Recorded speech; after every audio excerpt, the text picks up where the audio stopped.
Heads of states and governments, ladies and gentlemen, it is a great honor and privilege to address the 80th UN General Assembly today at a time when our world is at a critical juncture. The UN was founded on the principles of advancing peace, security and development, and progress globally after the destruction of the Second World War. The UN is the embodiment of our common aspiration for a global governance anchored in international law, fairness, and equality. 8 years on, since the first UN General Assembly, we should have already been better together, not seeking to justify why we can't be better together today. Global challenges across the world, people, and indeed humanity as a whole, is challenged with existential obstacles and threats that we can resolve through dialogue, cooperation, unity, and shared purpose. Yet, instead of seeking to strengthen existing and future partnerships and enhancing social solidarity, to achieve this, we are in a world of adverse competition and increasing governance uncertainty, where we once strived to ask what's right under the international law. Today, we are witnessing the unapologetic rise of national might to settle disputes. This is a truly dark and dangerous path that threatens the hard-won, rules-based international order we collectively agreed on as UN member states. Excellencies, ladies and gentlemen, while we should be focused strategically on accomplishing the Sustainable Development Goals and leaving no one behind by 2030, the number of fragile states and populations living in poverty is increasing globally. Over 30 member states of the UN today, including my country, Somalia, are classified as a fragile, conflict-affected because of both conflict and social and institutional fragility. When you add the vulnerability stemming from climate change, this number is frightening higher. In addition to this, urbanization is rising at the fastest rate in the human history because of conflict, climate, and lack of economic opportunities in rural communities. Furthermore, food insecurity remains a persistent, deadly challenge affecting billions. According to the World Food Programme, 319 million people are facing acute hunger in 67 countries today. These stark and startling facts must give us all pause for reflection and thought. If we as a community of nations are serious about achieving common progress and prosperity for all, as envisioned in the Sustainable Development Goals, we must redouble efforts to strengthen multilateralism, solidarity, and shared action for all our people and planet. Excellencies, ladies and gentlemen, Somalia, as a broad non-permanent member of the United Nations Security Council, is working tirelessly to promote the ideals and the values of peace, stability, and shared opportunities across the world. We are actively working with all Security Council members and the wider UN membership to find solutions for peace in the Middle East, Africa, and Europe. Somalia remains deeply concerned by the continued suffering of the Palestinian people.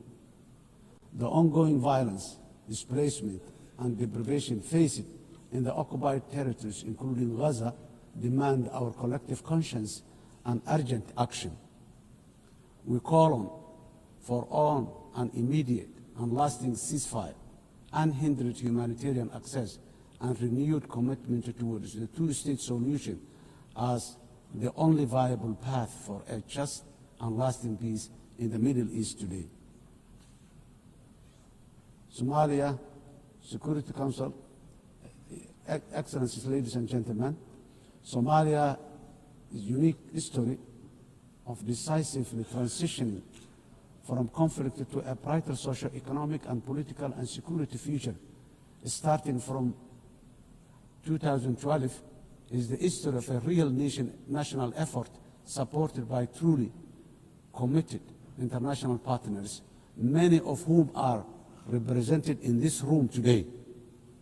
In fact, Somalia is an evidence that multilateralism and global solidarity can make the world a better, safer, and progressive place. This lived experience is our own government's inspiration for a determinedly working for a more just, peaceful, and progressive world within the UN Security Council during our membership, because we know that we are truly better together. When we all work in unison at home, we are bravely fighting the last remaining pockets of international terrorism while building a strong and sustainable national security architecture. We are working closely with all our valuable international partners in defeating the violence, extremism, ideology, falsehoods, and illicit financial systems that facilitate global terrorism. As a result of our efforts in Somalia, our people and citizens across the world are safe today. Of course, while we remain grateful for all international support to combat terrorism, I strongly commend the unwavering commitment and courage of Somali security forces and the local community defense forces for their sacrifices, resilience, and success against Al-Shabaab and ISIS, the two most dangerous terror organizations in the world today. This will continue until we achieve complete victory and harmony in our country, our region, our continent, and the wider world. We must never give in to cowardly terrorists. Excellencies, ladies and gentlemen, our government has embarked on a historic journey to undertake universal suffrage elections in Somalia for the first time in 57 years. Somalia was Africa's first democratic nation in the 1960s, and we are proudly returning to that path of inclusive governance once again. Today, our national election registration process is ongoing, and more than 40 independent political associations have registered to participate in the upcoming elections. Our national experience is that nothing is better than a people-centered, a people-led, guided by the rule of law to build a unified and prosperous nation in our country. Financing development, the sustainable development goals are the blueprint for achieving dignity, justice, and equality through real investment in human capital, job creation, and social protection for the most vulnerable in all our communities. However, it was very clear from the fourth financing for development conference in Seville earlier this year that the financing gap between our ambitions and the reality are very far apart. Today, developing nations are facing the terrible shock of high debt burden, higher cost of sovereign borrowing, and expenditure on recurrent shocks, which is impossible to budget for annually. The traditional economic model of forecasting predictable expenditure supported by clear revenue streams is no longer this simple. Governments of the developing nations are also now subjected to real-time investment cuts in core developmental activities, including health, education, and basic infrastructure. This is because of realignment of the already dwindling development assistance they use to receive from the developing nations. This is not sustainable, and if we, as a community of nations, are to achieve collective developmental progress together. Excellencies, ladies and gentlemen, in Somalia, we are taking responsibility of our own economic development by building on the successes of our recent reform based on the debt relief. Today, we are focused on mitigating the excruciating cost of public service investment by continuously raising domestic revenue, strengthening public financial management systems, and enforcing strict expenditure controls while enhancing transparency and accountability. Furthermore, we are committed to benefiting from strategic location and natural resources through trade with our region and the world. In line support of this ambition, Somalia has joined the East Africa Community and is ratifying the African Continental Free Trade Area policies and joining World Trade Organization. Process is going on very well. Climate emergency. We are also resolute in our commitment to combat the devastating impact of climate change in the most vulnerable communities, especially those who are unable to mitigate and adapt effectively. Climate change is wreaking havoc across the world, with the most vulnerable countries suffering systemic and repetitive meteorological and socio-economic shocks.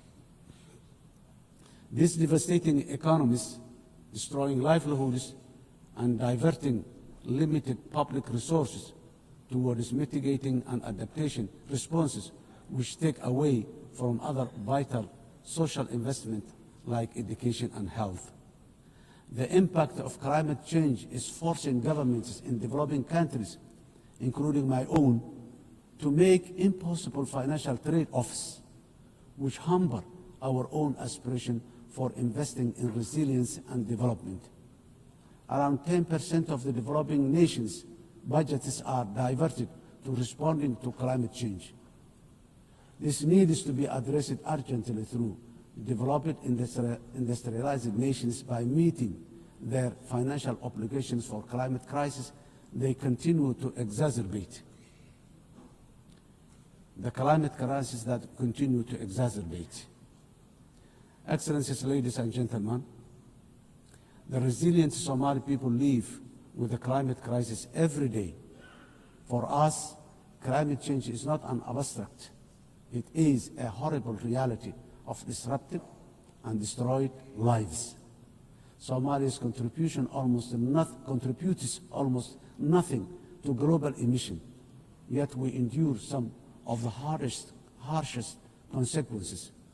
Droughts, floods, and rising seas erode livelihoods and displace families, threatening to undo the progress we are making towards peace and development. As a government, we understand that addressing the adverse impact of climate change is a global public good that requires strong partnership and genuine burden sharing.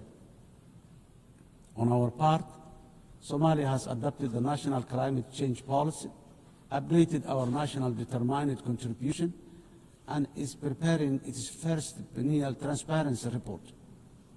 We are also developing a robust national climate finance strategy to guide how we mobilize and manage resources to address the challenge.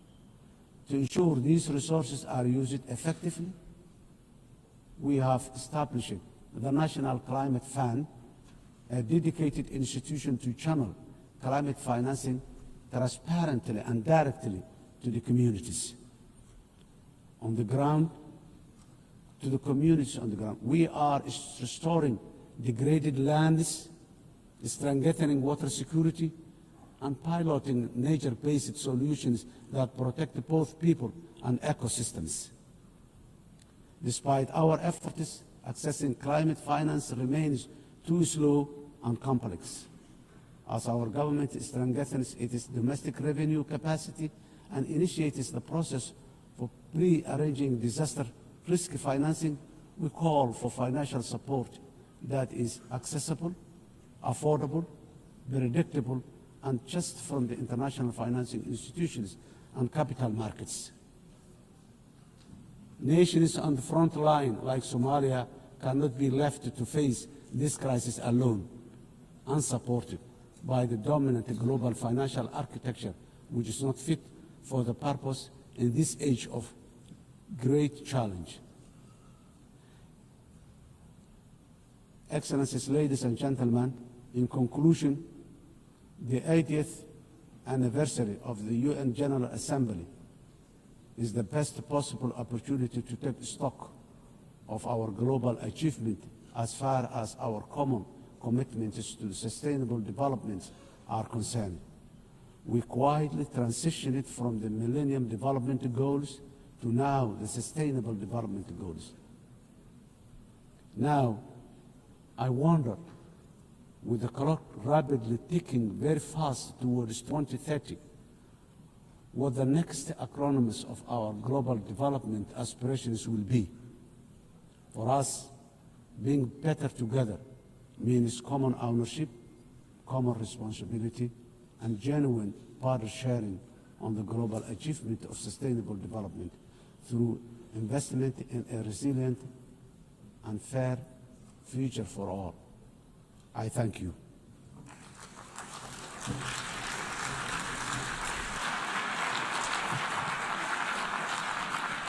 On behalf of the Assembly, I wish to thank the President of the Federal Republic of Somalia.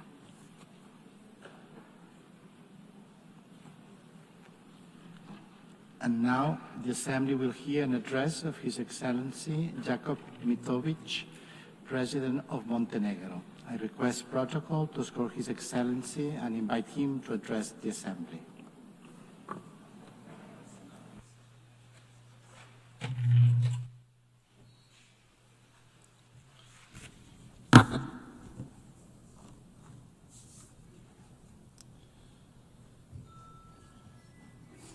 Mr. Speaker, Excellencies, ladies and gentlemen, allow me to convey my warmest congratulations to Her Excellency Annalena Baerbock on her election as the President of the 80th session of the General Assembly. This election is both historic and inspiring, as she is only the 5th woman entrusted with this very high responsibility. We recall Vijaya Lakshmi Pandit from India, who spoke with the voice of a liberated Asia. Angie Brooks, a Liberian diplomat and a judge who championed the rights of small states and women in Africa. Haya Rashid al-Khalifa from Bahrain, who brought a message of dialogue and international law from the heart of the Middle East. And Maria Fernanda Espinosa from Ecuador, who raised her voice for climate action and indigenous people of Latin America. And each of them left a mark of their time. So this election gives Europe the opportunity to embody the principles of the unwavering defense of human rights and multilateralism. Dear colleagues, this year, as we commemorate 80 years since the founding of the United Nations, we reflect on the remarkable journey of this great organization that was created as a mission of global peace. Born from the ashes of the Second World War, the United Nations emerged as a beacon of hope for humanity. Dear colleagues, imagine the devastated cities throughout the world back in 1945. Warsaw, reduced to ashes. St. Petersburg, shattered after the years of the siege. Berlin, in ruins. Hiroshima and Nagasaki struck by the unimaginable horror. And my hometown and the current capital of Montenegro, Podgorica, was also in the bombings virtually razed to the ground. And imagine at the same time the world leaders gathered, who despite their wounds looked to the future. And at that very moment, when the trenches between nations still existed and the graves of the loved ones were still fresh, the Organization of the United Nations was born. The idea that light could emerge from darkness and that solidarity could triumph over despair. Despite the unprecedented destruction, the idea of peace and unity triumphed over division and hostility.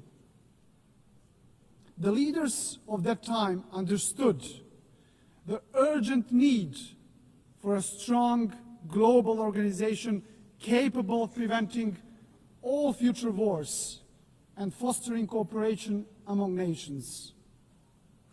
As part of the former Yugoslavia, Montenegro was among the founding nations of the United Nations.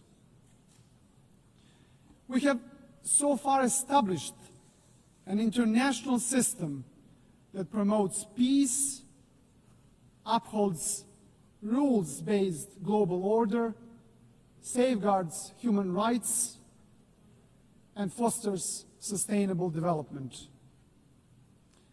Dear colleagues, without the United Nations, much of our collective progress would have remained just a distant dream. Yet, even after 8 decades, we must also acknowledge a sobering truth. The absence of the World War has not always meant the presence of genuine peace and prosperity in the world. Today, multilateralism is being tested like never before, and our world is confronted with devastating conflicts, rising polarization, grave human rights violations, deep economic inequalities, and the corrosive spread of disinformation. Those challenges remind us of one essential fact. We cannot afford the marginalization of the United Nations, nor the silencing of the international law. Dear colleagues, now more than ever, we need to renew our commitment to the founding principles of the UN Charter. And despite its imperfections, the United Nations remains the only global organization where every nation has a seat and a voice, and where international law remains the basis for international legitimacy. And that makes the United Nations indispensable. Ladies and gentlemen, since regaining our independence back in 2006, Montenegro worked hand in hand with the United Nations to advance reforms in sustainable development, human rights and good governance, and in line with our European Union membership aspirations. Next year, we will proudly mark 2 decades of regaining our independence, as well as 2 decades of our UN membership. So over the past 20 years, Montenegro has evolved into a modern democracy. This transformation is also reflected in our economy, which has grown steadily, driven by key sectors such as tourism and energy. Our resilience has been tested by many global crises. Yet, Montenegro remains firmly committed to building a knowledge-based economy that fosters sustainable development and contributes to regional stability and regional prosperity. Montenegro's commitment to the United Nations and multilateralism remains a cornerstone of our foreign policy, fully in harmony with our European and Euro-Atlantic paths, and our dedication to good neighborly relations and regional cooperation. With NATO membership as the pillar of our security, our strategic focus is now on joining the European Union by 2028. It's an ambitious goal, dear colleagues, yet one that is now firmly within our reach. And as the most advanced EU candidate country, Montenegro remains steadfast in implementing structural reforms and fully aligned with the European Union's common foreign and security policy. We are convinced that the EU integration is a catalyst for lasting progress, stability, and ultimately security of the European continent. And in this process, Montenegro is not only a beneficiary, but also a contributor, demonstrating that enlargement strengthens the European Union as much as it strengthens the candidate countries. Your Excellencies, to strengthen multilateralism, we also must confront its weaknesses. The Security Council is increasingly paralyzed and unable to fulfill its mandate as the primary guardian of peace and security. The latest example is the war in Ukraine, which has brought unimaginable suffering to the people of Ukraine. And Montenegro welcomes recent diplomatic efforts of the international community led by the United States aimed at achieving a just and lasting peace. And we sincerely hope that these efforts will succeed.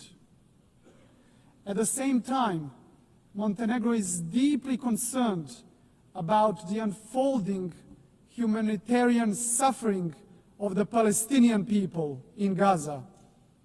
And we call for an immediate ceasefire. Montenegro also strongly condemned the horrific terrorist attack by Hamas on October the 7th, 2023, and calls for unconditional release of all hostages. Montenegro has consistently supported a peaceful resolution of the Israeli-Palestinian conflict based on the two-state solution in full accordance with international law and relevant United Nations resolutions. And this is why we also endorsed the New York Declaration on the peaceful settlement of the question of Palestine and the implementation of the two-state solution. Dear colleagues, dear delegates, Montenegro fully supports the implementation of the UN Pact for the Future, as well as the Seville Compromise, a renewed global commitment for financing sustainable development, as important steps in strengthening our collective capacity to respond to global challenges. And we also believe that the upcoming second World Summit for Social Development must move decisively beyond reflection and analysis and deliver concrete, tangible solutions that will improve lives of people across the globe. Ladies and gentlemen, back in 1991, Montenegro proudly became the world's first ecological state, a milestone that proclaimed our commitment to the highest principles of environmental protection, the preservation of nature, and the pursuit of sustainable development.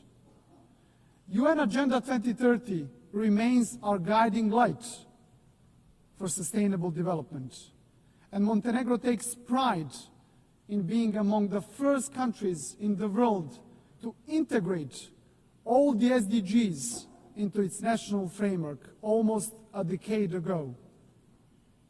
A further important step in advancing the implementation of the 2030 Agenda was the creation of the SDG Acceleration Fund, a powerful mechanism for financing SDG goals.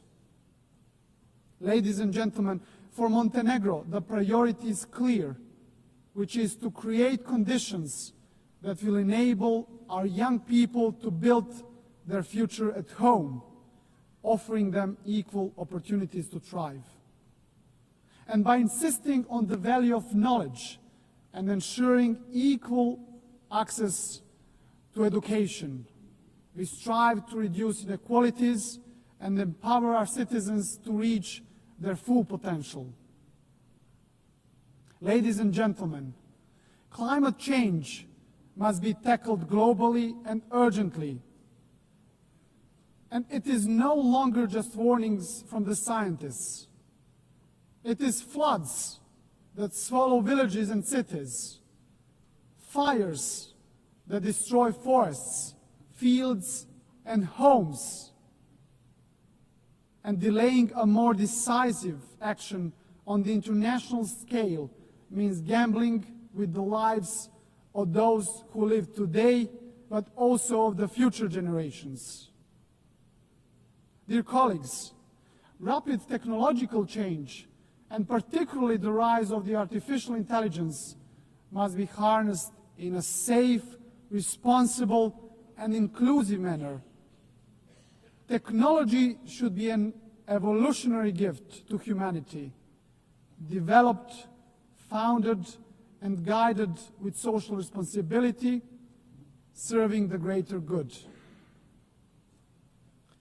Ladies and gentlemen, globally, human rights and fundamental freedoms continue to face serious challenges.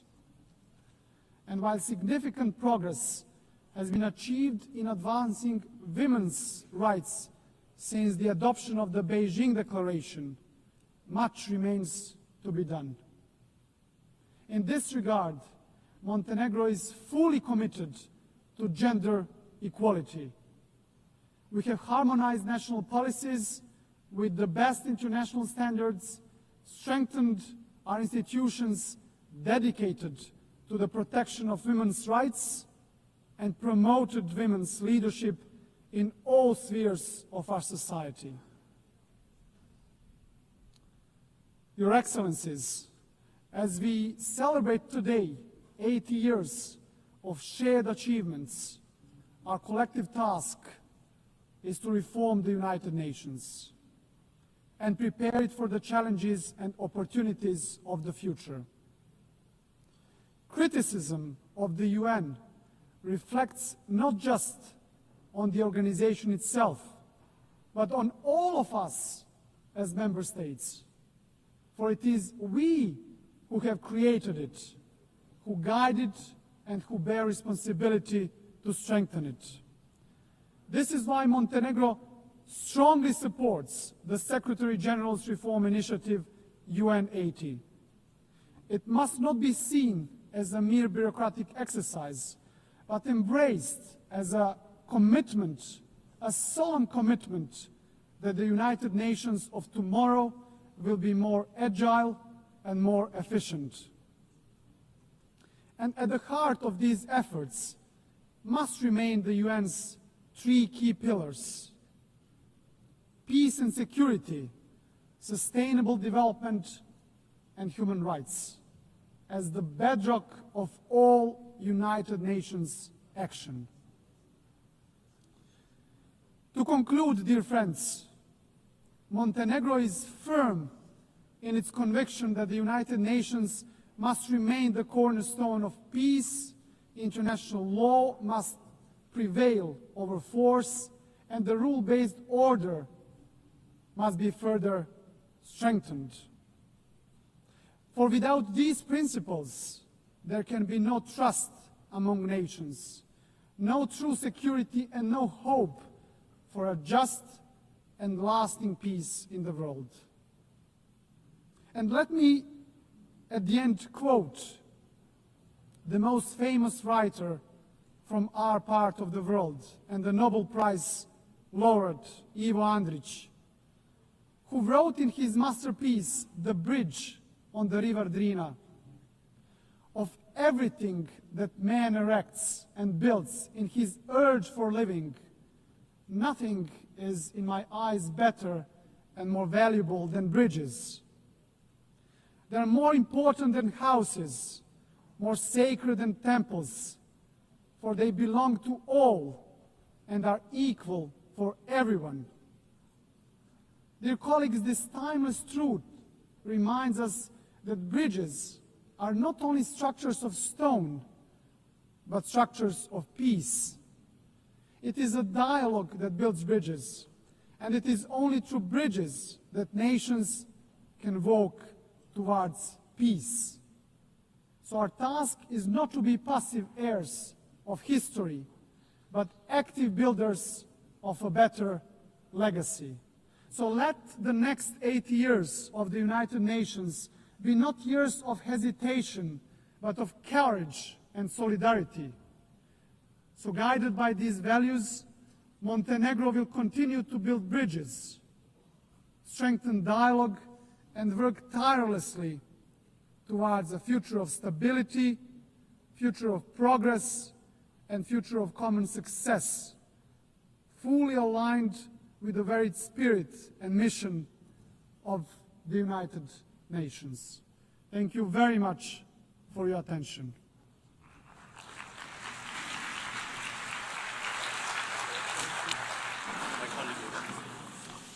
On behalf of the Assembly, I wish to thank the President of Montenegro. In accordance with Resolution 80/1 of 19 September 2025, I give the floor to the distinguished observer of the Observer State of Palestine to introduce an address by the head of the state.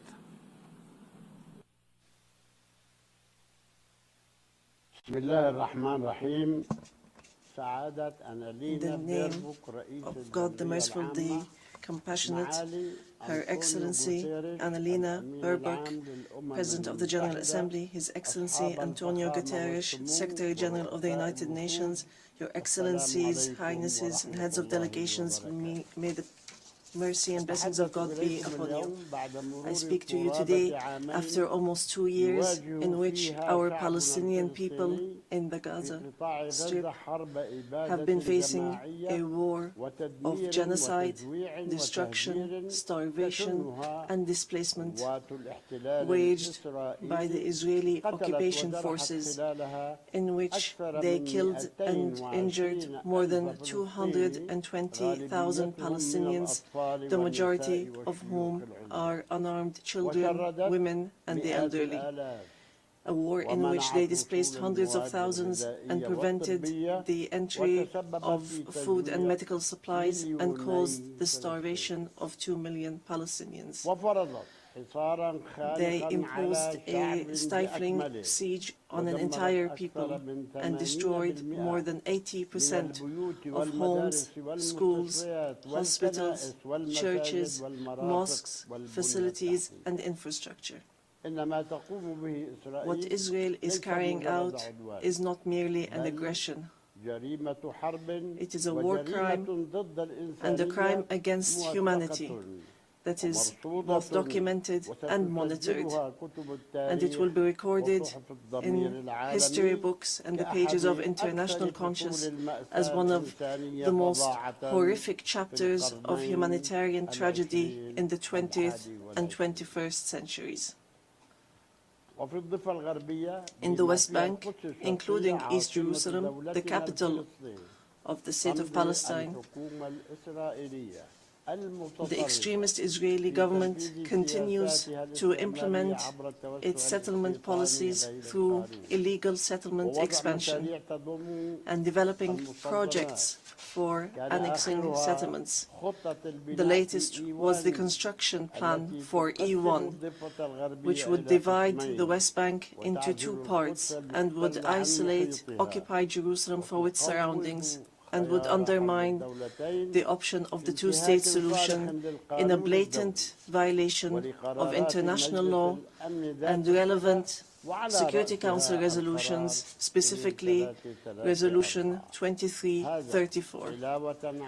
Furthermore, the Israeli Prime Minister announced a plan for what he calls Greater Israel, which we reject and completely deplore, and which involves expanding into sovereign Arab states In addition to the brutal attack against the sisterly state of Qatar, which we condemn and see as an escalation that is grave and a blatant violation of international law, which requires a decisive intervention and deterring procedures and measures for such expansionary plans.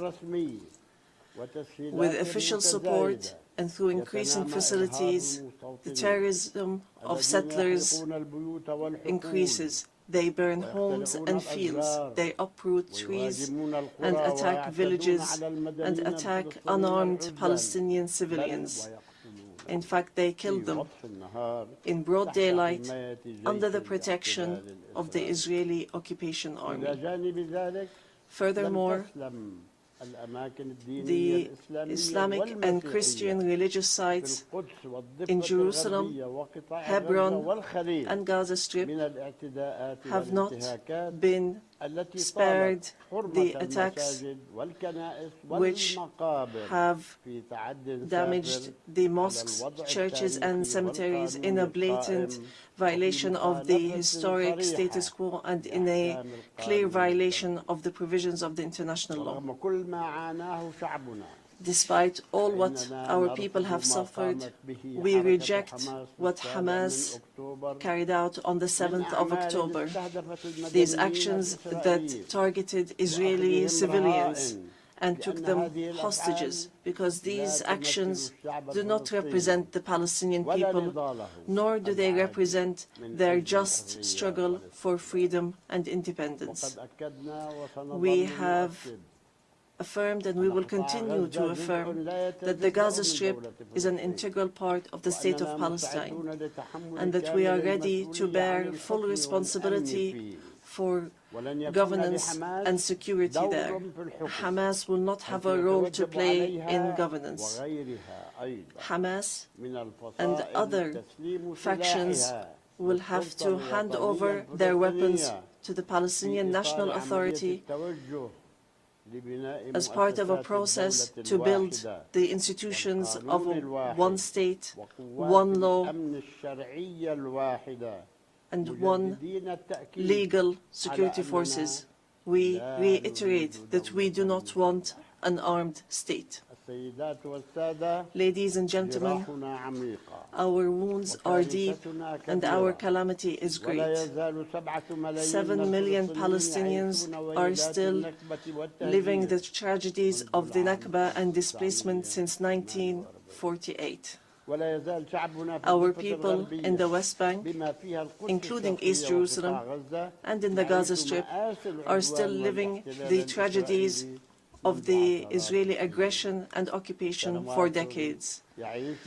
Years that our people have spent under occupation, killing, arrests, and settlement, and the theft of money, property, and lands.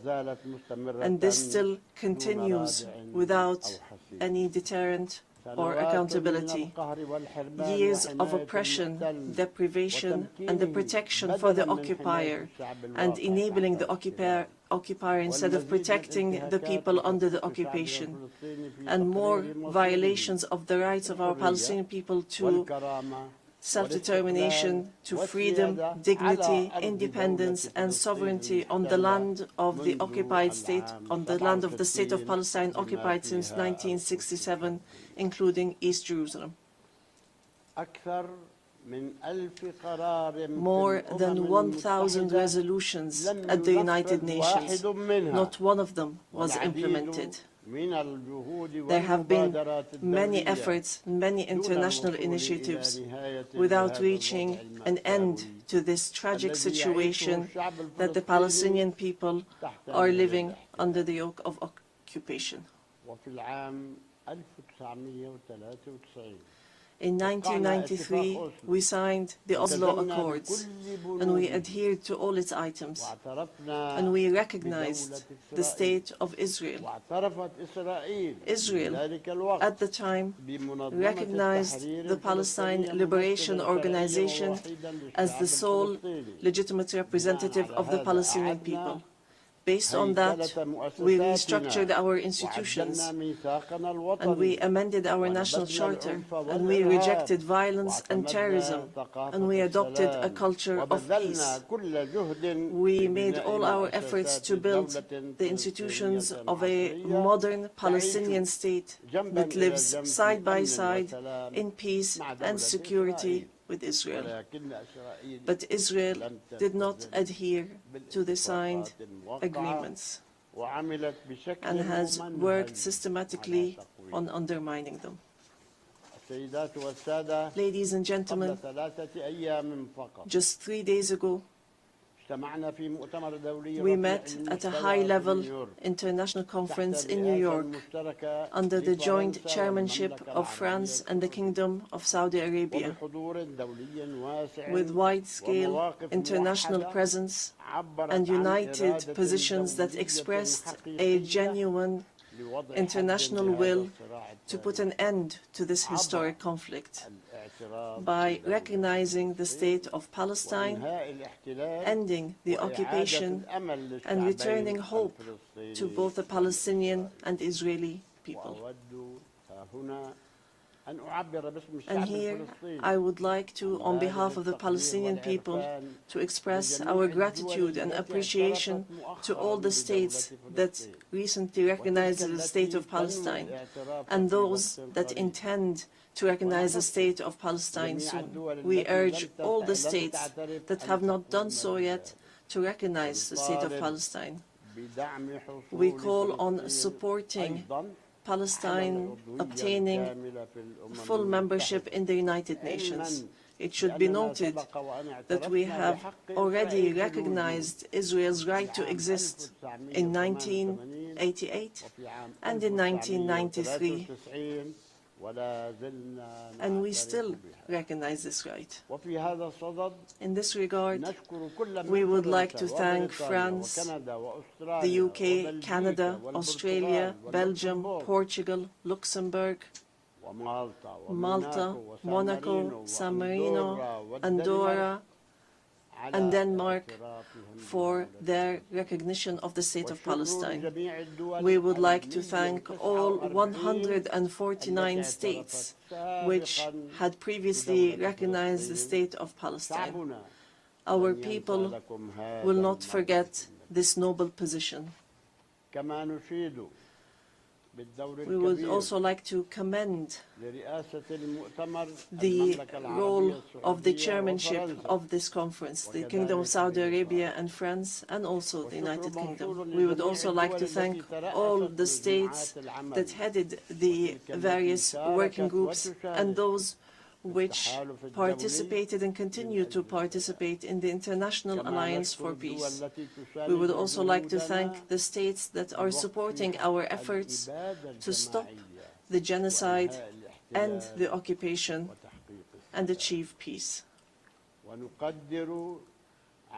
We highly appreciate all the peoples and organizations around the world who protested in support of the rights of the Palestinian people to freedom and independence and to stop the war, destruction and starvation. We reject confusing the solidarity with the Palestinian cause and the issue of anti-Semitism, which is something that we reject based on our values and principles. Within the framework of welcoming the outcomes of the International Conference for Peace, we reiterate today before the General Assembly the following points. First, the need for an immediate and permanent end to the war in Gaza. Second, the entry without conditions of humanitarian aid through United Nations organizations, including the UNRWA, and to stop using starvation as a weapon. And here we would like to thank the brotherly and friendly states and organizations that have been sending aids. Third, the release of all hostages and prisoners on both sides. Fourth, the complete withdrawal of the occupation from the Gaza Strip and the rejection of the plans for displacement and putting an end to settlement, the terrorism of settlers, and the theft of Palestinian lands and property under the headline of annexation, and stopping the aggression against the status quo in holy sites. These are all unilateral actions that undermine the two-state solution in Gaza, the West Bank, and Jerusalem.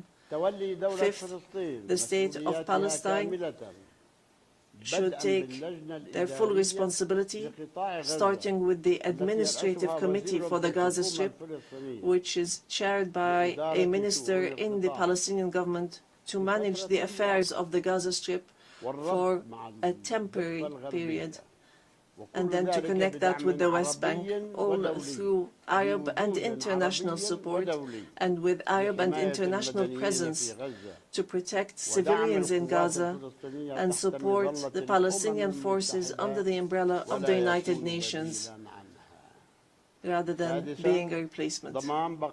Sixth, to guarantee that the residents of the Gaza Strip remain on their lands without displacement, and to implement a recovery and reconstruction plan in both the Gaza Strip and the West Bank. Seventh, releasing the Palestinian tax money that is being held by the State of Israel unjustly, and lifting the economic siege and the barriers from the Palestinian cities, villages, and refugee camps. Eighth, supporting our national efforts towards reform and conducting presidential and parliamentary elections within a year after the end of the war. The practical procedures has begun. A committee has been assigned to draft a temporary constitution, and it will end its work within 3 months, so that we move from authority to state.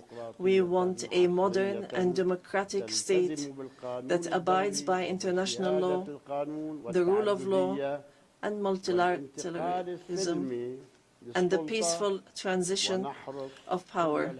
And we are extremely keen to empower women and the youth. Ninth, we declare that we are ready to work with US President Donald Trump and with the Kingdom of Saudi Arabia and France, the United Nations, and all partners to implement the peace plan that was approved in the conference that was held on the 22nd of September, in a way that would lead towards a just peace and regional cooperation. Ladies and gentlemen, today we say clearly, peace cannot be achieved if justice is not achieved, and there can be no justice if Palestine is not freed. We want to live in freedom, security, and peace like all other people on earth, in an independent, sovereign state on the borders of 1967, with East Jerusalem as our capital, in security and peace with our neighbors. We want a modern civilian state that is free of violence, weapons, and extremism, one that respects law, human rights, and invests in people, development, technology, and education, not in wars and conflict.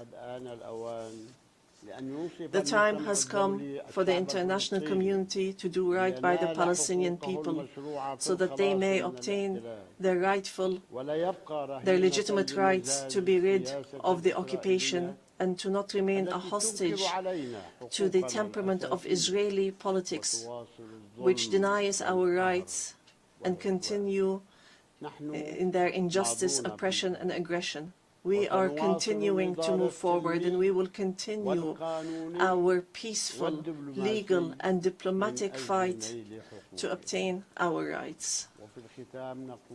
In conclusion, we say to our sons and daughters in the homeland, in the exile, and in the diaspora, no matter how much our wounds bleed, and no matter how long the suffering lasts, it will not break our will to live and survive. The dawn of freedom will emerge, and the flag of Palestine will fly high in our skies as a symbol of dignity, steadfastness, and being free from the yoke of occupation. Palestine is ours. Jerusalem is the jewel of our heart and our eternal capital. We will not leave our homeland. We will not leave our lands. Our people will remain rooted like the olive trees, firm as the rocks. We will rise from under the rubble to rebuild and to send from our blessed and holy land the messages of hope and the sound of truth and right, and build the bridges of just peace for the people of our region and the entire world. May the peace and mercy and blessings of God be upon you.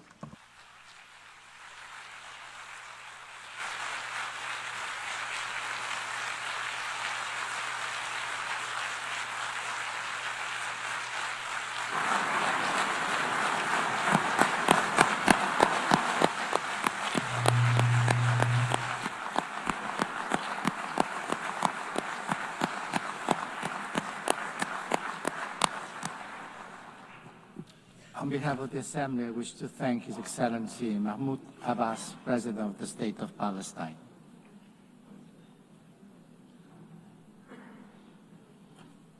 The Assembly will hear an address now by His Excellency Rashad al-Alimi, President of the Presidential Leadership Council of the Republic of Yemen. I request protocol to escort His Excellency and invite him to address the Assembly.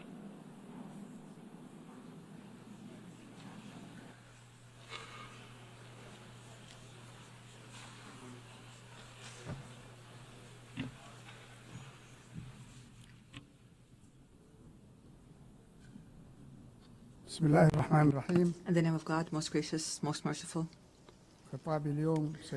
My statement today will be entitled For Yemen, for the world.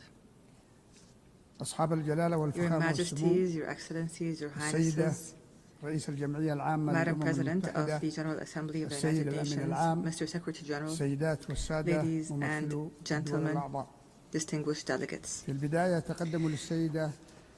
I would first like to offer Madam Annalena Baerbock and her friendly country, the Federal Republic of Germany. I'd like to offer them our sincere congratulations on her election as President of the United Nations General Assembly.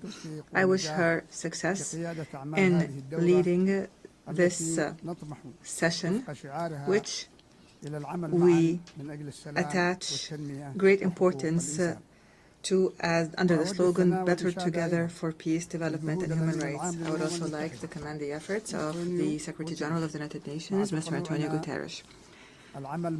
We look forward to working with these two leaders of the United Nations to champion peace and human rights in Yemen and to offer protection to the relief staff that have been kidnapped by the terrorist Houthi militias that are backed by the Iranian regime.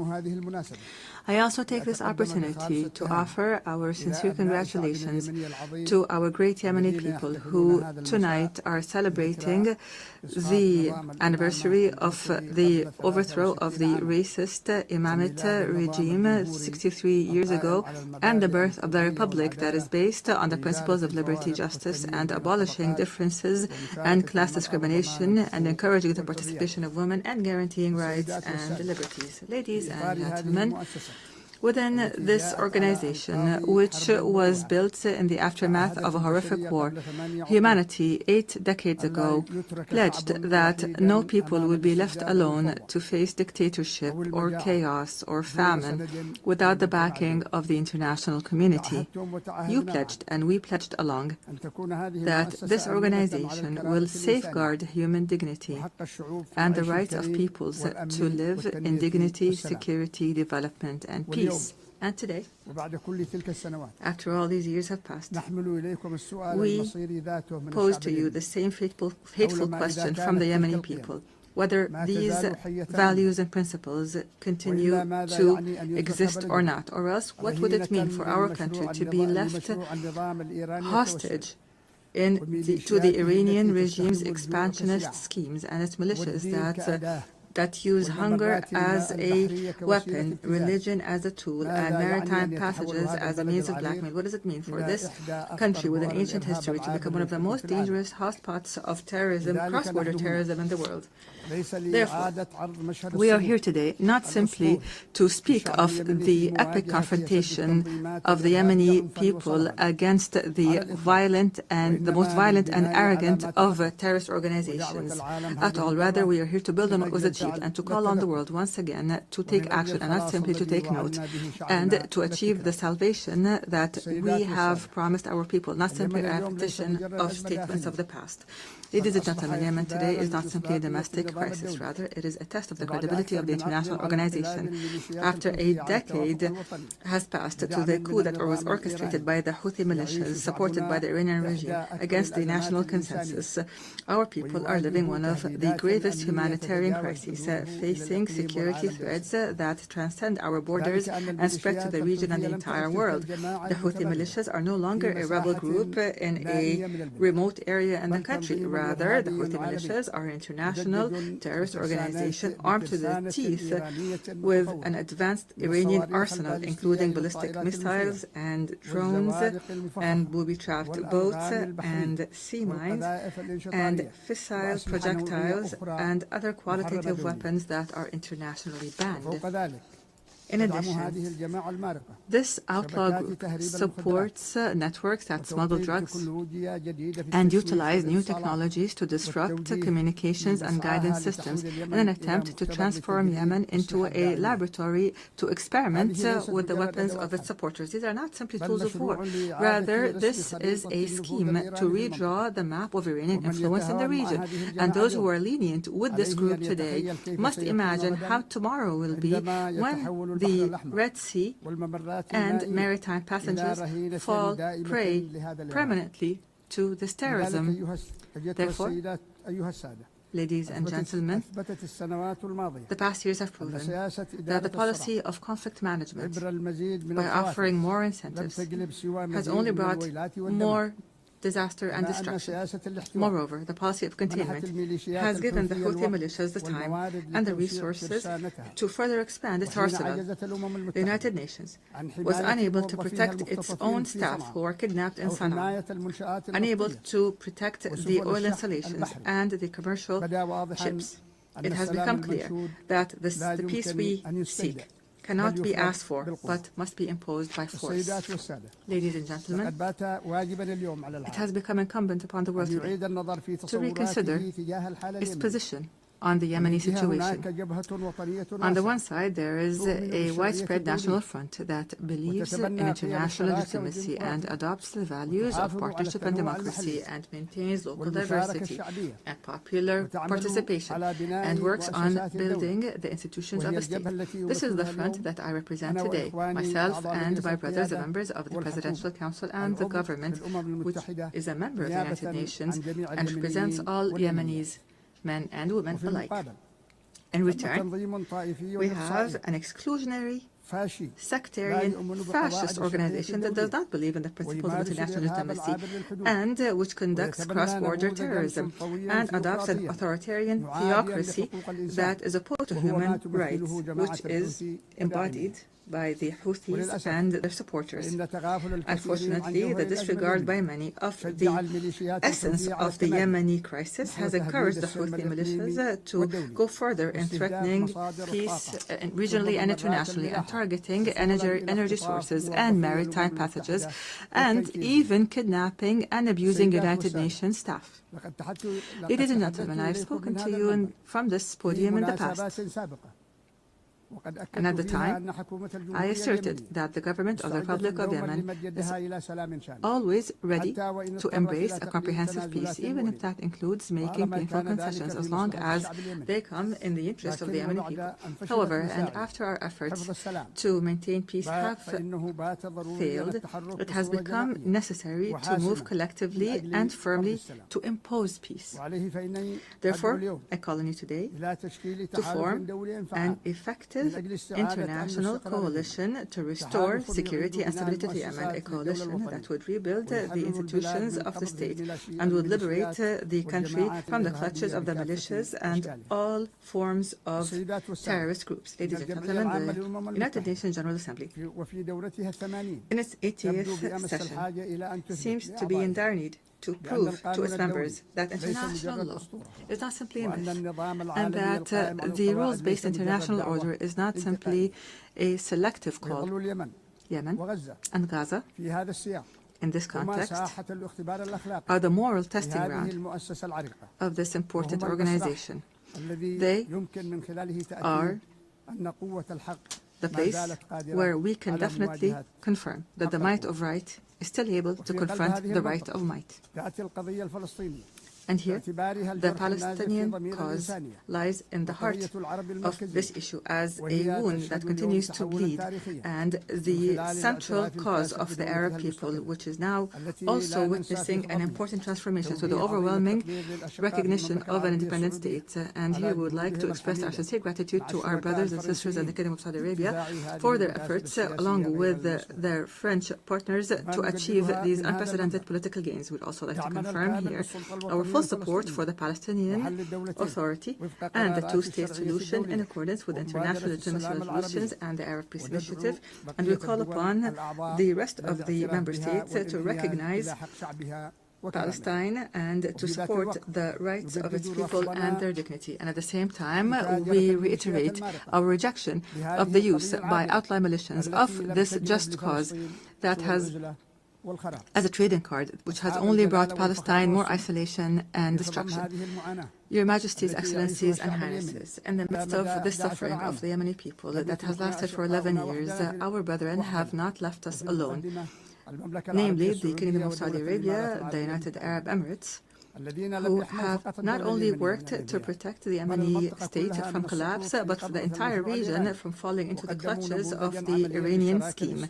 They have presented a practical model of strategic partnership based on development. The world must adopt this model and not simply watch it. At the end of last week, our brothers in the Kingdom of Saudi Arabia once again announced additional economic aid to the country's budget and basic services at a time when the Yemeni government is facing extreme financial bottlenecks. And we hope that the international community would join this effort so that we could keep millions of Yemenis alive. Mr. President, ladies and gentlemen, the title of my statement today was For Yemen, for the World. We are not calling upon you today to simply work for Yemen, but for the entire world. Yemen must not be left to fall prey for blackmail and terrorism, because this would mean opening the door to more victims, and this would deliver a blow to the credibility of this organization and its principles. What we ask from you are not new statements, but international action, firm international action to support the legitimate government as a trusted partner on the ground. The time has come to launch an international coalition that will liberate Yemen from terrorism and rebuild its national state, and would guarantee the security and the security of the region and the world from the dangers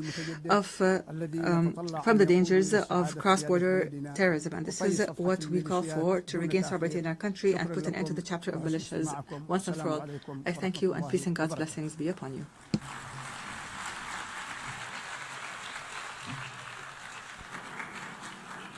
On behalf of the Assembly, I wish to thank the President of the Presidential Leadership Council of the Republic of Yemen. The Assembly will hear now an address by Her Excellency Gordana Dzizhanovska-Davkova, President of the Republic of North Macedonia. I request protocol to escort Her Excellency and invite her to address the Assembly.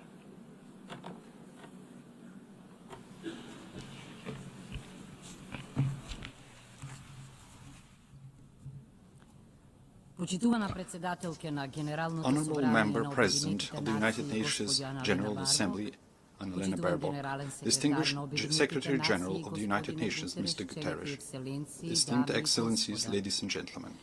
Being the foundation of international law and multilateralism, the United Nations have prevented another world war and numerous conflicts and have alleviated the consequences of many humanitarian crises. They have helped many nations embark on the path to sovereign equality, lifted millions of extreme poverty, and educated entire generations. They have inspired a global movement for rights and freedoms, for social justice and equality. They have raised awareness of environmental protection and mobilized humanity in the fight against climate change. For these and many other achievements, the United Nations, its agencies and leaders, have won no less than 12 Nobel Peace Prizes. Nevertheless, the United Nations today face a geopolitical and geoeconomic earthquake that is shaking the foundations of the post-World War II order. Today's crisis stems from deep tectonic shifts, undermining the principles that shaped the world for the past 80 years. A new geopolitical era is emerging before our eyes. Instead of acting together on the urgent challenges such as peace and security, climate change and environmental destruction, artificial intelligence and growing inequalities, we seem to be heading towards a post-Hobbesian state of war of everyone against themselves. Instead of a single international order, parallel orders seem to be emerging, each with its own rules, values and interests, often directly against one another. Being paralyzed and isolated when most needed, I wonder if the United Nations is turning into the League of Nations. The signs are all around us. Instead of creating a sense of shared future, humanity is facing wars and loss of humanness. With international humanitarian law increasingly ignored, hunger is weaponized and humanitarian workers are targeted. Amid everyday violence, the world is oscillating between nihilistic pessimism and hedonistic escapism, between hopeless lamentation and heartless indifference, as in the first decades of the 20th century. The tremors of the international order have opened deep geopolitical fault lines. One of the most active is in Ukraine, where war has been raging for 3.5 years. Russia's aggression is a flagrant violation of the Charter of the United Nations and a direct threat to international peace and security. We also express our deep concern of the recent violations of the airspace of Poland, Romania and Estonia, every one of them a NATO member state. We supported the joint statement of September 12 and call for immediate de-escalation, full respect for international law, and use of preventive diplomacy to reduce tensions and preserve peace. Your Excellencies, the geopolitical fault line also runs through the Western Balkans region. The Macedonian accession process to the European Union has been continuously obstructed for 20 years, but not on the basis of objective Copenhagen criteria, but for subjective nationalistic reasons. The latest EU condition to start our negotiations is a new imposed amendment to the Constitution. The Constitution, lex superior, and in Rousseau's sense, a social contract between citizens, represents the most internal matter of any state. Our Constitution provides 4 initiators for amendments: the President of the Republic, the government, at least 30 members of parliament, and 150,000 citizens. It is clear that neither our neighbors nor the European Union are authorized proposers of amendments. We emphasize that conditioning the start of negotiations to new constitutional amendments once again reopens issues of history, culture and language, questions we have been assured were settled by the Prespa agreement with Greece. We are constantly reminded that agreements must be respected.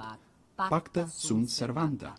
We know, I agree, we note that the Treaty of Friendship, Good Neighborliness and Cooperation with Bulgaria contains no provisions for constitutional amendments. Finally, through the Constitutive Act, the EU defines itself as a unity of diversity and commits to respecting cultural and linguistic diversity, national and cultural identity, and dignity and integrity. How then is it possible that we are asked to discuss and negotiate with a neighbor about history, culture, and language? Time and again, we stress that we perceive ourselves as Europeans and deeply believe in the European project that brought peace and economic prosperity after the Second World War. The European ideal remains our greatest inspiration and strategic aspiration. As a country dedicated to good neighborly relations and regional cooperation, we do not seek disputes with our neighbors. What we desire is to be integrated in the Union, but without additional conditions and with national dignity preserved. We warn that after the war in Ukraine, the blocked European integration of the Western Balkans is not only a political, but also a security issue. With the political door closed for the Western Balkan countries and the door wide open for influences of third geopolitical centers of power, it is ironic that the Union calls for resilience towards them. Must we end up on the Security Council's agenda for the EU to unblock enlargement? If the European Union wants to be a geopolitical union, it must not leave the Western Balkans in a geopolitical vacuum. As the President of the European Commission has noted, the European Union must break the armor of consensus as soon as possible if it wants to complete the reunification of Europe and become a strong geopolitical factor again. Madam President, esteemed Excellencies, finally, I cannot but not address one of the most geopolitically volatile regions, the Middle East and Gaza. The Middle East has an ancient and rich tradition of inter-religious and inter-ethnic coexistence.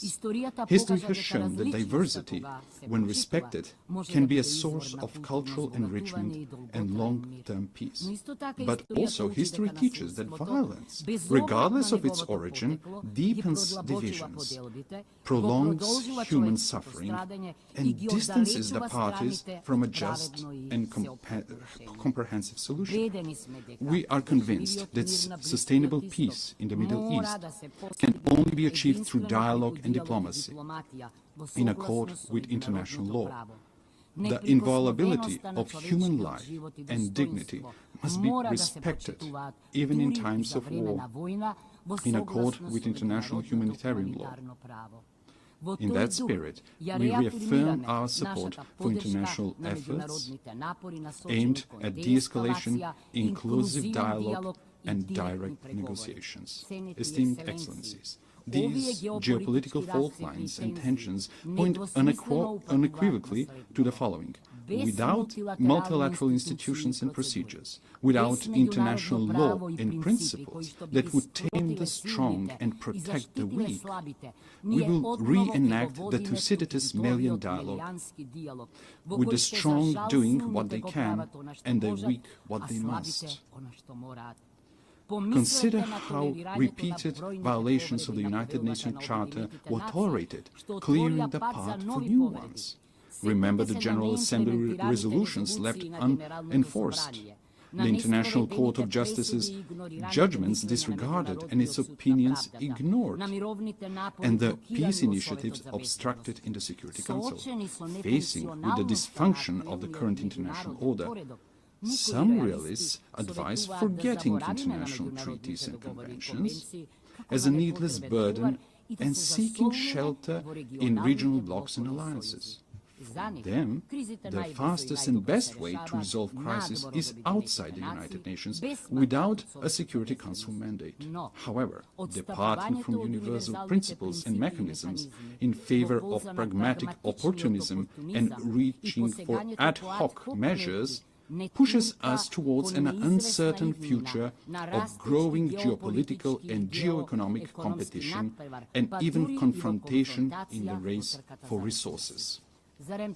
Is that the harsh world we mean to leave to our posterity? The alternative is to try to revitalize multilateralism and make its institutions more resilient to these systemic shocks. Respected Madam President, respected attendees, young generations have the right to a renewed charter, to a reformed and strong United Nations that will enable them to live in peace among nations and peace with nature. These reforms must not be cosmetic, but profound, to enable greater inclusiveness, harmonization between values and mechanisms, optimization of national and global interests, and functional institutions. The UN reforms depend on whether they are seen as an opportunity to renew the rules-based international order or as a challenge to the privileges of some member states. Yet, what is the point of being a privileged member state of a dysfunctional, irrelevant, marginalized international organization? For effective United Nations, it is necessary for the Security Council to be reformed, to be more inclusive, accountable, and responsible for maintaining international peace and security. The General Assembly must evolve into a representative policy-making body rather than a debate club. The implementation of International Court of Justice judgments must become mandatory for all member states, ensuring the rule of international law. Reform is needed not only for old challenges, but also for new ones. Artificial intelligence brings enormous opportunities, but also incalculable risks for our civilization. It is not just a technological leap. Its impact may be greater than the industrial and digital revolutions. Aware of this, my country and I support the proposal to make artificial intelligence a priority of the 80th session.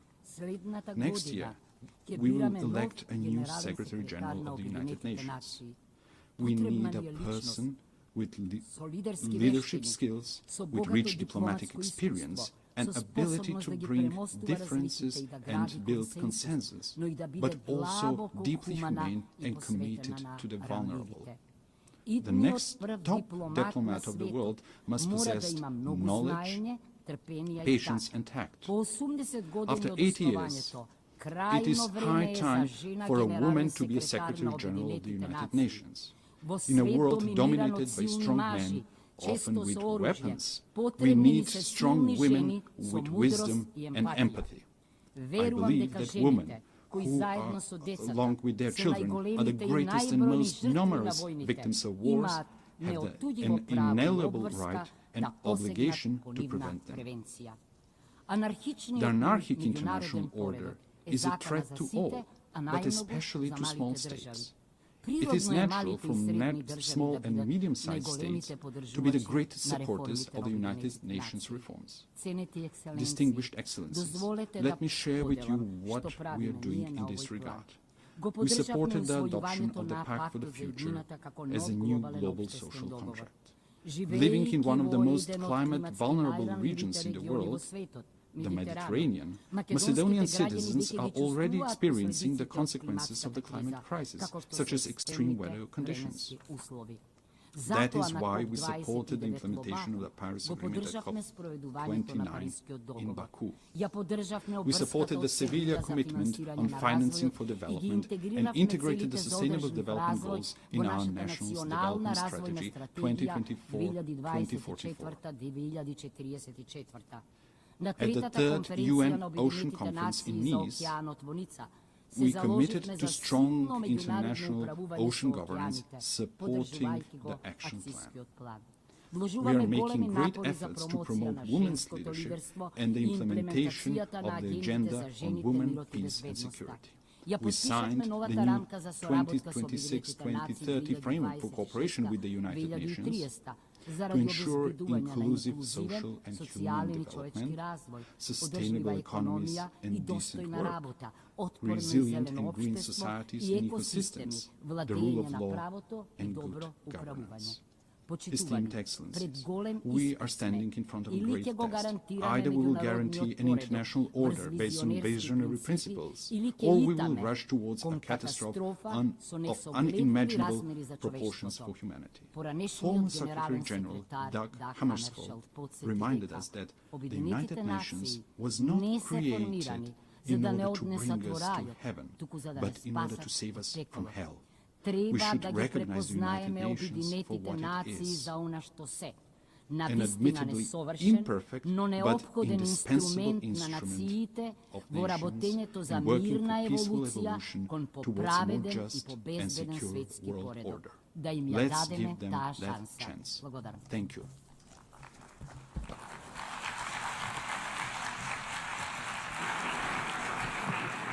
On behalf of the Assembly, I wish to thank the President of the Republic of Macedonia.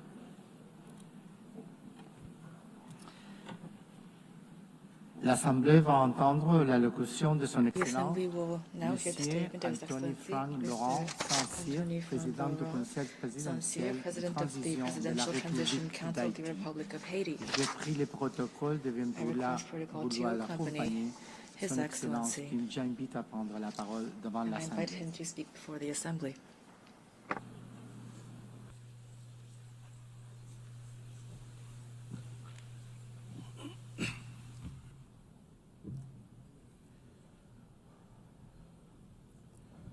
Madame la Présidente de l'Assemblée Générale, Madam President of the General Assembly, Secretary General, distinguished heads of state and government, distinguished heads of delegation, distinguished delegates.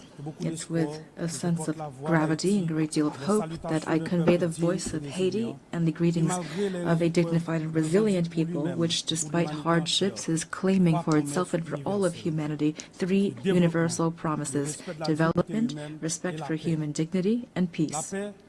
Peace, which is now an absolute imperative for the Haitian people. On behalf of this people, Madam President, I would like to warmly congratulate you on your election as President of this Assembly. I also would like to thank Secretary General Antonio Guterres for his unwavering commitment to our organization and his constant and multifaceted support for the Republic of Haiti.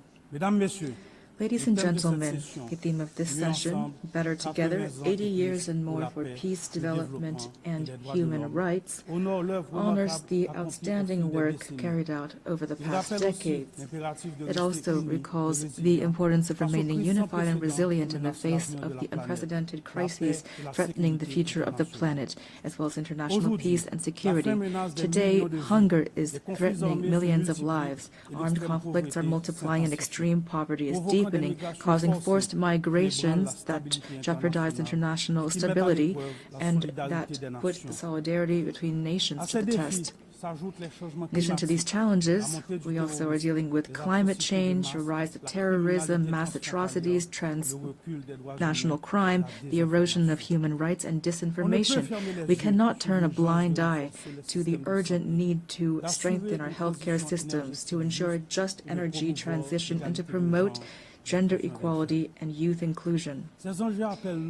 These issues require us, the world leaders, to shoulder our responsibility to build a UN that is better adapted to the challenges of today and the hopes of tomorrow. We must ensure that all of our actions, including technological breakthroughs such as artificial intelligence, foster peace, development, and human dignity. Ladies and gentlemen, just a 4-hour plane ride from here, a human tragedy is unfolding, one of the most devastating of our hemisphere. Every day, innocent lives are extinguished by bullets, fire, fear. Entire neighborhoods are disappearing, forcing more than 1 million people into internal exile and annihilating memories, investment, and infrastructure. Thousands of children have been deprived of their fundamental right to education. Thousands of young people are condemned to despair. Hundreds of women and girls have been raped, and they will forever carry the scars of this violence in their bodies and souls. Almost half of the population is facing acute food insecurity. The healthcare system is collapsing. Hospitals are being vandalized, burned, or forced to shut down. Doctors are fleeing. Lives are being lost due to a lack of treatment. Even the treatment for persons living with HIV and tuberculosis is under threat. This is the face of Haiti today, a country at war, a modern-day Guernica, a human tragedy at the doorstep of America. Only a 4-hour flight from here. It's important to say this. Haiti is experiencing a war between criminals that want to impose violence as their social order and a population, an unarmed population that is fighting for human dignity and freedom. The response must be firm and determined. Today, the international community must stand alongside Haiti and take large-scale measures, not half steps. A strong, coordinated, and immediate action is needed. Silence and inaction are not an option. We must act quickly to protect lives, to protect the innocence of children, to provide youth with a future, and to allow citizens to decide their own future at the voting booth. Every minute lost means human lives sacrificed and an erosion of democracy. Haiti wants peace. Haiti expects peace. Haiti has the right to peace. Yes, ladies and gentlemen, peace today is the most pressing need of the Haitian people. It is the raison d'etre behind our tireless battle, the battle between our security forces, led by our security forces, and the multinational security support mission. Many policemen and soldiers have fallen in the war against criminal groups. We pay tribute to these heroes, Haitian and Kenyan, who have laid down their lives for their commitment to restoring peace and security in Haiti. Today, out of the 2,500 troops initially required and promised, there are only 1,000 members of the multinational mission on the ground. Their courage, combined with our own efforts, have not been sufficient to contain the security crisis. And yet we have increased by 40% the budget for our security forces. We've recruited new members. We have strengthened our troops and acquired more material and equipment. We must face the reality. Haiti is at the epicenter of an unprecedented regional threat. Powerful and heavily armed criminal networks are trying to destabilize our country and take over the economies of our entire common space. The new front lines of this battle are in our country, in Haiti. If we lose this battle on our soil, it will be futile to try to contain it in the rest of the region. That is why we must show the same determination, the same resolve, and the same unity that we showed in the fight against terrorism. Haiti could never overcome this challenge single-handedly. Today, it is crucial to mobilize a strong force with a clear mandate and with adequate material, logistical, and financial resources. In this regard, the lessons of the MMS and recommendations of Haitian experts must be taken into account.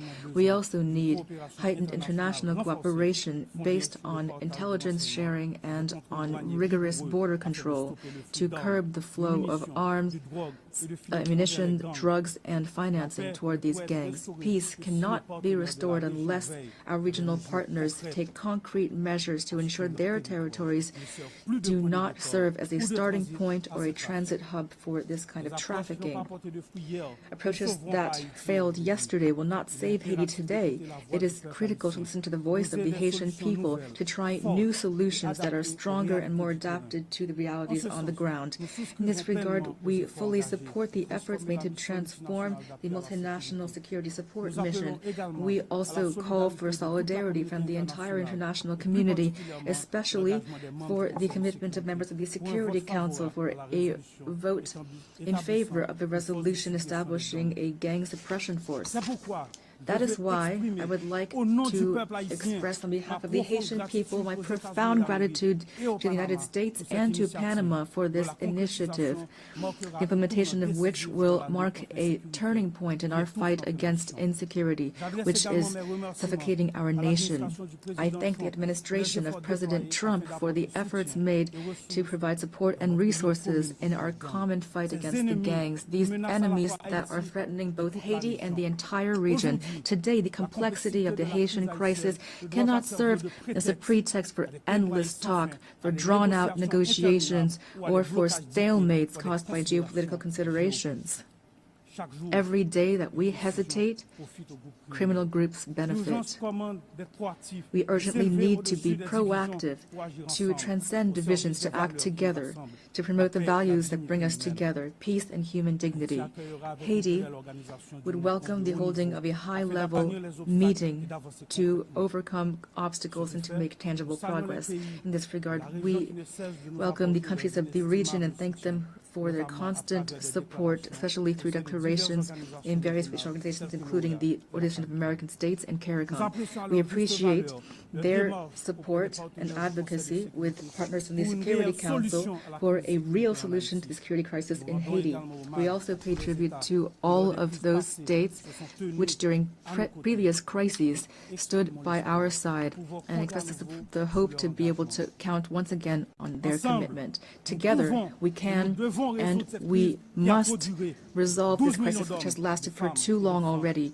12 million women, men, and children are expecting this of us. Ladies and gentlemen, the Presidential Transition Council was born of a political consensus that stemmed from intense negotiations between the nation's political parties. This council, which was supported by various international partners and facilitated by leaders of CARICOM, has a clear agenda which centers on holding free and credible elections. I repeat, free and credible elections. Despite the many challenges caused by the security crisis, the electoral process, for which the PTC and the government have shown real political will, has made real headway. The Electoral Council, Provisional Electoral Council, has already identified more than 85% of the voting centers, mobilized more than 70% of the elections personnel, and national financing to the tune of $65 million is guaranteed. The Presidential Transition Council is working closely with the MMS, the OAS, CARICOM, and BNU to ensure free, transparent, and inclusive elections reflecting the sovereign will of the Haitian people and guaranteeing the full and effective participation of young people, women, people with disabilities, and marginalized groups. To ensure productive political cooperation, constant efforts are being made and will continue to expand dialogue with the various political parties to strengthen consensus and to prevent a power vacuum which would be fatal for democracy and stability. The Haitian people must be able to choose its own leaders. The state wants credible elections. Our greatest challenge remains restoring security. The urgent and solemn call that we have once again issued to resolve the security crisis in Haiti must not be left to languish on paper nor be lost amid rhetoric and unkept promises. In Haiti, peace can no longer wait. Ladies and gentlemen, the transitional period does not allow us to launch all of the major structural reforms the country needs, but the humanitarian crisis we are currently experiencing must be overcome. To this day, the Haitian state has provided 72% of emergency assistance for IDPs and is assisting families to relocate. We are profoundly grateful to our international partners that have assisted us in the humanitarian response, and we are keenly interested in the promising initiatives put forward by those which, like the Association of Caribbean States, have chosen to join our effort. But our strategy is not limited to immediate assistance. We must move from assistance to investment. To this end, the government is determined to develop two major economic hubs, the Great North and the Great South, based on strategic sectors such as agro-industry, textiles, renewable energy, tourism, and services. Haiti will continue to count on its key partners to weather this difficult period and to relaunch its economy. We call for their support through the establishment of concrete mechanisms such as the renewal of the Hope Help Law or launching urban renovation projects which will allow us to create jobs, to put an end to the humanitarian impasse, and to reduce migration pressure on Haitians in the region. Ladies and gentlemen, 2025 marks the bicentennial of the order forcing Haiti to pay a ransom for recognizing its own independence. We call for reparations, not out of bitterness or vengefulness, but out of a desire for justice and truth. We delivered with satisfaction the statement by the French presidency recognizing the need to open spaces for dialogue and historic truth, as well as the resolution of June 5, 2025 of the French National Assembly recognizing the injustice of this ransom. Haiti has established a National Reparations and Restitution Committee. We call for this progress to be accompanied by concrete action. France, which is the cradle of human rights, today has the opportunity to write a new chapter in its history with Haiti by honoring the ideals of freedom, equality, and fraternity that unite us. Ladies and gentlemen, I must underscore the invaluable support provided by the Haitian diaspora throughout the world, who are often living in hardship. Whether in America, in Europe, in Africa, or elsewhere, the millions of Haitians living abroad contribute to the development of Haiti. We are undergoing a multidimensional crisis, and we call for the patience and understanding from our partners and friends so that our nationals are always treated with respect and dignity. Behind every migrant there is a face, a family, a history, and a contribution to be made to their new country of residence. Haiti reaffirms its commitment to dialogue and to bilateral cooperation in the spirit of neighborliness and mutual respect to identify balanced and long-term solutions to Haiti's problems. The safe and orderly circulation of goods and of people, especially through air transport, is crucial for a shared future and common prosperity. Ladies and gentlemen, the Haiti of tomorrow deserves peace and prosperity, a future based on an independent judiciary, universal education, affordable health care for all, and an economy that provides every citizen with the same chance at success. This future also requires bold reforms, independent justice, and an end to impunity. On April 16, 2025, we enacted a decree establishing two specialized judiciary bodies, one to litigate crimes and complex financial infractions, and another to prosecute mass atrocities and sexual violence. We're making progress toward making these bodies operational. We are prepared to continue down this path. This is not the time for Haiti fatigue. The international community does not have the right to turn away from Haiti's situation. In light of this crisis, silence would not be neutrality, it would be complicity. Ladies and gentlemen, allow me to pay tribute to the Haitian people. Representing them here is the greatest honor of my life.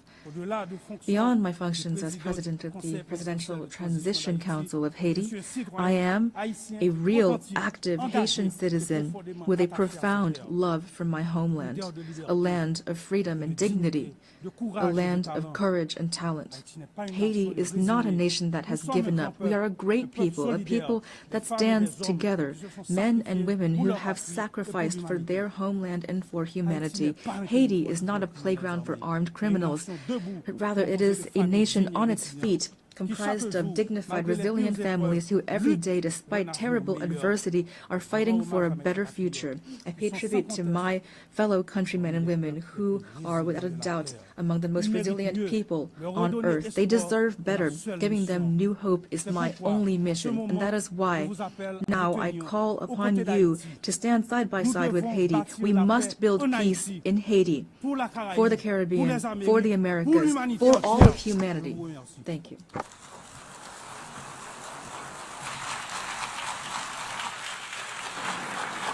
Au nom de l'Assemblée générale, je tiens à remercier le président du Conseil présidentiel de transition de la République d'Haïti. The Assembly will hear an address by His Excellency Mikhail Kabalashvili, President of Georgia. I request protocol to escort His Excellency and invite him to address the Assembly. I can see it here. Yeah.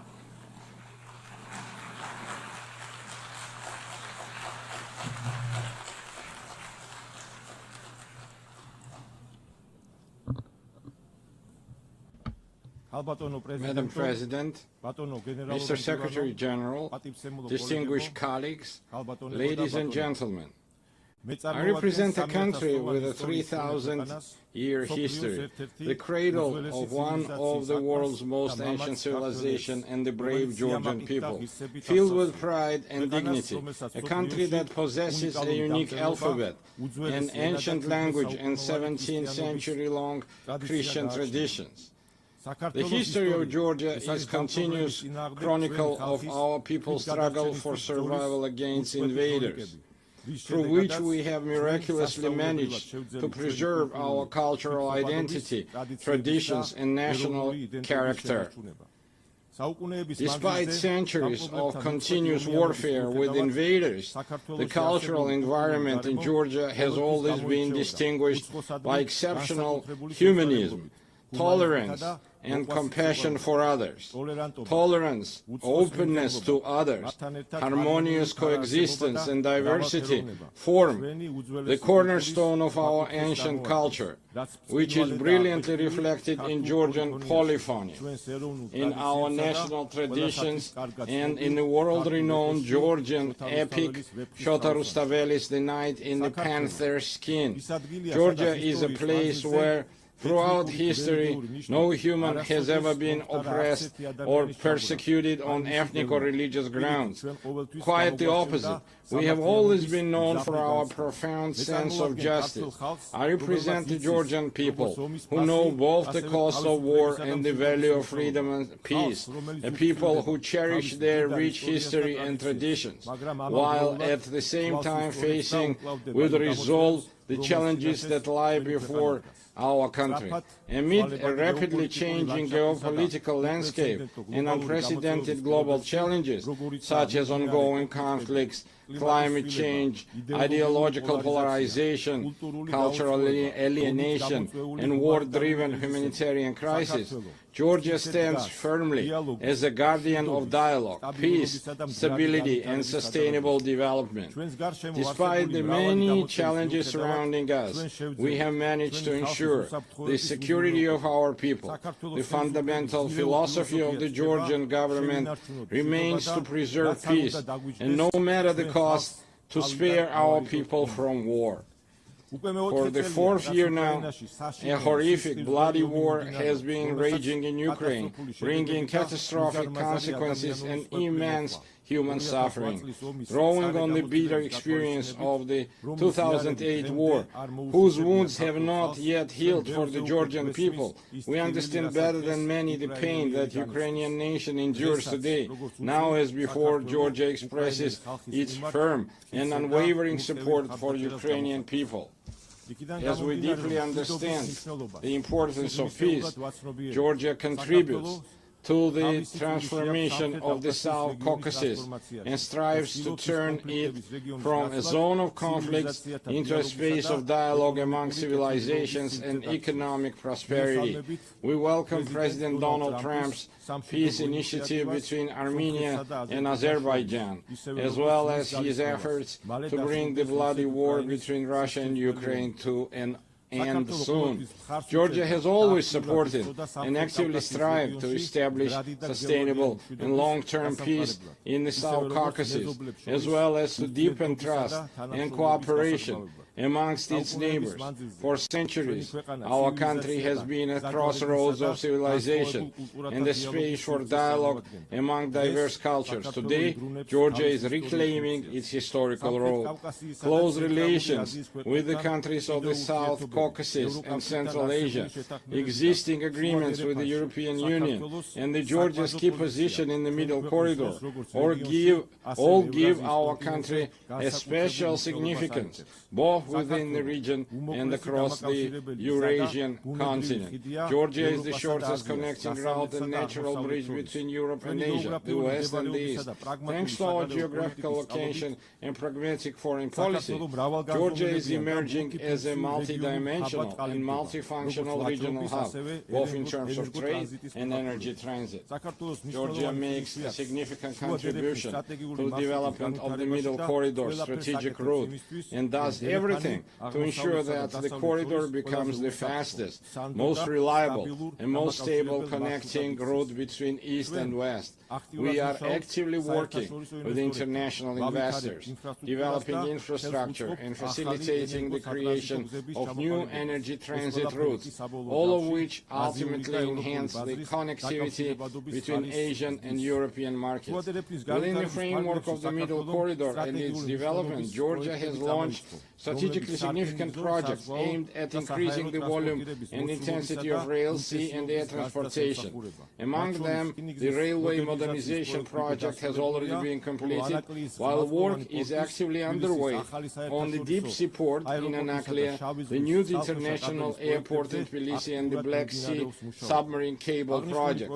These projects, on one hand, provide landlocked countries in Central Asia and the South Caucasus with maritime connectivity to the rest of the world. On the other hand, the projects are implementing health diversity energy routes. We are implementing health diversity energy routes, thereby significantly enhancing the energy security of Europe and South Caucasus. To promote the development of the Middle Corridor and enhance connectivity between the two largest markets, Asia and Europe, Georgia has been hosting the Tbilisi Silk Road Forum for 8 years.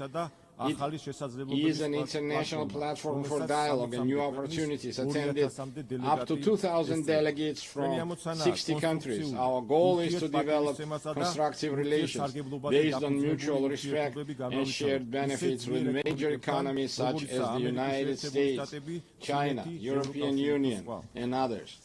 We are open to any dialogue and cooperation, but at the same time, we demand respect and fair and dignified approach.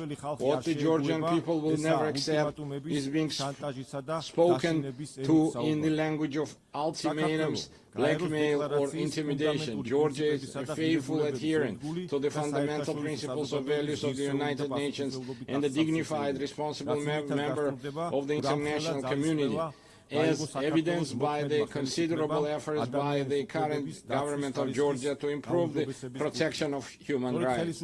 It is precisely thanks to the pragmatic and rational policies of the government of Georgia that we have maintained peace and economic growth, significantly improving the quality of life of our citizens. Despite numerous challenges in recent years, Georgia has demonstrated remarkable resilience to external shocks. The positive trajectory of Georgia's development is reflected in and confirmed by the international rankings and indicators of the world's most reputable organizations.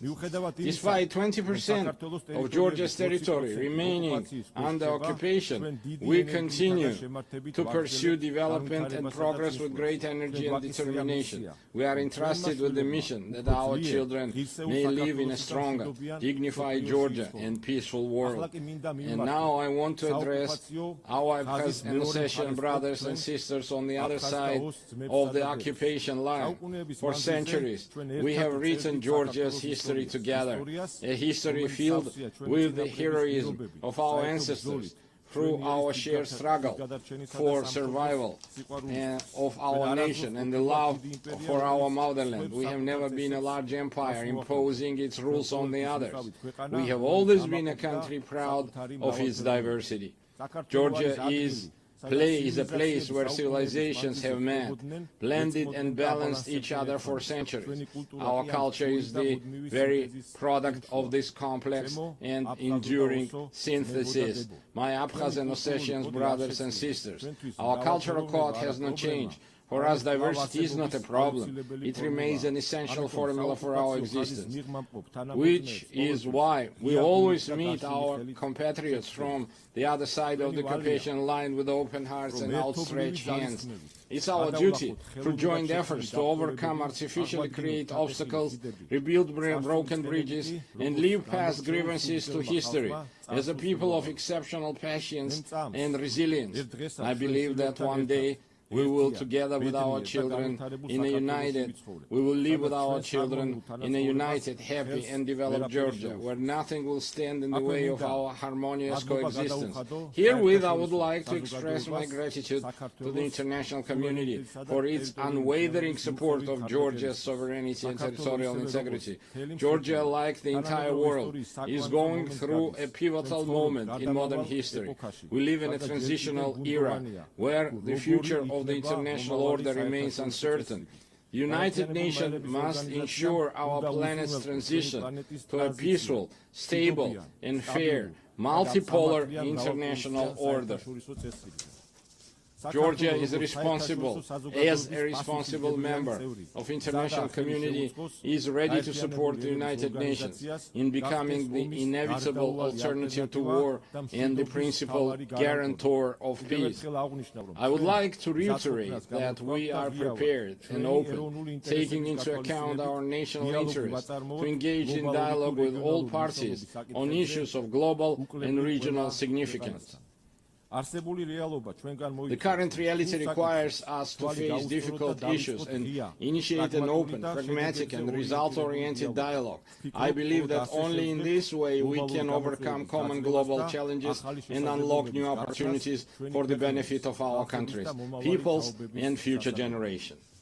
Thank you very much for your attention.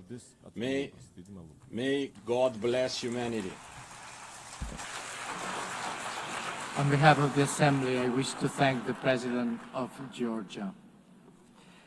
The Assembly will now hear an address by His Excellency Luis Alberto Arce Catacora, Constitutional President of the Plurinational State of Bolivia.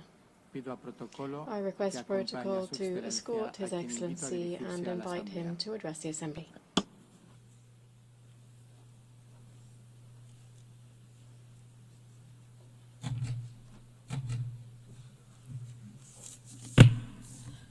A very good morning to all of you. Allow me to express brotherly greetings to the President of the General Assembly of the United Nations, Annalena Baerbock, and through her to the entire Assembly. The 80th session isn't just any other date. It is a space for a historic time which invites us to stop and to look back, to remember why this organization was born and why it has seen the results that humanity was waiting for after the two world wars in which the fight for wealth and areas of influence left in its wake millions of dead, displaced and wounded. We are living with a wound that we're trying to overlook. Over 8 decades,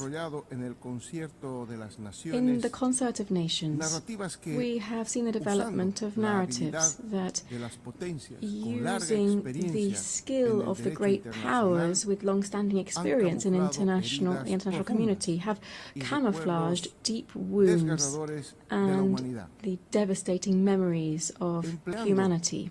They've done so using smart normative texts that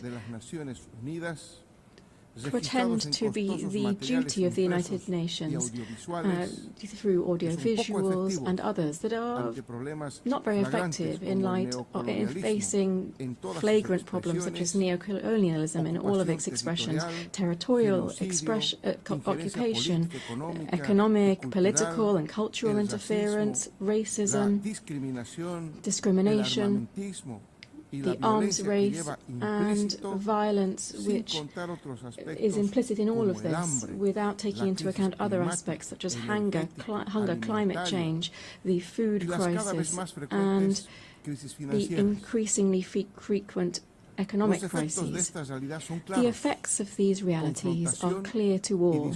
Confrontations and discourse that promotes hatred and division between kindred states, inequality, exclusion, poverty and inequality and injustice, still produced within institutions that were created to protect the rights of the weakest.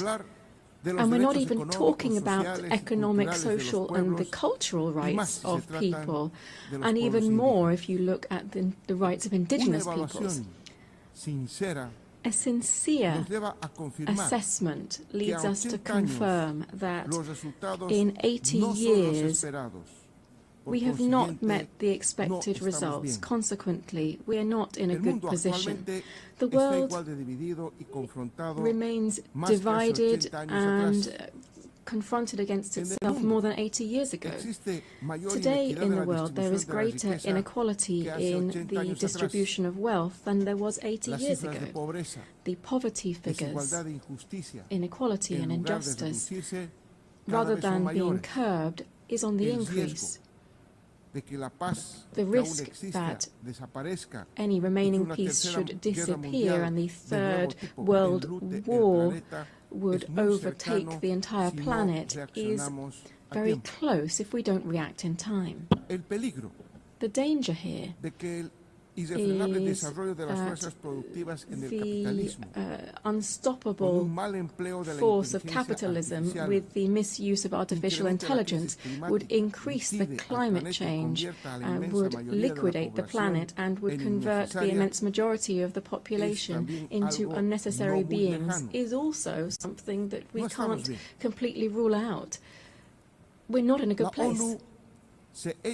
The UN was established on the basis of the foundations of the skeletons of the Holocaust and the not only physical but also moral ruins left by the fascist racism and also increasing neocolonialism with the use of 2 atomic bombs.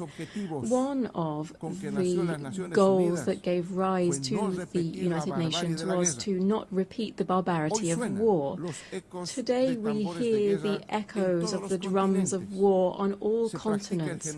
We see the practice of genocide on the sole decision of 2 countries. We deny the right to be free and sovereign to a people.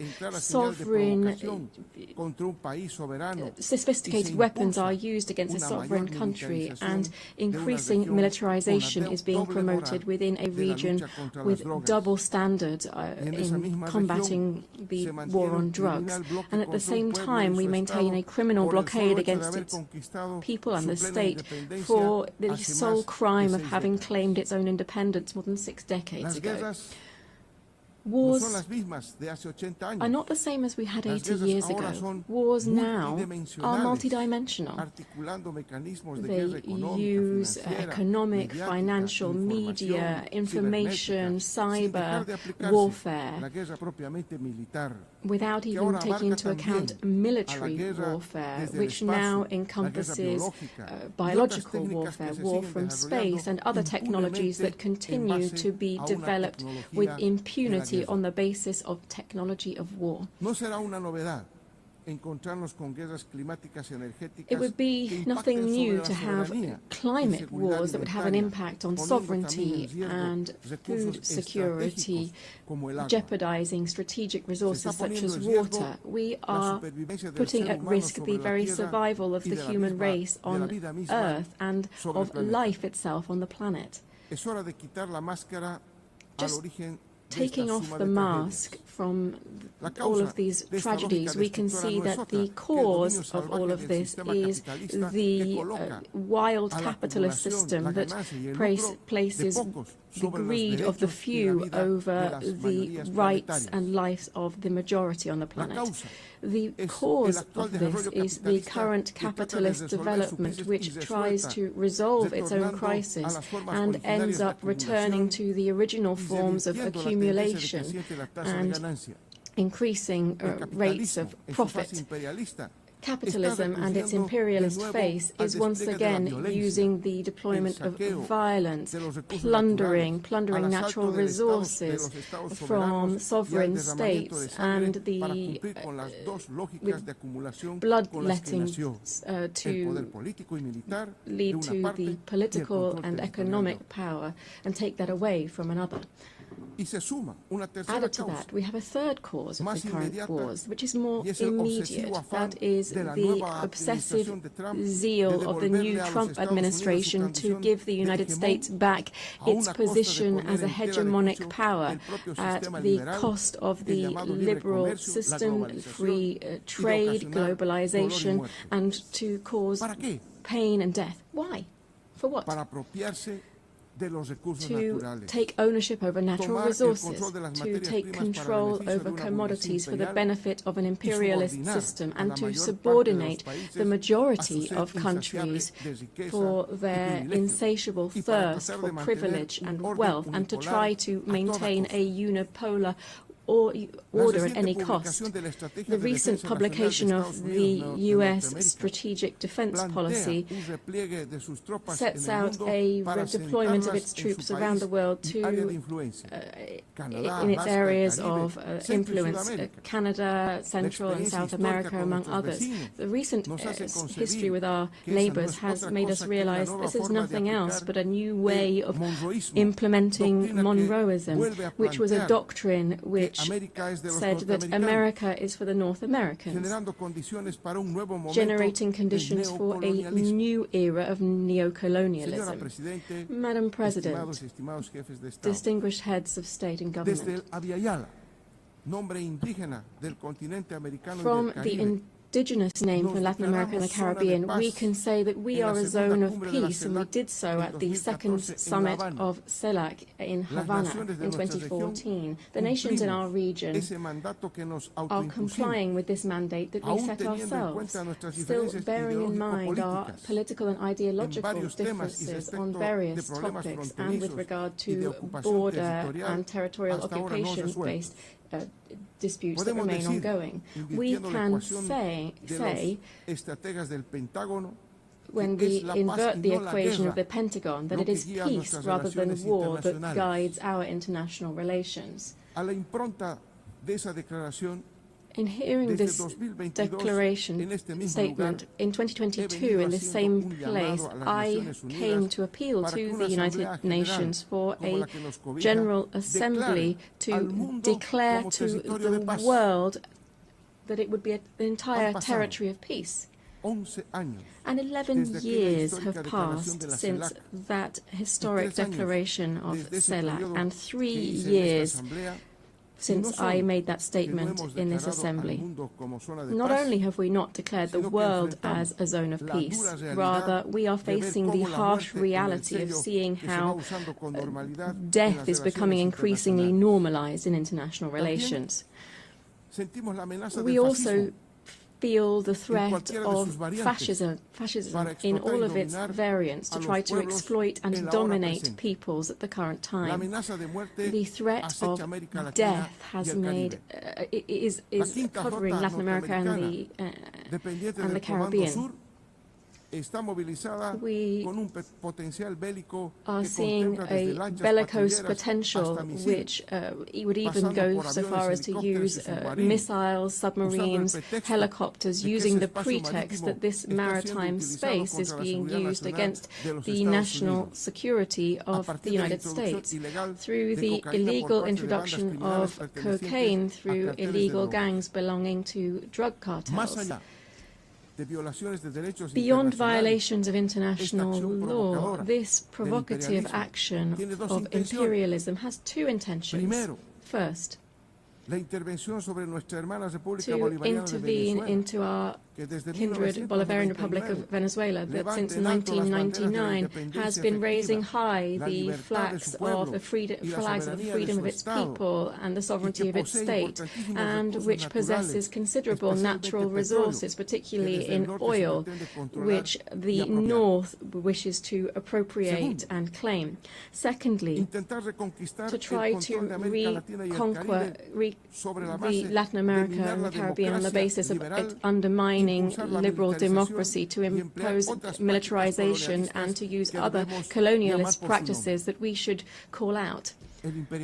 Imperialism is said to be used to combat drugs trafficking. This is a fallacy, because if this were true, it would actually be taking effect within their own country, where the demand for this type of drugs is high, and where in its origins, where we see different types of organized crime. What the United States is trying to do is to give our region the role of holding back the edification of a multipolar world and to submit it to its own interests. Added to these military actions, the images of which have been seen around the world, we see other types of devastating actions, such as those aimed at strengthening the economic blockade against Cuba.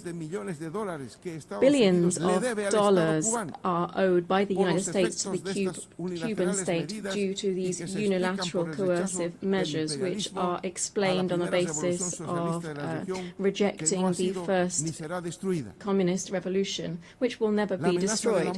The threat of death is also afflicting the Middle East. In the Middle East, the pain of millions of families and the death of hundreds of thousands of Palestinians finds no consolation. All of this history tells us, has the unconditional support of the United States, which wants to speed up the displacement of the Palestinian people as quickly as possible. Peace will be an empty world while the Palestinian people continues to face practices of genocide and does not have its own land and full sovereignty with East Jerusalem as its capital. But in this region, that's not the only thing that's happening.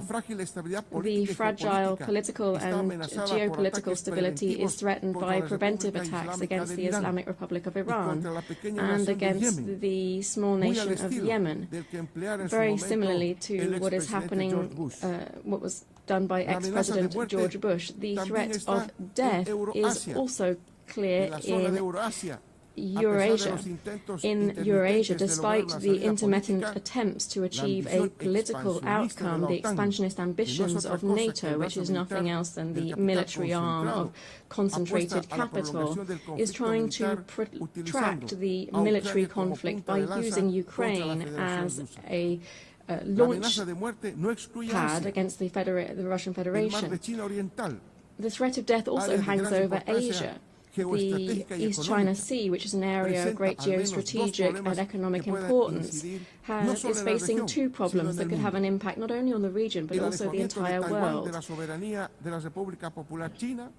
The overcoming of the sovereignty of Taiwan by the People's Republic of China is another example of explicit neocolonialism that is encouraged by the United States, as well as the dispute on the Senkaku Islands, the sovereignty of which is disputed between Japan, Taiwan, and China. It appears that these islands are home to important hydrocarbon resources. Furthermore, the constant tension between North Korea and South Korea could not only become a problem that affects these two countries, but also the entire security of the world. Heads of state and government, I've been referring to this entire world to say that in this new imperialist intervention, we should call it what it is, neocolonialism. And what should we do? I'm asking this. I'm asking this because it's led to one of the most outstanding strategies of the fight for the emancipation of labor over capital.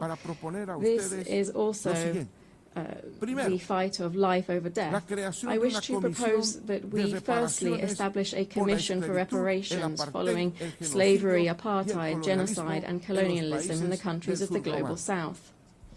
To do so, the United Nations should find a way to ensure that those designing war and death pay their billions of dollars rather into a reparations fund. I hope that this rostrum, the highest on the international stage, will also serve to be able to launch an appeal and recognize that colonialism and neocolonialism was and is an historic mistake that brings and continues to bring a social wound over the population that it victimizes. It also does this with indigenous societies that it affects in particular. Today, on behalf of the construction of a fair future, we have to condemn the devastating impact of colonialism in the past and the present. I appeal to the heads of state of CELAC and the African Union to join forces and to oppose the adverse consequences of colonialism. This commission that I've mentioned should set up effective mechanisms to restore historic justice in the following spheres: reparations, land rights, recovery of the environment destroyed through the action of the colonizers and transnational corporations, apologies for the colonial past through the restitution of cultural goods of the indigenous peoples that were taken by the colonizers during the period of expansion and genocide, the prevention of neocolonial practices, programs for the development of indigenous peoples and the preservation of their cultural identity. We should also provide compensation to people who have resisted the military occupation of their territories and those that are suffering under unilateral sanctions and economic blockades. Secondly, we should convert the UN General Assembly into a body with binding power so that it can be an effective voice for all peoples and not a space where we simply realize the will of the most powerful. We need this forum to be an ethical nucleus, a political heart, and the living spirit of a new era guided by the culture of life. We need the resolutions adopted within the UN General Assembly to not be vetoed by any superpower and to be truly complied with. This means ensuring that multilateralism is truly valid and not just a formality. We should declare the world as a zone of peace and promote demilitarization as far as possible. The immense majority of the population in the world refuses to accept that the revitalization or overcoming the cyclical crises of capital should be done on the basis of investment in billions of dollars to manufacture all types of conventional and unconventional weapons. Just 1/3 of military expenditure would give us better and greater education, health and housing guaranteed for everyone. The UN has to become a pact for peace and for life as the shared destiny of everyone who believes in living together. 4, we need to undertake a profound reform of the Security Council that would prevent one of 2 countries holding up global stability. We need to ensure this reform and ensure the reform that the countries of the Global South have been insisting on for several years. Democratizing the Security Council would be giving effect to the principle of the legal equality of states and democratizing the future. It would be to ensure that the voices of Africa, Latin America and the Caribbean, Asia and the historically marginalized peoples would also count. 5. We should move towards the Universal Declaration of the Rights of Mother Earth. Bolivia, together with the Amazonian people, speaks up to recall the urgent need for international cooperation to strengthen the conservation of the Amazon. We should do so through strengthening the sovereignty of Amazonian countries over this strategic biome for the world. Defending the Amazon means defending life. 6. We must reject all forms of commercial war and work to reduce economic and social divides between the countries of central capitalism and the countries on the periphery. Trade wars not only affect companies, but also the immense world of work. It also lessens to alarming levels the possibility for lower classes to access acceptable food. Hegemonic and capitalist interests don't have any right to overtake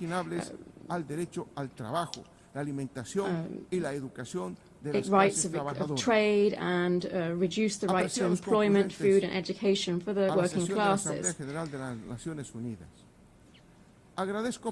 Dear guests here at the 80th session of the UN General Assembly, I'm very grateful that on this occasion of the 80th anniversary of the establishment of the United Nations, having listened to the analysis and the outlook of the plurinational state of Bolivia over critical problems facing us today, and as we look ahead to working together for peace, development and collective human rights, the Bolivian people, to whom we have guaranteed a democratic transit that we have not seen in 28 years in our country, is looking forward to seeing the changes that we must see within the United Nations in order to guarantee global peace. Thank you very much.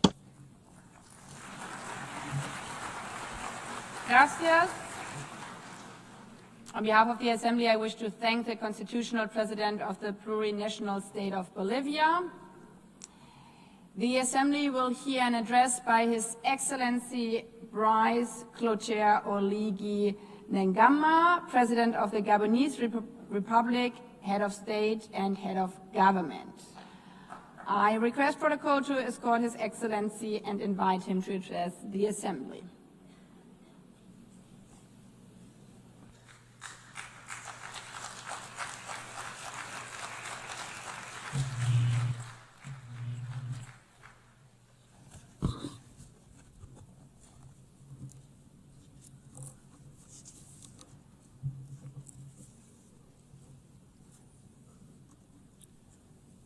Madame la Présidente Madam de l'Assemblée President of the General Assembly, Mesdames et Messieurs, les distinguished chefs d'État et de heads of gouvernement, state and government, Monsieur le Secrétaire distinguished Secretary général General des Nations of the Unies, United Nations, distingués délégués, distinguished delegates, Mesdames et ladies and gentlemen, à l'entame de mon at the propos, outset, il me plaît I would like d'adresser mes to plus sincères et most chaleureuses warmly and félicitations sincerely à congratulate son Excellence, Her Excellency Madame Annalena Baerbock pour son élection à on la her présidence election de cette as 80e President session of de this l'Assemblée 80th générale session des Nations of the General Assembly of the United Nations. Madame la Présidente, Madam President, votre expérience your experience, vous I permettra, am j'en sure, suis convaincu, will allow you d'accomplir to avec efficacité effectively carry out les missions the inhérentes à votre missions haute fonction. of your august post. Soyez assurés rest de assured l'entière coopération of de the mon full pays. cooperation of my country.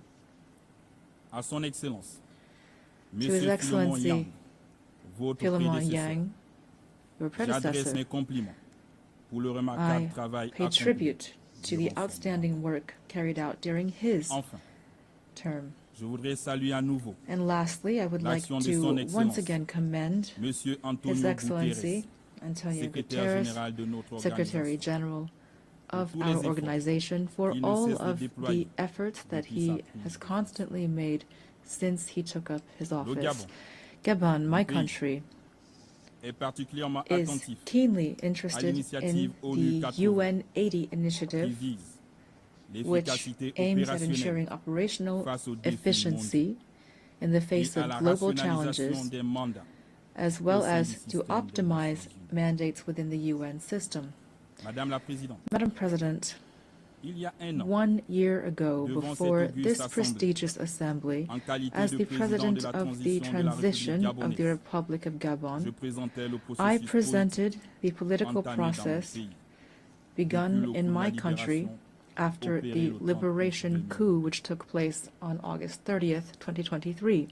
Au terme de l'élection After the présidentielle presidential election du 12 of avril April 2025, 12th, dont le 2025, processus for et which les the résultats process ont and été outcomes unanimement were salués unanimously par la endorsed communauté by the internationale. international community. Cette transition s'est This achevée transition par mon investiture le 3 mai culminated with my 2026. inauguration on May qualité 3rd, de premier 2025, président élu as the first de la elected République president gabonaise, of the établissant Gabonese ainsi Republic, les bases thus de l'ordre establishing the démocratique. foundations of democratic order. Comme vous le savez, As you know, le Gabon a connu une Gabon transition pacifique, has undergone a exemplaire, peaceful marquée par and l'inclusion exemplary de transition l'ensemble des forces vives de la that nation, included all of the political parties in Cette our transition nation. This ouverte à un dialogue national smooth inclusif transition et à un référendum led to an constitutionnel inclusive national conforme au dialogue and a chronogramme constitutional qu'il s'est referendum in accordance with the lequel agreed se upon poursuivra timelines, par l'organisation and des it will élections continue législatives through the holding of legislative, local, et sénatoriales and senatorial libres elections et transparentes. that are free and transparent.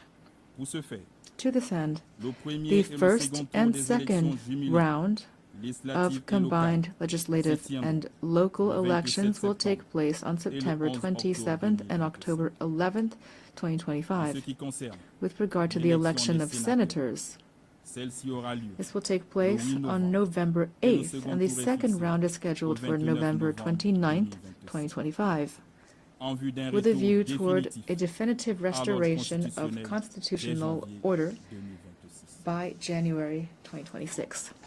Nous pensons légitimement We believe that ce this processus pacifique et peaceful historique and historic pourrait process d'ailleurs can faire l'objet serve d'enseignements as a et d'études lesson and a dans model divers milieux. in many other spheres. Le peuple gabonais The people a of puisé les Gabon ressorts have drawn de this ce success succès from dans son its histoire, history, sa culture de paix its culture of et peace, sa vision and its partagée du shared vision of the future.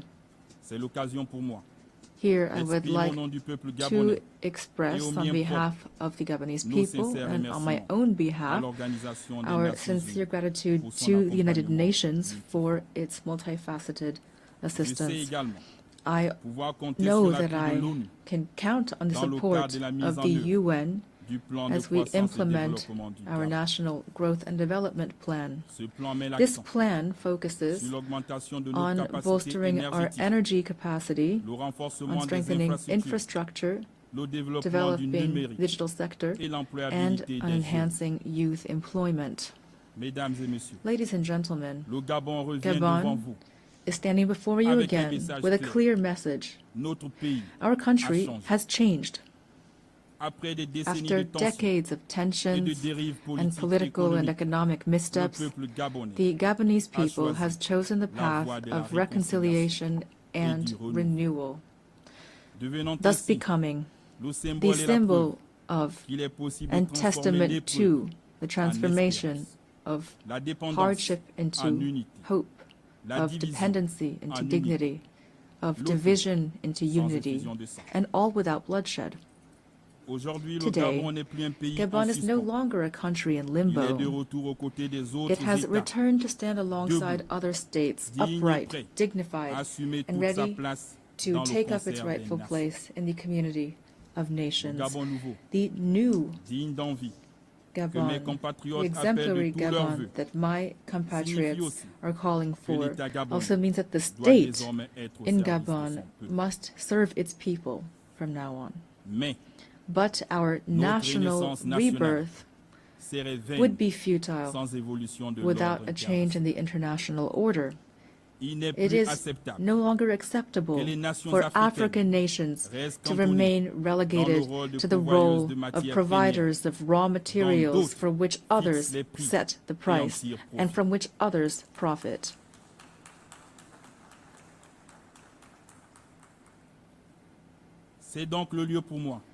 Therefore, I would like to invite public and private investors to support us through win-win partnerships. We have decided to transform, to process our resources on our territory, to create jobs at home, to develop African industries, and to interact with the world on the basis of equity, integrity, and mutual respect as we strive toward happiness.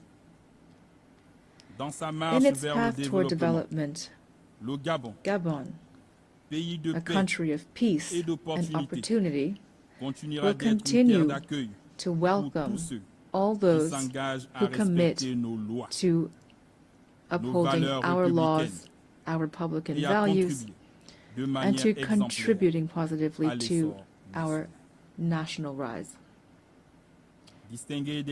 Distinguished delegates, ladies and gentlemen, this 80th session of the General Assembly has the theme, Better Together, 80 years and more for peace, development, and human rights. It takes place in an international context characterized by economic, environmental, and security crises that call for more sustained and more staunch collective engagement. This is an urgent call to tackle these concerns in accordance with the spirit and the values of the UN Charter. Ladies and gentlemen, today, the world has a radically different face. Humanity has never had so much technological prowess to ensure its well-being, and yet international peace and security have never seemed so fragile and so under threat. It is high time that peace reign on earth, and especially in Africa, which has so long suffered under conflicts that have been stoked and financed from outside the continent. Let the guns at last fall silent in the DRC, in Sudan, in the Horn of Africa, and in the Sahel. In this regard, instead of constantly stigmatizing and condemning the states of the Sahel, the international community would benefit from supporting them in their battle against the many-headed threat of terrorism. Ladies and gentlemen, on December 12, 1988, Gabon officially recognized the State of Palestine. Then, as now, we support the two-state solution, the only way, in accordance with UN resolutions, to guarantee a just and lasting peace between Israelis and Palestinians, as well as to guarantee international security. In this vein, Gabon must reaffirm its position in favor of lifting the embargo imposed on Cuba due to its negative effect on the well-being of Cuba's people. We solemnly reaffirm our full support for international efforts carried out throughout the world to achieve peace. These efforts must be centered on humans, especially women and youth. Through the Pact for the Future of 2024, the UN must continue to encourage and support the crucial action of women, starting from the Declaration and the Beijing Declaration and Program of Action, of which we're celebrating the 30th anniversary this year. Madam President of the General Assembly, Secretary General of the United Nations, the triple planetary crisis of climate change, biodiversity loss, and pollution is an existential threat for humanity. And yet, the efforts of the international community to address these challenges remain drastically inadequate. The Treaty on Biodiversity beyond national jurisdictions, which we have just ratified, fills a legal gap and provides an ambitious framework for equitable and sustainable governance of biodiversity. Together, we have a real opportunity to make this treaty a true driver of transformation for present and future generations. Gabon is the guardian of part of the Congo Basin, the second largest green lung of our planet. This extraordinary heritage must not be sacrificed to financial rapacity. We call for an equitable global partnership in which the protection of our forests is accompanied by fair compensation for the ecological services these forests provide to humanity. Ladies and gentlemen, the new global order is underway. The changes taking place in our societies are inevitable and cannot be overlooked. International peace and justice can only be guaranteed by a revitalized multilateralism, in particular through Security Council reform that takes into account the African claims enshrined in the Sirte Declaration and the Ezowini Consensus, to which Gabon is firmly committed. I wish every success to our work, and I wish a happy birthday to our organization. Thank you.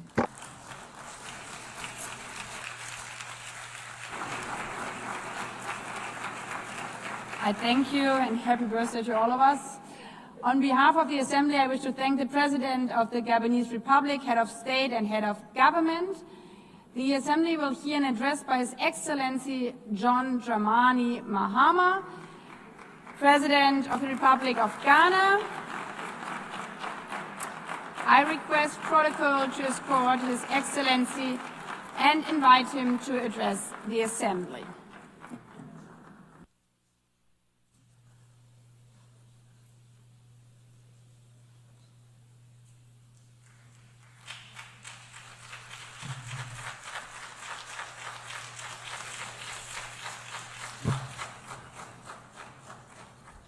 Thank you, Madam President, Mr. Secretary General, Excellencies, ladies and gentlemen.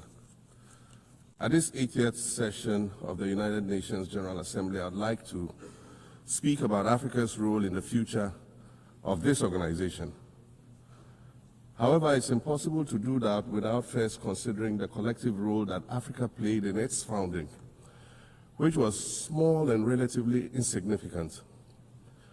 Of the 51 member states involved in the founding of the United Nations in 1945, only 4 were African: Egypt, Ethiopia, Liberia, and South Africa.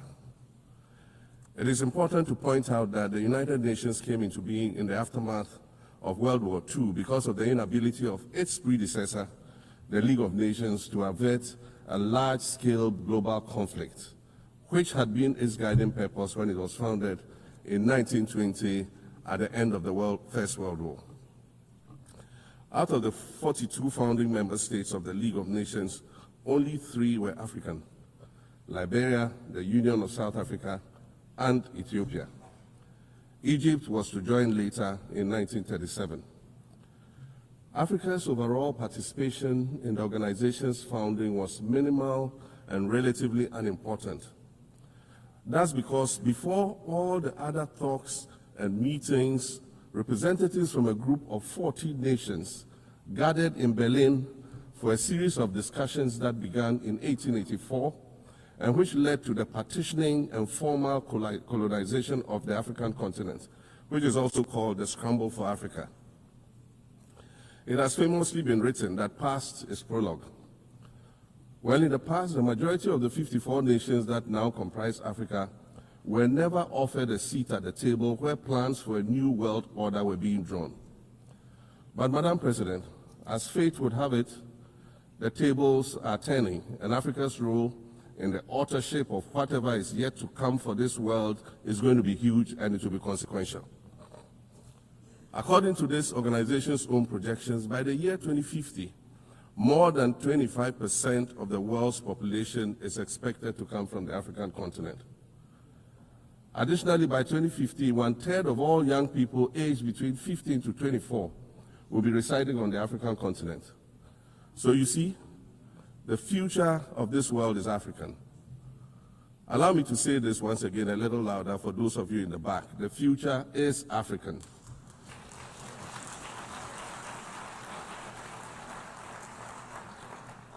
Already today, Africa is a catalyst for human potential and development, as well as for economic reform and ecological stability. Africa is a catalyst for systemic change. If this reality, which is fact-based and straightforward, seems provocative or unsettling, perhaps it's because you are viewing it through the lens of centuries of filters, colonialism and imperialism, and the resulting implicit bias. Maybe you are unaware of the resilience of African nations or their remarkable ability to make a strong comeback just when you think it's safe to count them out. That is what is happening right now in my own country, Ghana. Our constitution limits leaders to 2 4-year terms. In January, I was sworn in for a second term, which, let me point out, was non-consecutive with my first term. Our currency, the Ghana cedi, was rapidly depreciating. Faced with rising inflation, a huge debt burden, and low morale amongst our citizens. My new administration settled down quickly and embarked on an ambitious program of comprehensive transformation designed to restructure Ghana's economic foundation and enhance our competitive standing globally. We refer to this process of recalibration as our reset agenda. In just 8 months, we have achieved significant reduction in inflation from 23.8% in December 2024 to 11.5% in August 2025, restoring price stability for our citizens. Additionally, our currency, the Ghana cedi, has appreciated considerably against other currencies, with Bloomberg reporting it as the best performing currency in the world at one point. Our improved sovereign credit rating reflects increasing investor confidence in our economy, and our 24-hour economy initiative promises to transform our economy. And there's a renewed willingness amongst our people to trust that their elected officials have Ghana's interests at heart and that we are progressing together. Madam President, I believe that in honor of this milestone celebration, the United Nations should also embark on a process of serious recalibration and establish its own reset agenda. Since the organization's founding, the number of UN member nations has nearly quadrupled. And quite frankly, it is not the same world that it was back then when the UN was formed. I mentioned earlier that I began my second non-consecutive term as president this past January. My first term ended in January 2017. In that span of time, 8 years, the world has changed with such ferocity. My first days in office after my return felt as though I had just awakened from a Rip Van Winkle-style sleep. Now, no, that was only after 8 years. Imagine then what it will be like after 80 years since the founding of the United Nations. In 1945, the sun had not yet set on the largest empire in history. The most common mode of international travel was by sea, The personal computer had not been invented, let alone made portable. And television, a new convenience, was still in its infancy, albeit in black and white color. Relations between the US and the Soviet Union were turning frosty, with Winston Churchill declaring that an iron curtain has descended across the European continent.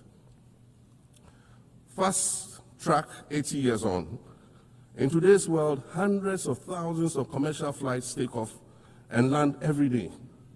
Libraries have been digitized so that volumes of literature can exist on a small device, small enough to fit inside your pocket. We live in a world of cryptocurrency, artificial intelligence, social media, the internet and its dark hidden dungeon of the dark web, all of which carry a potential threat to global peace and security. Climate change is real, and we're fighting a losing battle against the loss of Maldives and other island nations to the rising sea level, against the loss of Timbuktu to desertification and the Amazon forest to global warming and deforestation. Madam President, the UN Founding Charter is outdated when it comes to representation in this August Assembly. The most powerful post-World War II nations are still being rewarded with an almost totalitarian guardianship over the rest of the world. And yet, the first sentence in Chapter 2, Article 1 of the UN Charter declares that the organization is based on the principle of sovereign equality of all its members. If this were true, and was the case, a continent as large as Africa, with its numerous UN member states, would have at least one permanent seat on the Security Council.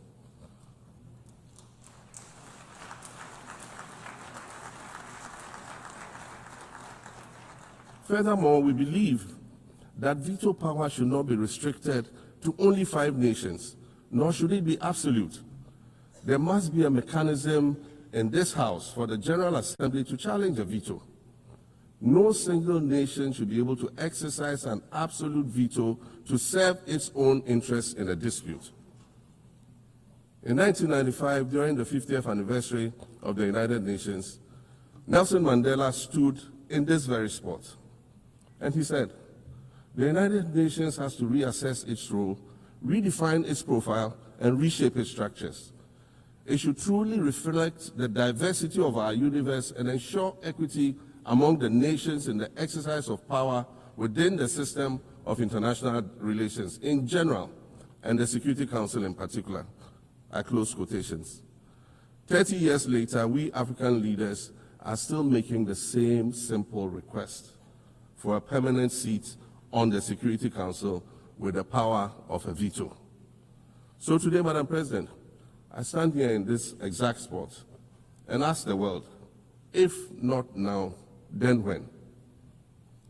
We demand not only a reform of the Security Council, but also a reset of the global financial architecture, which is currently rigged against Africa. Africa must have a greater say in the world's multilateral financial institutions. And while I'm making requests, I'd like to call for the removal of the blockade on Cuba. As Dr. Kwame Nkrumah, our nation's founder, famously said, "We seek to be friends with all and enemies Sudan." The Cuban people shed their blood on African soil in the fight against apartheid. And indeed, Cuba has been and continues to be a faithful friend of Africa.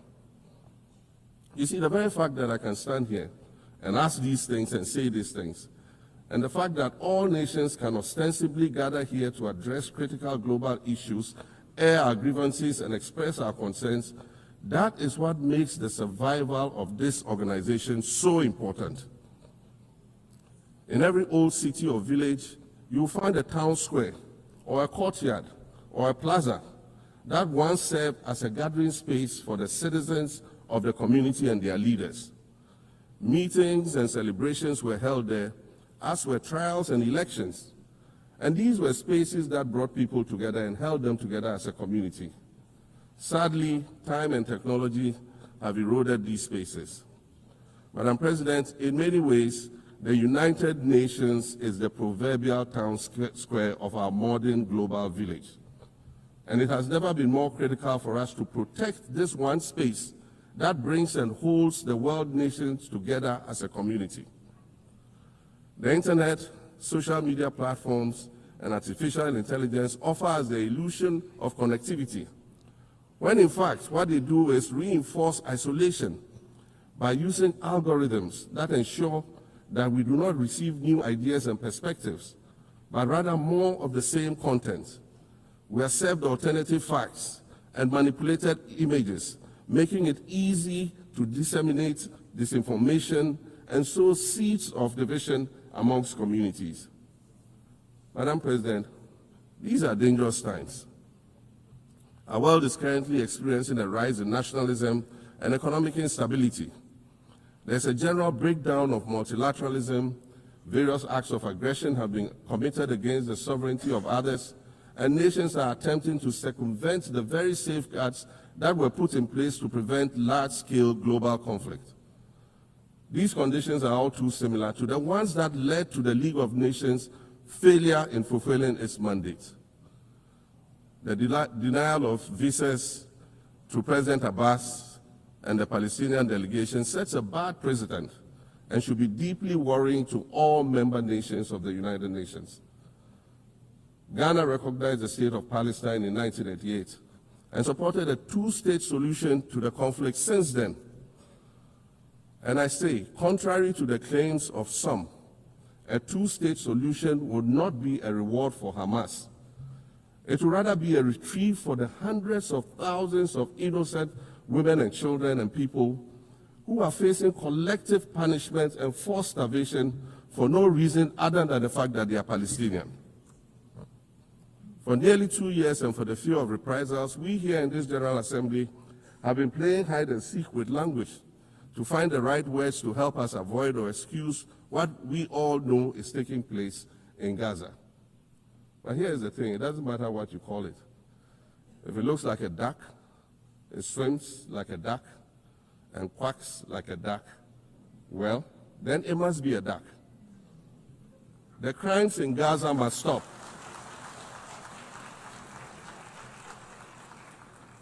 The crimes in Gaza must stop.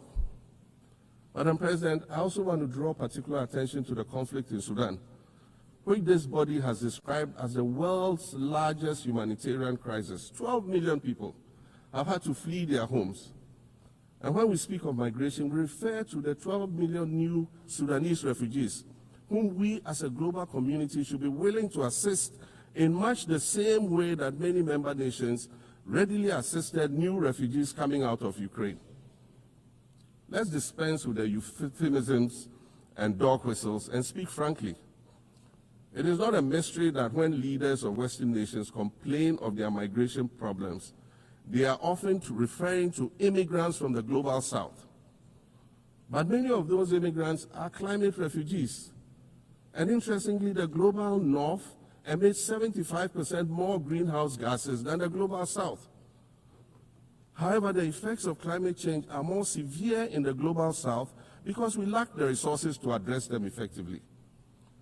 And so when the desert encroaches on our villages and towns and they become unlivable, we are forced to flee.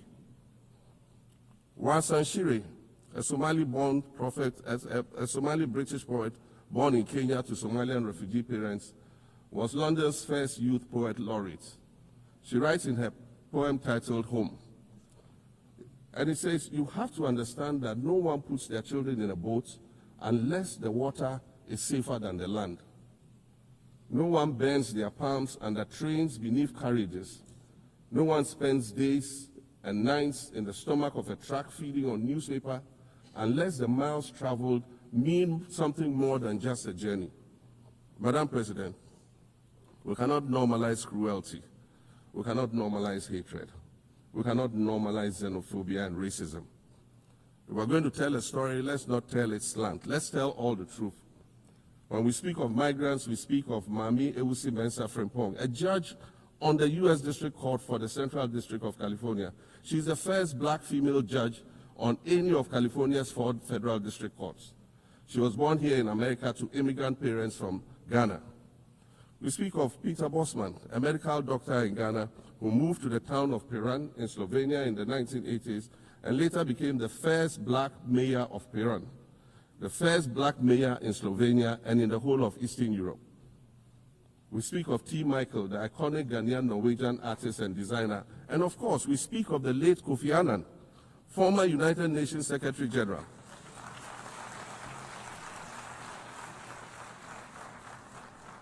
Former United Nations Secretary General and Nobel Peace Prize recipient, who was born in Ghana but spent his adulthood in various places in America and Europe. These are people who have brought great distinction to the countries that they decided to call home. Just as the migrants and the children of migrants before them did, I dare say these are not invaders, these are not criminals. Madam President, the slave trade must be recognized as the greatest crime against humanity. As the African champion on reparations, Ghana intends to introduce a motion in this August body to that effect.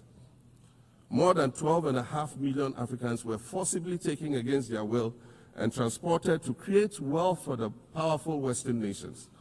We must demand reparations for the enslavement of our people and the colonization of our land that resulted in the theft of our natural resources, as well as the looting of artifacts and other items of cultural heritage that have yet to be returned in total. We recognize the value of our land and the value of our lives, as did our colonizers, as well as the governments that happily paid reparations to former slave owners as compensation for the loss of their property, in quotes, and that property for which they received compensation was paid referred to enslaved people who had been freed. Madam President, an increasingly insecure world is witnessing upward spending on defense budgets of bilateral partners and steep cuts in official development assistance. Since July 2024, it is estimated that there's been a 40% drop in humanitarian aid globally. In this era of global uncertainty, Africa must exercise sovereignty over its natural resources to raise the necessary funds to ensure the well-being of its citizens. The days of parceling out vast concession areas to foreign interests for exploitation must come to an end. We'll continue to welcome foreign investment, but we must negotiate better for a bigger share of the natural resources that belong to us. And we must insist on value addition to these resources. We're tired of the continued image of poverty-stricken, disease-ridden rural communities living at the periphery of huge foreign-controlled natural resource concession areas. We're tired of having people extract the most they can from us and in return offer us the very least by way of respect, consideration, and dignity. We're tired of not being represented in ways that reveal the richness and complexity of our history or acknowledge all that we have overcome to arrive here in this liminal space of untold possibilities. Allow me to echo the Indian-American writer Arundhati Roy, who wrote, "Another world is not only possible, she is on her way. On a quiet day, I can hear her briefing." I want to add that for the sake of Africa, and quite selfishly for the sake of my 18-year-old daughter, I hope that this new world that is arriving is a place of safety and equality for women and girls. To succeed, we must empower everyone, including women and girls, to reach their full potential. In closing, Madam President, I'd like to congratulate you on your election to preside over this historic 80th General Assembly and on being the 5th woman to hold this distinction. I'd also like to congratulate Her Excellency Nana Jane Opoku-Agyeman on being the first woman Vice President of Ghana.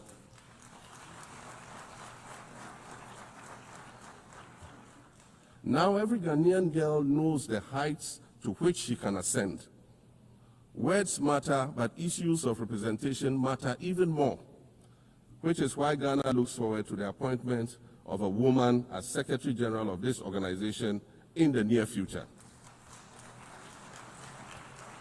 Madam President, Your Excellencies, I thank you for your kind attention.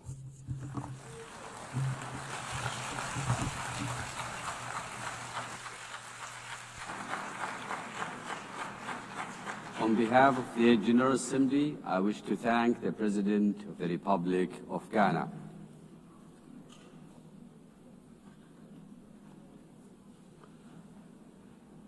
the Assembly will hear an address by His Excellency Omaho O. C. Sokhang Embalo, President of the Republic of Guinea-Bissau. I request protocol to escort His Excellency and invite him to address the Assembly.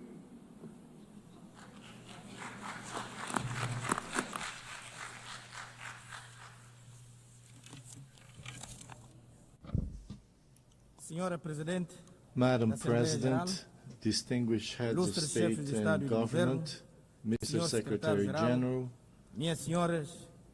ladies and gentlemen, allow me to begin by congratulating Mrs. Annalena Baerbock on her election as President of the 80th session of the United Nations General Assembly. I thank the outgoing President, Mr. Philemon Yang, for his service to the international community. To Secretary General António Guterres, I wish to reaffirm Guinea-Bissau's full support for his tireless efforts in favor of world peace, international cooperation, multilateralism, and sustainable 80 years ago, the founders of the United Nations pledged to save succeeding generations from the scourge of war. That promise, unfortunately, has not yet been fully fulfilled.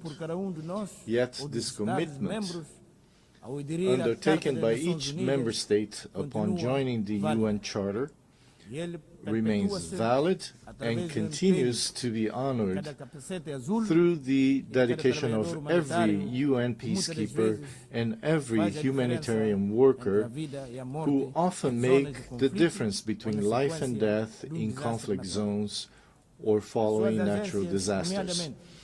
UN agencies such as WHO, UNESCO, UNICEF, FAO, WFP, UNHCR, and UNDP, among others, provide treatment, education, vaccines, food, and protect every day millions of human beings and contribute to the fight against poverty and discrimination against women and girls all over the world.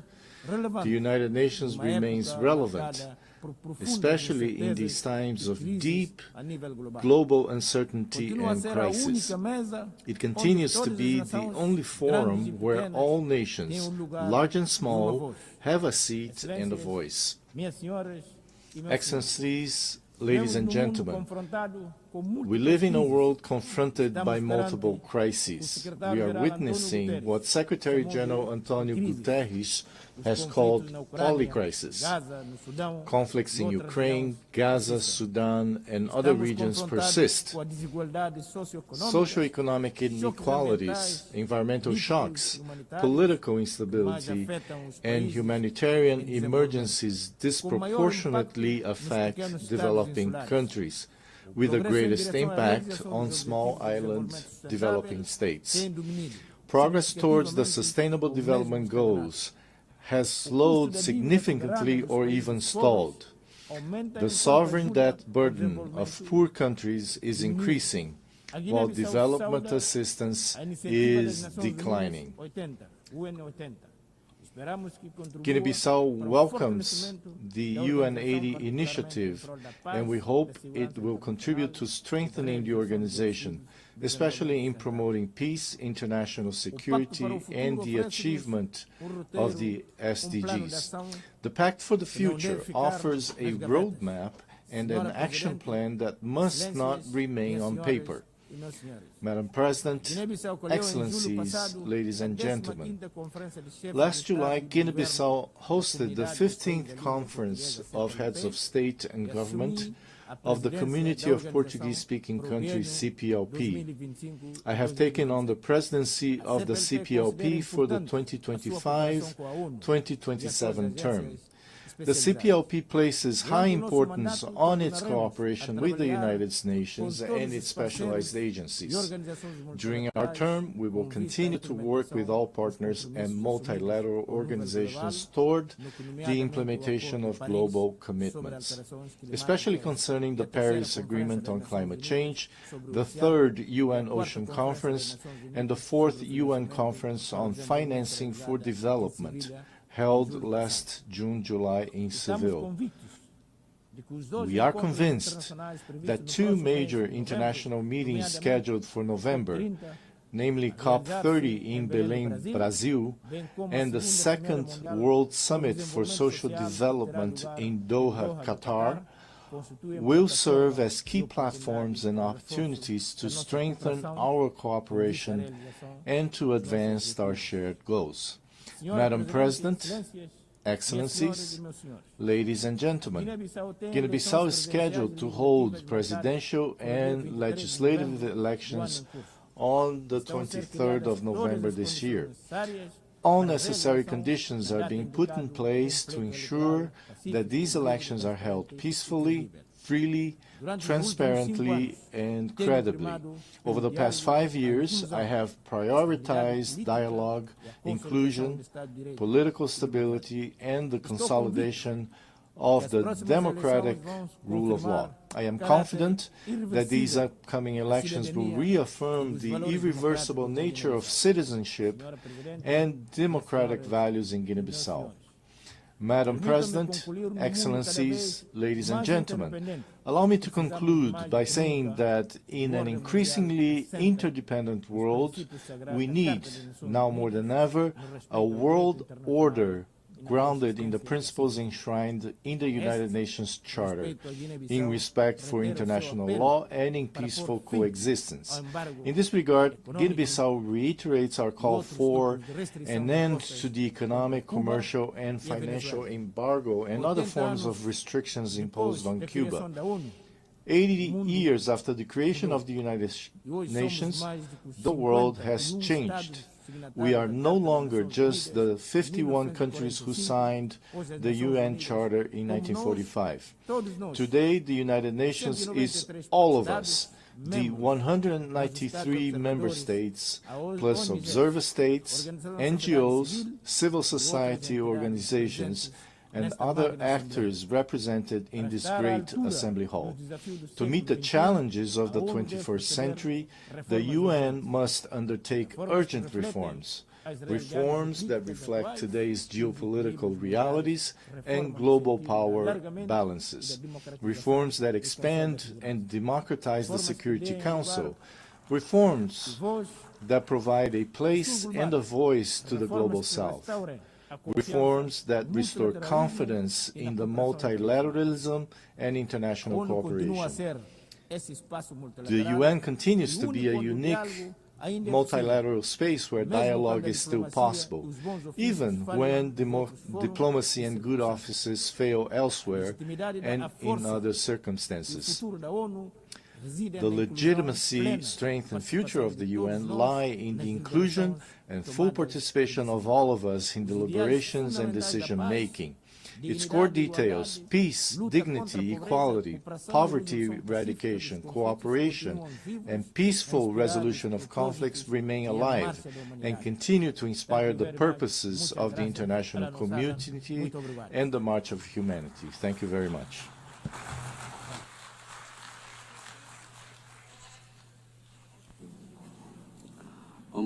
On behalf of the Assembly, I wish to thank the President of the Republic of Guinea-Bissau.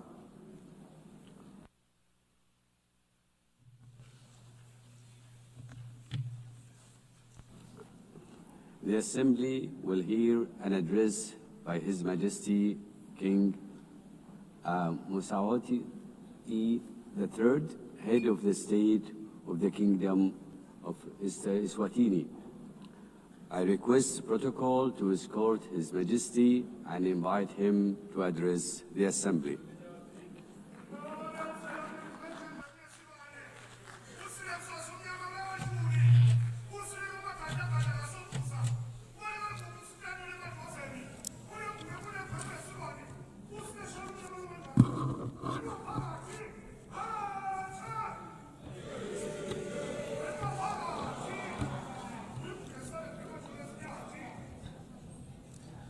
Your Excellency, Madam President of the General Assembly, Your Majesties, Excellencies, Heads of State and Government, UN Secretary General, distinguished delegates, ladies and gentlemen. It is a great pleasure to address the 80th session of the United Nations General Assembly under the theme, Better Together, 80 years and more for peace, development, and human rights. At the outset, we wish to assure you, Madam President, of Eswatini's unwavering support during your tenure. We also commend the UN Secretary General and the Secretariat for their steadfast leadership in navigating our world through unprecedented challenges. As we gather today, mankind is confronted with many challenges, including conflicts around the world. We must remind ourselves that when the United Nations was established in 1945, it was during a time of widespread global strife. Its founding fathers resolved that no country or people should endure suffering due to conflict. The UN Charter and structure were designed to be clear and resolute. Now is the time to ask ourselves what has gone wrong and what steps must be taken to correct these challenges and restore the UN's mission of fostering peace. The question we must ask ourselves further is, what is the UN doing to address these issues effectively? I propose that the United Nations establishes ad hoc committees to tackle global conflicts and promote peace. These committees should have equitable representation in dealing with the relative conflicts in the diverse regions of hotspots, including Africa, the Middle East, Europe, and beyond, ensuring that all affected nations have a voice.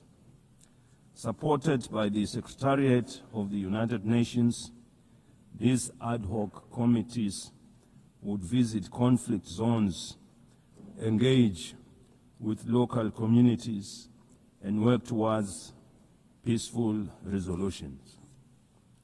For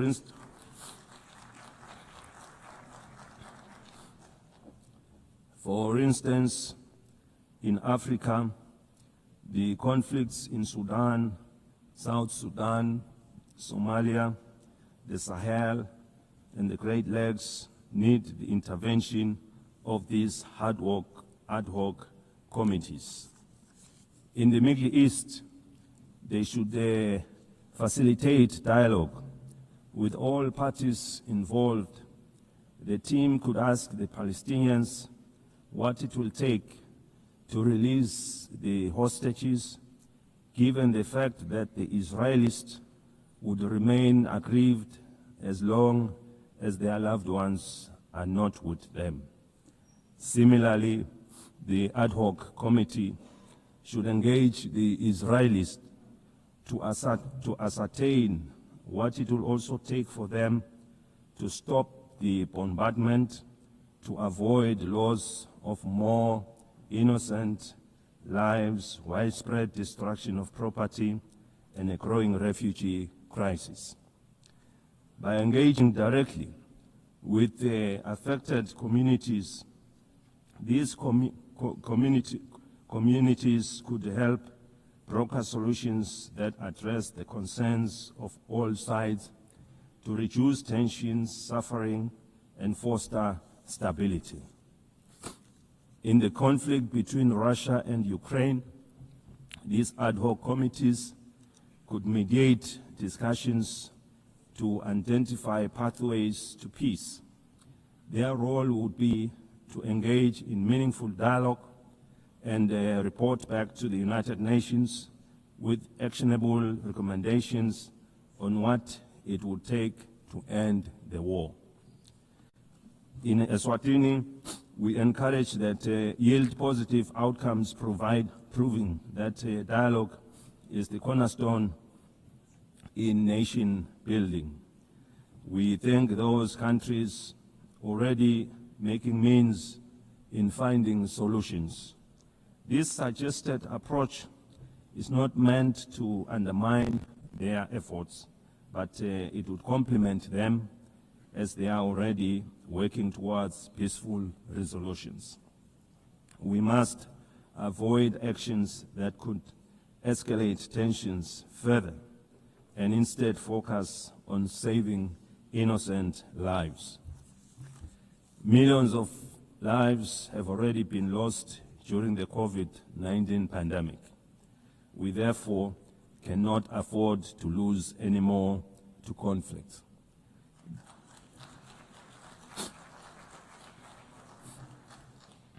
The UN must now focus on supporting the building of economies of the world to address issues of poverty and the global financial crisis which we experienced after the COVID-19 pandemic. By investing in these areas, we can create conditions for lasting peace. We therefore need one another in building and supporting our development initiatives in our respective countries. The time for action is now. The UN was established in pursuit of international law and peace, and its mandate dates back decades. In 2025 and onwards, we must renew our commitment to this mission by forming these ad hoc committees and making informed, inclusive decisions. We can work towards a world where peace prevails and no nation or people suffer needlessly. We have been calling for the restructuring of the United Nations as a body representing all member states. It must lead with decisions that are inclusive and widely respected, as no one will question the process taken. These reforms should be fully representative of all countries through the regions of the world in the Security Council to create an all-inclusive structure. Without such reform, the legitimacy and effectiveness of this body will remain incomplete. We have been encouraged to witness UN high-level meetings prior to the General Assembly being held to address various issues. These include the Seville and Awaza declarations on financing for development and socio-economic challenges faced by landlocked countries. We are aware that for any growth to take place, nations must have enough resources to achieve sustainable development goals. As we convene to advance international cooperation and to uphold human rights and fundamental freedoms for all, we are reminded that our work is both urgent and indispensable. The theme "Better Together" underscores the imperative of delivering on the United Nations Sustainable Development Goals and reinvigorating global cooperation. Eswatini continues to believe that working together remains our most powerful tool for addressing global challenges that transcend borders. The world stands at a critical juncture in pursuit of Agenda 2030. With only 5 years remaining, we must face the reality that progress on the SDG is far off track. This is a sobering reminder that our collective efforts must be redoubled and that international solidarity, cooperation, and shared responsibility are more urgent than ever before.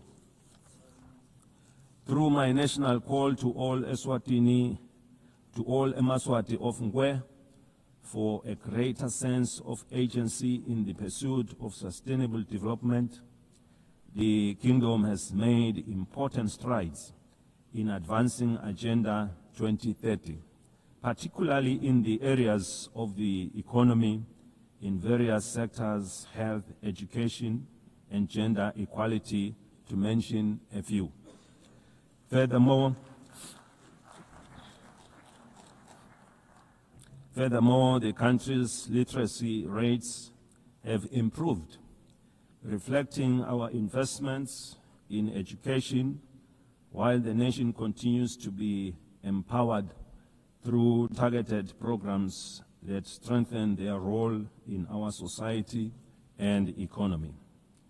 These achievements demonstrate what is possible when determination and partnership come together.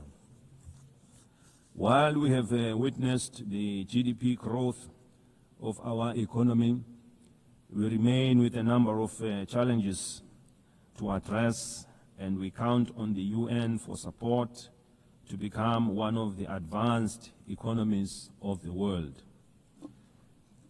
We have implemented initiatives to grow our economy and attract new investments by opening trade opportunities with other countries that give access to regional and international markets. Your Excellencies, the global economy remains fragile. Persistent inflation resulting in rising food and energy prices, as well as tightening financial conditions, have eroded physical space for many developing nations. Across sub-Saharan Africa, countries spend on average 12% of government revenues on debt servicing, diverting resources urgently needed for social cohesion programs. Eswatini also advocates for trade facilitation and economic diversification, simplifying customs procedures, reducing regulatory barriers, and enabling greater participation in regional and global value chains. In this regard, the African Continental Free Trade Area has the potential to boost intra-Africa trade by up to 52%, drive industrialization, and create millions of jobs. For countries like Eswatini, the AfTA offers more than market access. It provides a pathway to overcome geographic constraints through regional integration, cooperation, and efficient trade corridors. In an increasingly connected world, the Kingdom of Eswatini is actively striving for digital transformation as a catalyst for sustainable development. Eswatini is open for business in technology and looks forward to partnering and sharing experiences with other developed countries in advancing our technologies. Eswatini is proud of the significant progress achieved under Sustainable Development Goal 3. We welcome the progress made in the ratification of the Pandemic Treaty. This landmark agreement is essential for strengthening preparedness and resilience against future health emergencies, fostering effective and equitable cooperation. We remain deeply concerned about the decline in bilateral and multilateral support for global health priorities. Weakening our joint efforts threatens to erode decades of progress in this sector, as health is a global security.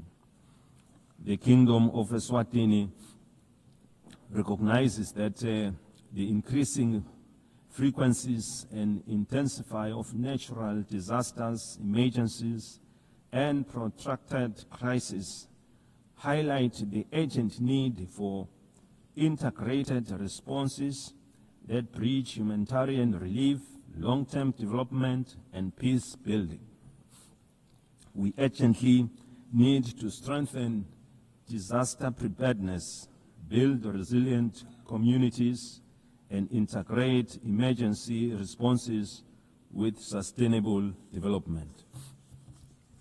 Eswatini, like other countries in the region, has many young and marginalized groups who face unemployment and inequality in various sectors. Ensuring empowerment, capacity building, and employment is our priority, and with the support of the UN programs, we are taking deliberate steps to provide a more enabling environment to guarantee their future. We equally recognize the rights and potential of persons with disabilities who continue to face disproportionate barriers to education, employment, and social participation so that they can fully contribute to and benefit from national development. The United Nations General Assembly Resolution 2758, adopted in 1971, did not address the issue of Taiwan's representation in the United Nations, and it does not preclude their participation in the UN system. The United Nations must seek suitable ways of including Taiwan so that she can better contribute to realizing the UN Sustainable Development Goals. In that way, this will fulfill the UN mandate to ensure that no country is left behind.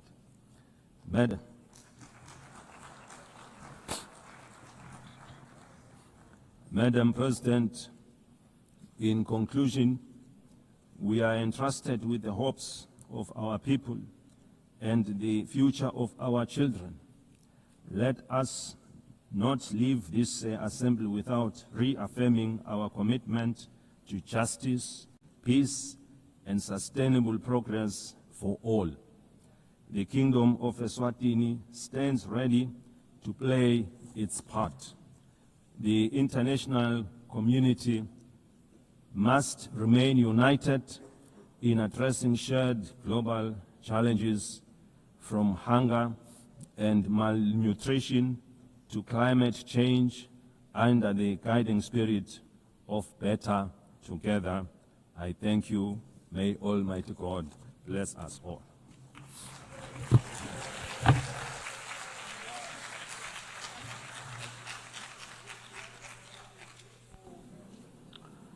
On behalf of the Assembly, I wish to thank the head of the state of the Kingdom of Eswatini.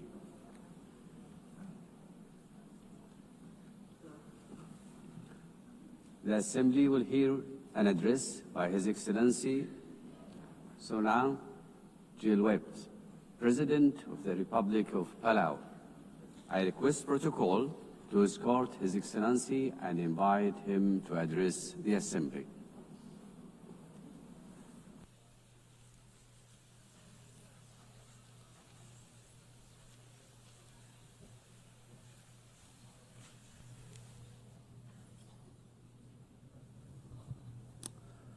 Madam President, Secretary General, Excellencies, distinguished guests, delegates, it is my great honor to address this Assembly at a milestone moment, the 80th anniversary of the United Nations.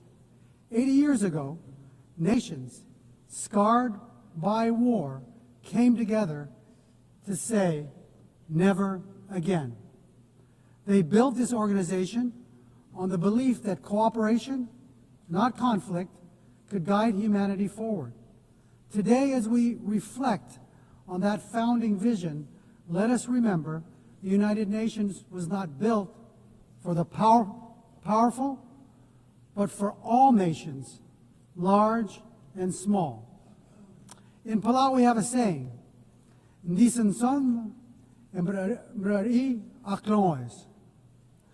small twigs banded together can light the fire that can bring the pot to boil.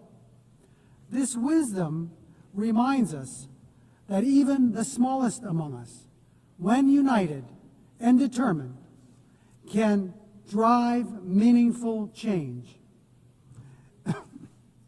The recent International Court of Justice advisory opinion affirms this truth, that our voice, though often overlooked, carries the weight of justice. We thank Vanuatu for their leadership and recognize the Pacific youth who co-led this charge.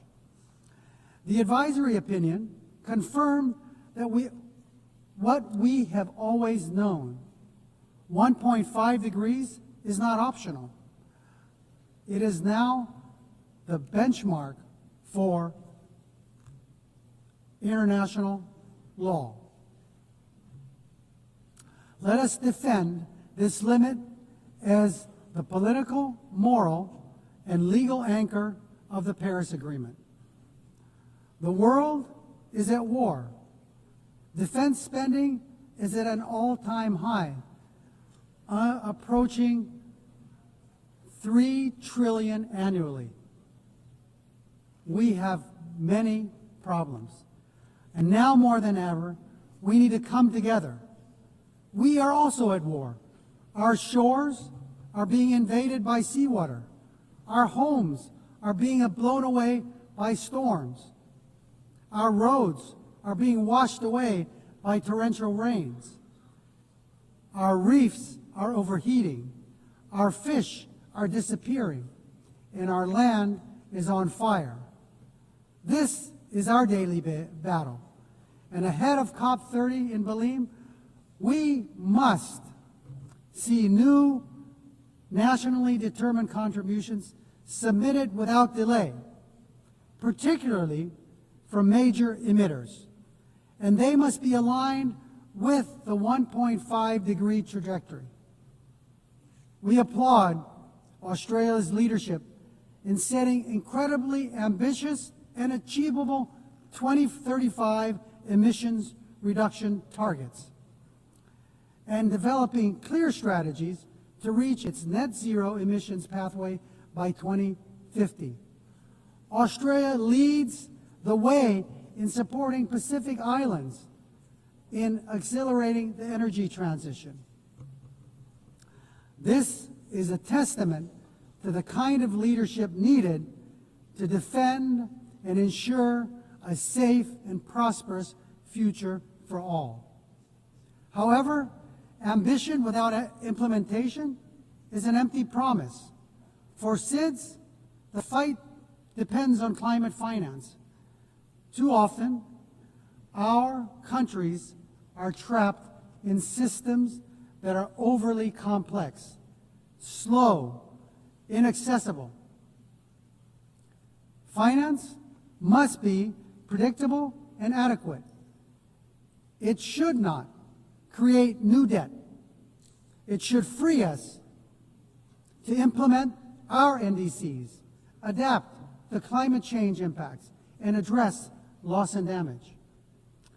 The 1.5 degrees Celsius limit remains our lifeline, and finance is the key to achieving it. We need investment, not in defense, but for us to combat our greatest threat, climate change. It is not aspirational. It is the scientifically grounded guardrail that protects the most vulnerable from the worst climate impacts. Madam President, our region has served as the world's moral compass on climate justice. We have helped secure the 1.5-degree goal in Paris. We have pushed for a mechanism on loss and damage.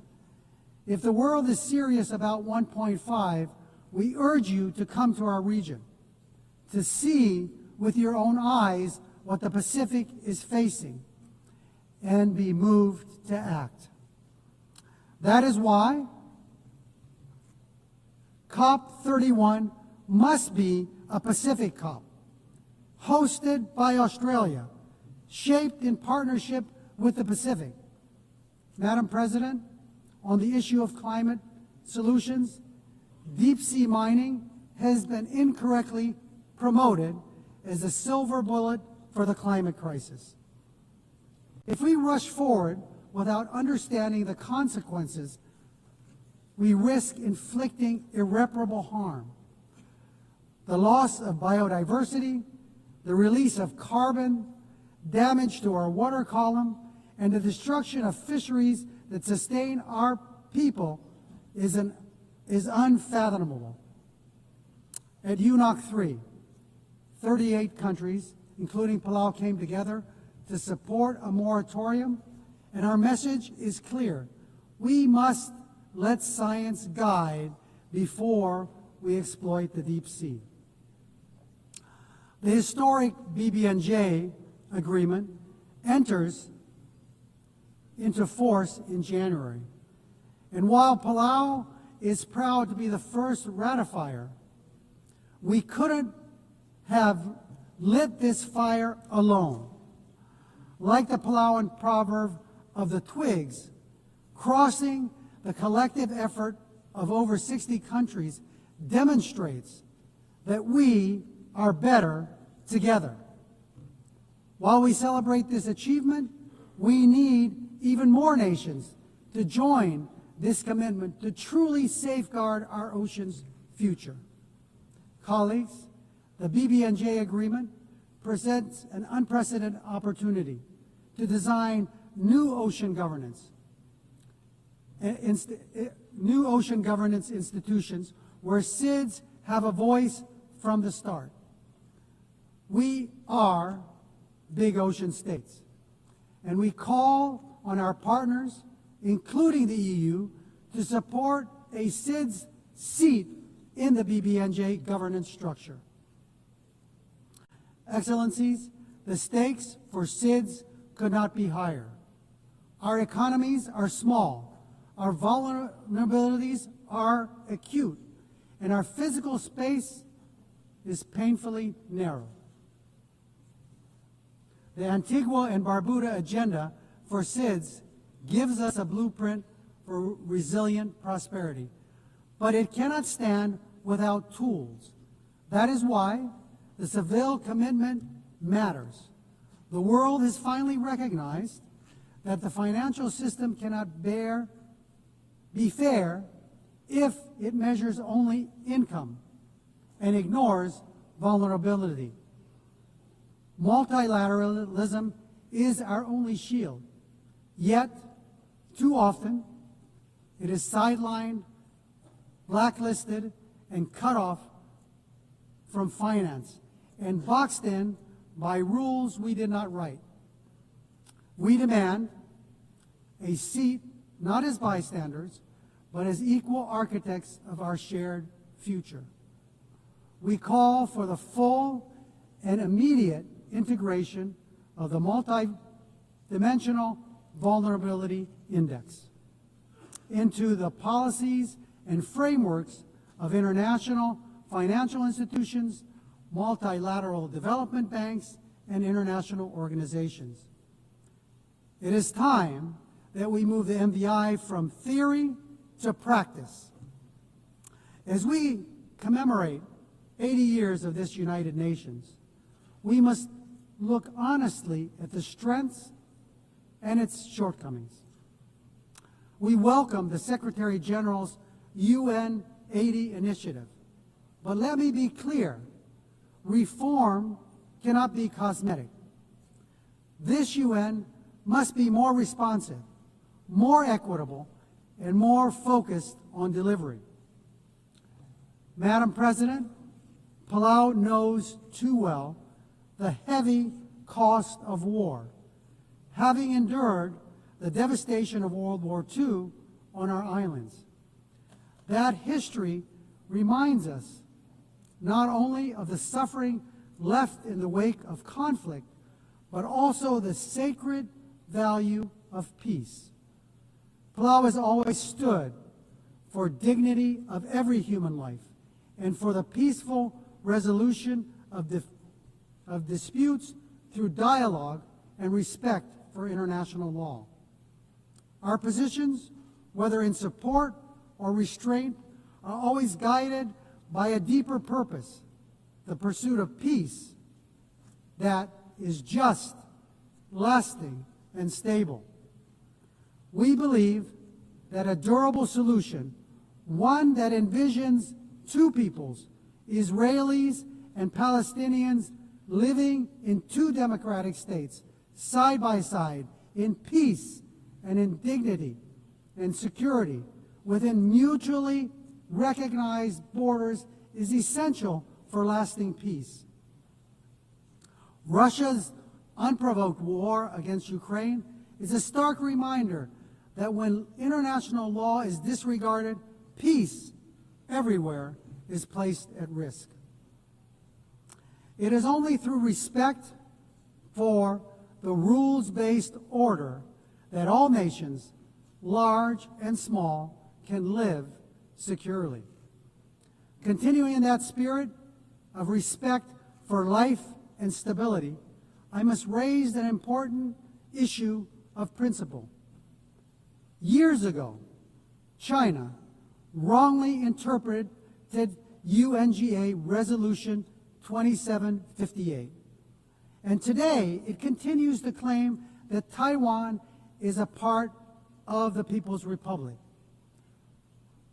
The end result has been Taiwan been silenced. The 23 million people's voices have been kept unheard, keeping Taiwan out of fully participating in the UN system and contributing to the world. Palau believes that inclusivity, which includes Taiwan, strengthens the United Nations, and that no community should be barred from contributing to the solutions of our world that it so desperately needs. Madam President, let me close with another Palauan proverb. It's about tides. Dol raidis. An incoming tide should lift everyone. The choices we make together are about lifting all of us, ensuring the next generation inherits a world that sustains them just as it has sustained us. As we face today's greatest challenges, climate change, ocean decline, debt, inequality, wars, and conflict, no nation can carry the weight alone. But together, guided by the spirit of the UN's founding and strengthened by 80 years of hard-learned lessons, we can turn the tide. Let this assembly be remembered not only for the words we speak, but for the actions we take and for the resilience we build, the justice we uphold, and the future we secure for the generations yet to be born. We are better together. God bless you. Sudan, thank you.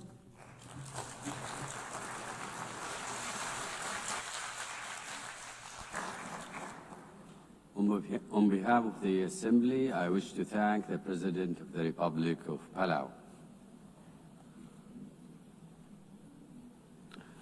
The Assembly will hear an address by His Excellency Il Ilhamu Haydar Ogolo, IVU, President of the Republic of Azerbaijan.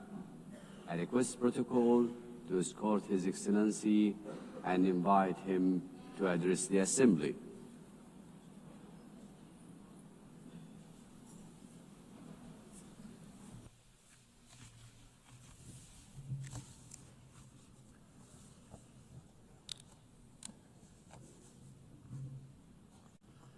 Ladies and gentlemen, for many years, I spoke from this tribune about tragedies of aggression, occupation, and injustice experienced by Azerbaijan.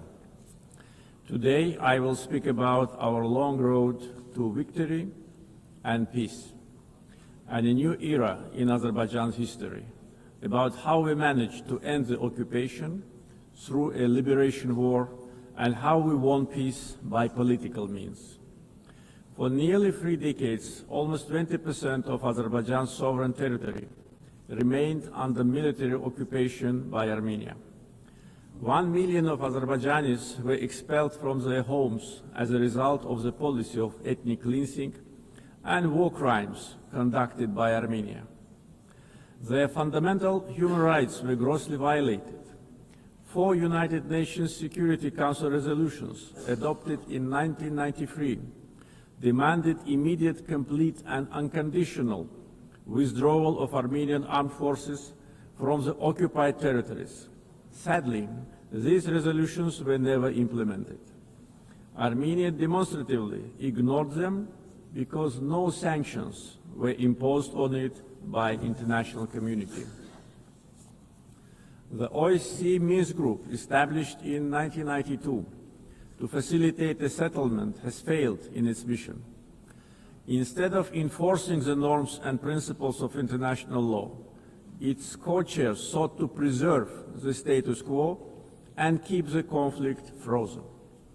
In 2020, after almost 30 years of ineffective negotiations, Azerbaijan was forced to exercise its legitimate right to self-defense under Article 51 of the UN Charter. During the war, Armenia shelled our towns and cities with ballistic missiles and cluster munitions, killing more than 100 of innocent civilians. Azerbaijan, in its turn, conducted the war in strict compliance with international humanitarian law.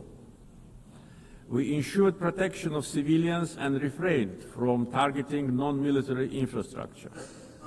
In 44-day patriotic war, our armed forces liberated occupied territories and restored Azerbaijan's territorial integrity in accordance with international law and relevant UN Security Council resolutions.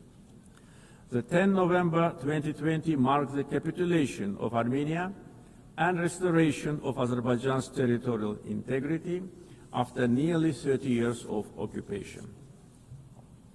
Right after our victorious war, Azerbaijan declared its readiness to open a new page in relations with Armenia, based on mutual recognition of territorial integrity and sovereignty.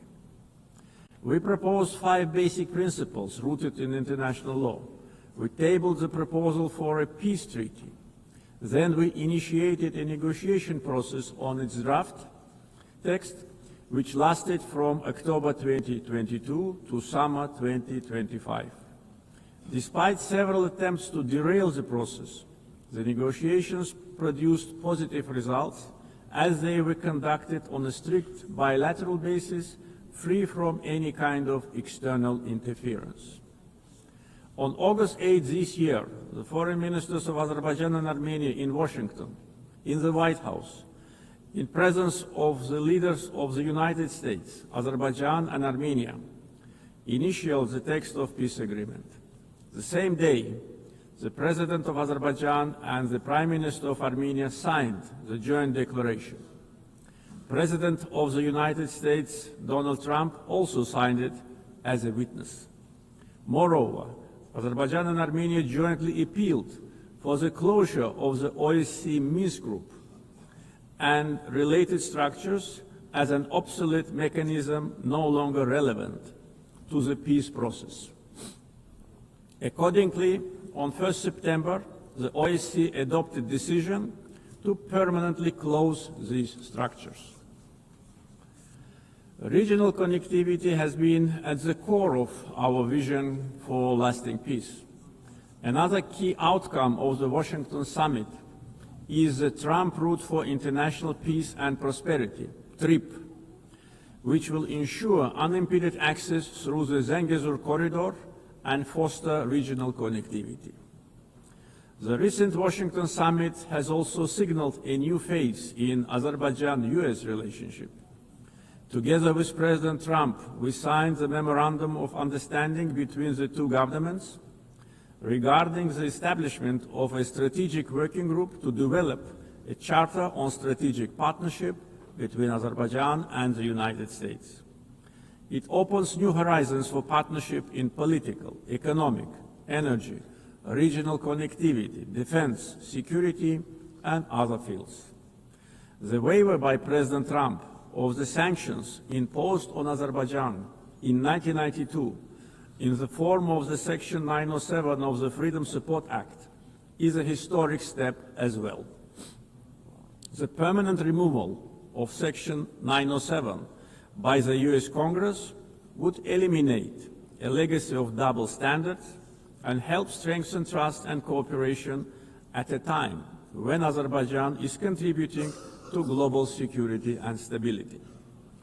Overall, the agreements reached during my August visit to the United States carry historic significance. I want to express my gratitude to President Donald Trump for opening a new chapter in the US-Azerbaijan relationship, for his decision to elevate it to the strategic partnership level, and for his support to the peace process between Azerbaijan and Armenia. Right after the victory in the patriotic war of 2020, Azerbaijan started a large-scale reconstruction program in the liberated territories. During the time of occupation, Armenia leveled to the ground hundreds of Azerbaijani cities and villages, deliberately ruined 65 mosques. That was a policy of Armenia which was ruled by war criminals for almost 30 years.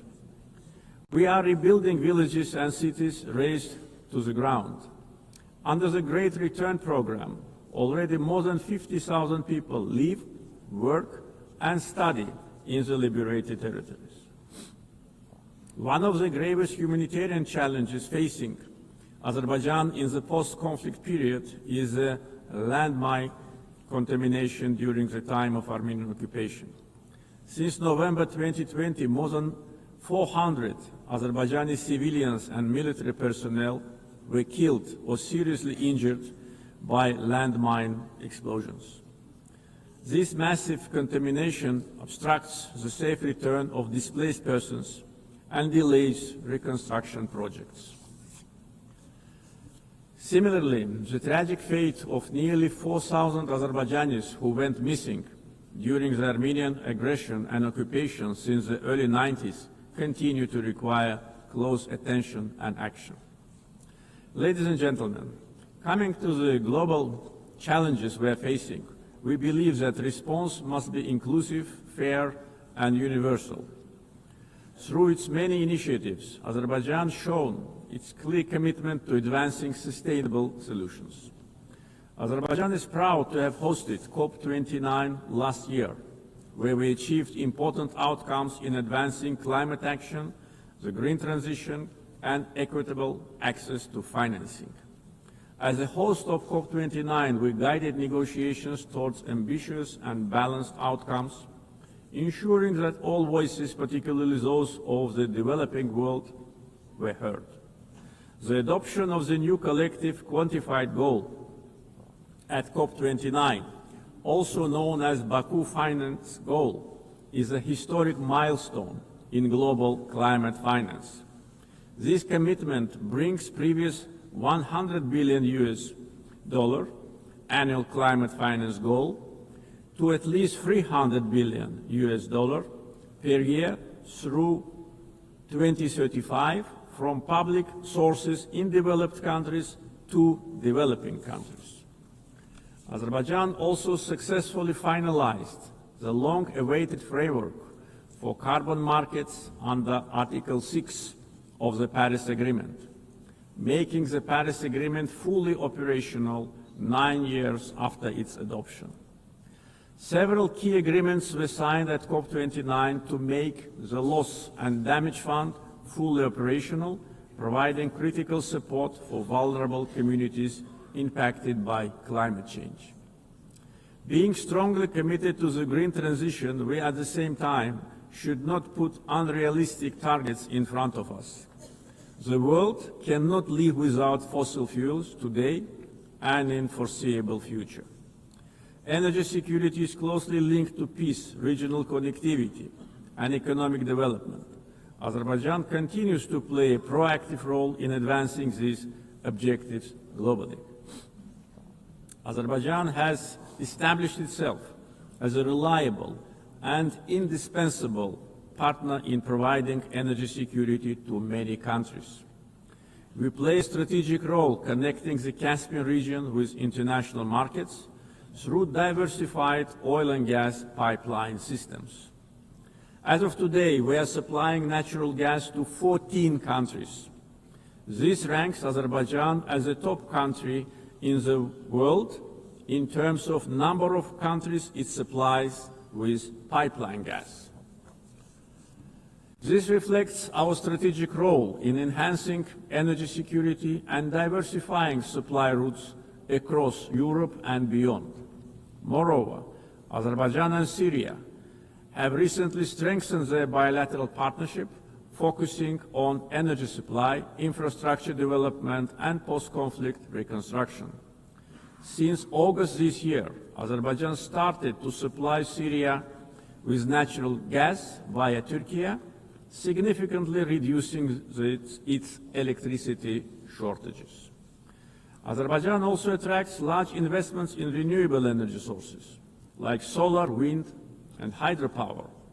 Almost 40% of our energy will be generated by renewables by 2030. Connectivity projects like East-West and North-South corridors cross our country. We have witnessed almost 90% growth in cargo volumes through the Middle Corridor since 2022. The transit time along the corridor has been significantly reduced. The biggest trade fleet in the Caspian, Alat International Trade Port, with its annual capacity reaching 25 million tons in the near future. The Baku-Tbilisi-Kars Railroad, 9 international airports, the biggest air cargo company in the region, and many other factors have turned Azerbaijan into one of international transport hubs. There is a great potential for cooperation in digital connectivity. Azerbaijan leads the Digital Transformation Initiative through such ambitious projects as the Digital Silkway. This project includes plans for the advanced fiber optic cable network under the Caspian Sea, establishing Azerbaijan as a key regional digital hub. Azerbaijan achieved significant economic growth by focusing on diversifying its economy beyond oil and gas, developing the non-oil sector and improving the investment climate through reforms and transparency. Reducing poverty and unemployment to the historic low of 5% is another achievement of our country. Recently, 2 major international rating agencies, Moody's and Fitch, have increased Azerbaijan's ranking. Azerbaijan was provided with favorable investment grade status, citing very strong external balance, low public debt, and substantial sovereign wealth assets as a key strength. This underscores our economic resilience, strong fiscal discipline, and favorable investment climate. Our foreign debt is only 6.5% of GDP, which is one of the lowest in the world. Azerbaijan's foreign exchange reserves exceed its foreign debt almost 16 times. Back in 2022, at the summit of the Caspian littoral states, I raised the issue of environmental degradation of the Caspian Sea. Today's situation is much worse. Caspian Sea is shrinking rapidly. The main reason is not climate change. Joint efforts of littoral states are needed to stop ecological catastrophe with unpredictable consequences. Azerbaijan is also ready to cooperate closely with the UN to tackle this problem. Ladies and gentlemen, Azerbaijan is proud of its global humanitarian assistance efforts. We are providing aid to countries affected by natural disasters, conflicts, and public health emergencies. Azerbaijan contributed to the COVID-19 response, donating financing, protective equipment, medical devices, and vaccines to more than 80 countries in need. Azerbaijan has entered a new era. We won both war and peace. We ended the occupation and started reconstruction. Justice has triumphed. Sovereignty has been consolidated, and peace is de facto reached.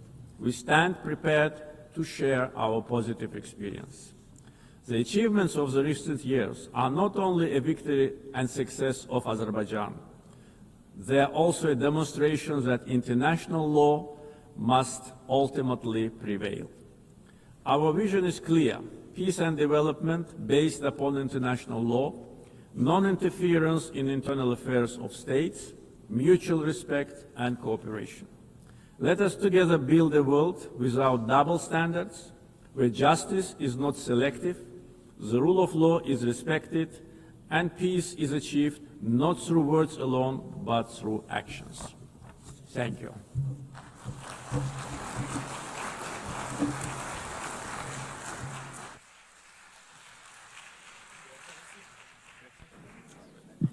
On behalf of the Assembly, I wish to thank the President of the Republic of Azerbaijan.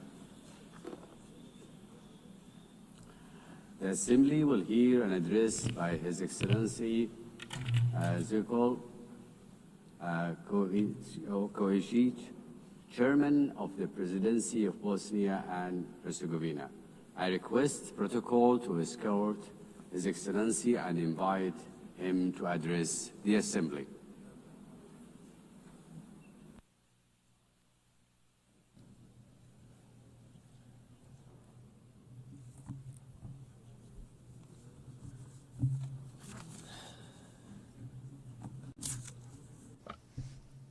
Gospodine predsjedavajući, gospodine generalni sekretaru, Dear Chairperson, Secretary General, dear colleagues, ladies and gentlemen.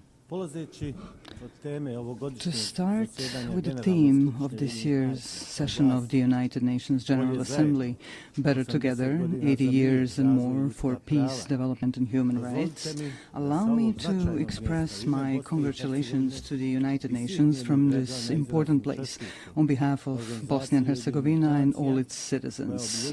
The UN is celebrating 80 years since its founding, and at the same time 80 years of continuous work on the fundamental goal of this organization.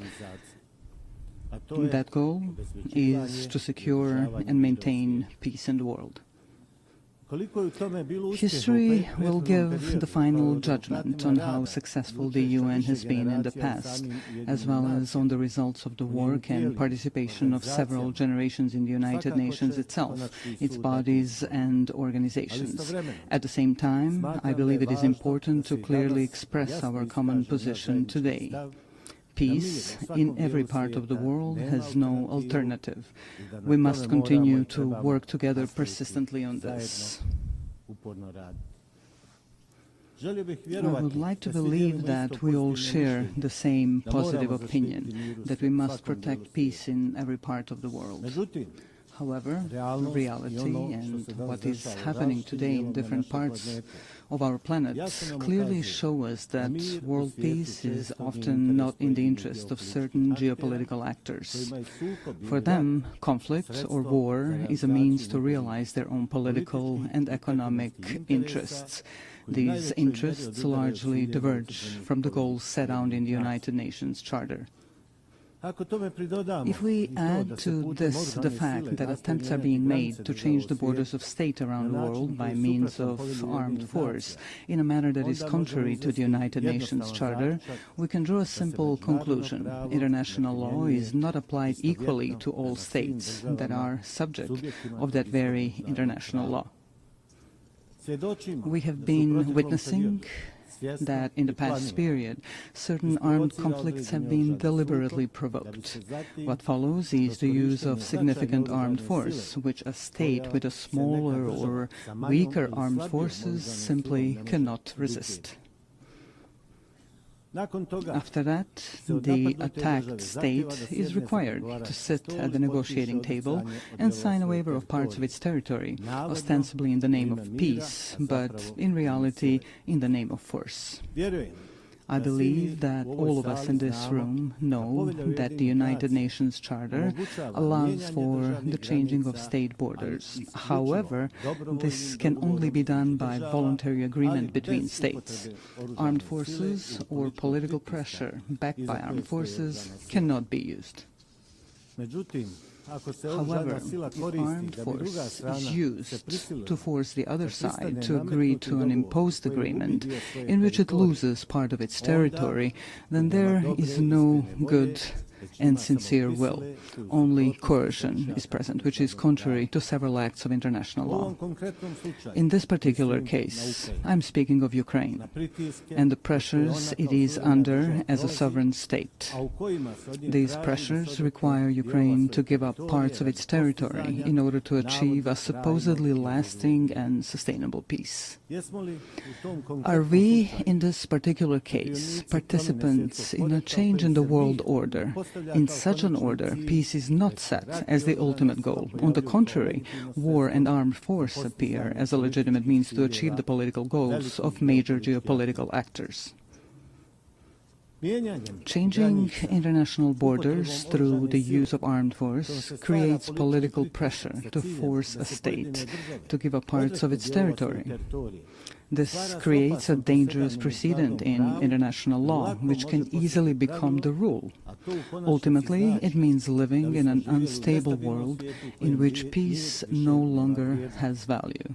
This is certainly not the desired outcome. Such a thing cannot be justified by any provision of the United Nations Charter or other acts of international law.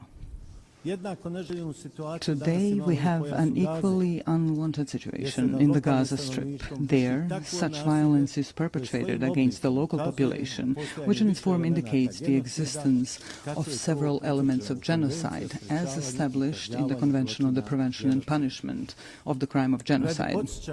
Let us recall, in addition to the fact that genocide represents the physical liquidation or removal of a national, ethnic, racial or religious group from a certain territory, it can also be committed in the event that such difficult living conditions are consciously imposed on that same national, ethnic, racial or religious group that threaten to ultimately destroy that group completely in a certain territory.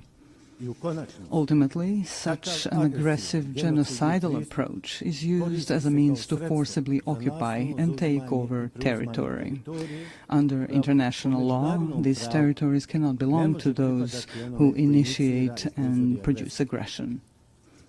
However, this is exactly what is happening in the Gaza Strip today.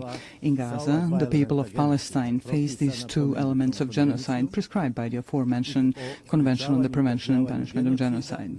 A part of the world's political public closes its eyes and keeps silent about this extremely terrible fact.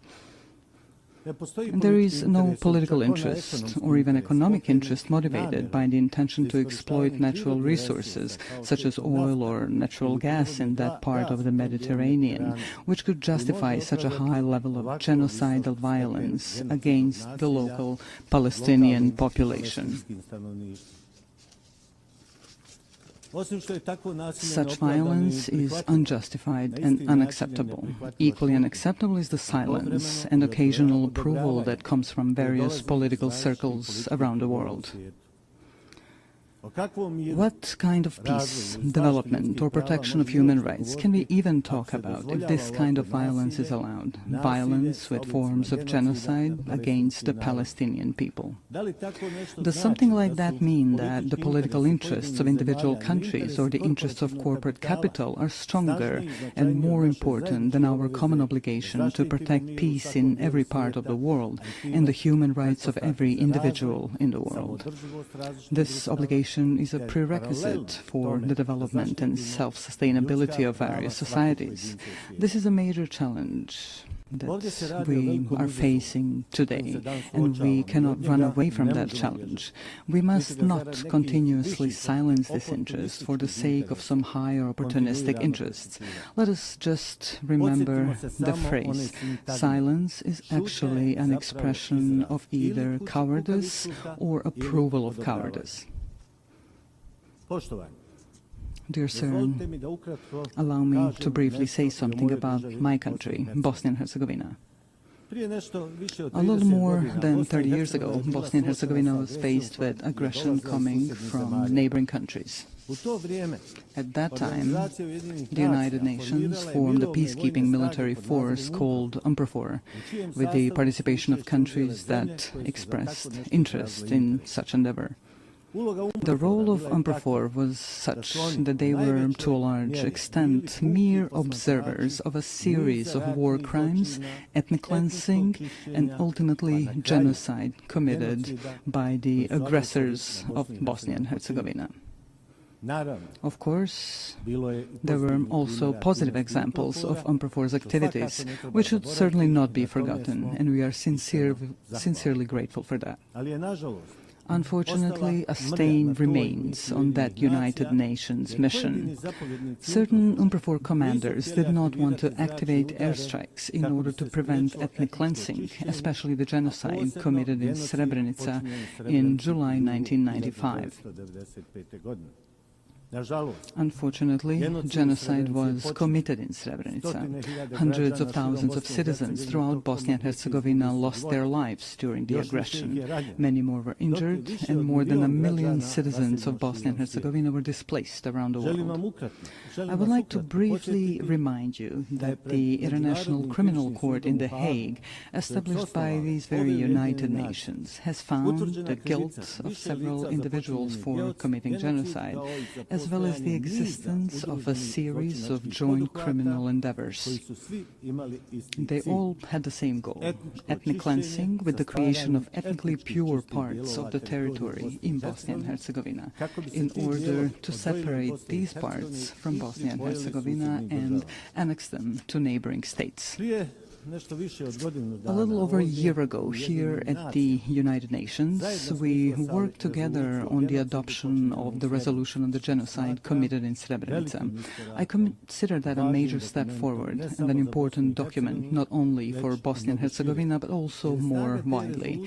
The strength of that resolution lies in its intention to prevent the possible commission of some new genocides, which could happen anywhere in the world. Although we were faced with lobbying from several countries not to adopt such a resolution, it was nevertheless passed. This created a new environment of preventive action through a culture of remembrance, so that genocide, the most terrible war crime, would never happen again. This is when we realized that there were states that, for their own political reasons or political convenience, were not ready to support the text of that resolution. That text is based on the rulings of the International Criminal Court in The Hague, which, I repeat once again, was founded by the United Nations. May such a refusal to support the text of the resolution serve to honor of those who lobbied against its adoption and those who did not give clear support to the resolution. I would like to remind you that during that period, in the 90s, the international community, through the United Nations, imposed an embargo on Bosnia and Herzegovina on the purchase of defensive weapons. This prevented the defense of our country from double aggression. In any case, defense would significantly shorten the duration of the war, and many lives would have been saved, because a peace agreement would be reached much sooner. A necessary condition for a peace agreement was the creation of a balance of military power between Bosnia and Herzegovina and the two neighboring countries that committed the aggression. Due to that embargo, the aggression against Bosnia and Herzegovina lasted for almost 4 years, and a large number of human lives were unnecessarily lost. Such a war ended with the signing of the Dayton-Paris peace agreement. That agreement brought the necessary peace, and we are grateful for that. However, at the same time, it created such a sui generis political system in Bosnia and Herzegovina, which today, 30 days after its creation, poses a problem for the normal functioning of the state of Bosnia and Herzegovina. Such a political system does not contain democracy, but a deviant form of democracy, a form that is unheard of in practice anywhere in the world. Ethnicity is put to the fore, and basic human rights are completely denied. At the same time, democracy is undermined to such an extent that it almost no longer exists. We can call this political system an incident political system, which is constantly destabilizing the state of Bosnia and Herzegovina. Why am I even mentioning democracy right here? For at least 2 reasons. The first reason is that states that opt for democracy and its principles should have the opportunity to fully implement that democracy within their own borders. We must be fully aware that there are a number of states that, for their own reasons, be it historical, cultural, or religious reasons, do not want democracy and its principles. Bosnia and Herzegovina has clearly opted for democracy and the transition from the previous political system to a new democratic political system. However, this is continuously being prevented in reality through elements of the political system established by the Dayton-Paris peace agreement. The second reason I mentioned is that after facing an embargo on the import of defensive weapons during the 90s, Bosnia and Herzegovina is now facing an embargo on democracy. Some actors from the international community are trying to ensure this through their political and diplomatic activities and resources. So after we had an embargo on defense, today we have an embargo on democracy and democratic development of Bosnia and Herzegovina. How else to explain such activity by that part of the international community? They're trying in various ways to ensure this incidental political system in which the minority governs the majority. This undermines one of the fundamental principles of democracy, which requires a system in which the political majority should actually govern the state. That is not the case in Bosnia and Herzegovina. The aforementioned actors describe this as an alleged distribution of political power between ethnic communities in Bosnia and Herzegovina. However, that undermines democracy so much at its root that it almost no longer exists in my country. What does exist, however, is something simply called ethnocracy, in which a political minority rules the state. This current deviant political system makes this possible. Are such actors of the international community trying to ban or impose an embargo on democracy in Bosnia and Herzegovina because of its demographic picture? Are they trying to create a situation to reopen talks on Bosnia and Herzegovina with an uncertain outcome for its existence within its current borders? These questions remain open. I would like to remind you here that without democracy, there is no rule of law. Without the rule of law, there is no protection of individual human rights. An argument for such action by a part of the international community may be the so-called Kovacevic case before the European Court of Human Rights. This case is unknown to you, perhaps unimportant to you, but it is extremely important to us in Bosnia and Herzegovina. This is a case in which the appellant sought simple, justified and logical protection of his active rights to vote, which was denied to him. The case was resolved in favor of the appellant, Mr. Kovacevic, in the first instance. The court also found the existence of ethno-territorial discrimination. However, a part of the international community invested enormous diplomatic and financial efforts in its attempt to annul the verdict during the second instance proceedings. One of the countries, which is completely incomprehensible and unacceptable, made a financial donation to the European Court of Human Rights. That country later came forward in the same case as an interested party. This is an expression of classic political corruption. Because of all this, a logical question arises here. Can the judgments of international courts be bought? Are they for sale? The High Representative of the international community in Bosnia and Herzegovina actively participated in overturning that verdict.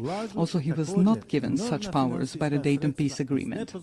He also invested enormous financial resources from unknown sources. He did not have the necessary consent of the Peace Implementation Council for such actions. So, a completely identical situation occurred as with the adoption of the resolution on the genocide in Srebrenica.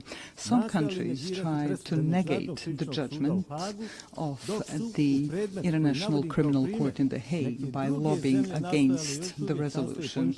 In the case that I am now citing as an example, some other countries tried and are still trying to annul the judgment through their own lobbying and broader diplomatic activity. This leads us to the conclusion that there is a part of the international community that simply does not allow democracy in Bosnia and Herzegovina.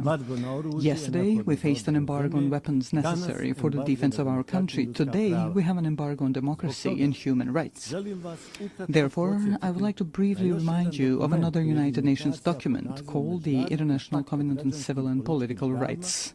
This document guarantees, among other things, to vote and to be elected at periodic elections, which shall be held by universal and equal suffrage and shall be held by secret ballot, with the guarantee of free expression of the will of each voter. Unfortunately, in Bosnia and Herzegovina, we are not allowed to do this. The international community is making great efforts to preserve discrimination and to deny democracy. The result is the lack of the rule of law, as well as insufficient and almost no protection of individual human rights.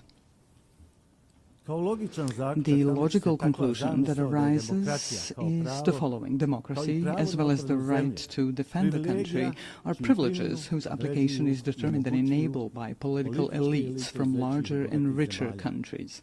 Small countries and poor countries can only receive as much democracy as those who are larger and richer allow them to get. That is certainly not an expression of equality that we should all strive for today.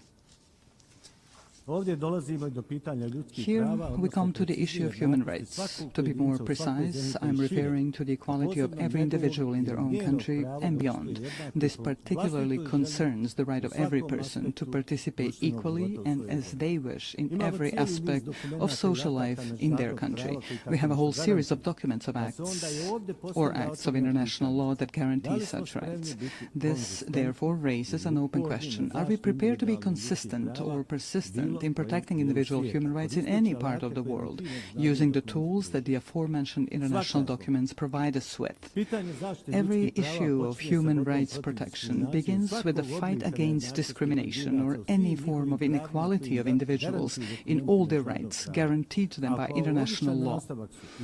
The logical continuation of this are the documents or laws in different countries. Discrimination in any form is prohibited by international law. Unfortunately, very often we encounter situations where discrimination is silenced and even encouraged.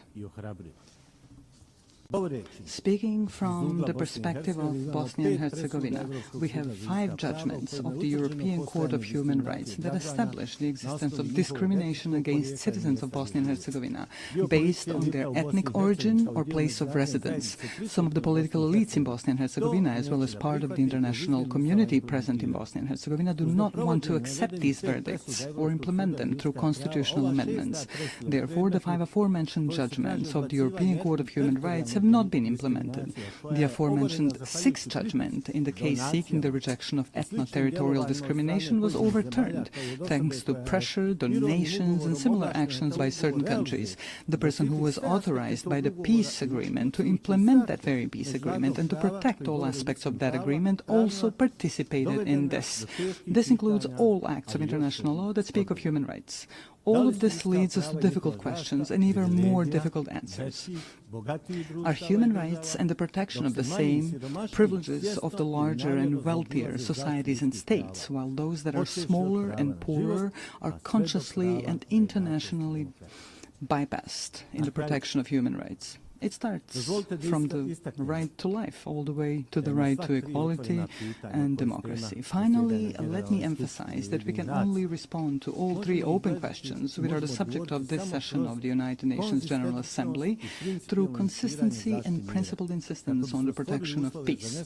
Only in this way can we create the conditions for the unhindered development of societies in the member states of the United Nations and act together as active protectors of human rights in all parts of the world. Without that consistency on those issues, we will once again be just a group expressing concern over deviant phenomena in the world, such as wars, violent border changes, genocide and war crimes, denial of human rights. In fact, we will do nothing more than express our concern.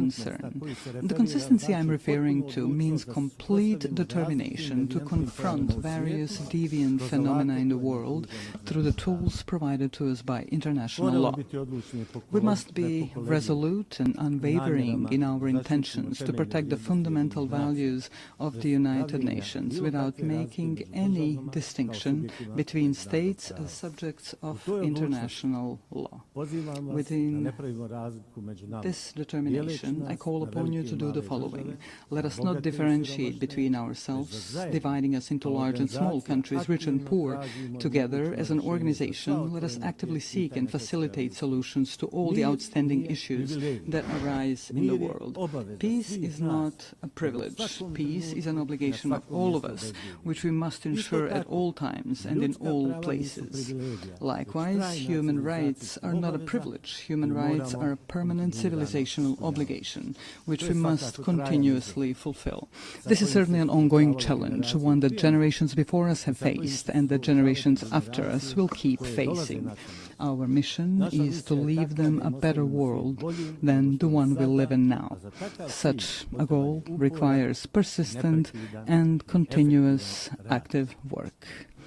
Ladies and gentlemen, Your Excellencies, thank you for your attention.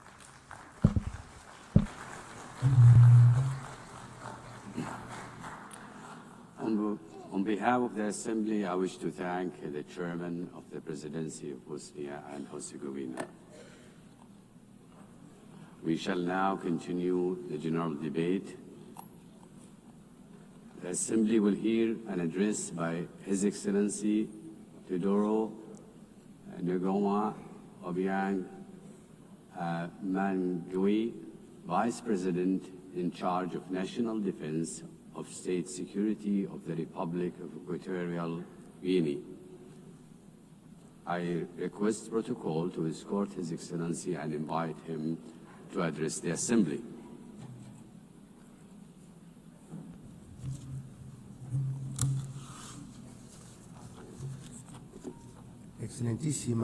Your Excellency Ms. Annalena Baerbock, President of the 80th session of the United Nations General Assembly,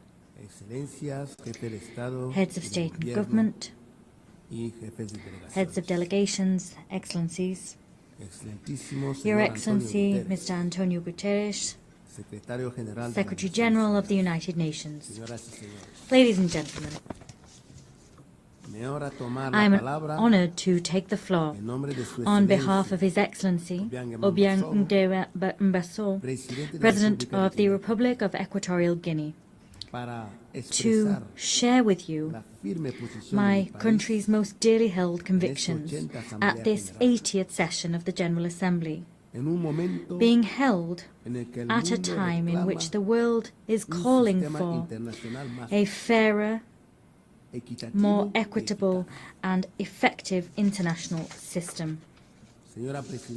Madam President, 80 years ago, the founding states established this organization, aspiring to build a multilateral system based on cooperation, respect for international law, and the dignity of all human beings. This commitment was enshrined in the United Nations Charter. That charter remains a lodestar for states' collective action. Today, under the theme Better Together, 80 years and more for peace, development and human rights, we celebrate important achievements. The UN, over these 8 decades, has been a universal forum for dialogue and a space for international cooperation. It has helped to avoid conflicts. It has supported decolonization processes. It has promoted sustainable development. And it has served to pique our moral conscience in service of human rights. However, this anniversary must serve as an opportunity for critical self-reflection. It would be a mistake to simply mark the anniversary and not to recognize the woeful shortcomings of our multilateral system. Excellencies, the peoples of the world trust in the United Nations to tackle the major challenges of our time: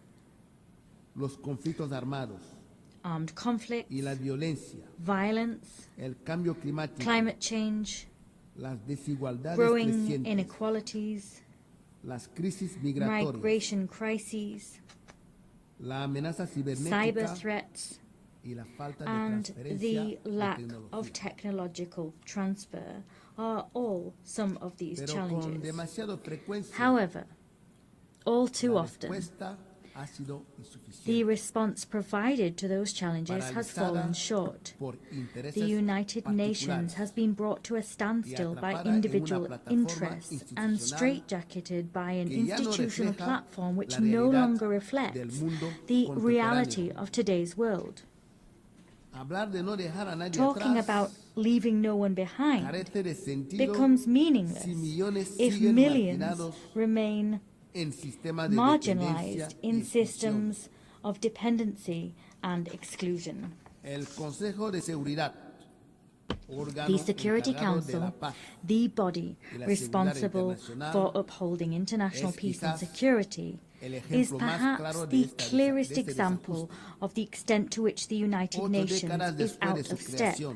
8 years after its inception, the UN's membership structure remains rooted in the geopolitical state of play we had in 1945, and not that we see in the 21st century. Consequently, the United Nations' legitimacy and representativeness are quite rightly called into question. Security Council reform is an urgent need. Without that reform, the Security Council will continue to be perceived as an exclusive club of historical privileges, powerless to respond legitimately to current threats. Africa is demanding what is hers by right, full and permanent representation on the most important security organ in the world. We want to see an international governance system which serves the interests of all of us, not those of an elite. We demand a Security Council which represents the world of today, not the world of yesterday. Let us take real steps forward towards collective action which is more democratic, more equitable and effective. If not, we risk finding ourselves with a United Nations which is increasingly on the sidelines and one which holds less and less weight in the international arena. Our commitment with this organization remains intact. We believe in the United Nations. We believe in the strength of international law and the force it holds. We believe in international cooperation as the only way to address challenges which no nation, however powerful it may be, can resolve alone. Our commitment is not unthinking. Rather, it must be rewarded with results, reforms, and a UN that can move with the times. On this anniversary, we must recall that peace, development, and human rights are inextricable pillars. Peace is not sustainable without development. Development is false if it is not rooted in dignity and rights for all. As such, let us state here again that we remain steadfast in our support for Agenda 2030, despite the fact that we recognize difficulties and delays in its implementation. Agenda 2030 is a collective commitment which reflects our desire to build a world free of poverty, free of hunger, and with dignity for all. However, we have less than a decade to fulfill it, and the pace of progress is all too slow. Excellencies, climate change is the greatest threat of our age. The most vulnerable nations pay a disproportionate price for climate change. At the same time, major emitters drag their heels with commitments. Climate justice is not a token gesture. It is a moral and legal obligation. Equatorial Guinea also defends the principle of sovereignty between states. Every people has the right to design its own development model, free of interference and arbitrary sanctions, which undermine their independence. We must believe in a world of peace and create one, a world in which no country is considered an enemy for being the friend of another. Allow me to share with you a recent example of the contribution that Equatorial Guinea makes to international peace. The historic agreement reached with the Republic of Gabon on the sovereignty of the Mbanye, Cocoteras, and Conga Islands. For decades, His Excellency Obiang Nguema Mbasogo handled this dispute with patience and dialogue until it was resolved peacefully before the International Court of Justice. This case has not only created a historic precedent on the African continent, rather it demonstrates also that conflicts can be resolved in accordance with the spirit of the UN Charter and in line with states' political will. Excellencies, la promoción de la dignidad promoting humana human dignity es una responsabilidad is a compartida. shared responsibility. Equatorial Guinea reaffirms its commitment con la to the protección de los derechos de la protection infancia of the rights of the child y de las personas and con those of discapacidad. persons with a disability.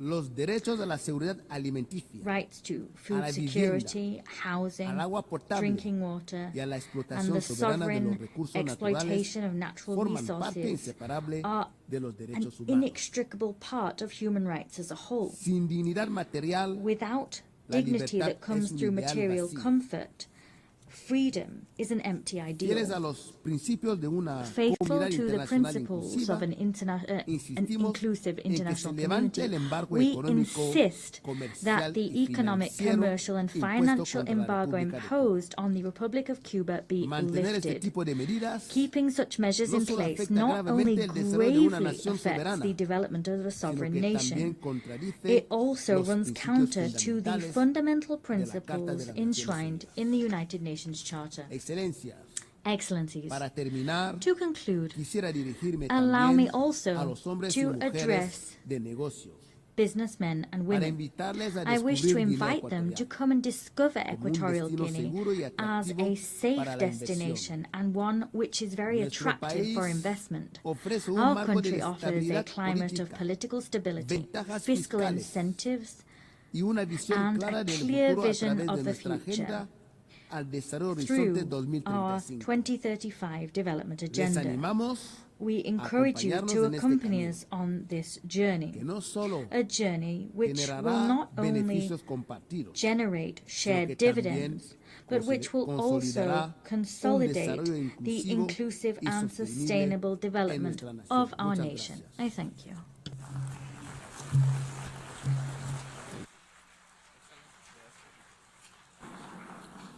On behalf of the Assembly, I wish to thank the Vice President in charge of National Defense and State Security of the Republic of Equatorial Guinea.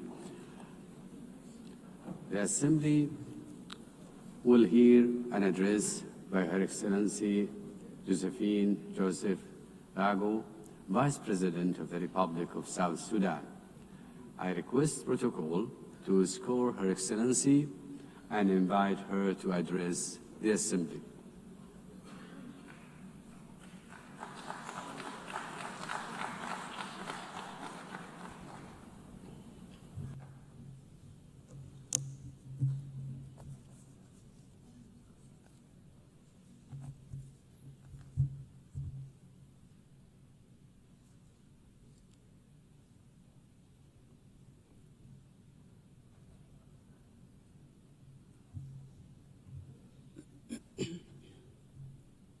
Madam President, Excellencies, heads of states and government, distinguished delegates, ladies and gentlemen. I bring you warm greetings and best wishes from my President, His Excellency Salva Kiir Mayardit, the President of the Republic of South Sudan. I also bring you greetings from the government and the people of South Sudan, a message of peace, unity, development, and unwavering commitment to global partnership. I wish to extend my sincere congratulations to you, Madam President, on your election to preside over the 80th session of this esteemed Assembly. I also express appreciation to the General Secretary, Antonio Guterres, for his steadfast commitment to advancing the principles and objectives of the United Nations. The theme of this year's session, Better Together, 80 years and more, for peace, development, and human rights, resonates with objectives and aspirations of our country. South Sudan is the youngest country in the world and the 193rd member of the United Nations. After 50 years of brutal armed liberation struggle, it gained independence in 2011. Unfortunately, 2 years later, the country descended into an internal civil war. With the support of regional and international community, A peace agreement was signed between the warring parties in 2018, known as the Revitalized Agreement for the Resolution of the Conflict in South Sudan. This led to the formation of the current revitalized transitional government of national unity, a coalition government comprising the warring parties, other peace partners, and stakeholders. The peace agreement has provisions on governance structure, security sector reforms, transitional justice mechanism, economic sector reforms, and Truth and Reconciliation Commission. The agreement also stipulates 35% affirmative action on women representation at national, state, as well as local government levels. The presidency consists of a president and 5 vice presidents, 2 of whom are female, thus achieving 40% of female representation at the highest level of government. In the first phase, the unified forces have been trained, some of the forces have been deployed, and the rest are waiting deployment.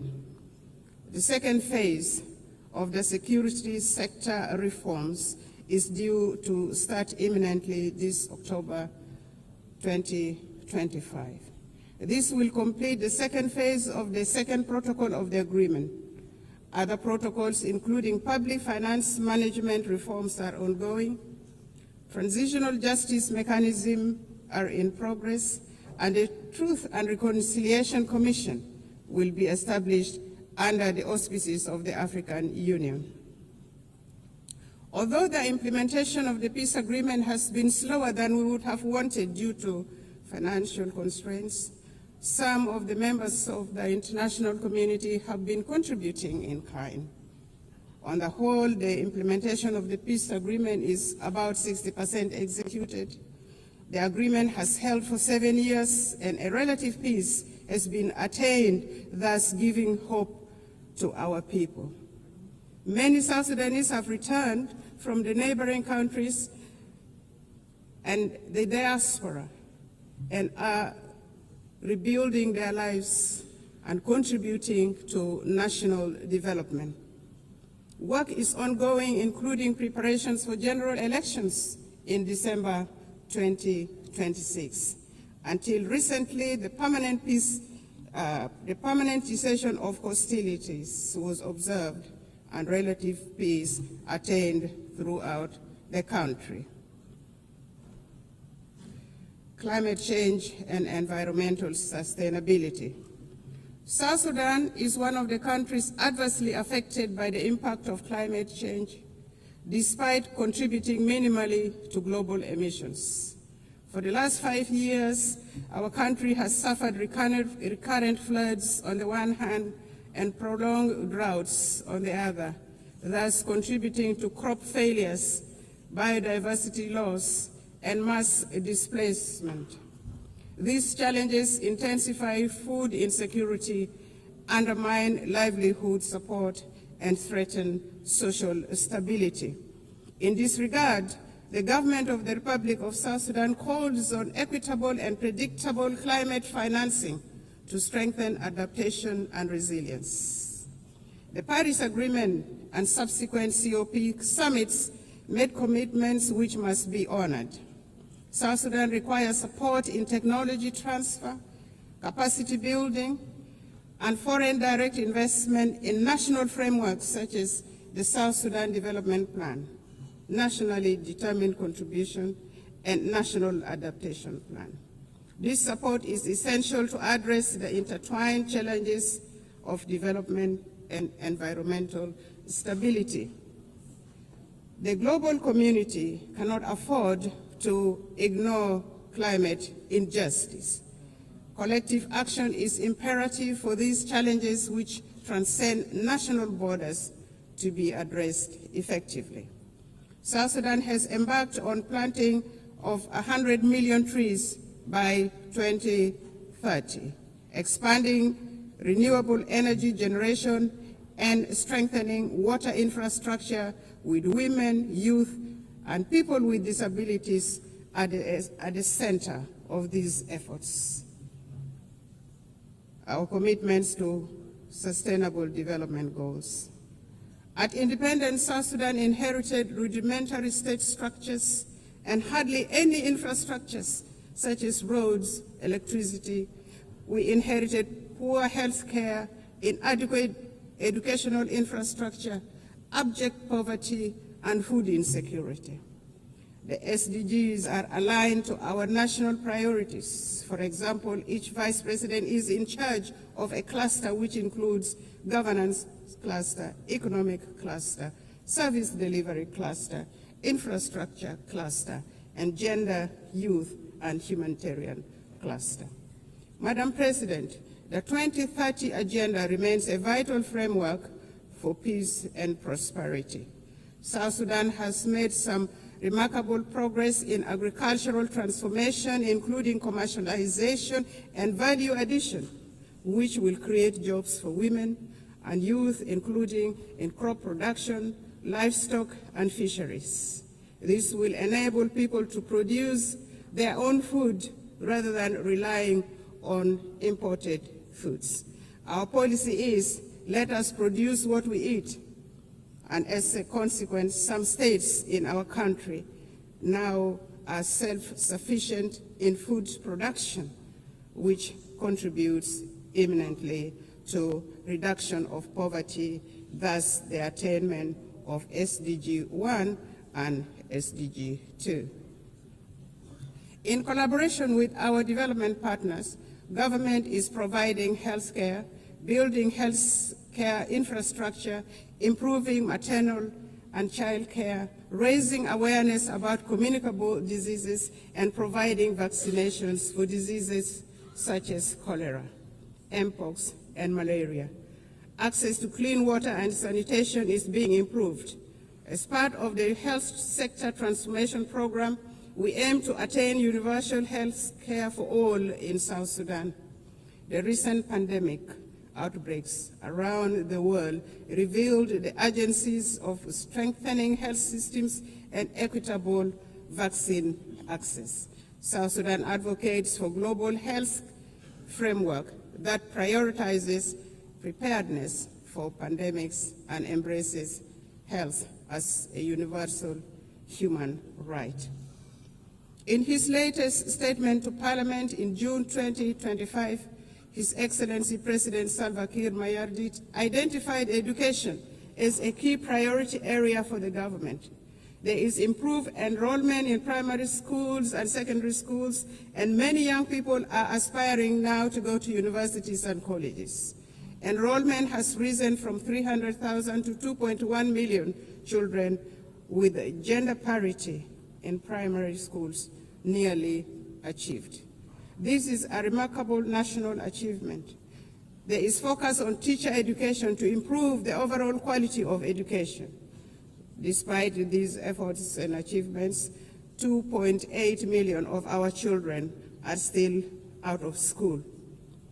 South Sudan has expanded programs to promote girls' enrollment and retention in schools while investing in technical and vocational skills training for women and youth.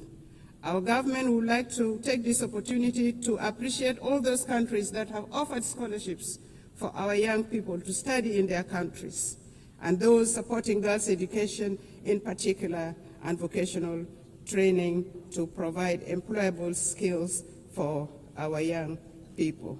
But more clearly needs to be done. South Sudan is a young population. Over 60% of the population is under the age of 30 years. In any society, the youth are the future of the country and the future of the society. Our youth are a source of great pride. South Sudan's recent participation in the Olympics Games in Paris last year was a unifying moment for the people of South Sudan and Africa at large. South Sudan athletes showcased talent, discipline, and resilience, embodying the spirit of a nation determined to rise. Sports have become a powerful force for unity, inspiring hope, and bringing communities together across our young nation. The South Sudan basketball team emerged as the best team in the continent of Africa during the last Olympic Games and nearly beat the defending champion in the world. Since independence, and in line with the Transitional Constitution 2011 as amended, we have taken steps to integrate gender equality into our governance and development agenda. Notably, South Sudan has enshrined 30% of women participation in public life at all levels of government. In addition to the 2 female vice presidents, our cabinet, the national cabinet, and state cabinets comprises of 30% of female representation. And our speaker, the Speaker of the National Transitional Assembly, is also a female. We have adopted national gender policies to advance women's rights and are working to harmonize our laws with international commitments. Efforts have been made to address gender-based violence through new legislation and establishment of a special court. We have mainstreamed gender into the National Adaptation Plan and nationally determined contributions for climate change. We are committed to advancing women's economic empowerment by improving access to land rights and credit facilities while creating opportunities for women entrepreneurs.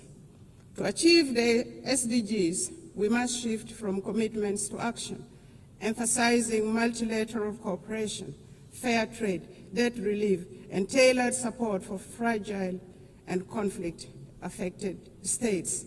South Sudan has been advocating for debt cancellation and the support of the international community to complement these efforts will be appreciated.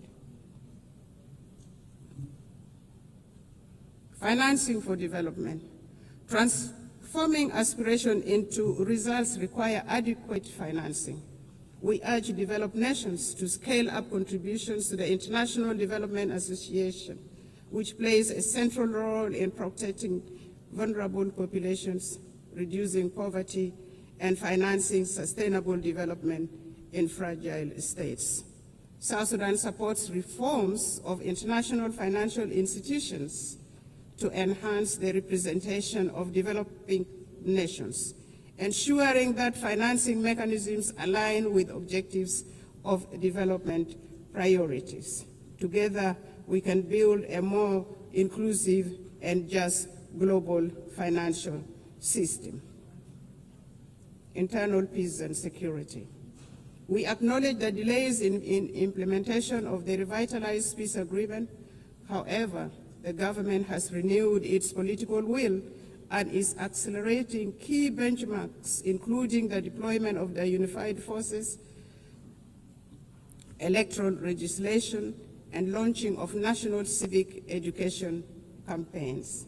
His Excellency President Salva Kiir Mayardit announced on several occasions that he will not take this country back to war. And this became a theme of our engagement to restore peace and stability in the country. We reaffirm our commitment to world peace and security. In South Sudan, peace and stability remain our highest priority. Since the 2018 revitalized peace agreement, government has been working to consolidate peace through implementation of the peace agreement, transformation of the governance system, and security sector reforms. Additionally, government is also engaged in promoting peace building at subnational and community levels using the principles of people-to-people peace initiatives. The civil society, women's group, youth group, and faith groups are all actively involved in peace-building activities supported by UNIMIS, the United Nations mission in South Sudan, among others. The security sector reform is progressing well. In phase one, the first batch of unified forces are already trained, as mentioned earlier. The second phase is ongoing. At the same level, the governments at state levels are disarming civilians to bolster security. The aim is to have one national army under one commander-in-chief, contrary to the current state of affairs where the country has several commanders-in-chief, which in itself is a source of insecurity. In general, there has been relative peace and security throughout the country, with the exception of the recent attack by the White Army militia associated with the first Vice President, Dr. Riek Machar, on South Sudan People's Defense Forces in Nasir, which led to his detention and the detention of the co-accused. This matter is now being handled legally, and it will take due process, with assurance of a fair trial in a competent court. The government is committed to following due process to achieve justice in this matter. It should be noted that the arrest of the first Vice President, Dr. Riek Machar, and his co-accused was not politically motivated, but had endangered the peace process and constitutional order in the country. Notwithstanding the legal proceedings, Dr. Riek Machar and others have been formally charged and presented to court. Their legal rights have been respected, including granting access to their legal team, and they appear on their behalf in court. South Sudan remains open to meaningful dialogue with other holdout groups. In this regard, the government is considering resumption of the Tumaini Peace Initiative and welcomes facilitation from regional and other partners. We urge regional and international communities to urge the holdout groups to renounce armed violence and engage in political dialogue. Furthermore, we appeal to the international community to continue supporting South Sudan's efforts and democratic process through provision of technical assistance, capacity building, and development support. It is worth mentioning that consolidating peace in South Sudan is not only vital for our people, but also for stability across the Horn of Africa, the Great Lakes, and beyond. Since our last statement to this General Assembly, South Sudan has embarked upon a transformative journey. We have launched the South Sudan Development Plan 2026 to 2036, a forward-looking 10-year blueprint to diversify our economy, fortify our institutions, and reduce reliance on oil. This plan is anchored in the principles of transparency, inclusivity, and resilience. It guides comprehensive reforms in public financial management and service delivery. We have initiated independent audits, strengthened procurement oversights, and recommitted ourselves to the fiscal reforms outlined in the 2018 Revitalized Peace Agreement. We are determined to foster a culture of integrity, accountability, and good governance. Determined to shift from oil dependency to a green, sustainable economy, South Sudan is investing in the future of its land and people. The Agriculture SME Grant Initiative 2025 now empowers farmers, agro-processors with vital tools, training, and market access. Our investment in irrigation, seed distribution, and post-harvest technologies are boosting productivity and strengthening food security.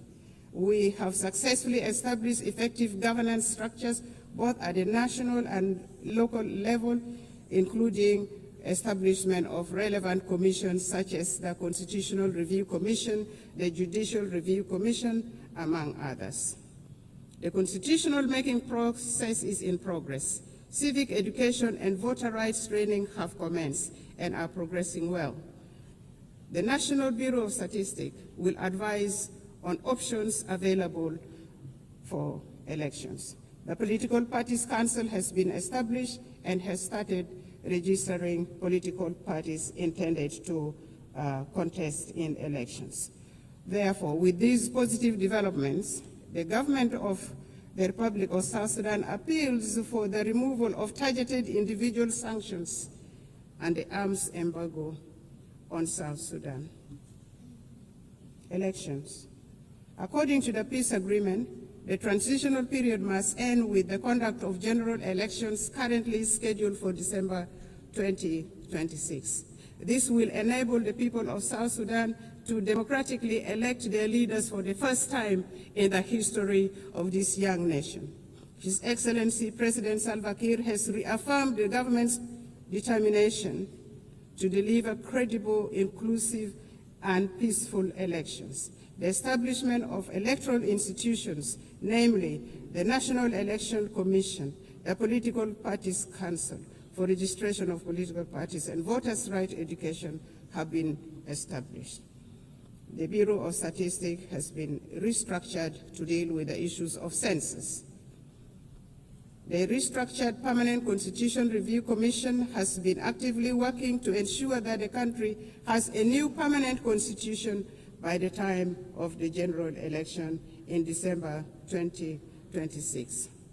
Civil society groups are being facilitated and have started civic education of the general public, especially among women and the youth. South Sudan is committed to promoting and protecting human rights. We are strengthening national institutions, promoting accountability, empowering women and youth. We have taken steps to integrate gender equality into our governance and development agenda, not forgetting the people with disability. Civil society is actively engaged in the promotion of human rights and civic education. We believe constructive engagement and dialogue are the best path for building resilient and just institutions. Some regional concerns. Madam President, South Sudan and Sudan share deep historical and economic ties, as well as the longest border in the region. For instance, South Sudan's oil is at the moment being transported through Sudan. Developments in Sudan directly affects development in South Sudan. Since the outbreak of conflict in Sudan in 2023, South Sudan has opened its doors for Sudanese refugees and returnees from Sudan. In partnership with the international aid agencies, we are providing humanitarian assistance, and we have also gone further and given plots of land for refugees to cultivate and produce their own food, thus integrating them into our local communities. However, there are still outstanding issues with respect to the Comprehensive Peace Agreement 2005. Among these are issues of border demarcation and final status of Abyei, including the status of the Ngok Dinka of Abyei, which remains unresolved. We are committed to working with the government of Sudan to amicably resolve these outstanding issues. Furthermore, the current composition of the Security Council no longer, in our view, adequately reflects the realities of today. And for this reason, South Sudan supports the call for the expansion of the permanent membership to include African representation. Furthermore, we advocate for the removal of sanctions and arms embargo on South Sudan and other sisterly countries. Madam President, at independent South Sudan inherited rudimentary state structures, hardly any infrastructures. The government is now working simultaneously on nation building, state building, provision of services including healthcare, education, capacity building, poverty reduction, and food security. South Sudan is seeking to transition from humanitarian aid to development aid. What we are asking for is for the international community to continue supporting South Sudan, a country with immense potential, abundant natural resources, and a young population. We are actively empowering women and young people for the country to become a useful and productive member of the international community. And we are already seeing signs of progress. To conclude, Madam President, Excellencies, and distinguished guests, the United Nations was founded on the belief that humanity is stronger together. The theme of this 80th session, Better Together, is a reminder of our shared responsibility for survival and progress. Notwithstanding the challenges, South Sudan, with the resilience of its people under the leadership of His Excellency President Salva Kiir Mayardit, remains committed to a multilateral solidarity and partnership with an aim of building a fairer, safer, and more prosperous world for all, for us in South Sudan. It is, a more prosperous world for all. And for us in South Sudan, we all know that it is better together. It is better together for us nationally. It is better together for us globally. Permit me in closing to reaffirm our unwavering faith in the principles of the United Nations and the possibility of a better world, built upon solidarity and shared purpose. May God bless the people of South Sudan. May God bless the nations of the world. I thank you for listening. Thank you.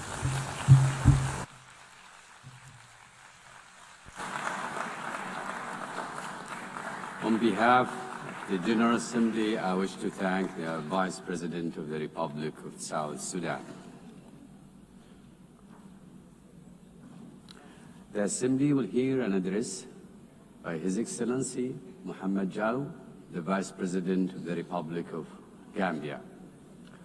I request protocol to escort His Excellency and invite him to address the Assembly.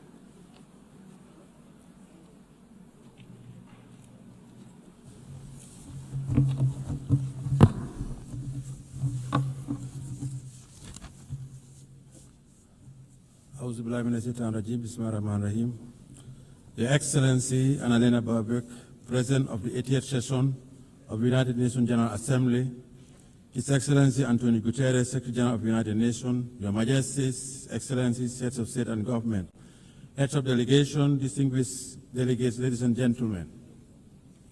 As we commemorate the 80th anniversary since the founding of the United Nations, it is with great honor and profound sense of commitment that I stand before you to deliver this statement on behalf of His Excellency, Mr. Adama Barrow, who could not be here due to circumstances beyond his control. At the outset, allow me to convey warm greetings and best wishes for a successful session from His Excellency, Mr. Adama Barrow, the President of the Republic of the Gambia, and government and people of the Gambia. Madam President, let me also use this opportunity to congratulate you on behalf of the government of the Gambia on your election as President of the 88th session of the United Nations General Assembly.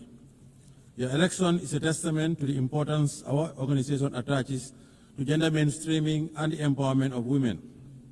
It constitutes an affirmation that more than ever, women are capable of leading organizations like the United Nations and achieving remarkable success. The Gambia, therefore, assures you of its unwavering support and continued cooperation in the discharge of your duties while reaffirming our faith in the relevance of multilateralism and the sacrosanct foundational principles of the United Nations Charter. Allow me to seize this moment to also thank and congratulate Mr. Philomen Yang, President of the 79th session of the General Assembly, for his leadership and for competently guiding the work of the Assembly during his tenure. The 80th session of the General Assembly is being held at a very pivotal moment for the international community. The enormity of the challenges of managing and resolving various wars, conflicts, and ongoing threats to international peace and security require all member states to reaffirm their collective commitment to abiding by the noble principles stipulated in the United Nations Charter. The Charter, crafted with great optimism and anchored in the ideals of maintaining and promoting world peace, security, human rights, and development, promise a new age and a new world. A world that comes together to reverse the hurdles of the past and define a common destiny premised on our shared humanity. Let us rekindle the ethos of solidarity through more multilateral engagement with all states, small or big, developed or developing, fight poverty and address climate change. Madam President, the 80th session of the General Assembly conveys a profound symbolism for the Gambia. Our long-standing commitment to the United Nations and our election as chair of the second committee during this session is not only historic, but speaks to the great strides we have been making towards shaping a stable and prosperous multilateral global order. Let me assure you that the Gambia will continue its active participation in the work of the Assembly. We remain committed to supporting optimal ways in the search for innovative and timely solutions to the common challenges facing us, and would collaborate with all member states as we address these pressing global challenges. Madam President, in 1945, the world stood united with a deep sense of solidarity, strong commitment, and an enduring hope to establish the United Nations to save the succeeding generation from the scourge of war. The creation of the United Nations served as a driving force for multilateralism by affirming our collective faith in the sanctity of human rights while guaranteeing international peace and security to all peoples around the world. Our collective security arrangements were rooted in multilateralism. Our commemoration of the founding of the United Nations this year is a clarion call to the future, a reaffirmation of its fundamental role as a premier global institution entrusted with the destiny of humanity towards prosperity, peace, security, and human rights. Madam President, last year our Assembly adopted the Pact of the Future to revive multilateral engagement and rekindle global solidarity. We must do more to fulfill the commitments that we assured under the Pact. 80 years on, the world is still encountering the challenges of protracted conflicts and geopolitical fragmentation, including the threat to the spirit of multilateralism under the United Nations. As the world continues to grapple with complex and unprecedented challenges on different fronts, the peace and security landscape of our world is becoming increasingly fragile. Amid the changing nature of conflicts, we are also witnessing a serious disregard for the principle of international humanitarian law in conflict zones. What is even more profound is that the rules-based international order is under enormous stress, losing its momentum, relevance, and moral underpinnings. Today, we live in a world that is undergoing profound geopolitical transformation, presenting unique emerging challenges and reflecting an international community that is still trying to find answers to the challenges it faces in the 21st century. However, despite the challenges we are confronting, the Gambia believes that the United Nations' enduring relevance and structural institutions contributed to significant historic achievements in the past, particularly for countries in the global south. The United Nations holds forth the hope for global stability and good governance by translating ambitions into actions and championing issues of immense international importance. In the case of the Gambia, the United Nations used its convening power and preventive diplomacy through the Peace-Building Commission to support a democratically elected government that assumed power in 2017. The support was key to upholding the will of the Gambian people as they ushered in the present government and launched our transitional justice system to promote the rule of law and respect for human rights.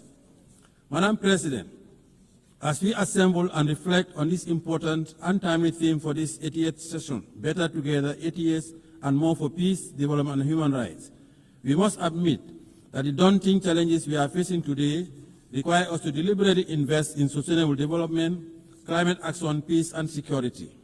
We must equally continue to foster resilience and growth for the realization of inclusive development and shared prosperity for all. Since the change of government in 2017, the administration of His Excellency President Adam Barrow had strived towards a path of development, peace, and respect for fundamental rights and freedoms.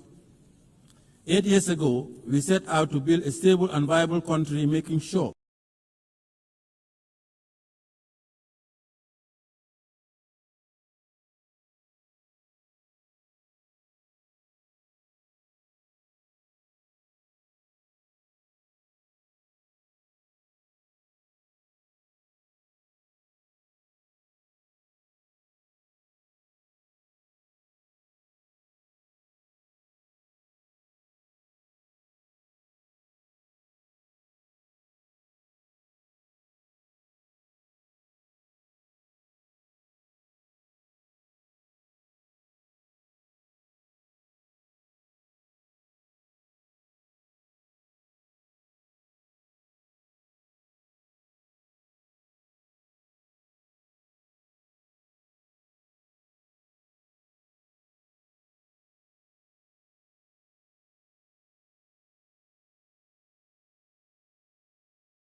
interrupted humanitarian aid to reach the suffering population, and they must commit to ending the hostilities. It is the responsibility of the international community to collectively muster the necessary political will and courage to end intractable conflicts.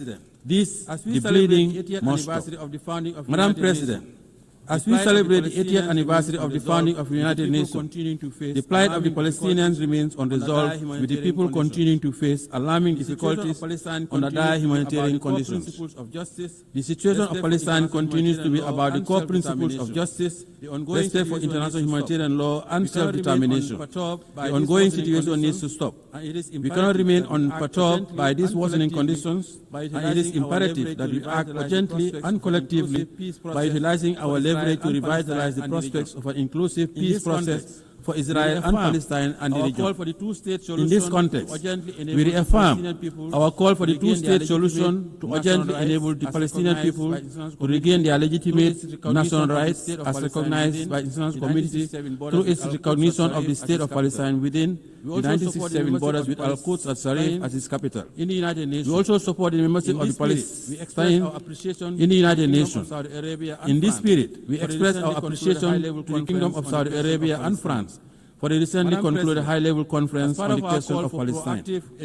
Madam President, as part of our call for proactive engagement towards the resolution of global conflicts, the government affirmed its support for the efforts undertaken by UN Secretary General in the launching the roundtable process in the Moroccan Sahara to achieve a realistic, pragmatic, and sustainable political solution to the regional dispute over the Moroccan Sahara. The government welcomes Morocco's commitment to the ceasefire, full cooperation with MINUSTO, and relaunching the political process based on the parameters of Resolution 2756 of 2024. In this regard, we call on Polisario to abandon its unilateral withdrawal from the ceasefire, lift restrictions imposed on the freedom of movement and the provision of supply to MINUSTO, and urge all parties, Morocco, Algeria, Mauritania, Polisario to work towards a realistic, pragmatic and sustainable political solution based on compromise. The positive impact of the Moroccan Autonomy Initiative, a realistic, credible and serious effort for the settlement of this regional dispute, is already well recognized, and the people of the region continue to enjoy peace and development and protection of their human rights. Thanks to the government of the Kingdom of Morocco's new development model for the Moroccan Sahara region. Furthermore, the government also lauded the launch by His Majesty Mohammed VI, King of Morocco, of the Morocco-Nigeria gas pipeline, the Atlantic African Initiative, and the Sahel countries' access to the Atlantic. The three regional royal initiatives would give new impetus to the Moroccan Sahara region by establishing it as a new platform for security, stability, and co-development in the Atlantic, the Sahara, African, and Mediterranean areas. Madam President, the government also continues to stand with the government and people of the People's Republic of China on the One China policy. China's commitment to international cooperation and support for the critical spaces of development in different sectors demonstrate that the sustainable development of South-South and triangular cooperation are possibilities. The government continues to reiterate the call for the lifting of economic embargo against the brotherly people of Cuba. The embargo continues to inflict undue hardship and economic devastation, occasioning substantial challenges for the government and people of Cuba. We believe it should come to an end now. Friendly cooperation is the way forward. Madam President, as we mark 25 years since the adoption of Security Council Resolution 1325 on women, peace and security, we should take a moment to renew our firm conviction that the attainment of sustainable development and the consolidation of peace and security are anchored in the full and inclusive representation of women in all spheres of political and decision-making processes. While considerable progress has been made towards the realization of women's inclusion, women's participation in the consolidation of peace and security, there continues to be significant impediments that we must overcome. Women must always have a seat at the negotiating table. They usually bear the brunt of conflicts. Therefore, as we prepare for the Fourth World Conference of Women and as nations sharing the same destiny, we have a moral obligation and a collective responsibility to act swiftly to address all issues hampering the empowerment of women, including institutional advancement and their contribution to the consolidation of peace and security. Madam President, in view of the outcome of FFD4, it is our hope that international finance architecture and mechanism will change for the better as the current international financing architecture, especially as it relates to debt restructuring, continues to hamper the development aspiration of developing countries. Due to limited fiscal space exerted by debt distress, developing countries find it hard to make significant investment in the social sector. The challenge is even more profound when it comes to investment in the productive base of their economies to engender growth, employment, and development. This situation significantly contributed to the dismal attainment of only 17% of the SDGs. Therefore, to accelerate the full and effective implementation of the SDGs within the targeted framework, we must enhance international finance cooperation and review of the international financial architecture to create arrangements, facilities, and mechanisms that would cater for targeted investments, industrialization, mechanized agriculture, provision of quality education, energy, health, and water. Madam President, the Pact of the Future adopted last year at the 79th session of the General Assembly presents a unique opportunity to review our realities, invigorate the implementation of the SDG Agenda 2030, and intensify our efforts towards confronting the pressing challenges of our time. The Pact is about advancing our advanced prosperity. The Gambia supports the convening of the preparatory process for the review of the Pact in 2028 to align effectively with the prevailing and upcoming intergovernmental processes such as the 2025 Peacebuilding Architecture Review, the high-level plenary meeting to commemorate the 30th anniversary of the World Program of Action on Youth and the World Social Summit. The success of these reviews will depend primarily on our commitment and concerted push to build a more equitable and resilient global governance framework that supports the attainment of our global goals. Madam President, our reform agenda is still incomplete without reform of the Security Council. The Gambia supports the reform of the United Nations Security Council and the Common African Position on the reform of the Council as set out in the CIRT Declaration and the Izulwini Concession. We strongly believe that the ongoing review and reform process of the United Nations needs to make good progress, and Africa's underrepresentation in the permanent and non-permanent categories of the Security Council is a historical injustice that urgently needs to be corrected. Africa has always contributed to global peace, and Africans also paid the ultimate price during the two world wars. Hence, the Gambia believes that the time has come for the international community to support Africa's call for meaningful representation in the Security Council. The reform of the Council guarantees its legitimacy and credibility as the body responsible for the maintenance of international peace and security. We commend the AU Committee meaningful. The reform of the Council guarantees its legitimacy and credibility as the body responsible for the maintenance of international peace and security. We commend the AU Committee of 10 heads of state and government on the United Nations Security Council reforms, chaired by His Excellency President of the Republic of Sierra Leone, for their leadership in this legitimate quest.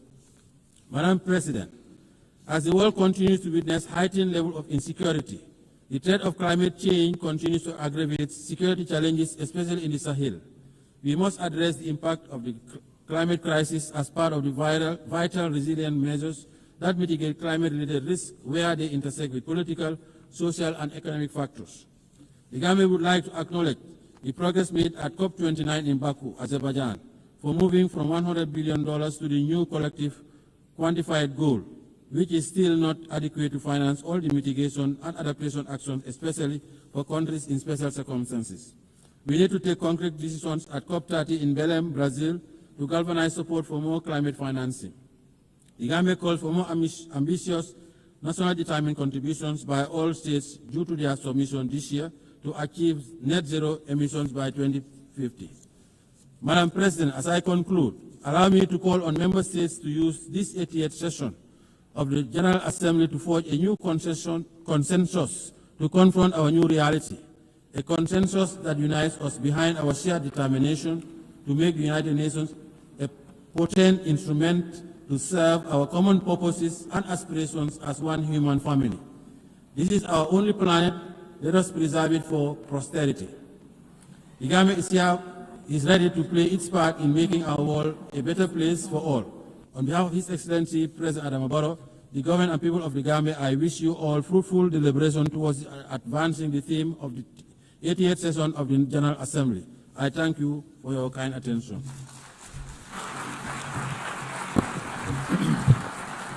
En nombre de la Asamblea agradezco al On behalf of the vicepresidente de la Assembly, I wish to República de thank the Gambia. President of the Republic of Gambia.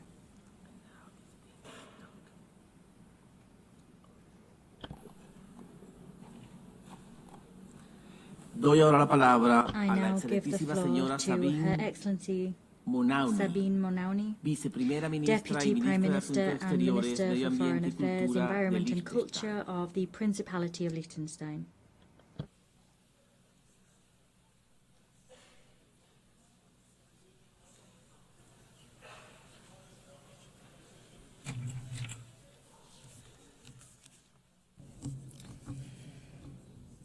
President, ladies and gentlemen, let me begin by saying how happy I am to see a woman preside over this assembly. For only the 5th time in the history of the United Nations, and for the first time by a woman from our region. It is my hope that this is also a good sign for the selection process of the next Secretary General, a position in which no woman has ever served over 8 decades, and which will be conducted under your leadership. It is a distinct honor and pleasure for me to address this assembly for the first time as a foreign minister, continuing a very long tradition of female foreign ministers in Liechtenstein. The United Nations is a key building block of our foreign policy, which is guided by a strong belief in international law, cooperation and multilateralism. We are gathering at a landmark moment in the history of the United Nations.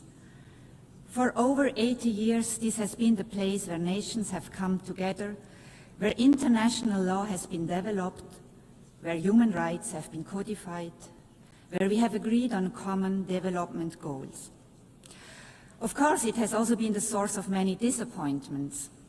Too often people around the world have been looking to this assembly and at the Security Council chamber next door in the hope of decisive action to secure peace.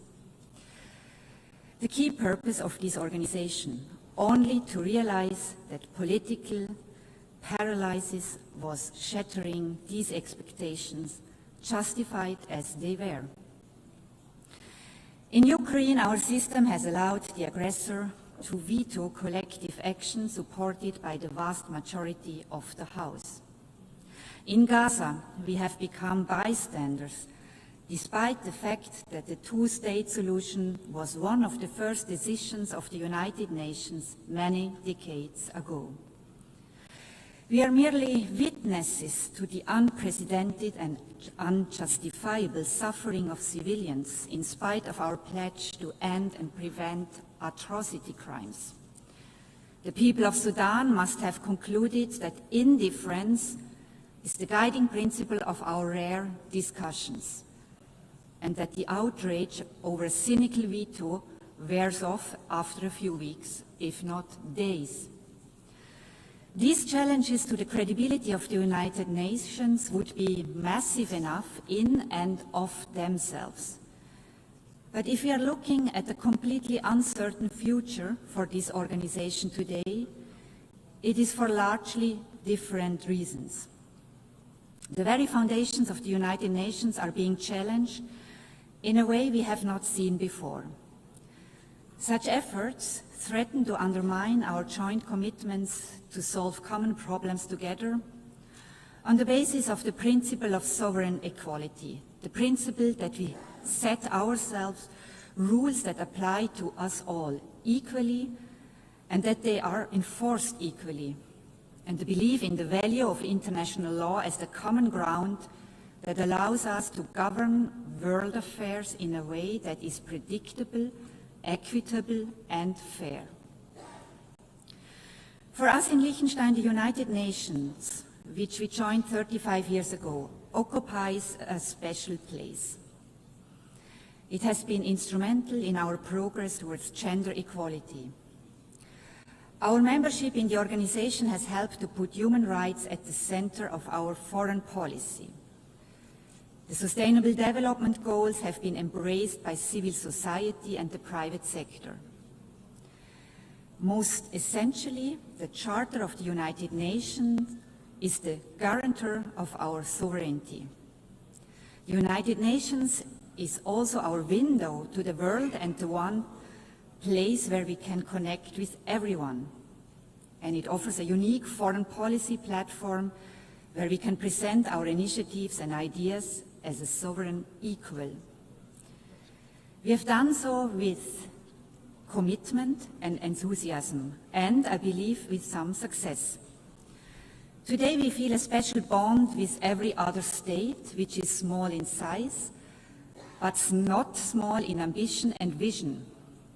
Today we realize more than ever that we need this organization. We need a world based on rules that we have all agreed to. And especially now, those who share these views need to join together in common purpose to safeguard our common interests. The times we live in are fast-paced and full of challenges that can seem incredibly daunting. Many years ago, we identified climate change as the biggest threat to us all, big and small, wherever we are located on the globe. And yet, we are ever closer to the climate abyss and ever further away from agreeing on a path away from disaster. Artificial intelligence is developing with lightning speed, largely unchecked, with obvious risks to our social fabric, but without any agreement on rules and boundaries. In my part of the world, priorities have shifted dramatically in the last 3 years. We are now mostly preoccupied with the fallout of the destruction of the European security architecture by the Russian Federation and with preserving our trade relationships, which we had believed were on a firm basis. Liechtenstein is no different to our neighbors in this regard, and any responsible state will prioritize imminent challenges as we have to. But none of this will be meaningful if it is not embedded in a larger vision, if we do not give ourselves the space to tackle the long-term risks and dangers. The place for us to do this is the United Nations, and we are committed to doing this together with all of you represented in this room. President, today the continued existence of the United Nations is at stake. This is a sobering observation, certainly. But we must find the opportunity that lies in this moment of existential crisis. We have allowed a system to grow that is plagued by duplication, inefficiency, and poor governance. The UN 80 process is the chance, the only chance that we will have to make the organization leaner, more effective in its use of resources, and more productive in generating meaningful outcomes. When we adopted the Pact for the Future a year ago, Liechtenstein made a clear call for this organization to embrace its original purpose as the guardian of peace and security. For our people, our parliamentarians, our civil society, the United Nations is a peace organization. We have to find a way to make it effective in fulfilling this task. If the Security Council is unable to carry out its charter responsibility, as is regularly the case due to the veto power of its permanent members, there are ways for us to take collective action elsewhere, beginning in this hall. We are equally committed to the other pillars of the work of the United Nations: development and human rights, which are existential for the dignity and well-being of the people on whose behalf we serve, and pivotal for more peaceful, just, and inclusive societies. President, the rule of law is the guiding principle of Liechtenstein's work at the United Nations. This can come as no surprise for one of the smallest members of the organization that does not have armed forces and is not member of a military alliance. Our sovereignty is protected by respect for international law and by its enforcement through accountability where the law is violated. Naturally, we are strong supporters of international courts, the indispensable enforcement mechanism of international law. Key amongst them is the International Court of Justice, which Liechtenstein joined decades before becoming a member of the United Nations. Liechtenstein has been an active participant in the court's proceedings. We are very pleased to see the attention the court's work has been given, particularly in recent years, and the high respect its decisions enjoy among governments and beyond. The recent advisory opinion on the question of climate change stands out in various ways. The initiative to ask for such an advisory opinion originated in the youth climate movement. The mandate to request it was adopted by this Assembly by consensus, and Liechtenstein is proud to have been among the states drafting the text of the decision. The proceedings before the court found unprecedented attention inside and outside the courtroom. Finally and importantly, the advisory opinion was agreed on unanimously by all 15 judges, giving it further authority. We have welcomed this decision, in particular its focus on the area of human rights, where important questions remain unaddressed, and we look forward to working with all of you to put it to the most productive use possible. For us, the International Criminal Court is a complementary and equally important institution. It is the first permanent court in the history of humankind that has jurisdiction over the crimes that are defined as the most serious ones under international law: genocide, crimes against humanity, war crimes, and the crime of aggression. Almost 2/3 of all states have joined this project, the most ambitious treaty since the adoption of the Charter itself. Its central statement is unique and also uniquely important for the rule of law. Nobody is above the law. Nobody is protected from investigation and prosecution for what we have all agreed are the most serious crimes under international law. As we look at the flashpoints around the globe, be it Ukraine, the Middle East, or Sudan, we see how the basic rules of international law are violated, not just frequently, but systematically. This is why we have created the International Criminal Court, to offer protection for the victims and the vulnerable, but also to safeguard international peace and security. Today, the court finds itself under significant political attack and is targeted by unprecedented sanctions.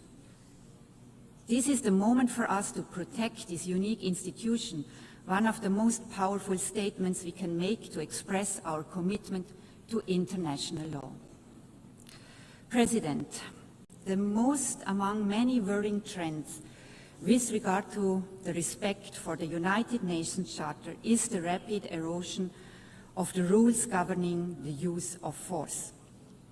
Instances of the blatantly illegal use of force without any consequences or accountability, the threat of the use of force to solve disputes, and the suggestion that aggression may not only go unpunished, but in fact be rewarded and incentivized as part of a political agreement. These dangerous trends can set us back to a time we all believe we have left behind, and they are an attack on the very core of the Charter of the United Nations. Mitigating the fallout of armed conflict will sadly remain part of our daily work. But it is time that we become serious about our central task: preventing war in the first place, ending war where it takes place, and ensuring accountability for illegal war-making. The International Criminal Court, the only institution with jurisdiction over the crime of aggression, is therefore key to enforcing the UN Charter, and thus deserves the support of all states, including those who have yet to join it. President, our world is in a very difficult place today, with the forces of destruction and indeed self-destruction on the rise. If we are to have a chance to be successful in our fight against them, to safeguard our planet for future generations, we need this place, a stronger, better United Nations that we can shape together. I thank you.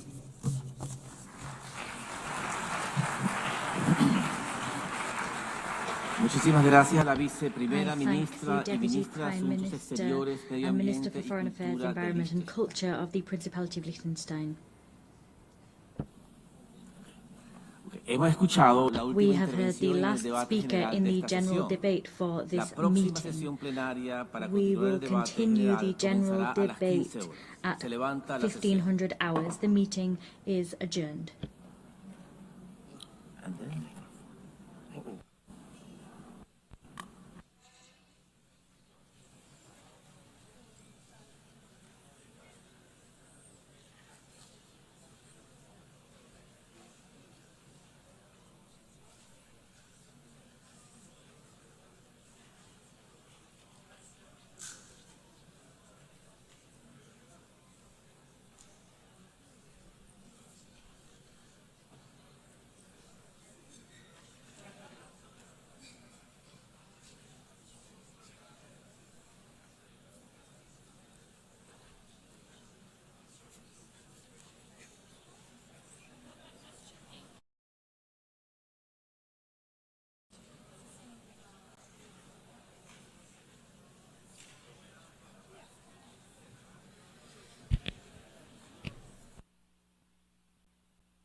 Declaro abierta la novena The sesión ninth plenary plenaria meeting de of the la General Asamblea General. Assembly is called to order. La Asamblea escuchará ahora The Assembly will hear an address now by His Excellency Mohammed Yunus Menfi, President of the Presidential Council of the State of Libya. I request protocol to escort His Excellency and invite him to address the Assembly.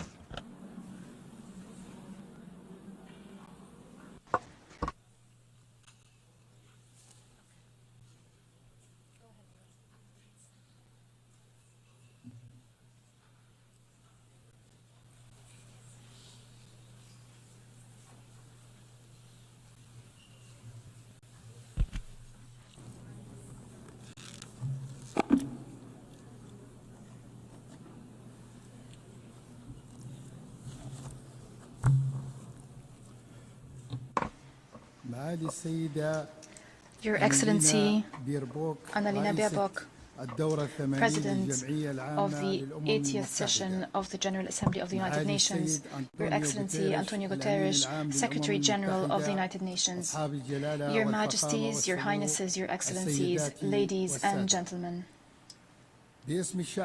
On behalf of the Libyan people, I congratulate you on the 80th anniversary of the establishment of the United Nations.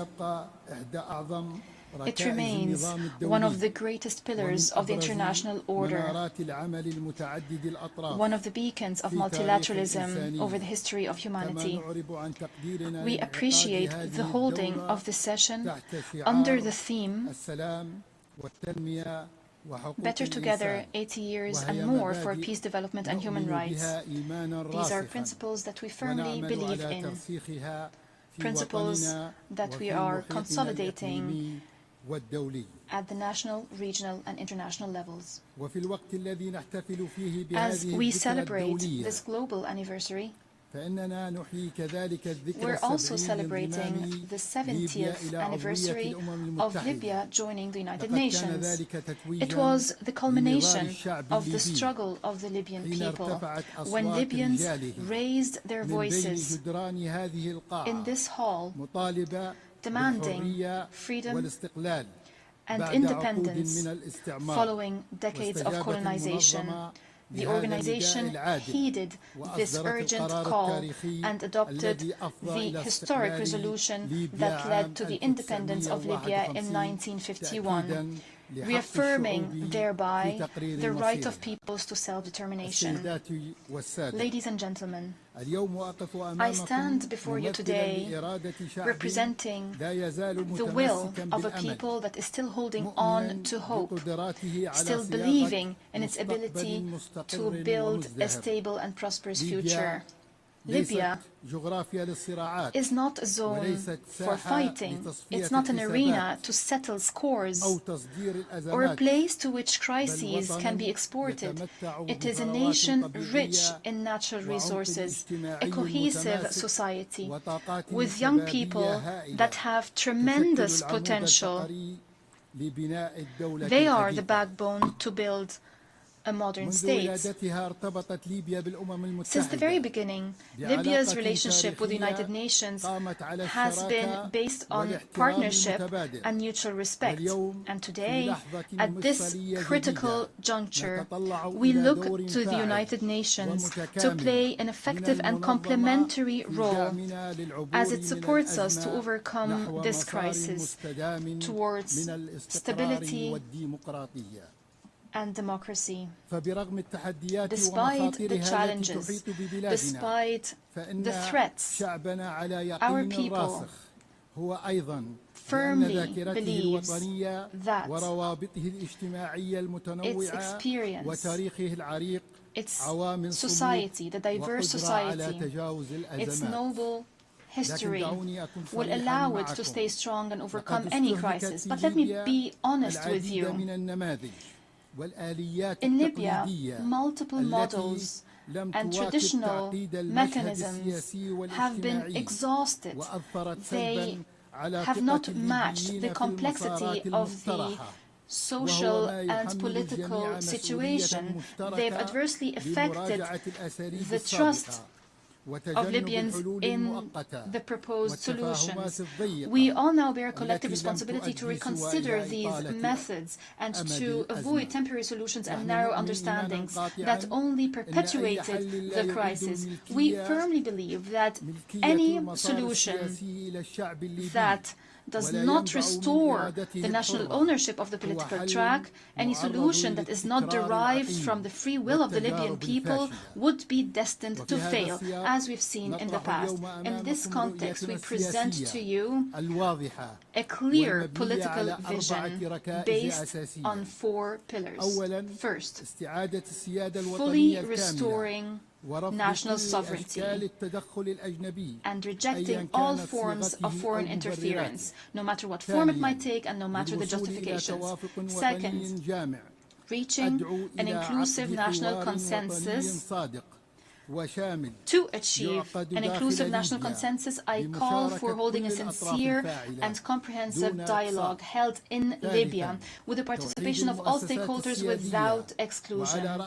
Third, uniting the sovereign institutions, most notably security, defense, and financial institutions, according to professional mechanisms without polarization and without setting quotas. Fourth, ending the transitional period through a clear constitutional basis, through free and fair elections, allowing Libyans to freely choose who would rule them without tutelage, without an imposition from external actors. Ladies and gentlemen, as we fulfill our political responsibility, and despite the challenges, we were able to maintain the highest level of stability. We were able to prevent a relapse into violence. We stress that the blood of the Libyan people is a red line. The territorial integrity, sovereignty, and social cohesion of Libya are non-negotiable. We have been observing the ceasefire agreement concluded in October 2020, and we've established the Committee on Security Arrangements in the capital, Tripoli. Under my direct supervision, this contributed to enhancing stability, rendering this current phase one of the calmest we've seen in years. Ladies and gentlemen, the Libyan economy, despite the challenges, can significantly contribute to the development of the country. The absence of a single budget and the absence of united institutions have been real impediments to development. We stress that we will support, and we do support, the economic track through the High Financial Committee to consolidate public spending and to enhance the principles of transparency, accountability, and equity in distributing wealth. Ladies and gentlemen, illegal migration is not only a security matter, it is a humanitarian challenge with deep economic roots. We call upon the international community to pursue a comprehensive development approach based on supporting and developing infrastructure and creating job opportunities in the countries of origin, in partnership with the African Union, rather than pursuing narrow security approaches that have proven to be ineffective. In this context, we have been supporting economic projects connecting the north and the south of the African continent to create a development environment obviating the need for young people to emigrate. Projects that restore demographic and economic balance in the African continent. Ladies and gentlemen, our firm position towards the question of Palestine is based on humanitarian principles and based on our commitments towards the Arab and Muslim world. Against this background, we condemn in the strongest terms the countries that are still hiding behind immoral neutrality towards the genocide and flagrant violations of international law to which the Palestinian people are being subjected, especially in Gaza. It was 8 decades ago that the United Nations was established, and the Palestinian people is still languishing under the yoke of occupation. We call for responsible international action that ends the occupation and guarantees the legitimate rights of the Palestinian people. Ladies and gentlemen, despite the crises, despite the conflicts, despite the divisions that Libya had to endure, the Libyan people is still committed to the democratic track, is still believing that the rule of law and democratic institutions are not a dream but a legitimate right. It is time for the world to look at Libya not as a complicated political fight, but as a story of resilience and free will, a nation that can be successful with a noble history, cohesive society, promising resources and free people, aspiring to peace, democracy and prosperity. Democracy is our choice, and peace and reconciliation are our destiny. Our history proves that our people can achieve reconciliation, can promote tolerance and justice. We most certainly can turn the page on the past. National reconciliation is not only a necessity to build the state, it is a national legacy that we cherish. We see the future Libya, a stable state, a sovereign state with united institutions, strong with its people, peaceful, open to the world, and an effective partner at the regional and international levels. Long live Libya, united and independent. Long live the Libyan people, free and dignified. May the peace, blessings, and mercy of God be upon you. On behalf of the Assembly, I wish to thank the President of the Presidential Council of the State of Libya. The Assembly will now hear an address by His Excellency Duma Gideon Boko, President of the Republic of Botswana. I request protocol to escort His Excellency and invite him to address the Assembly.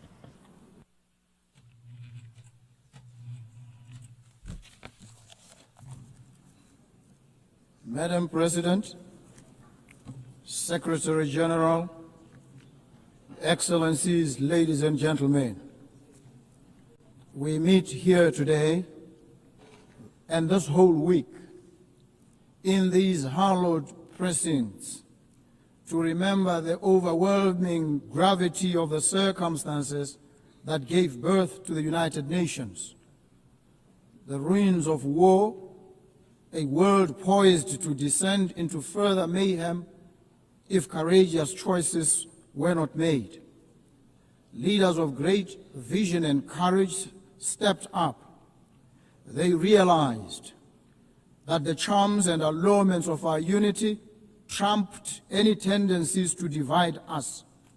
And from their conviction that humanity is better together, this institution was born. Their courage and fortitude merit our recurrent admiration.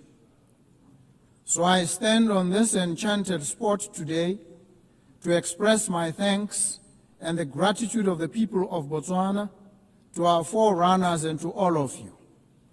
We must recommit ourselves to the vision, peace, development, and human rights for all people in all nations. I stand here today in the composite capacity of citizen of Botswana and as an African. Yes, I am an African, stamp and root. For Botswana, the ideals of the United Nations are not abstractions. They are the foundation of our identity. Since our independence, we've sought to embody democratic governance, respect for the rule of law, including an international rule-based normative order, and the dignity of every human being. We reaffirm today our commitment to the Universal Declaration of Human Rights and to advancing equality, including the protection of indigenous peoples, women and youth within our borders and across our region. Yet we also acknowledge that the pursuit of justice is an arduous journey. My administration has pledged to reform and strengthen institutions, enhance transparency, and root out corruption. We do so not for accolades, but because our citizens deserve governments that serve them with integrity. We are on a quest for integrity in African leadership. Excellencies, Botswana has been blessed with the gift of diamonds. For decades, this resource has financed schools, hospitals, and infrastructure. But today, we confront the fragility of that reliance. Diamond markets fluctuate. Our people's needs do not recede. Our vision is clear: to diversify our economy, empower our people, and create resilience. We invite global partners to invest in renewable energy, technology, sustainable agriculture, and value-added industries. We extend an open hand to businesses, innovators, and institutions ready to walk with us on this journey of transformation. Botswana is a semi-arid country. Our people know the meaning of drought. We know the anxiety of scarce water, of crops that wilt and wither under a relentless sun, of livelihoods eroded by forces beyond our control. Climate change is not a distant threat, it is a present reality.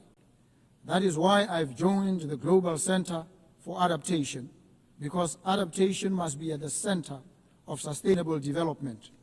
I call on this Assembly to scale up financing for climate adaptation. Let us invest in water infrastructure, early warning systems, and climate-smart agriculture.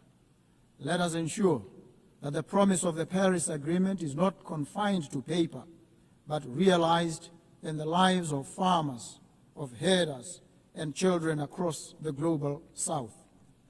Earlier this year, Botswana faced an acute shortage of essential medicines. This crisis exposed not only the vulnerabilities of our supply chains, but the wider inequities of the global health system. Access to medicines is a human right, not a privilege. We call upon the United Nations, international financial institutions, and the private sector to work with us to build resilient health systems. Together, let us explore local production, regional supply hubs, and fairer mechanisms to ensure that no nation is left to face health emergencies alone. As an African, I stand here as one of the trumpet voices of Africa, a continent all too often treated with affable indifference. Africa's voice is not heard. This United Nations cannot be truly international. It cannot be truly together, and will not be better until our continent, home to 1/5 of the population of the world, is afforded an equal voice at the highest body of this organization. Friends and partners in the Permanent Five, it is time to make good on your promise to a continent. Agree a permanent seat on the UN Security Council for Africa for 80 years, the only continent without one. I also appreciate the decision by Britain, Australia, Canada, and France, among others, to give heightened attention and consideration to the Palestinian crisis.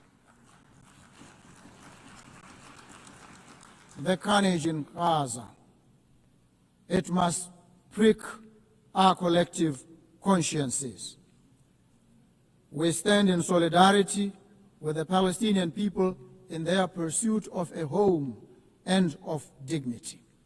So too, we affirm our support for the sovereignty and territorial integrity of Ukraine. We urge all parties to stop the war and seek a peaceful resolution.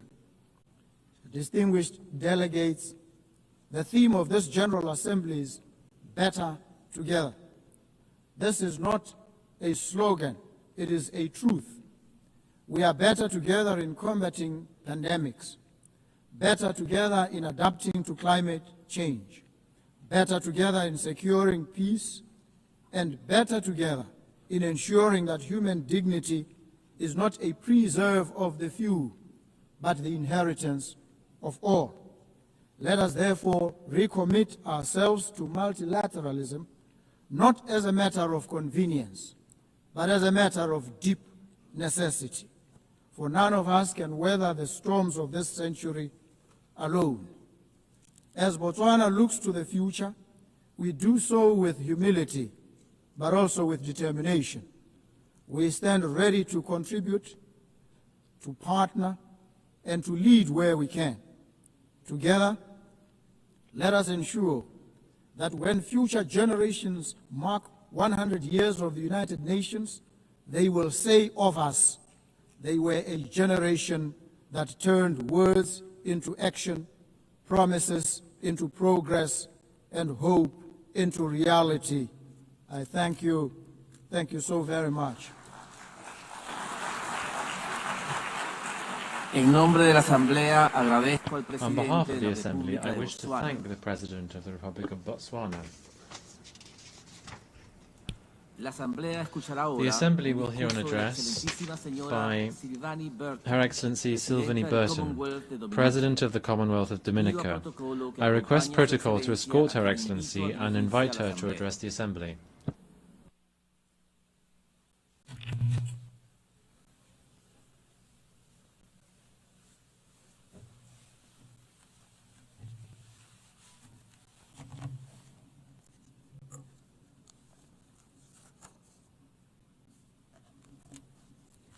Excellencies, distinguished delegates, ladies and gentlemen, Mabrika, I bring you greetings in my native Kalinago language, the language of the first people of the Caribbean, whom I am proud to call my ancestors. Madam President, on behalf of the government and people of the Commonwealth of Dominica, I am pleased to congratulate you, my fellow woman, on your appointment to guide the affairs of the 80th session of the United Nations General Assembly, a responsibility for which you are eminently qualified. We wish you every success in your new role. Excellencies, I address you at a pivotal time in the history of this organization, and indeed of this world. I am reminded of the words of the famous British novelist Charles Dickens in his acclaimed novel, and I quote, "A Tale of Two Cities," end of quote. A novel set in a time of social upheaval, division, and transformation. I quote, "It was the best of times. It was the worst of times," end of quote. Although this novel was written over 160 years ago, these words remain relevant today. As we celebrate 80 years of the existence of the United Nations, we are living a tale of two worlds. For some, it is indeed the best of times. Strong economies, access to education, medicines, top-class healthcare, clean water, sanitation, and housing. They are at the frontier of the artificial intelligence and other emerging technologies with expanding digital infrastructure and rising standards of living. But for many, it remains the worst of times. Persistent poverty, growing hunger, displacement, instability, and war.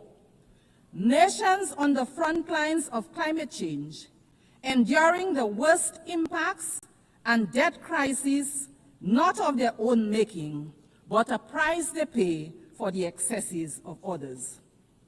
Unfortunately, this is not fiction, but our shared reality. If we as the United Nations do not confront this duality, this inequality, we will write a catastrophe of our own. It bears restating that the UN was created 80 years ago to prevent wars, to promote peace and international cooperation based on ideals of mutual respect, human rights, and the rule of law.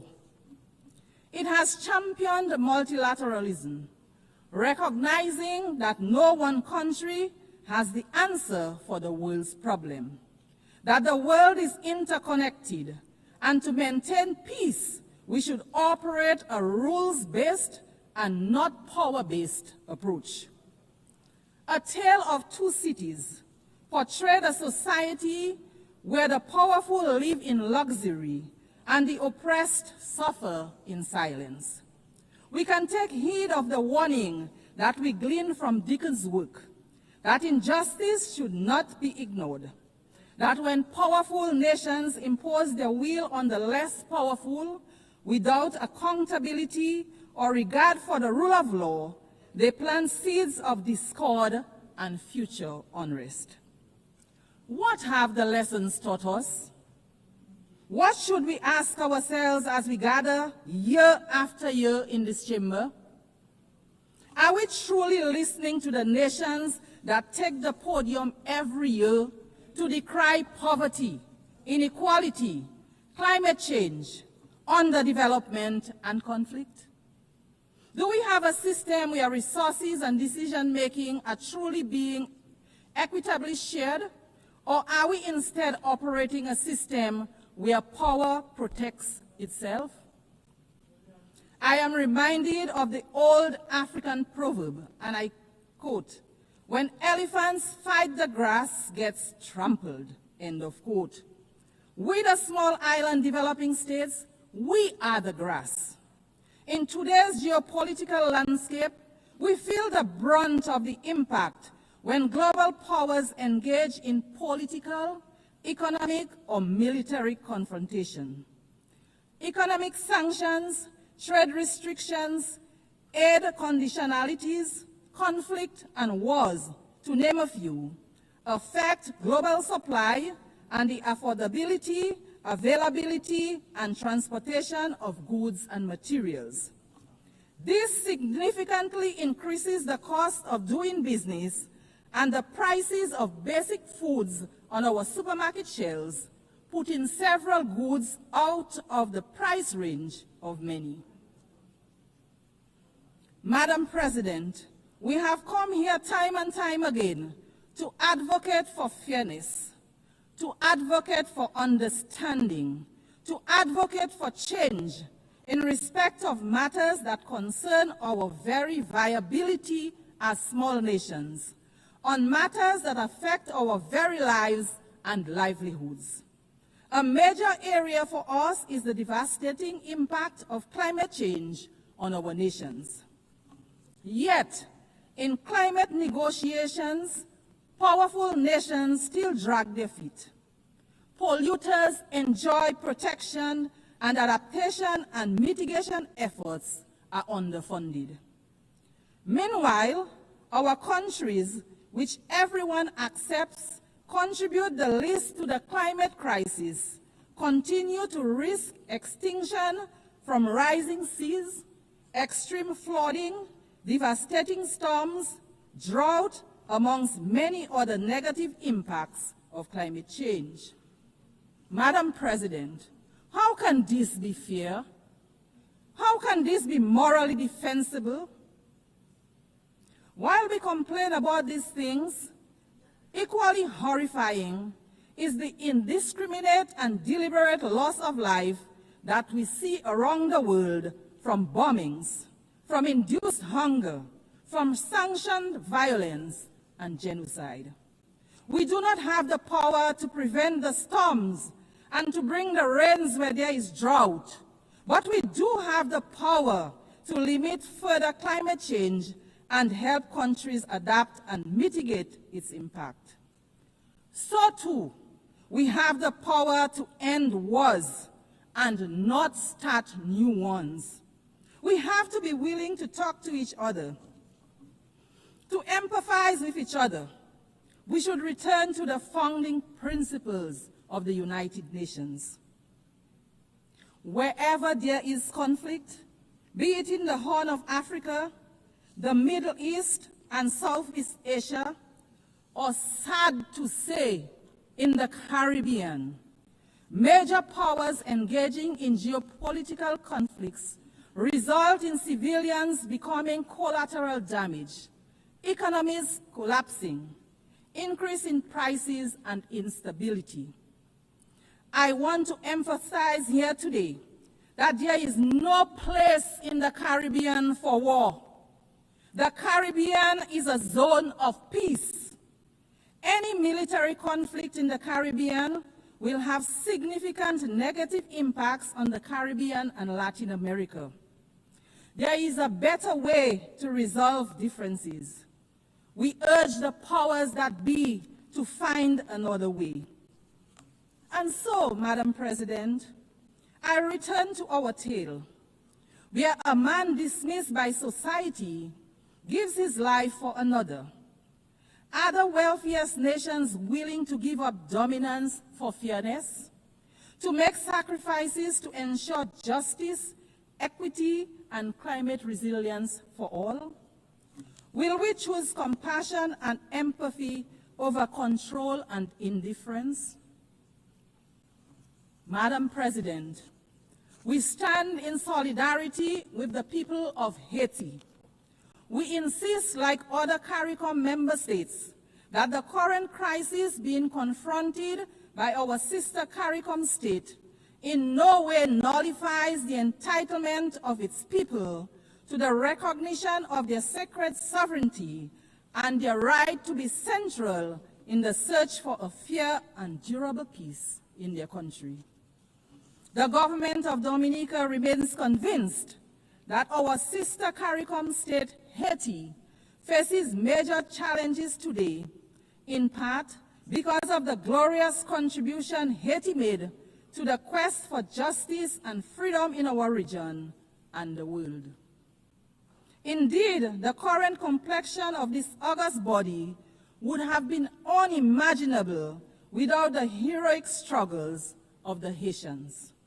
As such, the crisis in Haiti is much more than a Caribbean crisis, and its solution requires a united response and the support of the United Nations to resolve. My delegation unreservedly supports the position of CARICOM on the situation in Haiti, a position that rightly calls for a Haitian-led and owned transition process to bring across systematic changes for the benefit of the Haitian people. Let us provide them with all the support that they need. Nothing less is demanded of us. Madam President, the Commonwealth of Dominica is keen to underscore its commitment to advocating for unity, justice, peace, and the sustainable human development that they foster. In this regard, we continue to urge that the long-running, unjust, and illegal economic embargo against the people of Cuba be revoked. Maintaining this embargo is harmful, not only to the long-suffering people of Cuba, but also to the image and profile of its sponsors. Cuba, like every other country, has a right to its self-determination. Dominica continues to stand in solidarity with Cuba. The trade and economic embargo imposed against our brothers and sisters in Cuba continues to be of great concern to us in the Caribbean. Its lifting grows increasingly urgent. Therefore, the Commonwealth of Dominica once again joins its voices with the voices of the overwhelming majority of members of this global organization to call for the immediate lifting of trade restrictions and export bans imposed on the good people of Cuba. They are unjustified. They are unjustifiable. They belong to a bygone era. They should cease to exist. They fall, in our view, within the grand narrative of yet another Caribbean people's struggle for liberation. It is for these reasons that the government of Dominica strongly urges a radical reconsideration of these actions. Madam Speaker, our steadfast advocacy for respect for the United Nations norms of sovereignty and non-interference impels us as well to urge that the right of the government and people of Venezuela to resolve internal challenges without outside interference be respected. We renew our condemnation of the imposition of sanctions on Venezuela. The resulting hardship forced upon the people of Venezuela needs an immediate and complete end. We also call for restrained and strict adherence to the rule of law as it relates to the presence of U.S. military assets in the blue waters of the Caribbean Sea.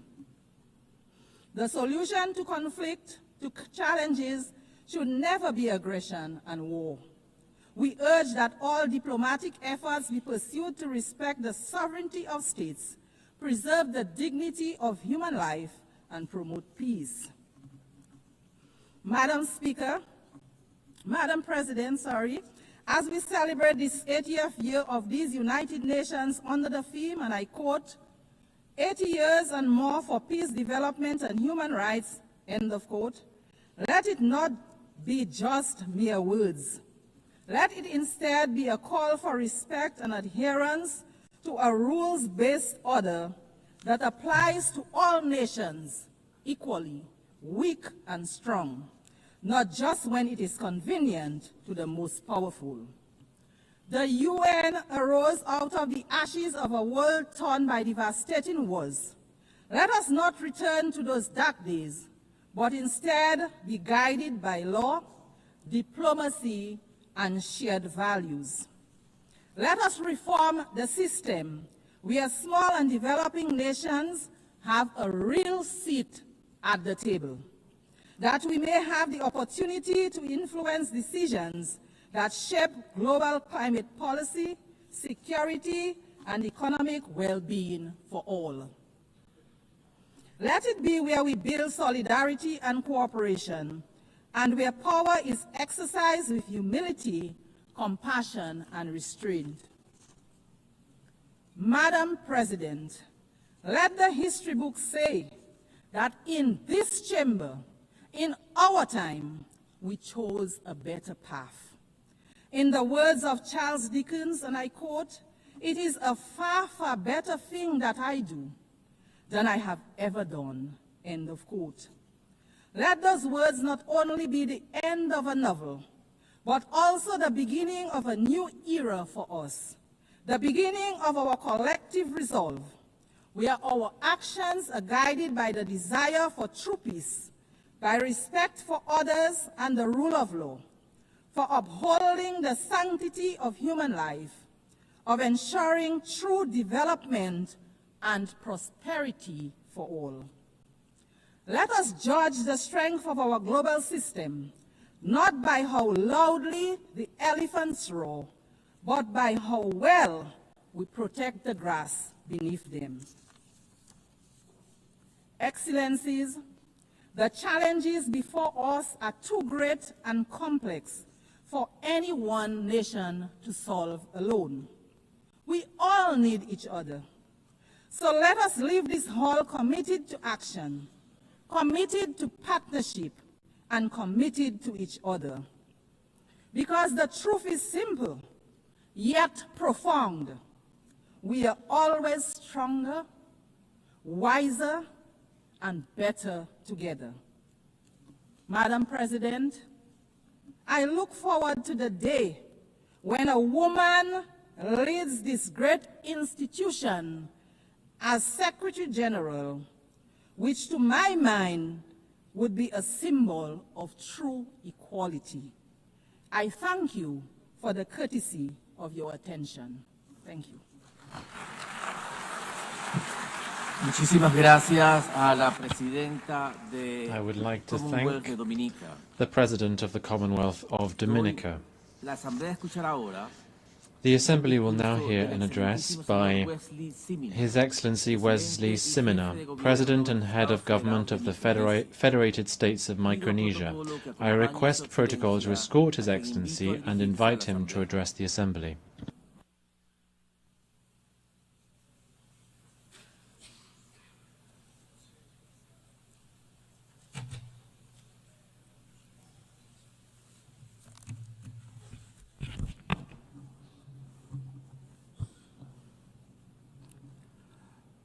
Madam President, Mr. Secretary General, Excellencies, ladies and gentlemen, on behalf of my people of the Federated States of Micronesia, I am honored to extend our heartfelt national greeting in Kamorale to you on this momentous celebration of the 80th session of the General Assembly.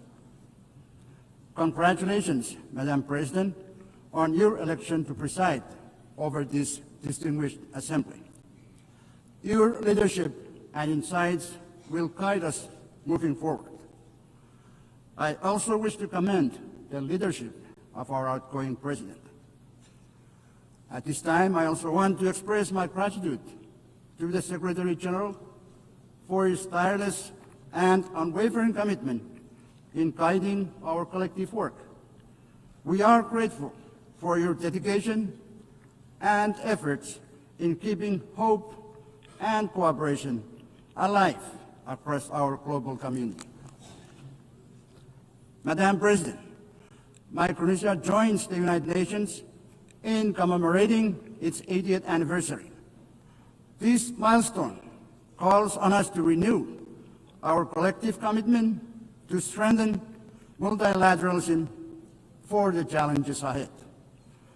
Reiterating our commitment to multilateralism and inclusive reform, Micronesia emphasizes that any measures taken under the UN80 initiative must reflect the delicate balance and unique vulnerabilities faced by small island developing states. It is paramount that structural adjustments must enhance, not limit our access to critical support and representation. We urge that reforms ensure the continued resilience, tailored assistance, and participatory voice of small island developing states in the evolving UN system, so that no one is left behind. Madam President, the climate crisis is not up for debate. We all know that. The only question now is whether we, as leaders, will act with the urgency it demands. The landmark ICJ's advisory opinion reminds us that climate action is not only a moral imperative, but also a legal one. It affirms that all states, particularly those who are parties to the UNFCCC and Paris Agreement, must do their fair share to limit warming to 1.5 degrees Celsius, and that major emitters carry the primary duty to act and keep 1.5 alive. It also underscores the obligations of developed countries to support the adaptation efforts of countries like mine, who live with the impacts of climate change every day. It confirms that not meeting these obligations can lead to legal consequences under international law. This points to the simple truth that at the core of this climate crisis lies the pursuit of justice, justice for the most vulnerable, justice for future generations, and justice for our shared planet. I call on the General Assembly to adopt a resolution endorsing the ICJ's opinion, so that together we send an unmistakable signal that upholding climate obligations under international law is the shared duty of all nations. Pacific Island leaders have spoken with one voice in our recent Pacific Islands Forum communique. Methane mitigation must be a global priority, and methane mitigation across all sectors must be a core objective of every country. Cutting methane now could prevent 0.3 degrees Celsius of warming by the 2040s, slowing ocean heating and buying us time for long-term decarbonization. This is the only scalable near-term solution that can protect vulnerable nations and peoples today, while we build the future of clean energy tomorrow. The COP30 will be the first opportunity since the ICJ's advisory opinion for us to take ambitious and aggressive actions to put the world back on track for 1.5 degrees. There is no time to waste. After 3 decades of COPs, and now with the clearest pronouncement by the ICJ, let us get to work. Madam President, Micronesia remains committed to achieving an ambitious global agreement to end plastic pollution, including the marine environment. Micronesia actively participated in the Intergovernmental Negotiating Committee on Plastic Pollution. We are proud to have stood with over 100 countries, making clear that the pollution emitted from the full life cycles of plastics requires a full life cycle approach to address all pollutions from plastics, from the production and design stages all the way through the waste management and remediation. This pollution, including climate warming greenhouse gases and thousands of other toxic chemicals, severely impacts our health, our environment, and our economies. Despite the failure of the INC to produce a plastics treaty in Geneva, we are not giving up. The plastic pollution crisis is far too dire to ignore. Madam President, the year 2025 is an important year for the ocean. In June this year, the UN Ocean Conference adopted the Nice Ocean Action Agenda, a forward-looking document to guide us all. Also, as of today, there are 145 countries that have signed the PB&J agreement and 70 that have ratified.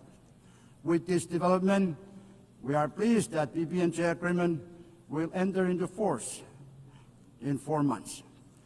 Micronesia is also participating in the related and critical work of the International Seabed Authority. Micronesia is following a precautionary approach to deep-sea mining. We emphasize the necessity of consolidating comprehensive knowledge, data, and scientific understanding of the marine environment and the impacts of deep-sea mining before any exploitation takes place. Additionally, it is crucial that all stakeholders, including adjacent coastal states, indigenous peoples, and local communities in the Pacific, are consulted and their perspectives considered before any exploitation occurs. In Micronesia, we have taken steps in preparation for exploration and possible exploitation in a responsible manner. We urge the ISA to finalize without further delay all relevant regulations, standards, and guidelines for its mining code prior to any exploitation, as failure to do so risks countries turning to alternative measures. Madam President, small island developing states face unique and heightened vulnerabilities to climate change shaped by geography and scale.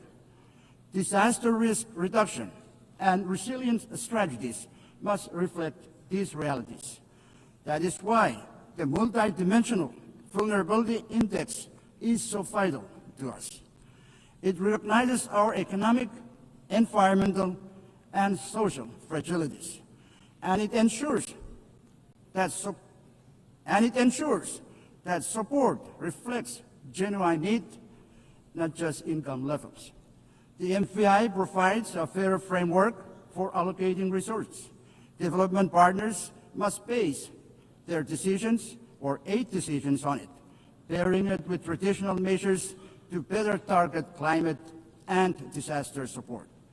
Going forward, implementation demands three things: adoption by international bodies, continuous technical refinement, and strong commitment from partners to align financial and policy support with the vulnerabilities the MFI reveals. Only then can this tool deliver the resilience our small islands urgently need. Madam President, Micronesia continues to confront a high prevalence of non-communicable diseases, the persistence of emerging and re-emerging infectious diseases, and rising mental health concern. In response, we are reorienting our health systems around primary health care as the foundation for universal health coverage. We are investing in the rehabilitation of primary health care clinics, the development of our health workforce, and the use of telehealth to extend essential services to our most vulnerable and hard-to-reach populations. However, to realize the goal of universal health coverage, additional financial and technical support from the international community is indispensable. Madam President, gender equality and social inclusion are equally central to our development agenda. Our strategic development plan places this at its core, with the objective of ensuring equal access to services, equitable participation, and opportunities for all our citizens to thrive. Madam President, peace and unity are the foundation of our nation. Our FSM Constitution, or Micronesian Constitution, reminds us that we must, and I quote, live together in peace and harmony, to preserve the heritage of the past and to protect the promise of the future, end quote. Today, as conflicts continue to unfold across the world, we hold hope that they may be resolved through leadership rooted in peace. In our region, while we uphold peace and unity as guiding values, we find ourselves navigating the geopolitical and geostrategic competition among major powers. As leaders of the Pacific Islands Forum, we recently adopted the Ocean of Peace Declaration at the 54th annual meeting in Honiara. In doing so, we affirmed that no single member state can face the growing threats to peace and security alone. We must act together as one Pacific family. Madam President, Micronesia co-sponsored the first ever UN resolution on AI alongside 120 member states. While AI holds great promise for economic development, it also carries the risk that must be carefully managed. The inclusive and constructive dialogue that shaped this resolution offers a model for future discussions, including those on peace, security, and the responsible military use of AI. As the digital world advances at an unprecedented pace, global cooperation is essential to ensure that AI systems remain safe, secure, and trustworthy. Micronesia, through our own cybersecurity efforts, is committed to developing national strategies and policies to safeguard our digital data and mitigate the risk of malicious attacks. Madam President, food and water security remain pressing challenges for Micronesia, as fragile freshwater sources and climate extremes undermine agriculture, marine ecosystems, reduce yields of traditional crops, and increase reliance on costly, less nutritious imports. Compounding these challenges, just days ago, I was compelled to declare a national state of emergency due to an ongoing oil leak from a World War II sunken vessel in Chuk Lagoon. This ship, together with more than 60 other wartime wrecks, has rested in our waters for nearly 80 years since the war's end.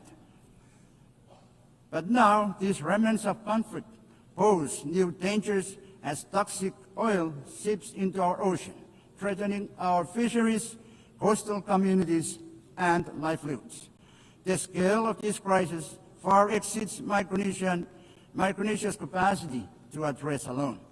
As we mark the 80th anniversary of the war's end, we appeal to the international community to work with us in transforming this legacy of war into an opportunity for cooperation.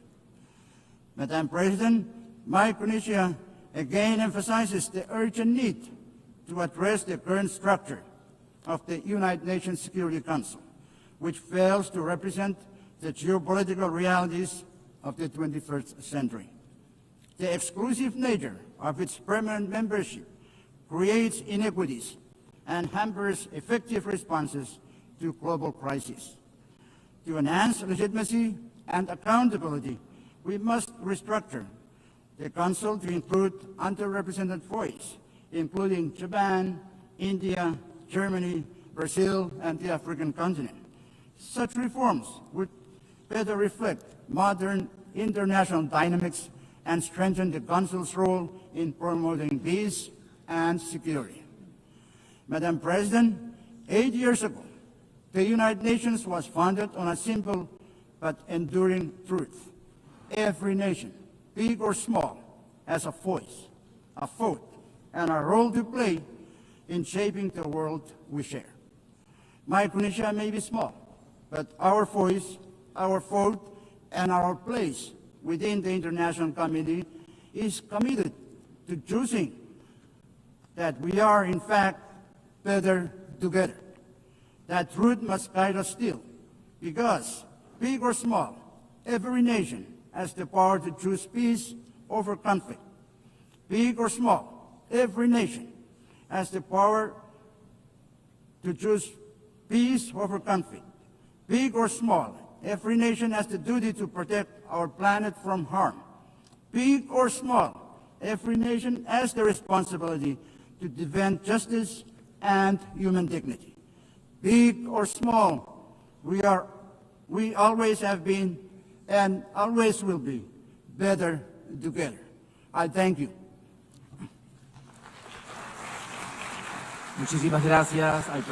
I would like to thank the President and Head of Government of the Federated States of Micronesia. The Assembly will now hear an address by His Excellency Taye Atse Selassie Amde, President of the Federal Democratic Republic of Ethiopia. I request protocol to escort His Excellency and invite him to address the Assembly.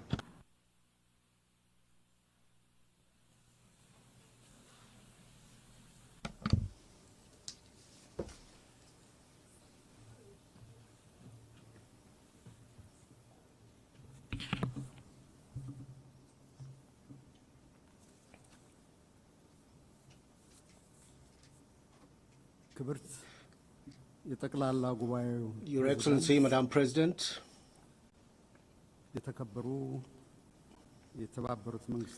Your Excellency, Secretary General Antonio Guterres, ladies and gentlemen, Excellency Annalena Baerbock, I would like to extend my heartfelt congratulations to you and your country, Germany, on your election as President of the 80th session of the United Nations General Assembly, and wish you a productive tenure. I would also like to thank His Excellency Philemon Yang, President of the 79th session of the General Assembly, for his able leadership. It is a great honor for me to address this August Assembly, representing my country, Ethiopia, a founding member of the United Nations, on this historic occasion, which marks the 80th anniversary of the organization.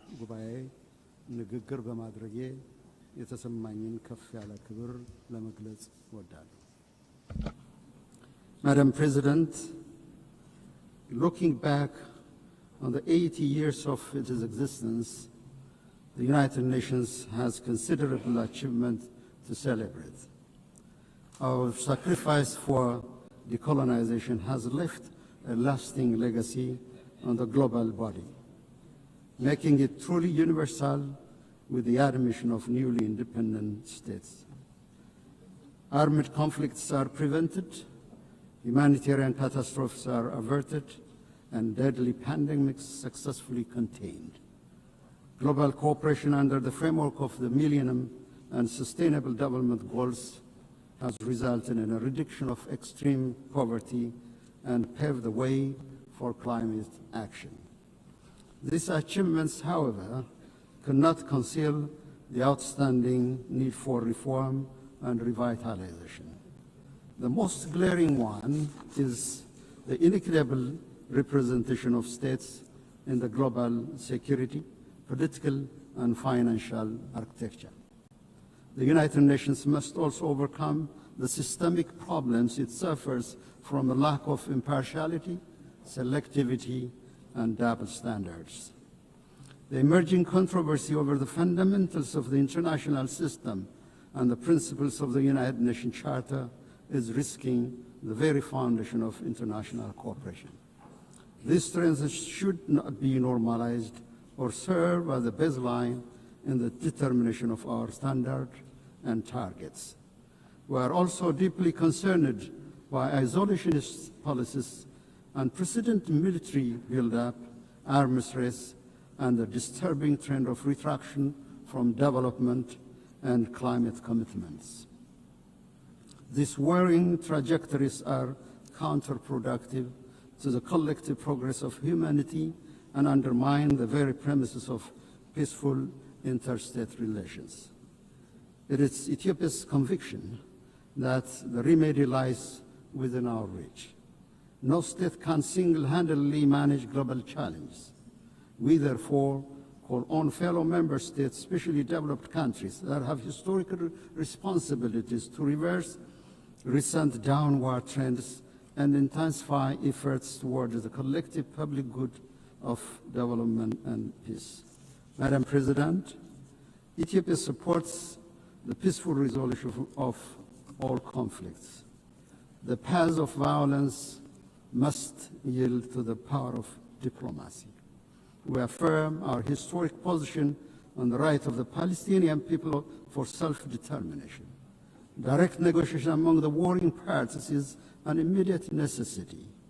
Humanitarian assistance must reach to all the people in need. This is not a political preference, but a moral imperative. As Ethiopia has pronounced it in its position during the adoption of the resolutions on the two-state solution, the international community should join hands to end the vicious cycle of violence and stalemate in order to give peace a chance. We wish to underscore any proposed peace and reconstruction plan in the Middle East should not create complications to adjacent countries and regions. More than any time before, the United Nations is indeed called upon to face events that greatly exceeds its powers and capabilities. It was in 1949, at the fourth session of the General Assembly, the Ethiopian delegation forewarned the risks of ineffectiveness and intrusion into the mandates of the General Assembly. This was caused by the excessive number of bodies and mechanisms created.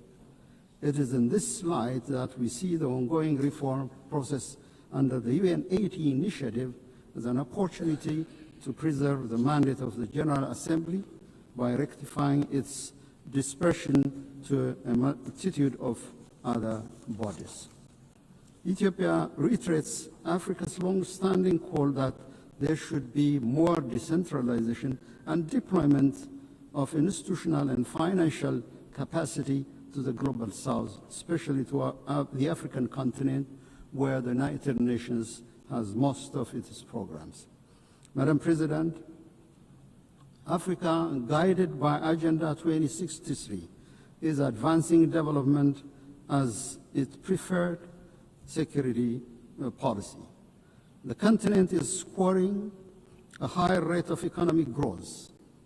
Domestic revenue mobilization is on the rise. Africa's climate action in renewable energy development, emission reduction, and afforestation is indeed unmatched in any other parts of the world. Efforts to enhance public welfare, combat transnational threats, and decrease inequality are being intensified. Despite these achievements, the global crisis continues to impact Africa's capabilities to deliver on development aspirations. Chief among this is the compounding debt crisis. In line with the Addis Ababa Action Agenda and civil outcome document, we emphasize the need to advance an ambitious agenda on development finance. Coercive measures and trade restrictions, in particular those targeting Africa, must be lifted immediately. More importantly, Ethiopia calls for a new global action for debt cancellation, restructuring, and suspension. Madam President, it is our view that the national security of states, especially those in the same region, is indivisible and interdependent. To this effect, we will intensify our efforts to combat global terrorists operating in our region. We call on the international community to extend the required support to the African Union peace missions, in particular the African Union Support and Stabilization Mission in Somalia. Now is not the time to retreat from global action in combating terrorism. Furthermore, we reiterate our call for urgent action to reform the United Nations Security Council. Africa's representation in both categories of membership of the Council must be given priority. There is no shortcut or half solution to this long-standing pursuit for justice. Distinguished delegates, excellencies, I have the distinct pleasure to share with this august assembly recent milestones of great significance achieved by the people of the Nile River Basin. With entry into force of the Agreement on the Nile River Basin Cooperative Framework, the Entebbe-based Nile River Basin Commission is nearing establishment. This year, we also celebrated another milestone. On the eve of the Ethiopian New Year, Ethiopia commissioned the Grand Ethiopian Renaissance Dam, which transforms Ethiopia's renewable energy generation capacity. The Grand Ethiopian Renaissance Dam, with an installed capacity of over 5,000 megawatts, signifies our commitment to clean energy for all. Its true meaning is found in the lives it transforms. The Renaissance Dam brings light to 60 million Ethiopians who currently lack access to any form of clean energy. It promises power to Ethiopia's energy demand, which grows by more than 20% every year. It is a symbol of liberation of millions of Ethiopian women and girls, freeing them from the back-breaking search for firewood. The dam will be instrumental in the attainment of all of the Sustainable Development Goals. It boosts our capability to provide clean water to our people who live under chronic shortage, create employment to our youth, and ensure food security. GERD also enhances regional connectivity. The overwhelming support and solidarity we received on the occasion of the inauguration inspired greater efforts to forge cooperation among the riparian countries of the Nile River Basin. Madam President, our Pan-African aspiration to break the vicious cycle of underdevelopment should bring our countries together to realize initiatives that will transform the lives of our people. The time is now to work towards Africa's true independence, driven by African agency and guided by the common destiny of our people. Ethiopia, with its second largest population in Africa and significant maritime trade, places high importance on the safety and security of maritime navigation in the Red Sea and the Indian Ocean. We concur with the Secretary General's statement during the Awaza conference that no state should be locked out of opportunities for growth, finance, and technology due to geographical circumstance. The international law maxim that defines the high seas as a common heritage of mankind and guarantees equal right of access and use to all states must be brought to reality. In collaboration with other states, Ethiopia will work towards a comprehensive approach to ensure equal development and security for all states along the Red Sea and the Indian Ocean. Ethiopia will also keep on advancing this legitimate policy objective through diplomacy and peaceful engagement. Madam President, in conclusion, I'm convinced the spirit, genius, and competence of humanity towards unity, justice, and collective well-being will triumph over the current atmosphere of rivalry and hopelessness. For its part, Ethiopia is firmly committed to upholding multilateralism centered on the Charter of the United Nations and to contributing to the maintenance of collective security and sustainable development. I thank you, Madam President.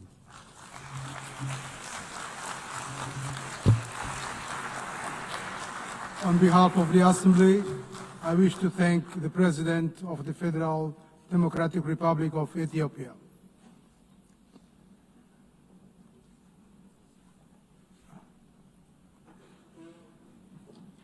We shall now continue the general debate.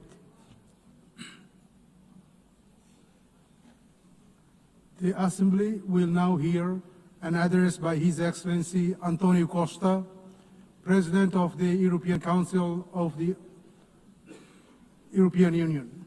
I request protocol to escort His Excellency and invite him to address the Assembly.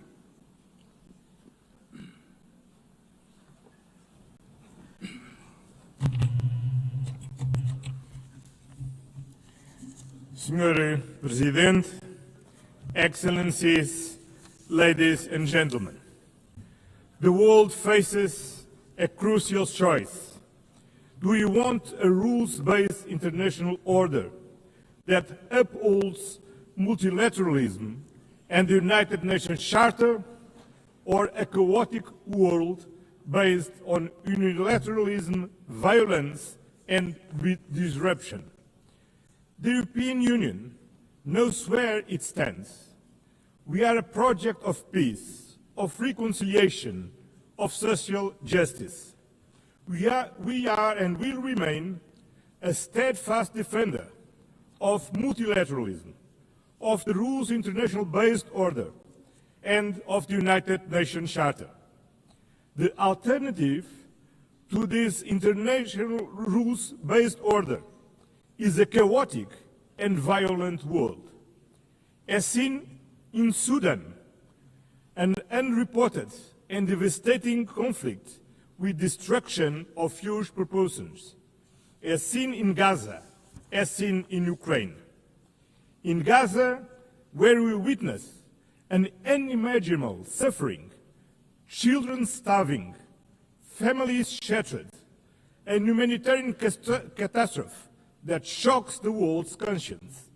The use of starvation as a weapon of war is immoral and one that defies words. The European Union condemns terrorism in all its forms. The horrific attacks by Hamas cannot be forgotten.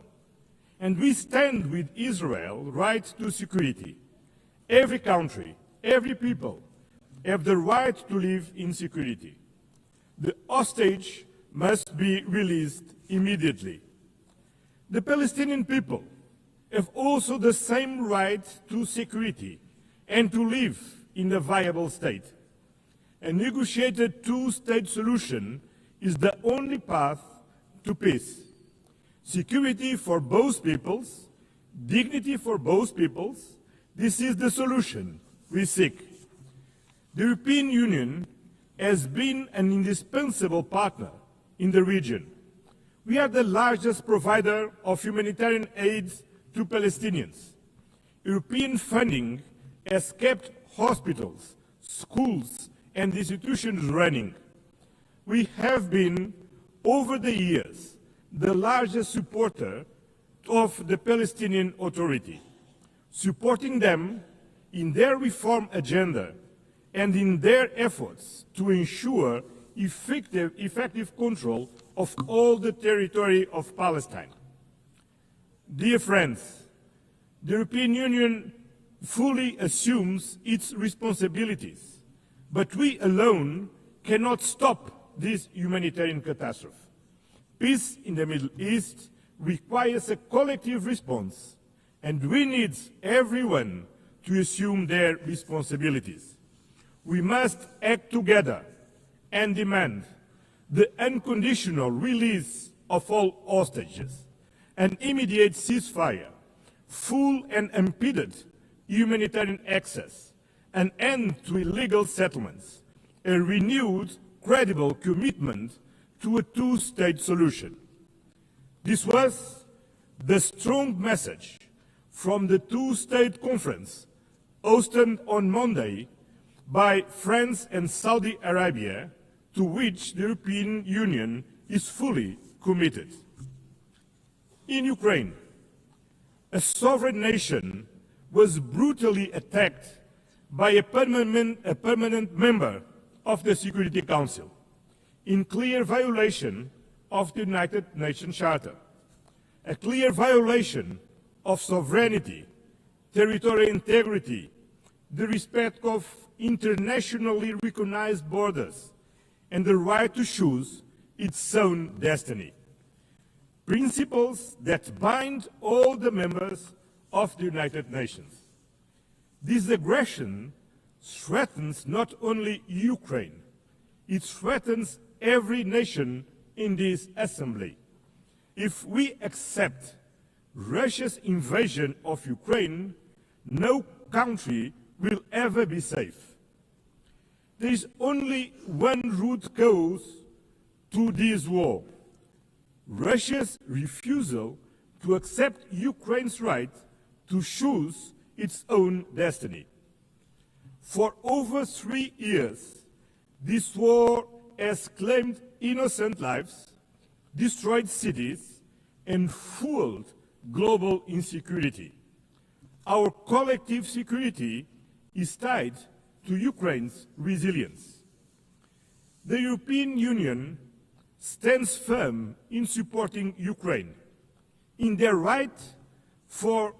fight for a just and lasting peace, in their efforts to bring an end to the killing and Russia to the negotiation table, in their future reconstruction, in providing security guarantees to prevent future attacks, in their path to full membership in the European Union. We will continue to apply pressure on Russia to end this war. We call for meaningful negotiations and an immediate ceasefire and a just and lasting peace. This is not Ukraine's fight alone. It is a fight for the principles we all hold dear.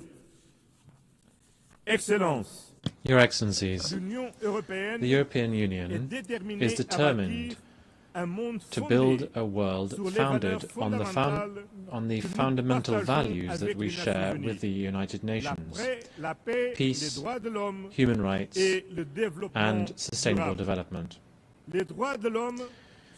Human rights are the foundation for global peace and stability. Social protection, decent jobs, gender equality, and the fight against poverty are not optional. Rather, they are the guarantees of human dignity, of social stability, and of lasting peace between nations. The European Union defends freedom, democracy, and human rights, values which today are threatened by disinformation and by the abuse of digital technologies. We need to have global standards for transparency and accountability mechanisms. They also need to be as dynamic as the technologies that we are trying to regulate, to make sure that digital technologies give citizens means to act, and not autocrats or the new technology oligarchs. The European Union is in favor of a human-centered approach to artificial intelligence. We are at the forefront of the first global regulatory framework in the world for responsible AI, and we are calling for an equivalent level of ambition in the international domain. We are doing this based on our fundamental values: dignity, democracy, and the rule of law. Your Excellencies, climate change is not fake news. It is a scientifically proven fact that is affecting our present and our future. Destruction and deaths brought about by fires, floods, and hurricanes are not an invention. We're talking about something all too real. In addition, investing in decarbonization is key for the energy sovereignty of every country, for innovation, and for the competitiveness of our economies. That is why the European Union fully shoulders and fulfills its commitments undertaken in the context of the Paris Agreement by reducing its emissions by 55% by 2030 and by achieving climate neutrality by 2050. We will continue actively promoting the protection of our oceans, which are lungs and the lifeguard for our planet.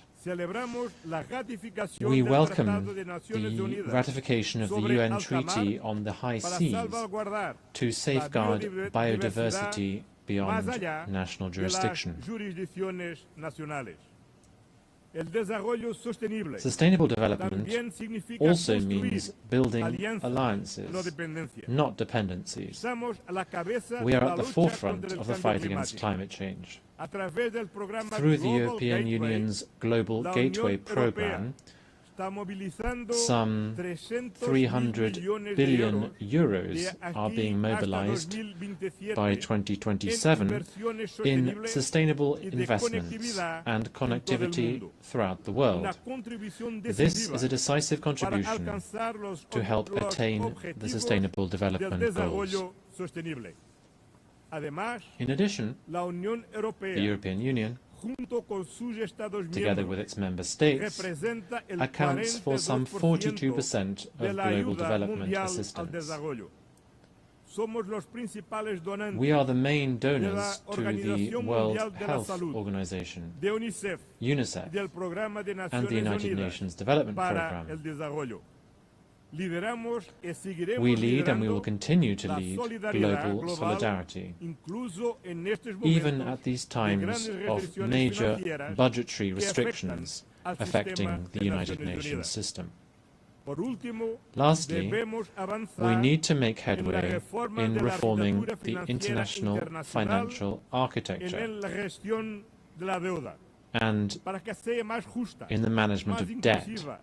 The international financial system needs to be fairer, more inclusive, and more tailored to current challenges, so that it can also help us to close the financing gap for development by following the path that has been set by the Seville commitment.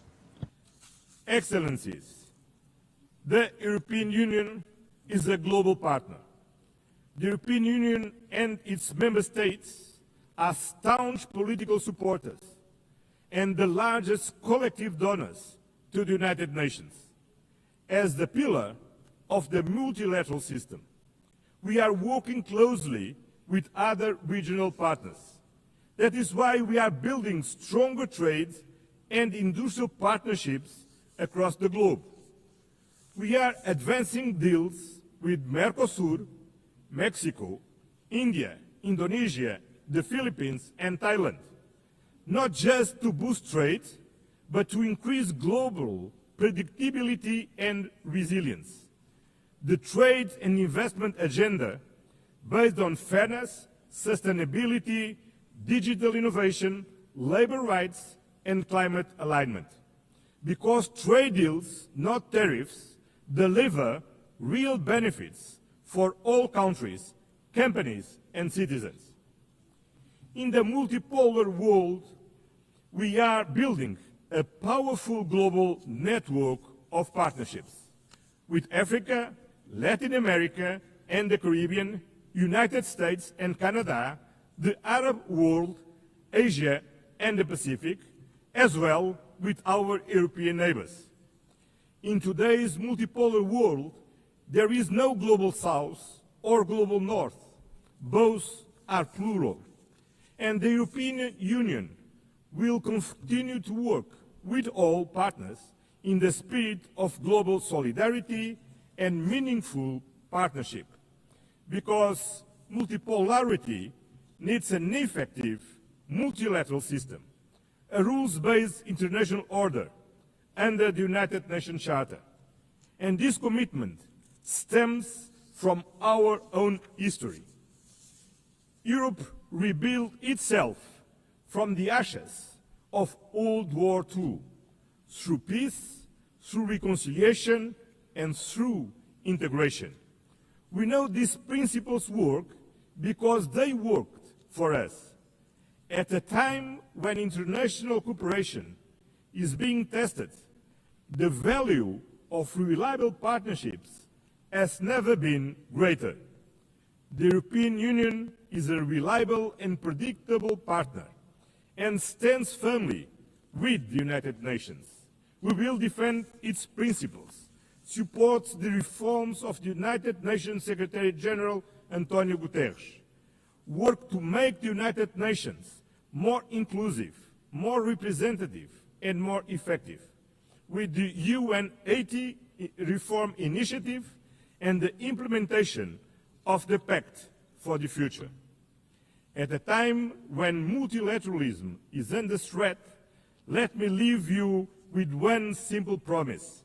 You can count on the European Union. Count on us to stand for peace, for multilateralism, for justice, for human dignity, for sustainability. The time has come to choose clearly: peace over war, law over force, accountability over impunity, solidarity over division, sustainability over crisis, justice over inequality. The European Union has no doubts about where we stand, and you cannot have any doubt about where we are. Thank you very much.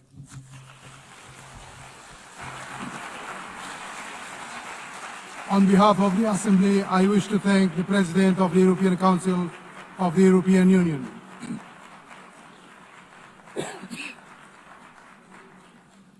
The Assembly will now hear an address by His Excellency Philip Isdor Mpongo, Vice President of the United Republic of Tanzania.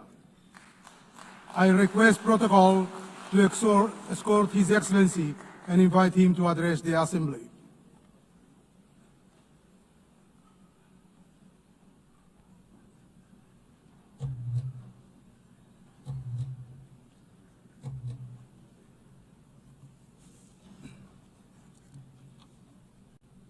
Madam President, Excellencies, distinguished delegates, this year we gather at a historic moment when we are commemorating 80 years since the founding of the UN, but in a somber mood. The theme of this general debate, that is better together, 80 years and more for peace, development and human rights, reminds us that determined cooperation remains our best vehicle for addressing urgent global challenges of this century and beyond. Yet, we are faced with chaos in the form of unilateralism with arrogance, barbaric wars, persistent poverty, injustice, pandemics, as well as an impending climate catastrophe. As we mark 80 years of the UN, we are called to rekindle the vision of its founders, anchored on two pillars. First, nations can overcome difficulties and accomplish more when they work together in solidarity. Second, peace is humanity's truest desire, which we must seek and pursue relentlessly on the basis of international law.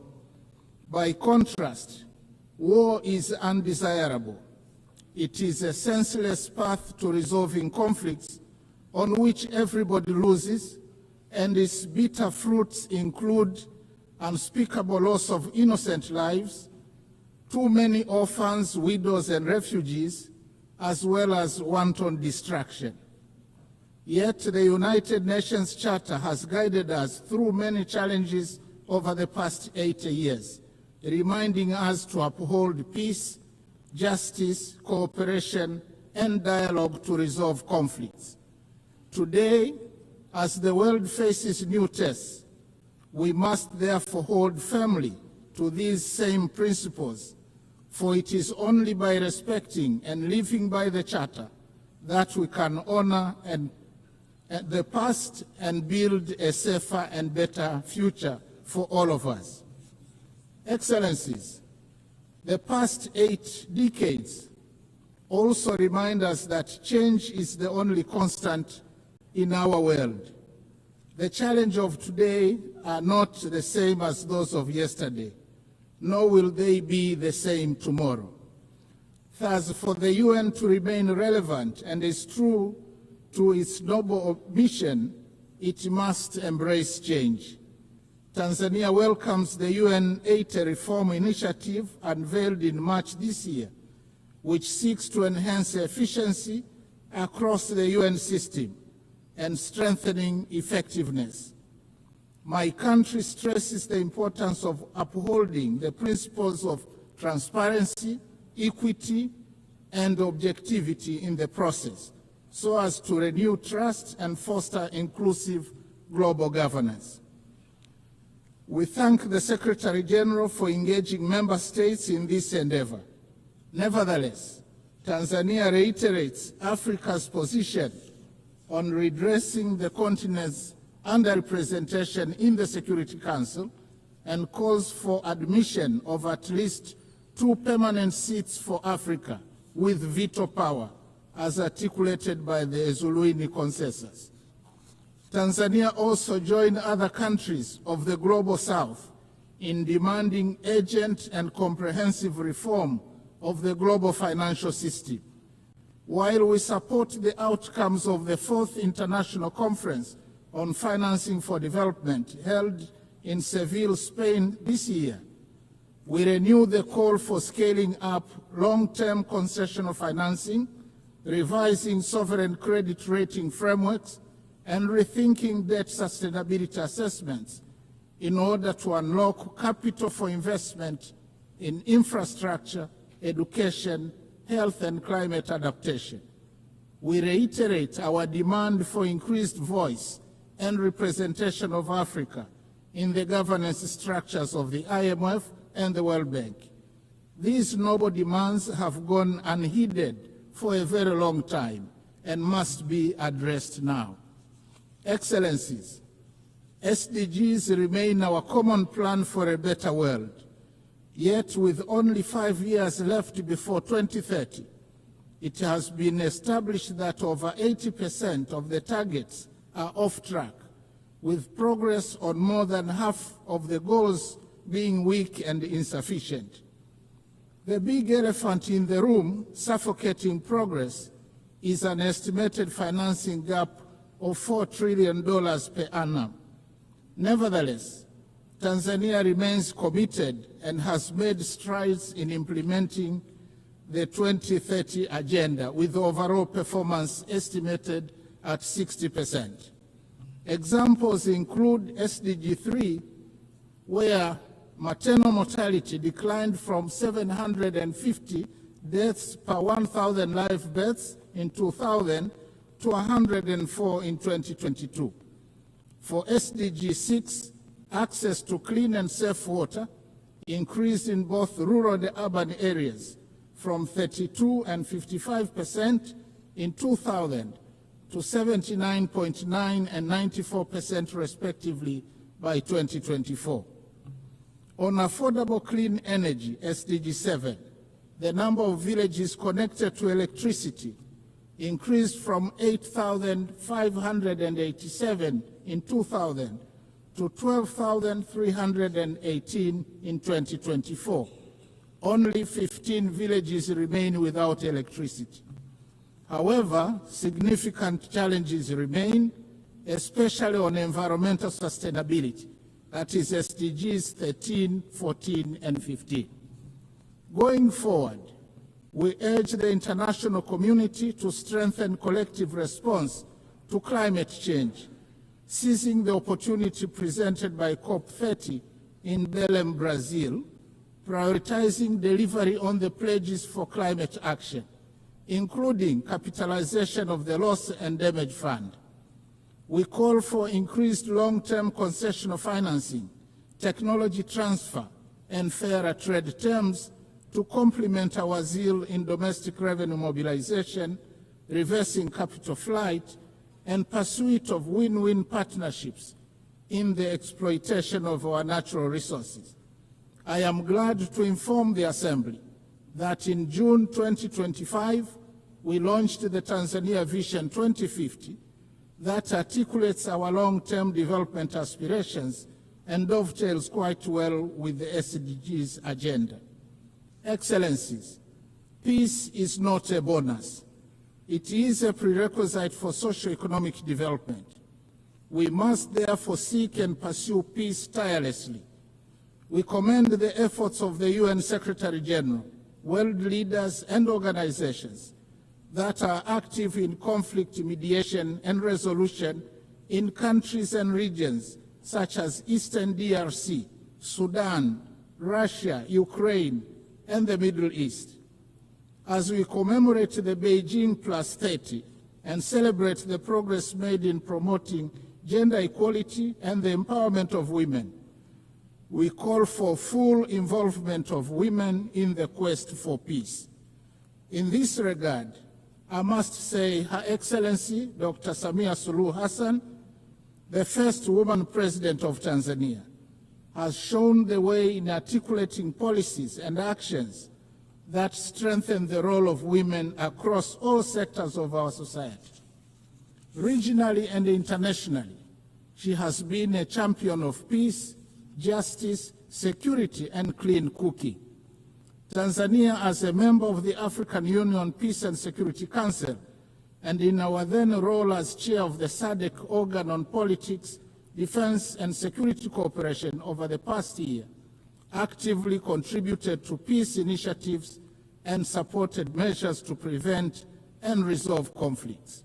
In this spirit, Tanzania announces its candidacy for a non-permanent seat on the UN Security Council for the term 2029-2030, reaffirming our commitment to global peace and security.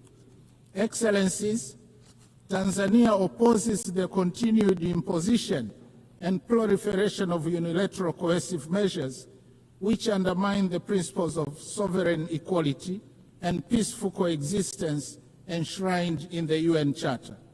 Such measures, often applied without mandate of the Security Council, represent a form of economic aggression that disproportionately harms innocent civilians by depriving them of essential needs such as food, medicines, and capital goods. In this context, Tanzania reiterates its principled solidarity with nations, including Zimbabwe and Cuba, and the peoples who continue to endure the adverse effects of the long-standing economic embargo and sanctions. We stress that these embargoes and sanctions contravene international law. Similarly, Tanzania stands in solidarity with the people of Palestine and Sahrawi, who continue to be denied the fundamental rights of freedom, sovereignty, and self-determination. Tanzania also strongly condemns all forms of terrorism, carried out within or across national borders. Madam President, Excellencies and distinguished delegates, in his last speech to the United Nations General Assembly prior to retirement in 1985, Mwalimu Julius Nyerere, the founding president of my country, articulated the principle that, and I quote, "To be silent when we see danger, to refrain from attacking policies which are seen as contrary to the interests of peace and justice, to do these things would be to surrender our freedom and our dignity. That we shall never do." End of quote. Following the same principle, Tanzania considers unilateralism and misuse of military might, as well as shameful incapacity of the international community and global powers to bring an end to bloodshed and horrific wars raging in many places around the world, to be unacceptable. Similarly, Tanzania condemns the resurging use of the law of the jungle as a means of resolving conflicts, as well as committing atrocities that cast shame on the whole of humanity, particularly extreme violence against children, women, the sick, and the elderly in conflict situations, as well as imperial attitudes, including that of regarding Africa as a free mine to be exploited and ample land to be plundered. The hypocrisy and scandal of international companies, some of which are state-sponsored, to continue to prosper from the exploitation of Africa's natural wealth while causing or supporting conflicts, should be brought to an end now. Instead, Africa needs win-win partnerships in the exploitation of our natural wealth. Tanzania also reminds the international community that increased military spending on research and manufacture of weapons for money is tragic and morally wrong. It obstructs the quest for peace in the world and takes away an enormous amount of resources that could have been used to propel sustainable development and prosperity for all humanity. I thank you.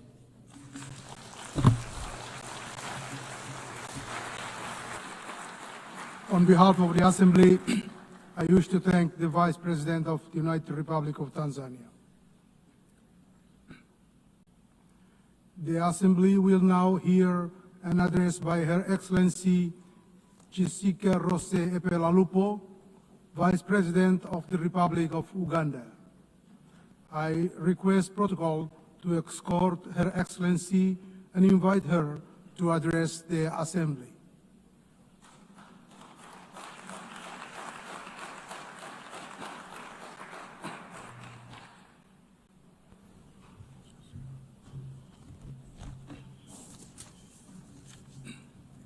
The President of the UN General Assembly, Excellencies, Heads of State and Government, distinguished delegates, ladies and gentlemen, I bring you warm greetings from His Excellency, General Yoweri Kaguta Museveni, who could not be present personally on this and on whose behalf I am privileged to address this 80th session of the UN General Assembly.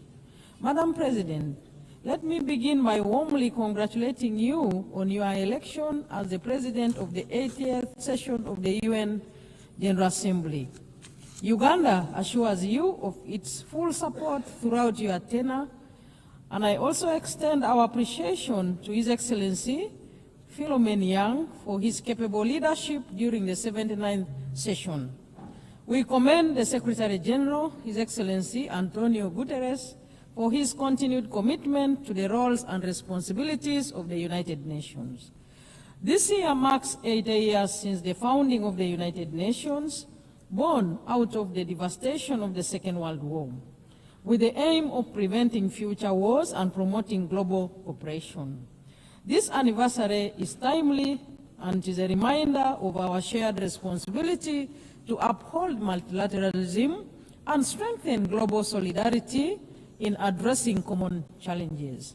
The theme of this year's General Assembly, Better Together, resonates well with our national objectives. Uganda firmly believes that multilateralism remains an essential framework for building collective solutions to global problems.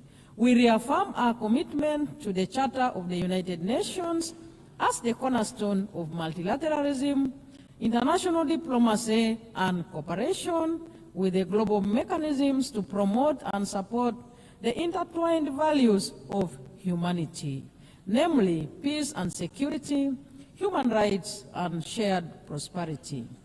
We are equally committed to fast-tracking the achievements of the 2030 Agenda on Sustainable Development and implementation of the Pact for the Future. Madam President, Uganda continues to play an active role in advancing peace, stability, and security within our region, e.g. in Somalia, South Sudan, DRC, and the Sudan. Uganda remains committed to the peaceful resolution of regional conflicts. We remain the largest troop contributor to the African Union mission in Somalia since 2007, which has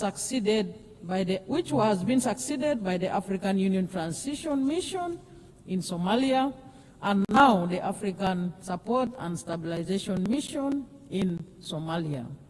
As a country, we have invested both human and financial resources in promoting peace and stability unreservedly.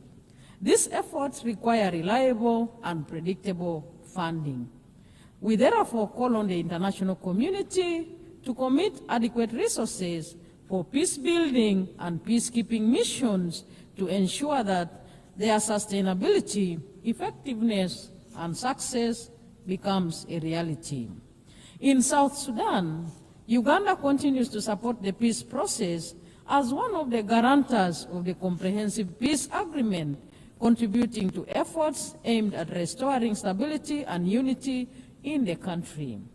On the peace efforts in the eastern part of the Democratic Republic of Congo, Uganda has been working with regional leaders on the Nairobi and Luanda processes aimed at finding a lasting solution, and we also remain supportive of other complementary efforts by the international community.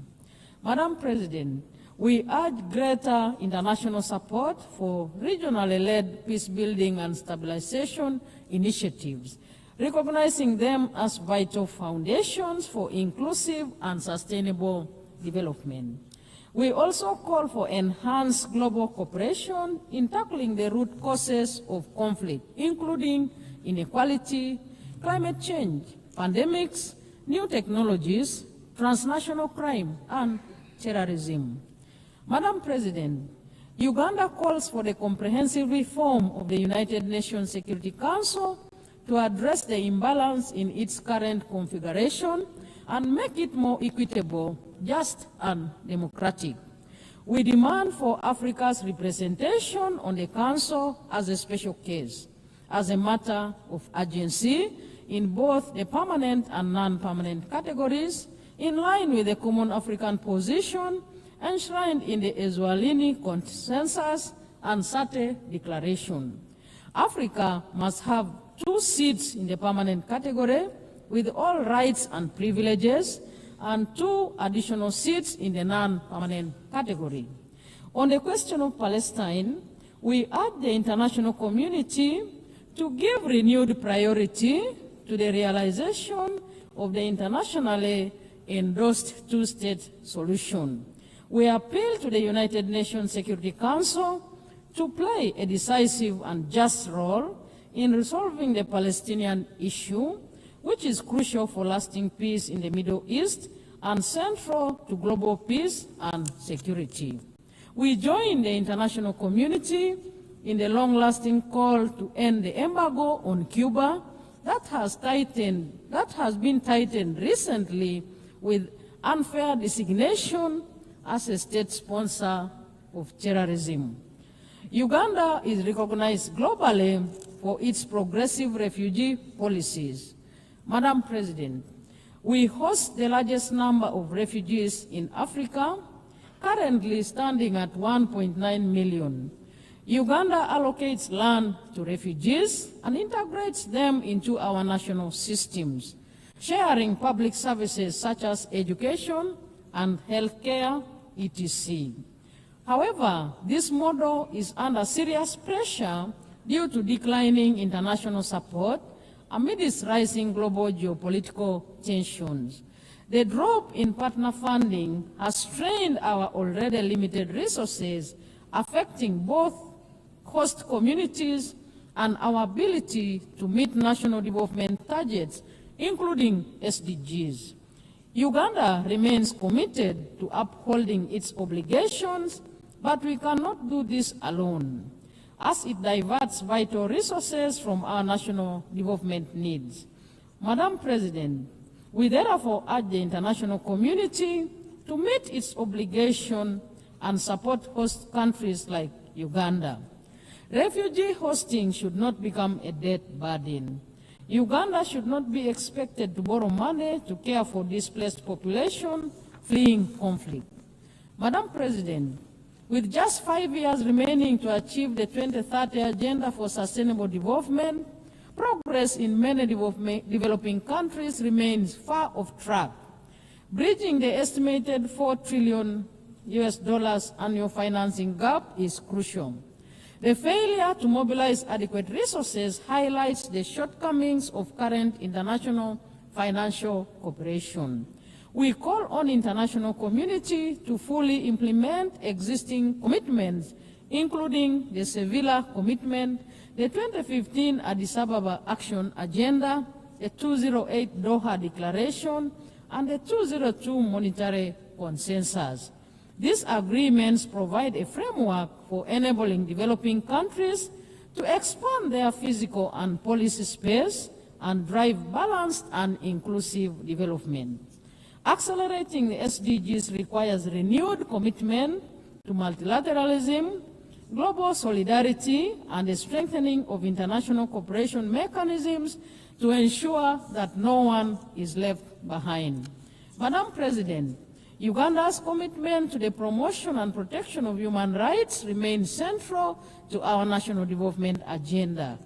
Our Constitution guarantees civil and political rights, freedoms of association, assembly and expression, and the right of every citizen to participate in democratic governance. Since the introduction of multi-party democracy, Ugandans have enjoyed regular, free and fair elections at all levels in Uganda.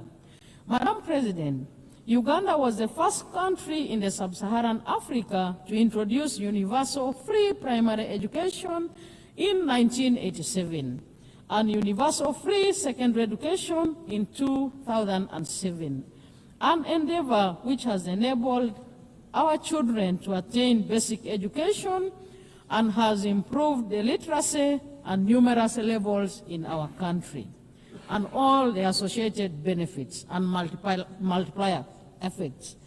Health remains at the core of our development strategy. Uganda is scaling up investments in primary health care and deploying digital health solutions to improve service delivery and accountability. Our HIV/AIDS response remains a global model of political will and community engagement. Under the Presidential Fast Track Initiative, Uganda has reduced HIV prevalence to 5.5%, achieved 96% treatment coverage among those diagnosed, and over 90% viral suppression. Madam President, as the current chair of NAM, Uganda is committed to advancing the principle of unity, peace, and solidarity among its members. We support stronger collaboration between NAM and the UN in promoting the interests of developing countries. In this context, we call for accelerated progress on the adoption of the long overdue Covenant on the Rights to Development. Uganda looks forward to welcoming honorable ministers of NAM member states and observers at the 19th Midterm Ministerial Conference scheduled to take place in Kampala between 15th and 16th October 2025. Madam President, as I conclude, the United Nations has stood as a pillar of development. a pillar of peace and human dignity for the last 8 decades. It remains indispensable. It would be impossible to imagine the world today without the United Nations. Uganda acknowledges the UN's many achievements, its legitimacy, convening power, and normative influence. Madam President, more must be done to adopt and adapt and strengthen multilateralism. We must redouble our efforts to uphold international cooperation and ensure that the United Nations system is reflective of the current realities and capable of addressing the intertwined global challenges of peace and security, human rights, and sustainable development. Let us commit to leaving no one behind. Better together. I thank you. On behalf of the Assembly, I wish to thank the Vice President of the Republic of Uganda.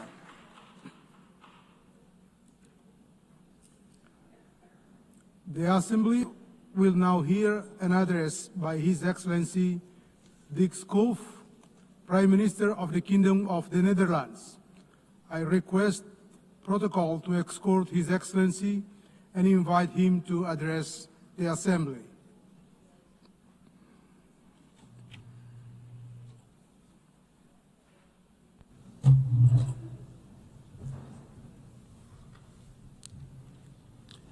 Mr. President, Your Excellencies, ladies and gentlemen, back in 1947, a 7-year-old boy, a Dutch boy called Dirk Sallemans, and his father made a long car journey to the German city of Cologne.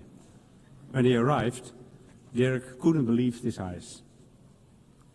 It was a shocking sight, he said in a recent newspaper interview. Rubble everywhere, people living in abject poverty, the entire city flattened by bombing. Today, almost 80 years later, those images are still seared in Dirk's memory, and that was precisely his father's intention. He wanted to show me what war can do to a city, Dirk recalled in the interview. At the same time, he added, we were also hearing radio reports about the establishment of the United Nations in New York, and all my father's hope was invested in that. When the interviewer asked what exactly the hope was based on, Dirk recalled the opening words of the United Nations Charter, we the peoples. And indeed, it is the peoples of the world, the people, who task their governments with saving them from war, human rights violations and armed conflicts. We the peoples. It was those words on that day in Cologne that inspired Dirk Sallemans to embark on a career as a UN diplomat that spanned almost 30 years. And it is those same words, 80 years on from the UN Charter, that still remind him and us of that task. Of course, the world has changed dramatically since then, and unfortunately we must acknowledge that the mission, no more war, has failed.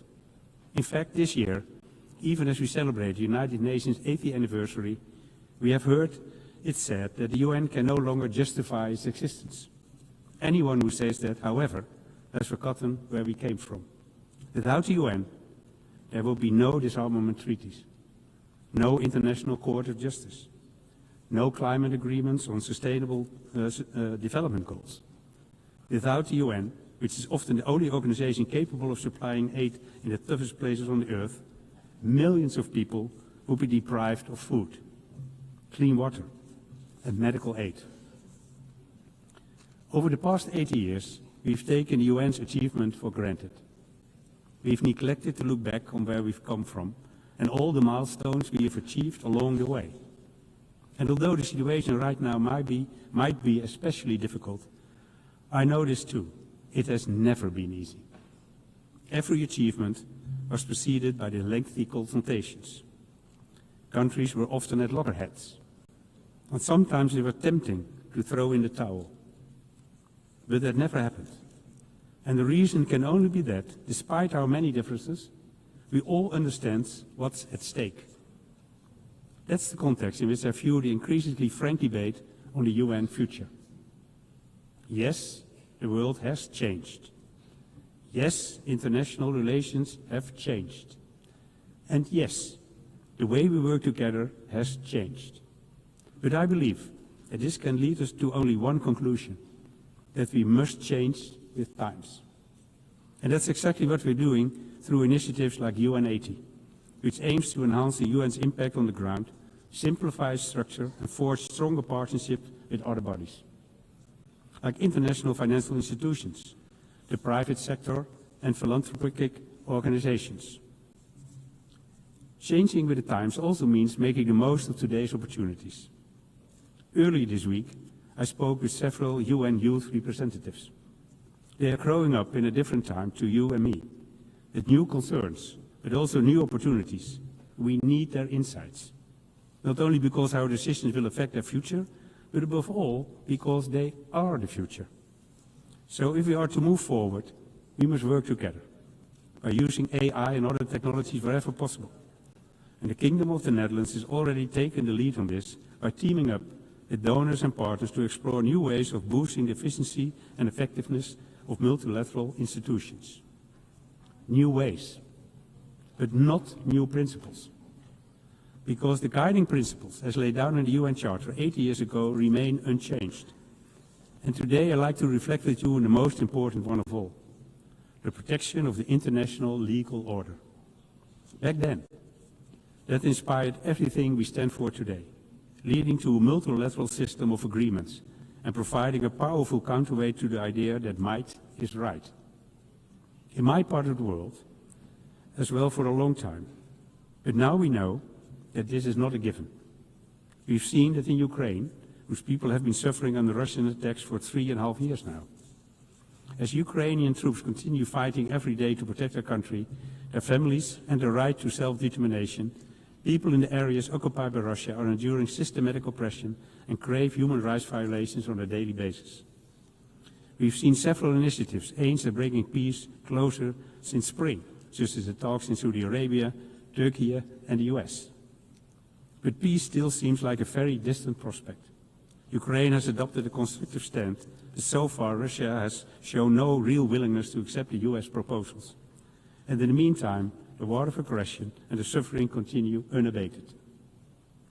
But in case you're thinking, there goes another European who only wants to talk about European problems, let me assure you, that is not the case.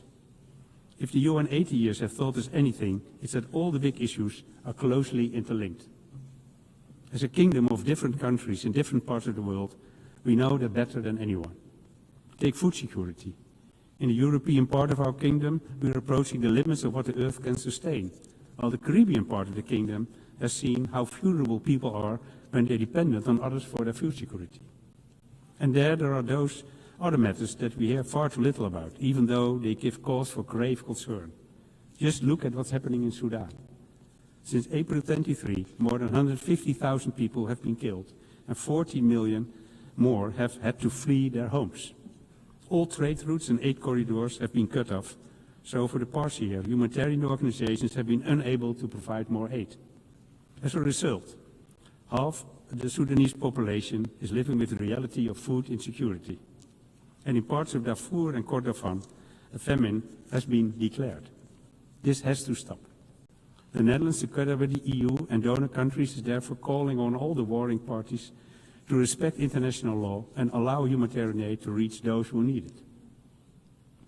The Netherlands will continue supporting these humanitarian efforts for Sudan, not only by working via the UN and the Red Cross, but also by giving 60 million euros to the Sudan Humanitarian Fund this year, and almost 7 million euros to the Dutch Relief Alliance in Sudan. As I've said, the horrors unfolding in Sudan have barely registered in the outside world. The same cannot be said of the horrors unfolding in Gaza.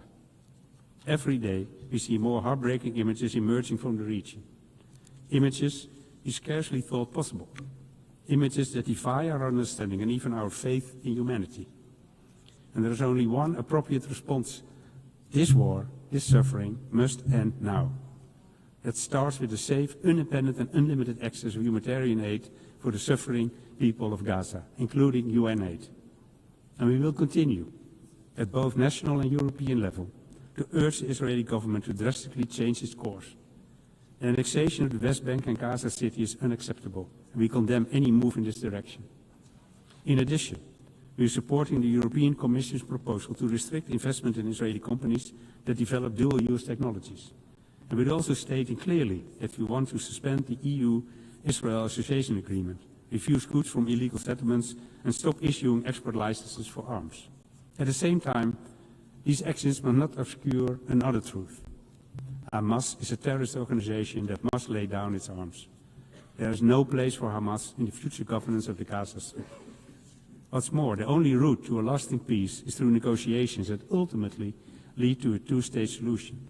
And with the signing of the New York Declaration in this high-level week, including by the Netherlands, we are taking a step on the path to a lasting peace. Ladies and gentlemen, as I come to the end of my remarks, I realize, as I'm sure you do too, how much work still needs to be done. How many areas in which we, the UN, have fallen short. And how long we've waited to adapt to this changing world. So I understand that some of us may be tempted to give in to despair. And yet, we cannot allow that. Because 80 years ago, a Dutch boy stood hand in hand with his father amid the ruins of Cologne. And in that wasteland appeared a glimmer of hope, sparked by what happened here in New York. A glimmer of hope that inspired Dirk Salomons and his father, and the peoples of these United Nations. We, the peoples. Thank you. On behalf of the Assembly, I wish to thank the Prime Minister of the Kingdom of the Netherlands. The Assembly will hear an address by His Excellency Bart de Wever, Prime Minister of the Kingdom of Belgium. I request protocol to escort His Excellency and invite him to address the Assembly.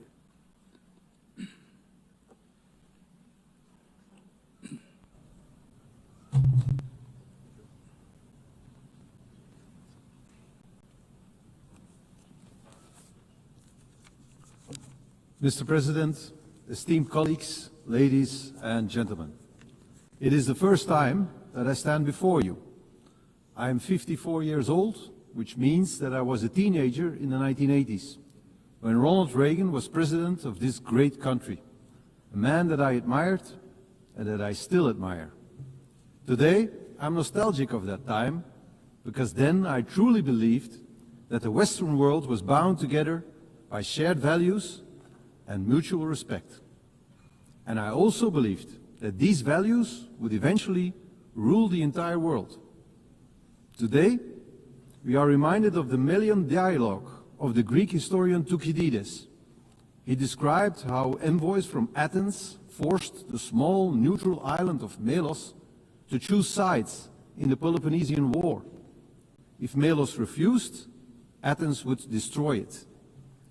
Thucydides captured the brutal logic of power in one single sentence. The strong do what they can, and the weak suffer what they must. He may have been right about human nature, but that is not the world we want to live in today. Civilization means striving to be better than our basic instincts, to rise above them. The United Nations was born out of the most destructive war in human history to embody precisely that aspiration. And yet today, international organizations are under pressure. International law is under pressure. Respect for sovereignty is under pressure. Geopolitics often boil down to sheer ego politics, and I regret this deeply.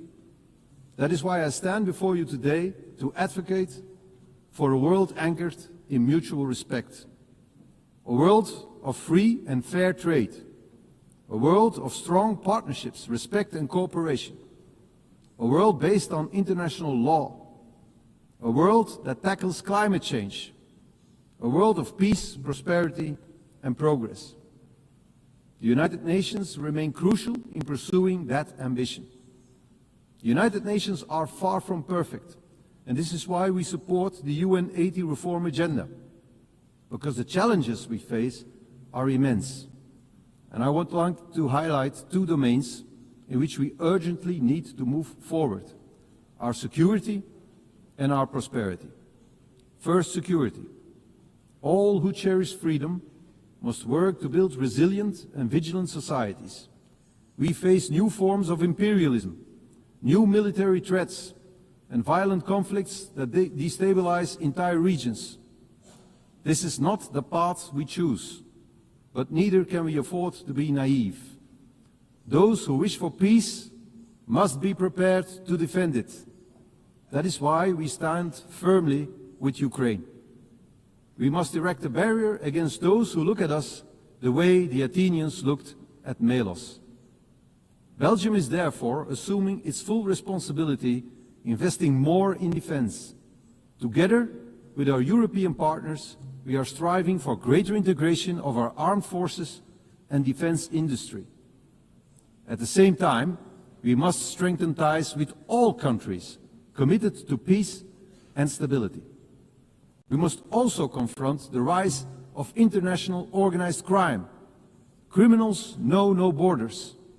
Criminal networks exploit the gaps between police forces and legal systems. They fuel terrorism, human trafficking, and the illegal arms trade. But there is hope. Across Europe and in Latin America, I have witnessed a new willingness to deepen cooperation. And I am convinced that many African and Asian countries struggle with the same problems. Together we can make our societies open for business, but closed for crime. Because the security of our citizens must always remain our first responsibility. That is the first great challenge we must tackle. Another major challenge we face is to ensure as much prosperity as possible for as many people as possible. The world today is once again gripped by protectionism. And yet, the evidence of history is clear. For over 2 centuries, free and fair trade has been the only true engine of progress. It has decimated extreme poverty. It has dramatically increased life expectancy. It has enabled medical breakthroughs that defeated once devastating diseases. Free and fair trade is the way forward. We must nurture it, and we must defend it. We must tear down trade barriers. We must allow our economies to grow across borders. We must stimulate productivity, strengthen labor markets, and invest in innovation. In short, we must create prosperity that is globally shared. And let us remember, prosperity engenders peace. Prosperity builds trust. Belgium stands ready to be your partner in this endeavor. Belgium is and will always remain open for business. Mr. President, distinguished delegates, let us not succumb to the harsh logic of Thucydides. Let us prove that the destiny of humankind is not to dominate or to suffer, but to cooperate and to prosper. This is and should always remain the mission of the United Nations. I thank you. On behalf of the Assembly, I wish to thank the Prime Minister of the Kingdom of Belgium. The Assembly will now hear an address by His Excellency Allah Maye Halina, Prime Minister and Head of Government of the Republic of Chad. I request protocol to escort Her Excellency and invite her to address the Assembly.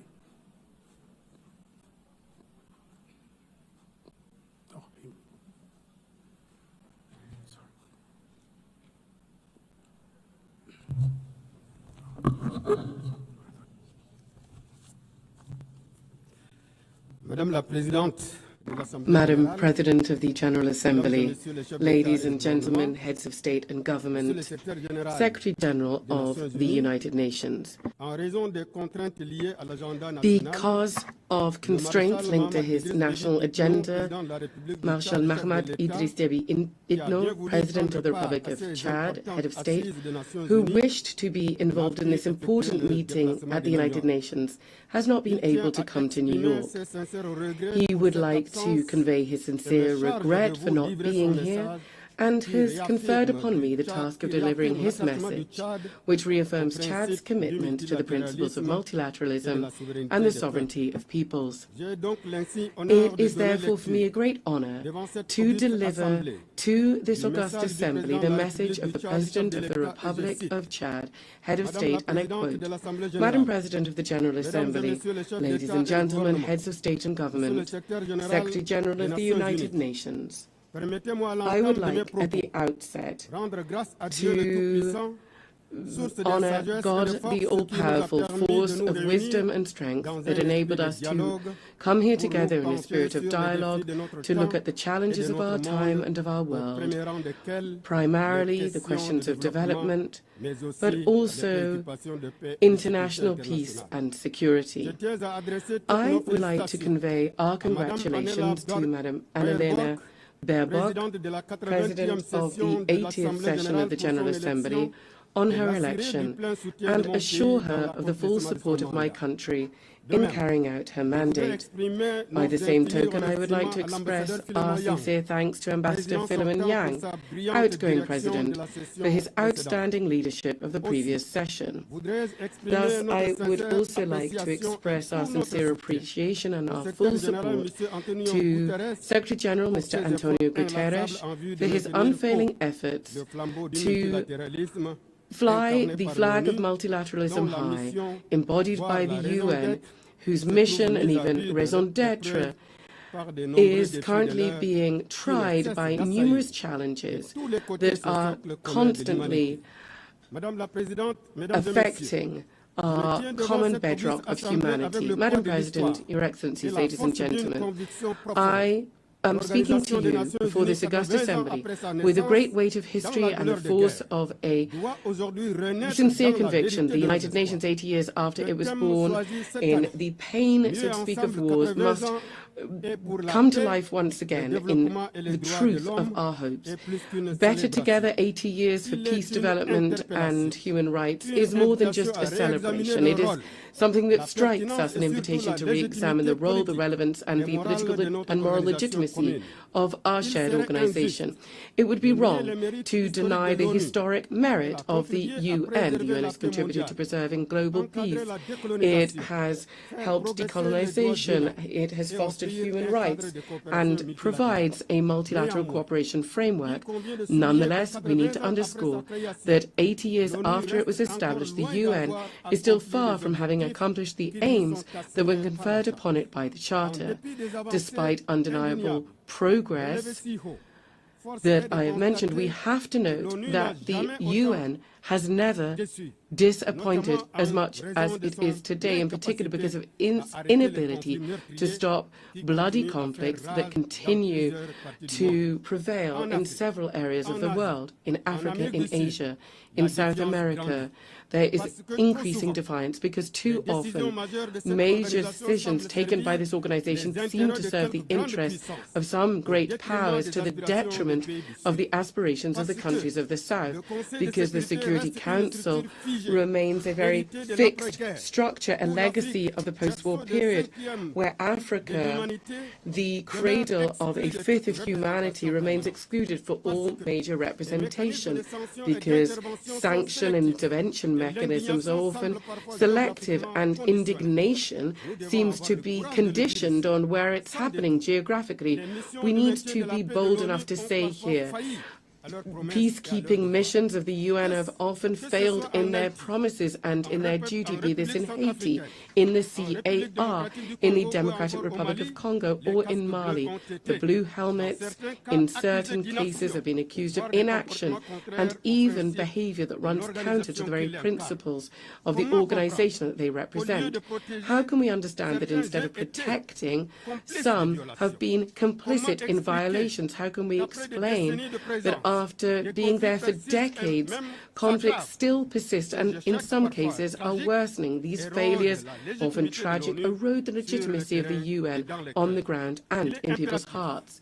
It is crucial for peacekeeping operations to be reformed very deeply and evaluated in a transparent way, refocused on their fundamental mission to protect civilians.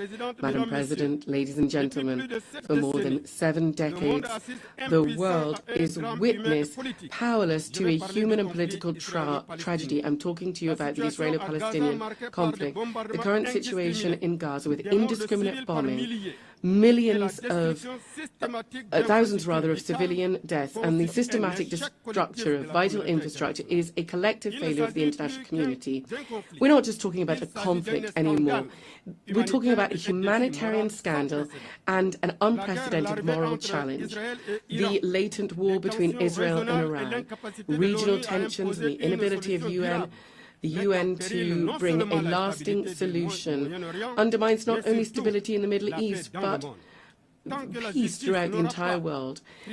As long as justice has not triumphed in Jerusalem and Gaza, there will be no clear, people's consciences will not be clear here in New York.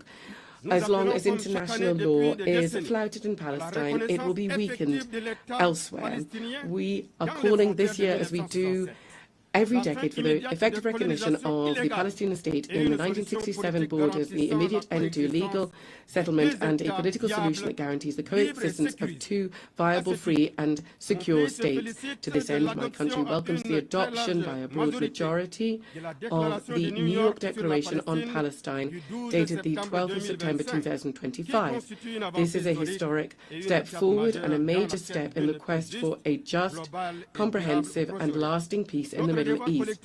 Our collective duty from now on is to transform this strong declaration into specific acts and to turn the hope of the Palestinian people into a reality.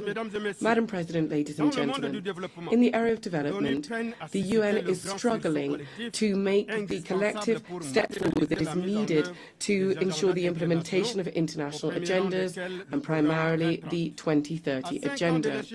5 years from the fateful deadline, we are going to have to mobilize annually more than $4,000 billion to meet the development financing deficit in poor countries. To this end, the civil commitment is, there is no doubt, our last chance to move from words to action to speed up the implementation of the SDGs. Madam President, ladies and gentlemen, whether we're talking about peace or international security or development or climate action, the future of multilateralism, to which we're all committed, is really at stake here. For this, we need unfailing commitment, relentless determination and more solidarity-based collective action and robust action to implement the common goals that we've established, such as the 2030 Agenda, the civil commitment, the Paris Agreement, the Pact for the Future, or the Doha Plan of Action for LDCs, the Antigua and Barbuda Plan of Action for small island developing states, and the Awaza Plan of Action for landlocked developing countries. Yes, the success of the UN will be judged in the light of our collective ability to help vulnerable countries such as African countries and countries in special situations, their ability to meet the challenges to ensure that no person be left behind. Madam President, ladies and gentlemen, despite these legitimate frustrations with the UN and given the challenges that are increasing and becoming more complex from day to day, it is crucial that the world really needs the UN and it needs multilateralism, because the world's challenges can only be addressed through cooperation and collective action. The aspirations of the peoples of the world for a peaceful life, a healthy planet, and equal opportunities, access to well-being and prosperity, all whilst human rights are upheld, are valid, as are everybody's right to live in a just, fair, and safe society. But they can only be ensured through multilateralism. Therefore, we have the Pact for the Future and the civil commitment. And these are exciting because they really translate this thirst, this desire for the UN. So it cannot disappoint or betray the legitimate aspirations of the people of the world. We cannot go it alone. We cannot stop this collective impetus. Of course, we're fully aware of the troubles that are there in the world because of the increase in unilateral actions and geopolitical tensions.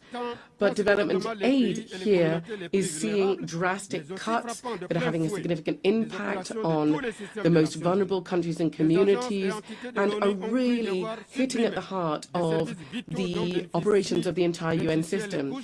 UN entities and agencies have had to cut off vital services that were benefiting the most vulnerable in the most fragile of countries, refugees, women, children, AIDS sufferers just overnight have been found cut off from treatment and healthcare, and therefore their lives are now in danger. It is crucial to preserve what has been achieved in carrying out the reform of the UN very painstakingly, because a fatal blow must not be brought to the UN, because it must carry out its most noble task to assist the most vulnerable. Madam President, ladies and gentlemen, strengthening and preserving multilateralism, and it's something that we all want, also involves a long-expected reform of global governance. My country, therefore, has quickly implemented the recommendations of the Pact on the reform of the international financial architecture and the UN by improving the working methods and strengthening the General Assembly. But also, we very much want to see the reform of the Security Council, and it is an extremely urgent matter. It goes without saying that if there is one body that really embodies all frustrations, all injustices, and all double standards, it is the inability of the UN to respond to the expectations of the people, then that is embodied in the Security Council. It is totally unacceptable that Africa, the cradle of humanity, the demographic lungs of the entire world, the strategic driving force of the 21st century, remains marginalized in the highest echelons of international governance. This exclusion is not just a political aberration. It is a historic injustice, and this injustice must be addressed without delay. For several years now, Africa has been calling consistently and with dignity for what is its right. 2 permanent seats in the United Nations Security Council with a veto right in line with the Esselwini Consensus. This is not a favor or a concession. It is a call for justice, for representation, and for coherence. The world cannot claim to be in favor of peace, balance, and legitimacy while more than 1 billion people are held to one side, kept to one side of vital decisions for the future of the planet. We are not asking for permission in Africa. We are reaffirming our voice, our vision, and our vocation in Africa. Unfortunately, many people believe that a lot of the world is indifferent to the ills that Africans are facing, and the Security Council is just providing very basic service. There are multiple meetings on issues pertaining to the continent, but they have very little impact on people. The facts can attest to this. For example, 14 years have passed, and Libya is still in a political impasse, and so it is pushing peace back into the annals of history. In Sudan, civilians have been abandoned to their sad fate because the Security Council has not been able to, or has not wanted to shoulder its responsibility by bringing the warmongers to cessation of hostilities and to ensuring and bringing about a peaceful settlement of their disputes. This inability of the Council to fully play its role as the guarantor of international peace and security is a reason to speed up its reform, to adapt to the reality of today's world, and to make it more inclusive, more representative, more democratic, and therefore more effective. Ladies and gentlemen, Madam President, in a world that is constantly changing, where there is increasing interdependence and challenges transcend borders, my country, Chad, would like to reaffirm from this rostrum a fundamental truth. State sovereignty is the bedrock of international order. Sovereignty is not a privilege or a concession. It is an inalienable right enshrined in the United Nations Charter. It guarantees that each people can take ownership of their own destiny. It ensures the free determination of its political, economic and cultural choices and the respect for its own identity. In this body of nations, each state is one particular note bringing about global harmony. Nobody should be silent. Nobody should be constrained to be uniform. Sovereignty is the very precondition for dialogue, peace and international justice. This is why we are calling for more fair global governance, where the states of the South, emerging nations, voices that have long been marginalized, can fully enjoy their rights to speak, to take part in decisions and to enjoy dignity. Africa is calling for its legitimate place in global governance. The United Nations cannot just accept symbolic arrangements anymore. A root and branch institutional reform is necessary. Madam President, my country, Chad, in the heart of Africa, is both witness to and part of the struggle for peace and security. We're at the crossroads of all contemporary challenges: security, humanitarian, climate challenges, but also major sources of hope. Our country is facing the persistent threat of terrorism, which is destabilizing the region of the Lake Chad Basin. Given the threat posed by Boko Haram, Chad has not received any external support and has had to deal with this on our own. This sacrifice bared by the people of Chad, which has often been done without receiving gratitude, bears witness to our country's commitment to bring about peace and security. It is time for the international community to recognize this reality and to support us in this struggle. Above and beyond security, Chad is also facing the tragic effects of climate change. We are seeing droughts and natural disasters affecting our food security and undermining our development. We are calling for heightened solidarity to provide equal access to financing, to green technologies and vaccines, which are critical to build resilient and fair societies. In this context, we urgently need to step up efforts to preserve our ecosystem, notably around the Lake Chad Basin, where the retreat of this lake is directly threatening the life of millions of people. Chad and many other countries in Africa have virtually no greenhouse gas emissions, and nevertheless they are bearing the brunt of a crisis that they did not cause. That is why we're calling for fairer global governance, where Africa can have its legitimate place. We're calling for effective climate justice and equal access to financing, to green technologies and vaccines. Madam President, distinguished ladies and gentlemen, Chad has been through many different political convulsions and is part of a sub-regional context which is marked by crises, conflicts and wars. But we were able to overcome this transition, holding our head high. Our country has been able to overcome the most pessimistic predictions, and we have been able to make progress based on dialogue, which has been part and parcel of this transition. From this rostrum, I would like to express our gratitude to God and to the people of Chad who have made this success possible. We would like to thank our partners, and in particular the UN, for their decisive support. Thanks to this multifaceted support, Chad has been able to take decisive steps forward towards democratic and inclusive governance. I'm certain that my compatriots will continue with this momentum and that we'll be able to overcome the remaining challenges. And in so doing, we will continue dialogue and national reconciliation to bring about peace and national unity, to defend our territory, and to overcome the challenge of achieving socio-economic development. All of these measures are part and parcel of the political program which led to my election in May of 2024. It is in this context that the government has just adopted the new National Development Plan for 2025-2030, which is the Chad Connection 2030.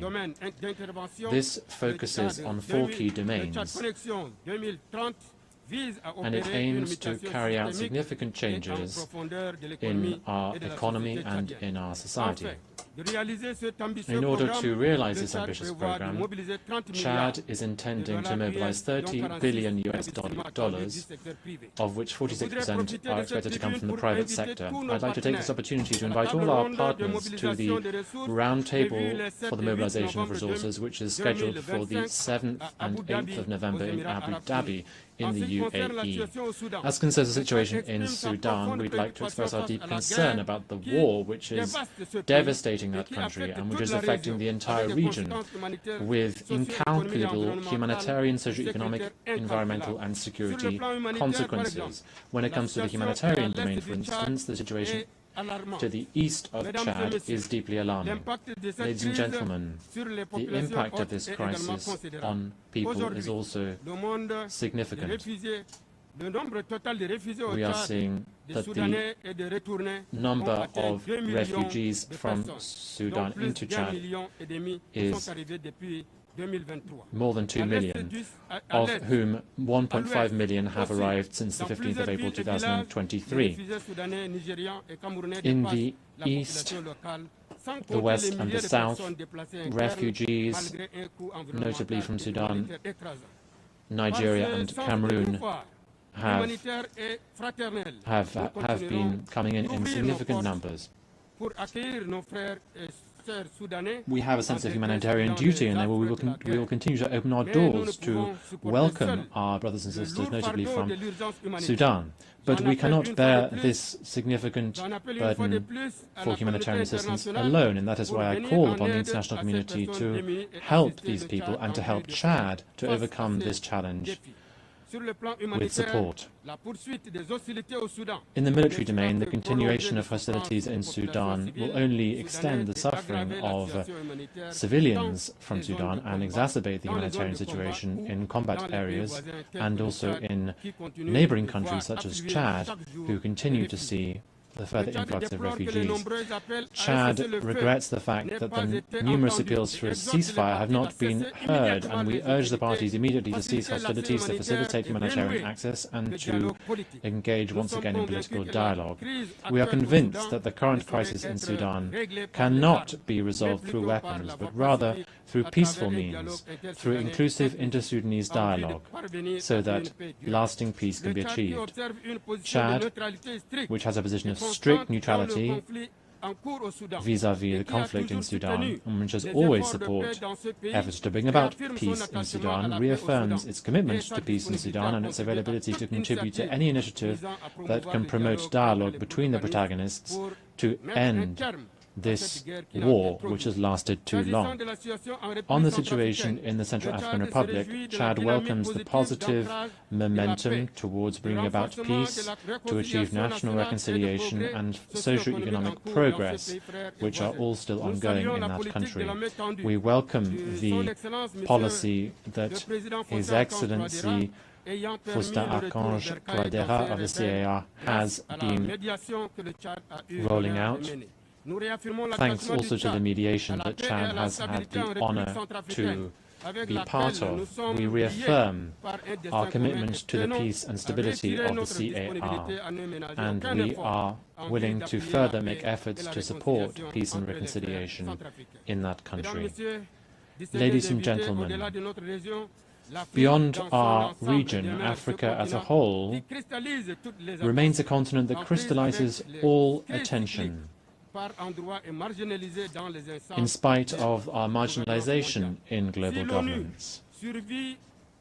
If the UN wishes to survive the next few decades, it must once again become the house of the people and not just that of the powerful. The UN must speak to young people in the Sahel, mothers in Gaza, to farmers in the Amazon, to displaced persons in Sudan, refugees in Ukraine and Burma, with one voice, that of shared humanity. Better together, that means recognizing our failures so that better to overcome them in the future. Better together means admitting that no one has a monopoly on truth or pain. Better together means finally building an international system where every nation counts and where every human life has the same value. We therefore call on the UN to once again find its soul and its moral power. Madam President, ladies and gentlemen, Chad believes in peace. Chad believes in the UN. But even more than this, Chad believes in humanity, because Chad is the cradle of humanity, because we are convinced that together, united in diversity, we can overcome the challenges of our time. We can change the world. We can protect fundamental rights. We can ensure that peace wins out, and we can bring about sustainable development for all. The words of Idriss Déby Itno, the President of Chad. I thank you for your kind attention. On behalf of the Assembly, I wish to thank His Excellency Prime Minister and Head of Government of the Republic of Chad.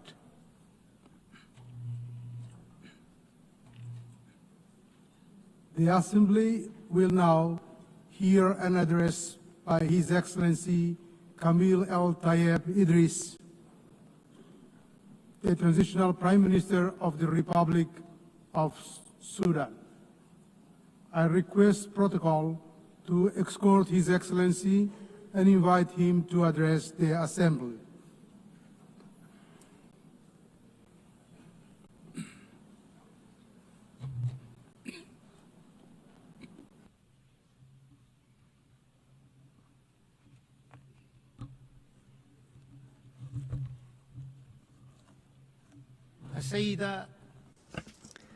Madam Annalena Baerbock,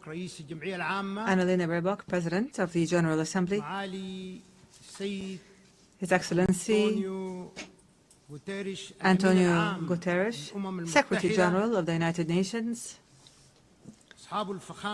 Your Excellencies and Majesties, Kings and Heads of State and Government,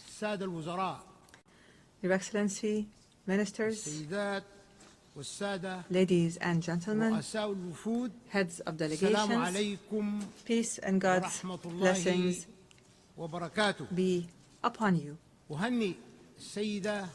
I congratulate Ms. Annalena Baerbock on her election as President of the General Assembly's 80th session. I also congratulate Mr. Pellemanian on his presidency of the General Assembly at its previous session, and we appreciate his good performance and the efforts that he made for the cause of peace. We especially appreciate His Excellency, the Secretary General of the United Nations, Mr. Antonio Guterres, for his tireless efforts and valuable initiatives for peace and justice, and for the achievement of the goals and principles of the United Nations, and for his support for the causes of developing countries. I stand before you today. I stand before you today on behalf of the civilian government of the Sudan.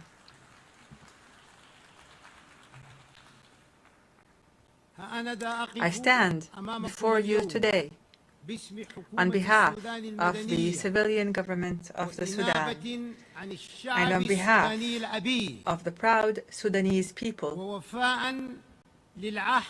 to fulfill the pledge made by His Excellency President Abdel Fattah al-Burhan, Chairman of the Sovereignty Council, at this August Global Forum, a pledge to appoint a civilian Prime Minister with independent powers to consolidate the values of civilian governance and democratic transition.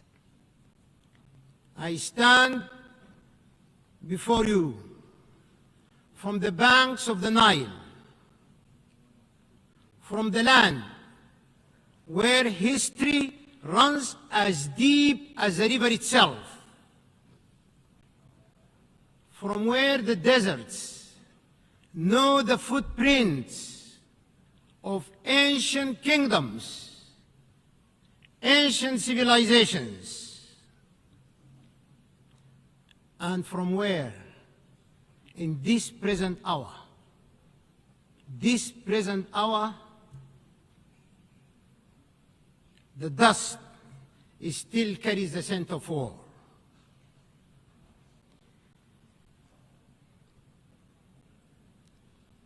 Sudan has bled.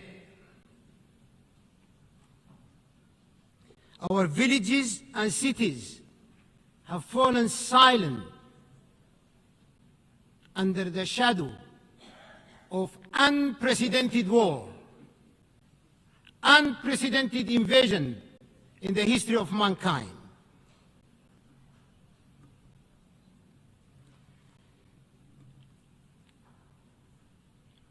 Our children have known fear before they have known the meaning of life.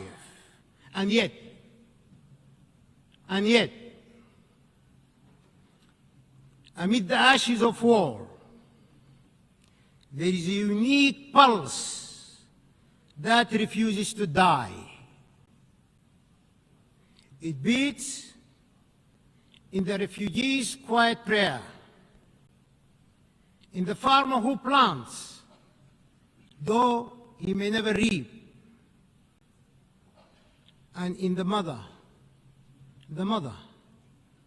who sings her child to sleep beneath an open sky. From that pulse, distinguished leaders of the world, from that pulse, I share with you these words.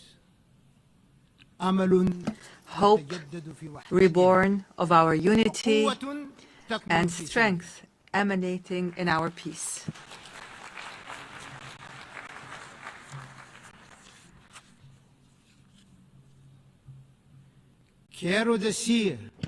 I wish to say, in addition to this, that Sudan is a great civilization. Its resources are necessary for the entire world. Madam President, we are witnessing great challenges. We are facing enormous dangers posed to the principles of the Charter and multilateralism, while threatening regional and international stability. Meanwhile, the norms of international law are being eroded as the crimes of genocide, aggression, and the employment of foreign mercenaries to occupy the territories of states and slaughter their peoples. These crimes multiply in contempt of the Charter and in violation of international law, as is now happening in my country. Mr. President, we must build trust. We must reinforce transparency and strengthen the role of the General Assembly, preventive diplomacy, and the peaceful settlement of conflicts. The capacity and the role of the United Nations can be strengthened through collective action and multilateral international cooperation. We can take advantage of the momentum generated by the UN-80 initiative, the outcomes of the Future Summit, and of major international conferences. Despite the international consensus on the illegality of unilateral sanctions and unilateral coercive measures which violate international law, these sanctions continue. They are imposed for political reasons, which threatens the values and bonds of international cooperation, international relations, and the rights of peoples to development, well-being, and the enjoyment of human rights, especially in developing and least developed countries. We are concerned over the political exploitation of human rights and their use as a means to pressure our country without considering the economic aspects of human rights that are affected by these unilateral sanctions and measures. We renew our rejection, our absolute rejection of hate speech, racism, extremism, Islamophobia, and all forms of discrimination and racial supremacy that threaten humanity as a whole. Madam, Mr. President, during the past 3 years, the people of the Sudan have been subject to existential dangers and threats as a result of the crimes perpetrated by the rebel Rapid Support Militia. The people of Sudan have been forced out of their homes and of their homeland to flee systematic killing and torture and looting and rape and humiliation and the savage destruction of all the components of life, the basic components of life. These actions were deliberate. These actions were part of an integrated project to control Sudan, to plunder its wealth, and to change the demographics of its population.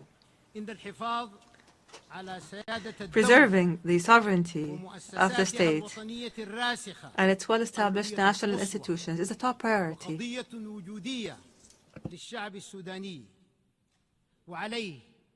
It is an existential issue for the Sudanese people.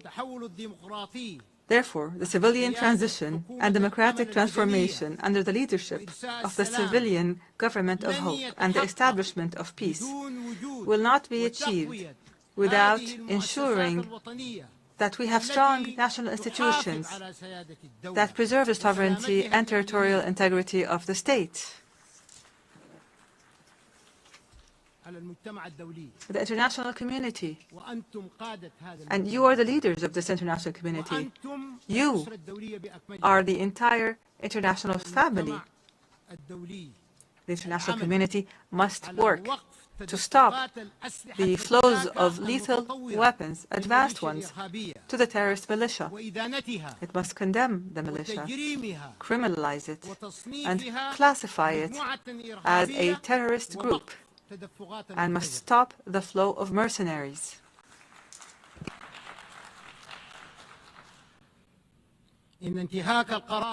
Violating Resolution 1591 threatens to prolong the war and prolong the suffering of civilians with it. It decreases the chances of peace and threatens the safety, unity, and stability of Sudan and the entire region.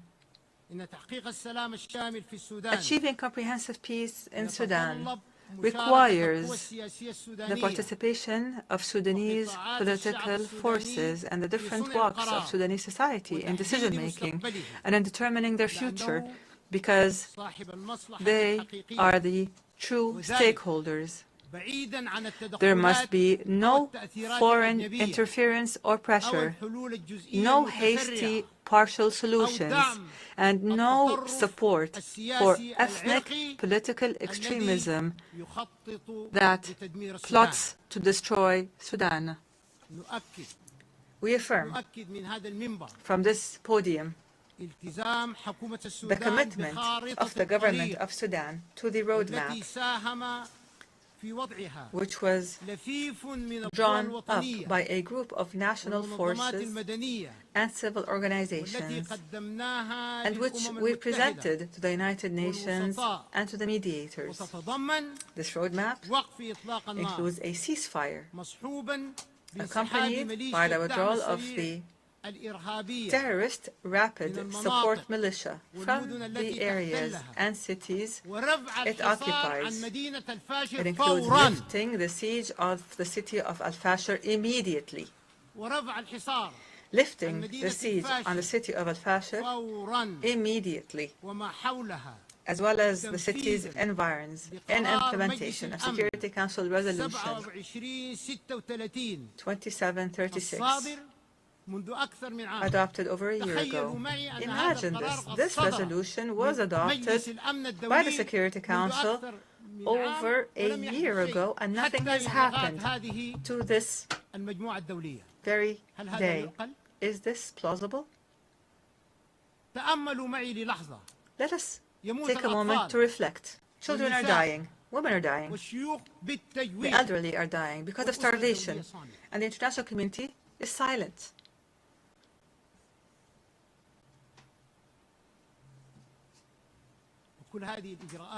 All of these measures include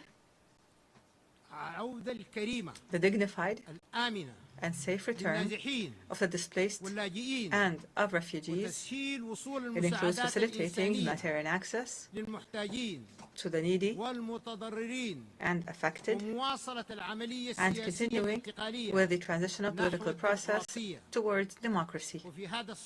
Here,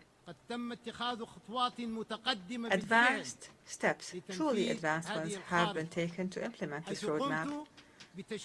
I have formed a civilian government of technocrats that will engage in a Sudanese national dialogue that includes all political and societal forces to lay the groundwork for elections that are free and fair, and to engage positively with regional and international communities.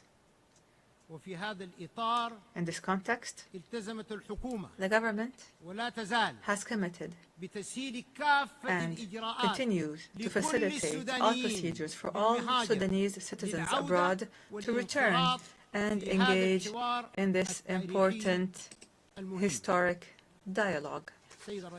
Mr. President, one of the priorities of the civilian government of hope is to work to achieve objectives that include the following: achieving peace as a top priority, establishing the rule of law, a state based on the rule of law, fighting poverty and corruption in all its forms, activating transitional justice, accountability, ending impunity, adopting a balanced foreign policy, engaging positively with international and regional organizations, providing services such as electricity, water, security, pensions, revitalizing rural development, providing national health care, and laying the groundwork for comprehensive national elections with regional and international observers.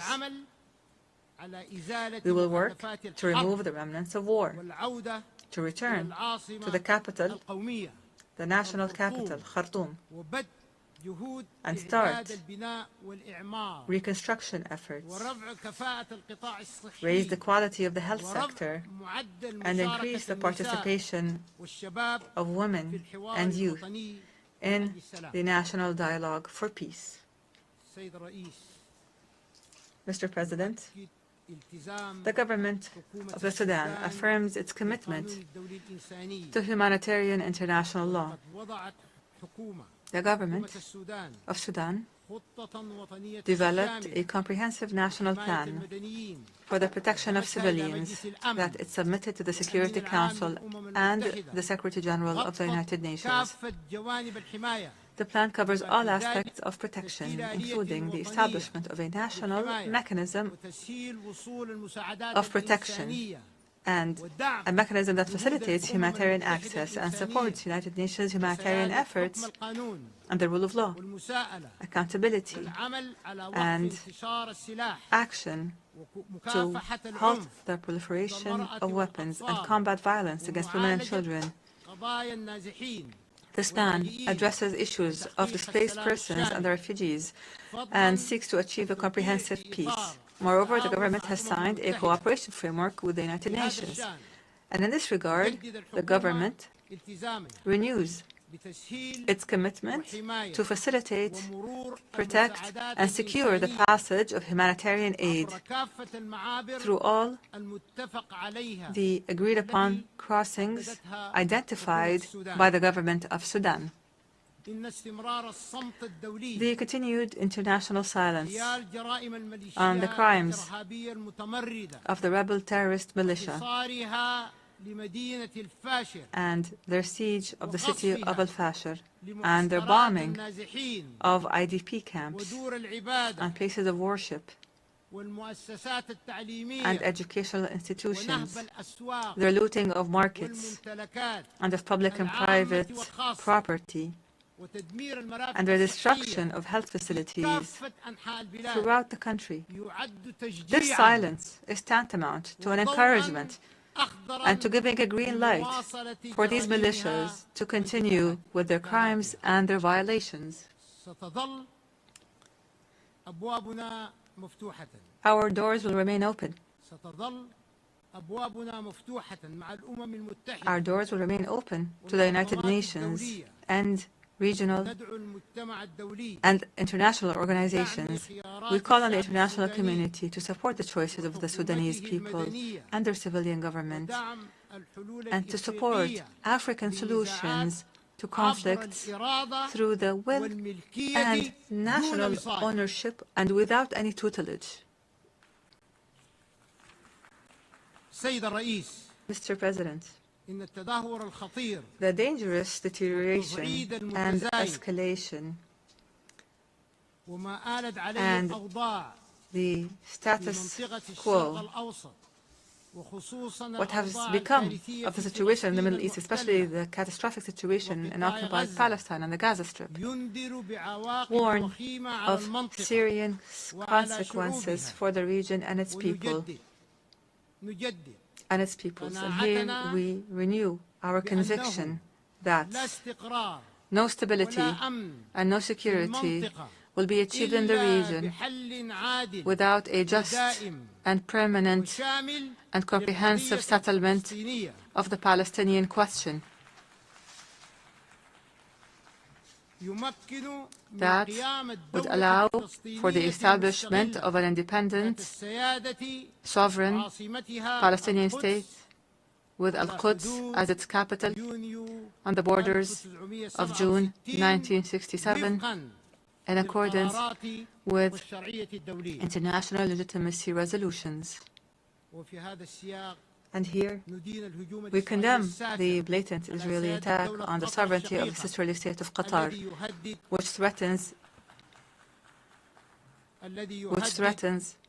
international peace and security. Without peace, there is no viable future.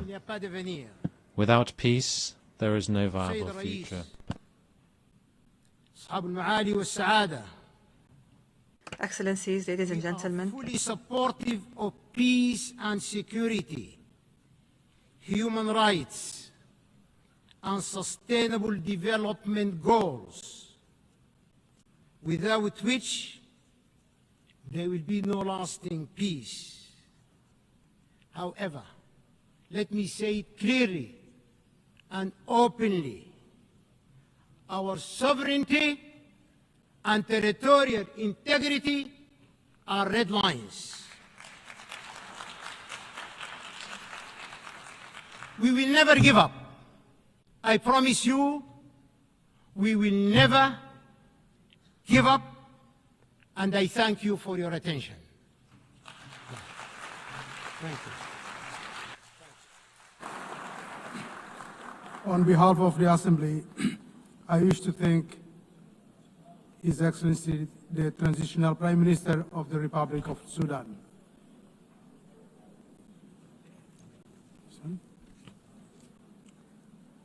The Assembly will now hear an address by His Excellency Américo de Oliveira dos Ramos, Prime Minister and Head of Government of the Democratic Republic of São Tomé and Príncipe.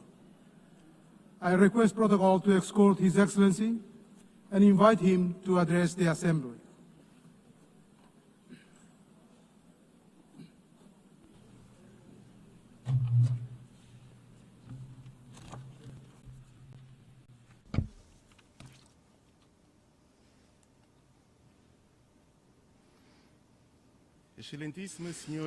Madam President of the 80th session of the United Nations General Assembly, Mr. Secretary General of the United Nations, Your Excellencies, Heads of State and Government, distinguished delegates, ladies and gentlemen.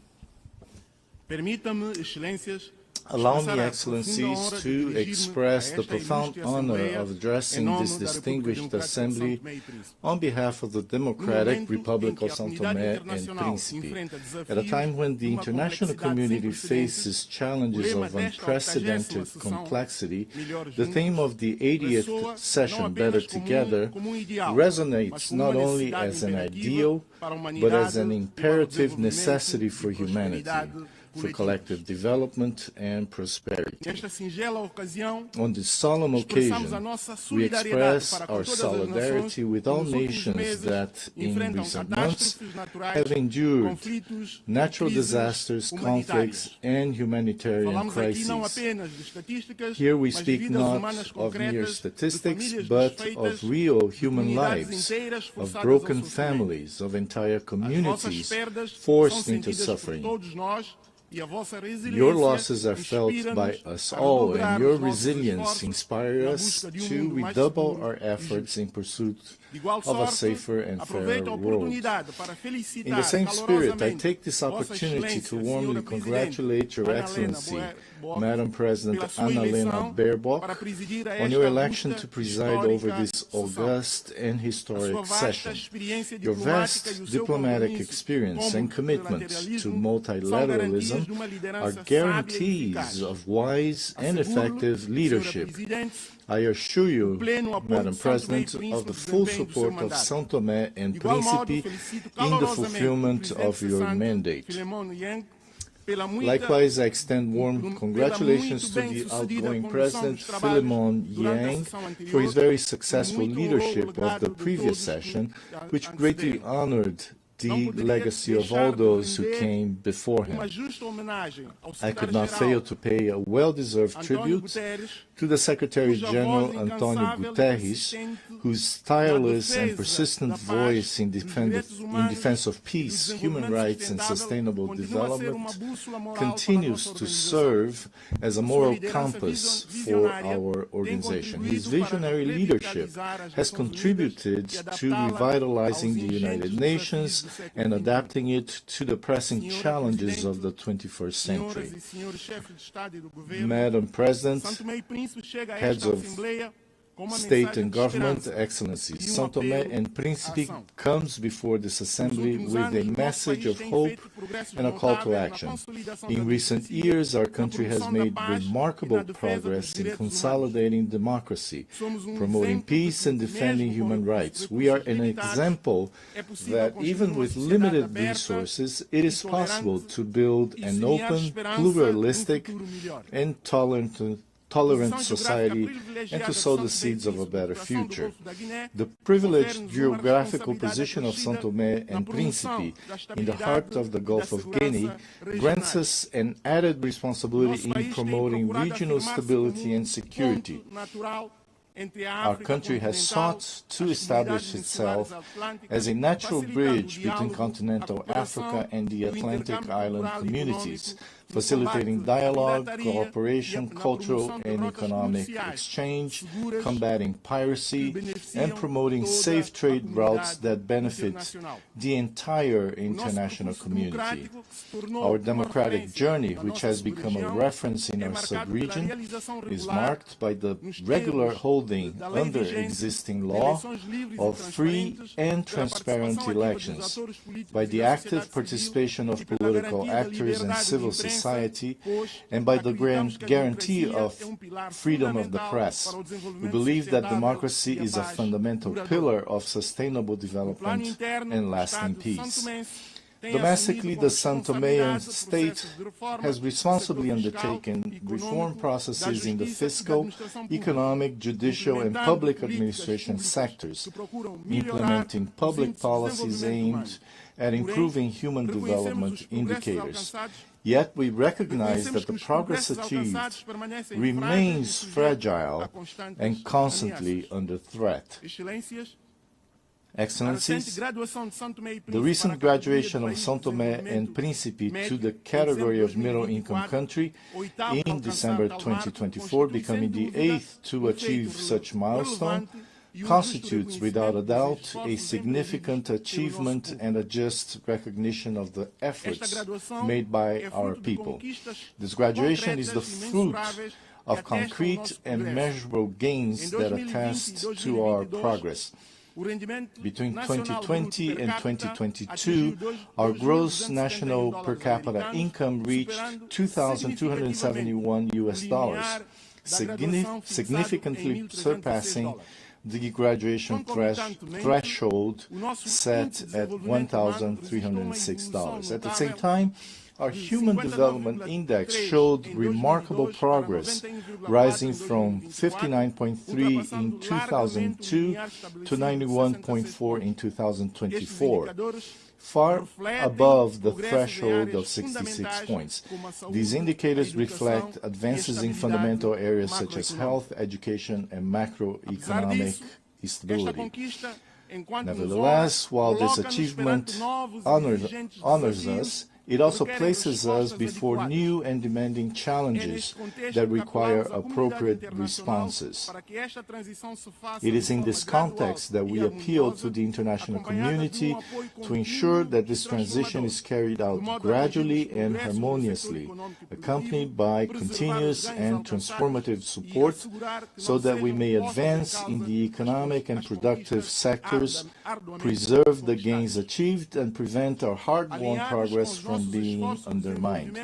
Aligned with our development efforts, we have defined a vision and a National Sustainable Development Strategy 2026-2040, anchored in sustainable tourism, which will be presented at the Investment Forum scheduled for December of this year in Brussels.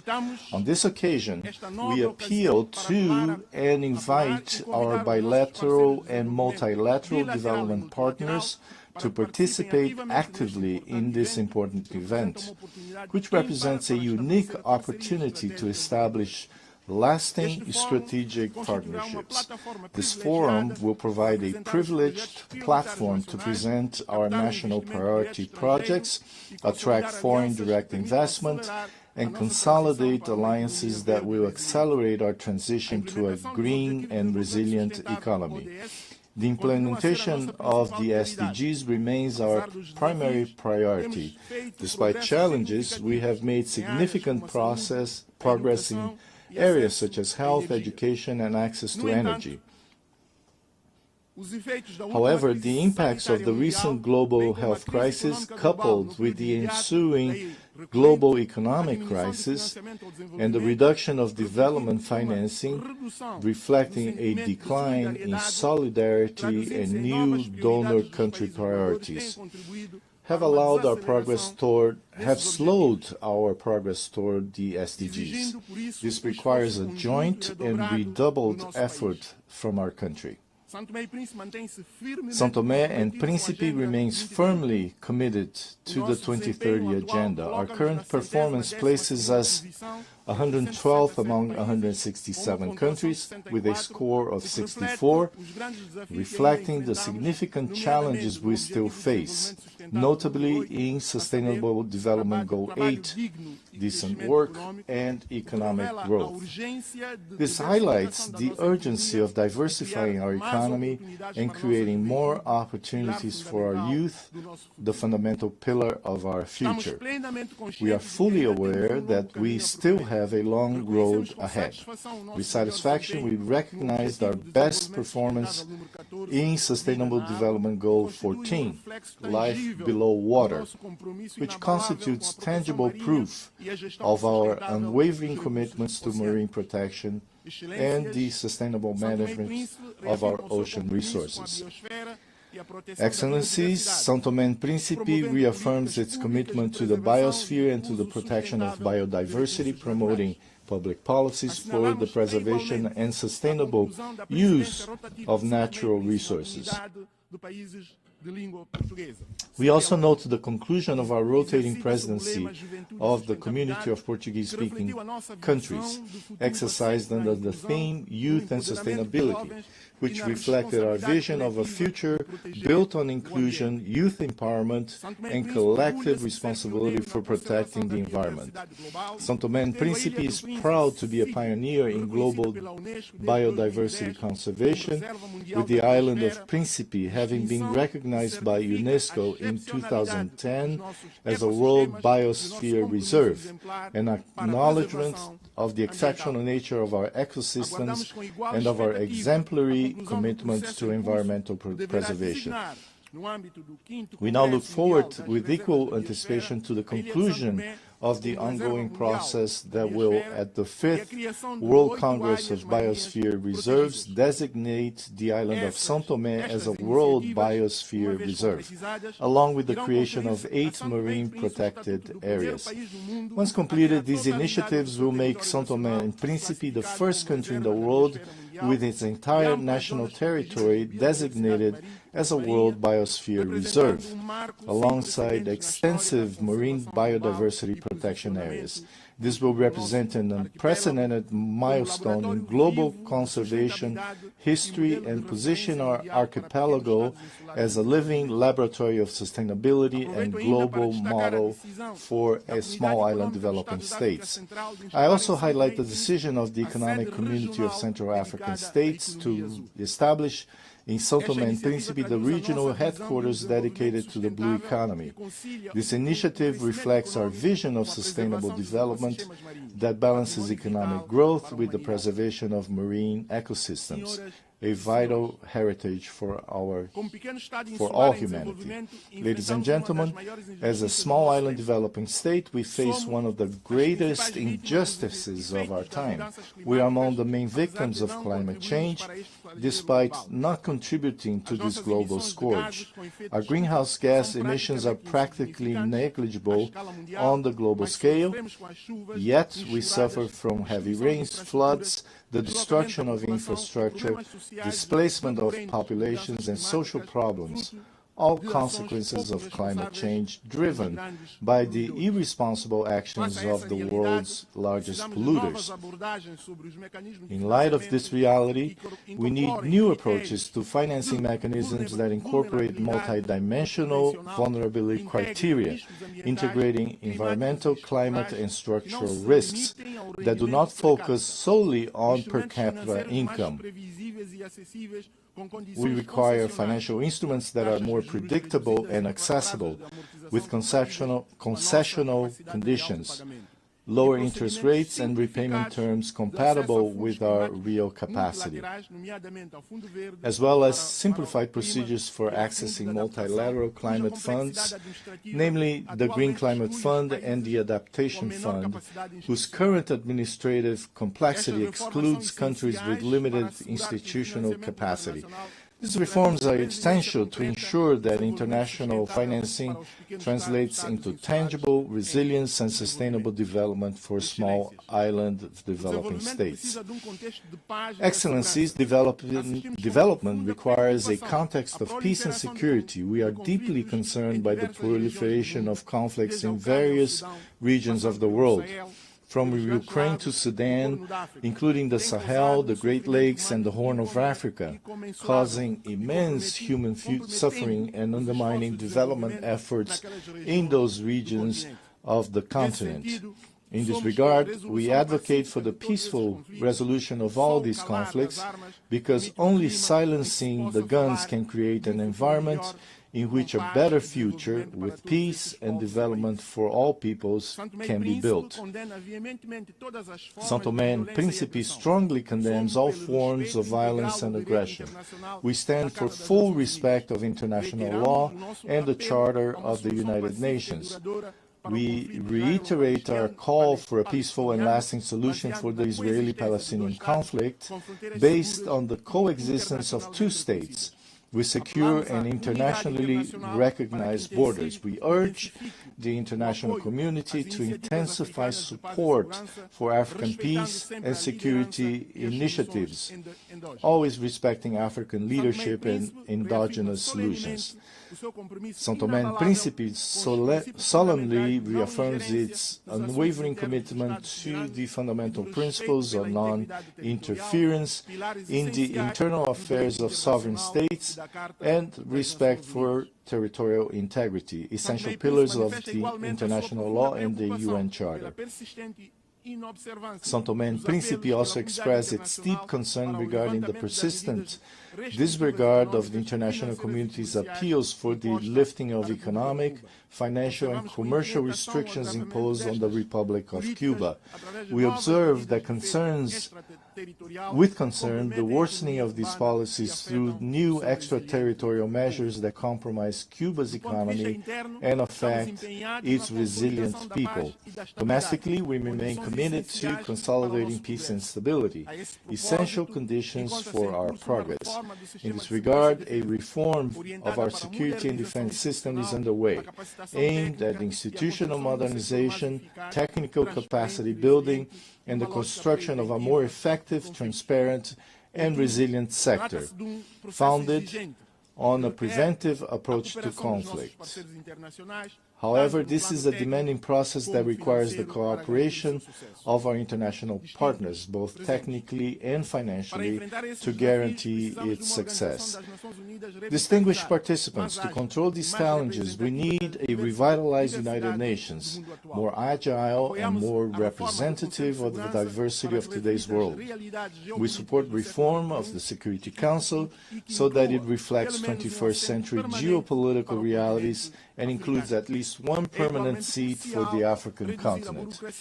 It is equally crucial to reduce bureaucracy within the UN system so that our organization can respond more rapidly and effectively in global crises. We need a UN that is closer to the people it serves, more transparent, more inclusive in its decision-making, and more accountable for its results. Cross-cutting issues such as women's empowerment and multilingualism must be at the heart of this reform. São Tomé and Príncipe has made significant progress in promoting gender equality, with women occupying leadership positions in government, parliament, the judiciary, and the private sector. We cannot build a sustainable future without the full participation of women at all levels of decision-making. São Tomé and women are the pillars of our society, leaders in their communities, and agents of change in their families. Madam President, in conclusion, I wish to reiterate the unwavering commitment of São Tomé and Príncipe to multilateralism. In an increasingly polarized world, we believe that cooperation and solidarity are the only weapons capable of overcoming the challenges that threaten us all. As a small island, our voice may be modest, but we bring a message of great significance to the world. Our strength lies in the unity of peoples and in our capacity to converge efforts toward a common destiny. Our hope is nourished by the conviction that, united, we can build a more just, sustainable, and harmonious future for all, and by our resolve truly to be better together. In this spirit, I cannot fail to congratulate the United Nations on its 80th anniversary. 8 decades of tireless service to peace, human dignity, and sustainable development have made this organization a symbol of hope for all humanity. We therefore reaffirm our confidence in the central role of the UN as the pillar of multilateralism, and we renew our commitment to continue walking side by side so that all peoples may live in peace with justice and prosperity. At this solemn moment, I would also like to express our sincere gratitude to all cooperation partners with whom São Tomé and Príncipe has the privilege to work. In particular, I highlight the support of the United Nations and its various agencies, whose contributions have been decisive in strengthening institutions and improving the living conditions of the São Toméan people. Our gratitude also extends to our bilateral, multilateral, and regional partners, whose solidarity has allowed our country to overcome structural challenges and move forward on the path of progress. São Tomé and Príncipe will continue to be an active voice and make its contribution on the international agenda, advocating for democracy and peace, for justice and equality, for sustainable development, and for a prosperous and shared future centered on people and on the good of humanity. Together, we can build a world where no child, youth, woman, or elderly person goes hungry or suffers violence, where no family fears climate change, and where all peoples can live in peace with dignity and happiness. Thank you.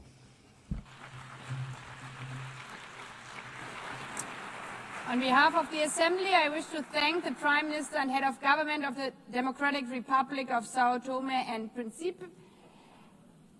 I now give the floor to His Excellency David Lammy, Lord Chancellor and Secretary of State for Justice and Deputy Prime Minister of the United Kingdom.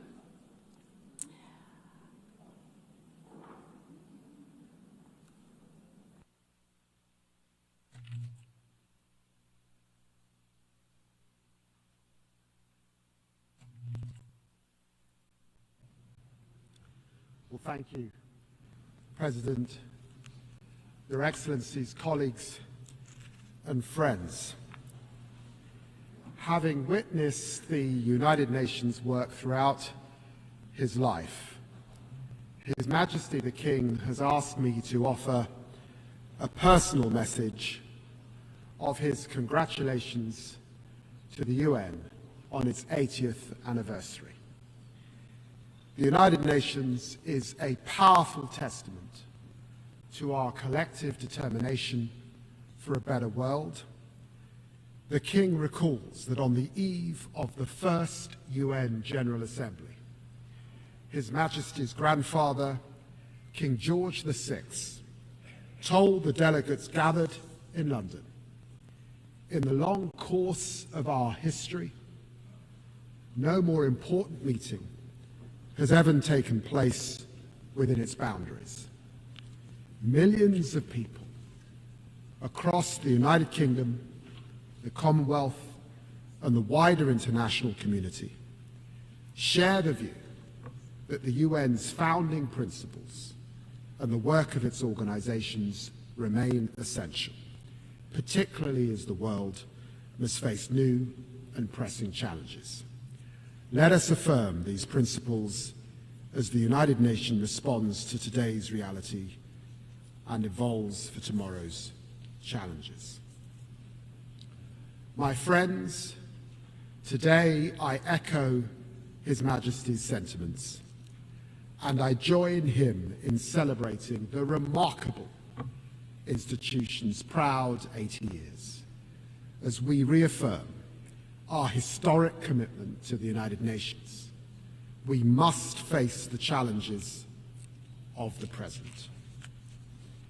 A present in which we in the United Kingdom do not stand up for one nation's rights whilst ignoring others, but act resolutely with the Charter as our compass. This is why I want to address directly the Israeli-Palestinian tragedy. What is happening in Gaza is indefensible.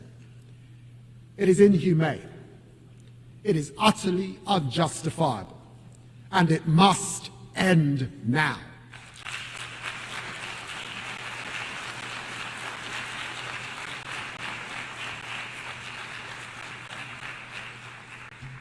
The people of Palestine, whose state we proudly recognize this week, and the people of Israel deserve better than the horrific acts by Hamas on October the 7th that left children without their parents and parents without their children.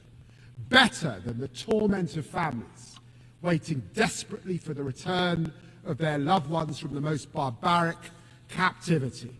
Better than the fanatical rule by Hamas, a vile, pitiless terrorist organization that must have no future in Gaza. Better than Israel's denial of life-saving humanitarian aid and the catastrophic famine that it has caused. As Israel escalates its military operations and displaces Palestinian families again and again and again, there can be no answer to these horrors but concerted diplomatic action to keep the hope of peace alive.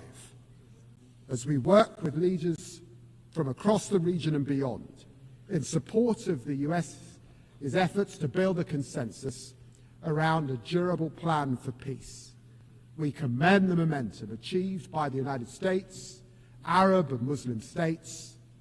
Annexation must be prevented, a process for peace advanced, and this terrible, terrible war ended. There can be no answer except for the hostages out now, aid in now, and a ceasefire now. And I vow to you that we will not rest until this day has come, and there are two states living side by side in peace and security. Friends, we stand with Palestine because we believe in the values of the UN Charter, in equal rights, self-determination, and the dignity of all peoples. We stand with Ukraine because we must defend the core values of the UN Charter: sovereignty, territorial integrity, and the respect for international law. And because the world will suffer if aggression is allowed to pay. We must all strive for a just and lasting peace in Ukraine, which maintains the integrity of our UN Charter and sees Ukraine emerge from Russia's brutal war as a sovereign, secure, and independent nation. President Zelensky has shown his commitment to that peace at every turn, while President Putin savagely rains down ever more missiles and drones on the Ukrainian people. Our message to Ukraine is clear. We will stand with you today, tomorrow, and 100 years from now. We also stand with the people of Sudan because we never forget the values of the UN Charter, of human rights, and the pursuit of peace for all men and women. This is a conflict waged against Sudan's civilian population, millions displaced, more facing famine. As I speak, the long-besieged city of El Fasher is falling, its people facing unspeakable atrocities. The people of El Fasher and all across Sudan need the international community to come together to make renewed efforts to achieve peace and allow aid to reach those who desperately need it now. We do all this with our charter as our guide, in the name of the equal rights of men and women and nations large and small. The United Nations and its reform are vital because we need our United Nations more than ever to confront these tragedies and to face our historic opportunity as we are living through a moment of revelation. A new technological frontier is coming into view. We are entering a bracing new era of promise, power, and potential. You know, my friends, to live through the Industrial Revolution was to see the first iron bridges that mankind had made, the first railways, the first smokestacks. And to live today through the technological revolution as we are, it is to witness the coming of the internet, the spread of smartphones, and now the dawn of super powerful AI. This is a lightning strike of change, a technological revolution which our leading scientists think could only be compared to the Industrial Revolution, compressed into a decade. This is a moment of truth for us, our institutions, and our ability to work together. And I believe we must act. I see promise on this technological frontier. AI is the most powerful new lever we have to advance the Charter's vision of social progress, better standards of life. This is why it is at the very heart of my own country's growth plan.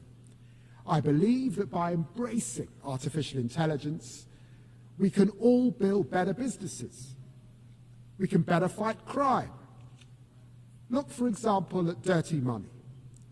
By spotting fraud in real time, we can crack down on illicit finance, a fight we will lead at a UK-hosted summit next year. And AI is not hypothetically making lives better, it is already saving them. At Imperial College, a new AI stethoscope detects major heart conditions in seconds. In our National Health Service, AI mammogram trials double the speed of diagnosis. And AI research tools are unlocking new drug combos to fight cancer.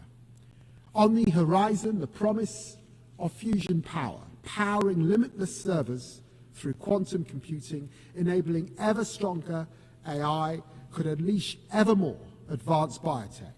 This is the defining opportunity of our generation, and we must run towards it with hope. I believe in this promise. I believe in our UN values, which is why this promise must now be shared. We are witnessing a truly historic surge in investment in AI. This investment promises outstanding productivity gains, and with it growth of historic proportions. Yet while this promise may well be diffuse, for now it remains concentrated. But there's not just possibility on the technological frontier. There are profound challenges as well, as AI is being used to consolidate repression, fuel disinformation, empower criminals across the internet. Authoritarian states, notably Russia, are manipulating large-scale, large language models so that chatbots answer in the voice of their propaganda across the world. Organized crime is using AI to supercharge their scams, deceiving victims on an unprecedented scale. This is the truth. AI can empower freedom, or it can entrench repression. AI can empower truth, or it can entrench lies. AI can empower law, or it can empower crime. Only by cooperation together can we set artificial intelligence on the right millennia-defining course. So my question is this: how can we most effectively share the glittering prizes of this new era across our global community. Well, this is how. We must invest, invest, invest. We must partner, partner, partner, because without a concerted effort, we risk a world of ever deeper inequality, where the benefits of this technology fail to reach those who need it most. That revolution in healthcare, that revolution in education, that revolution in opportunity, this we must share. This is the world we face, and we take it and its challenges as it is, but never lose sight of the world as it can be. This is why our approach to foreign policy is one of progressive realism, patiently advancing progress through pragmatism and persistence. I see this in the United Nations as it approaches the technological frontier. I salute the Secretary General for championing the Global Digital Compact, which embodies both progress and realism. And this is why I commend the new independent international scientific panel on AI, which will provide evidence-based assessments to all. And I welcome the new global dialogue on AI governance. It is in this spirit of progressive realism that the UK champions AI as a bridge builder across the Atlantic, across the Commonwealth, and across continents, seeking everywhere to share its extraordinary potential. This is why we invest so heavily in the AI Security Institute, with more dedicated researchers than anywhere else in the world, and this is why we launched OpenBind and its gigantic data set. And this is why we champion AI for development, working with 10 African partners, creating AI ecosystems that empower thousands of communities to meet the Sustainable Development Goals. And this drives our digital access programs, which seek to narrow the technological divide for millions. I have seen this happening with my own eyes. I've been so moved to see in Africa, the continent of my ancestors, the young entrepreneurs using artificial intelligence to launch and scale so many businesses that I know will astonish the world, like the UK-funded startup Vinsight, supported by our Assistive Technologies program, which is using its AI-powered app to help thousands of blind Nigerian students read, learn, and live more independently. This is the promise of tech, the promise of growth, the promise of a better world. A better tomorrow turns on one pivotal question. Can we seize the potential in the technological revolution? Can we commit to forging AI as a force for freedom, prosperity, and human dignity? I believe we can together, and together we must. Thank you very much indeed.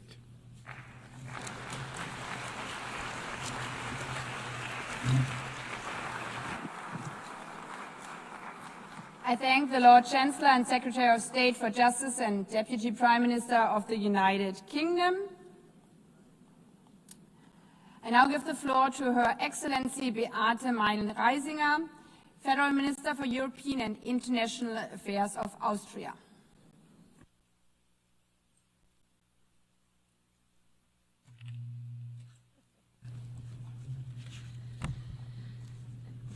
Madam President, Excellencies, ladies and gentlemen, dear friends. As the Austrian Foreign Minister, it is both truly an honor and a profound responsibility to address this assembly today. Yet, I am not only a foreign minister and, by the way, a party leader, I'm also a mother of 3 daughters. When I reflected about why I'm coming to New York to participate in the General Assembly, it became clear to me. The values of the United Nations are the very same values that my husband and I try to pass down to our children. That conflict and dispute can and must be resolved by mediation. that every human being, regardless of their offspring, sex, religion, or race, deserves dignity and owns the same rights. That rules have to be followed by everyone, and big problems can only be solved together, and that every one of us has the responsibility to act not only in their own interest, but to work for a better future for everyone. I suppose that all parents around the globe share a common wish for their children to grow up with the promise of a bright future, especially now, especially in critical times like these, especially in times when these values and simple rules are threatened by disrespect. Madam President, Excellencies, when I listen to my oldest daughter, a teenager, I sometimes get the feeling that weighs really heavy on me, namely that for our children, for my children's generation, the future does not seem brighter than the present. We all can sense that there are fundamental fears. Fears of war and conflict, fears of climate change, of radicalization, of fundamentalism, and the division of our societies. That burdens me deeply as a mother, but also as a leader. I believe that the most powerful and most important promise leaders can make is to do everything in their power to ensure that our future is at least a little better than the present. Yet today we cannot close our eyes to the gap between this aspiration and the harsh reality we live in. For example, in Gaza, where devastation, starvation, and despair have reached terrible proportions. For Austria, it is clear the attacks of Hamas on Israel on October 7th were horrible and beyond imaginable brutality. They must be condemned by all of us. We have said it from day one and will continue to do so. Hamas must immediately and unconditionally free all hostages and its rule in Gaza and hand over its weapons. At the same time, nothing justifies the devastating humanitarian catastrophe we are witnessing in Gaza. Civilians must be protected at all times. There is no justification for violating international law, including international humanitarian law. Austria is, not only because of our own historical responsibility, a friend of the people of Israel, but the actions and decisions of the Israeli government break my heart. This war must end now. The hostages must be freed and humanitarian aid must reach the suffering civilians in Gaza as soon as possible. Our vision, the Austrian vision, is clear: a comprehensive, just and lasting peace in the Middle East. 2 states, Israel and Palestine, living side by side in peace and security within recognized borders. Austria's support for the 2-state solution is not just words. We have supported the Palestinian Authority for many decades. At that point in the future, when this step can make the most meaningful contribution to peace, and when the right conditions have been met, we will also recognize Palestine as a state. We welcome President Abbas' condemnation of the October 7th attacks, his call to free the hostages, the prospect of elections, and his demand to disarm Hamas. We thank all those who took a huge effort to end this war and bring solutions for peace and security to this region. These are steps towards peace, and Austria will work with all partners to turn them into reality. Madam President, Excellencies, we all see the basic principles of the Charter challenged in Ukraine, where Russia has been waging an illegal and unprovoked war of aggression against its neighbor. A very brutal war with horrific numbers of dead and wounded, soldiers and civilians. We support US and all efforts to end the war through high-level diplomacy. Since the beginning of the war, and especially since March, many initiatives have been launched to end this war. Ukraine showed several times that they are ready for peace. But instead, Russia continues its attacks on cities and villages, on schools, on hospitals and kindergartens. Russia even escalates now towards the EU and NATO countries, and this is unacceptable. Austria calls urgently for an immediate ceasefire as a precondition for genuine talks to end this war. Russia cannot simply talk peace during the day and bomb during the night. And it is absolutely clear that it is up to Ukraine and Europe to decide on our hopefully common future and security architecture. But Ukraine and Gaza are not alone. In Sudan, civilians face massacres while a humanitarian catastrophe unfolds on an unparalleled scale.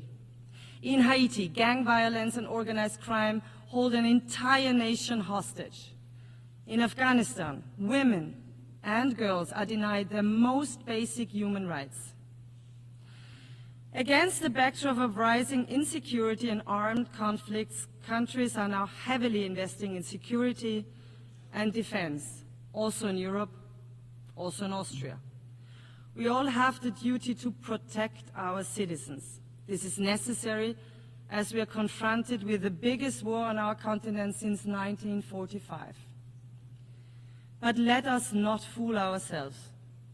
Growing nuclear arsenals or uncontrolled autonomous weapons systems will not make our world a safer one. While we all must ensure the safety and security of our populations, we must never give up on international humanitarian law, and we must ban weapons which kill randomly. Excellencies, today we face growing disregard of the UN Charter itself, a rising tide of coercion and unilateralism, a dangerous erosion of trust. The United Nations were born out of the ashes of war and the promise of never again. Does the UN still live up to this promise? Is the UN still fit for purpose? What we do today matters. We must not fail our ancestors.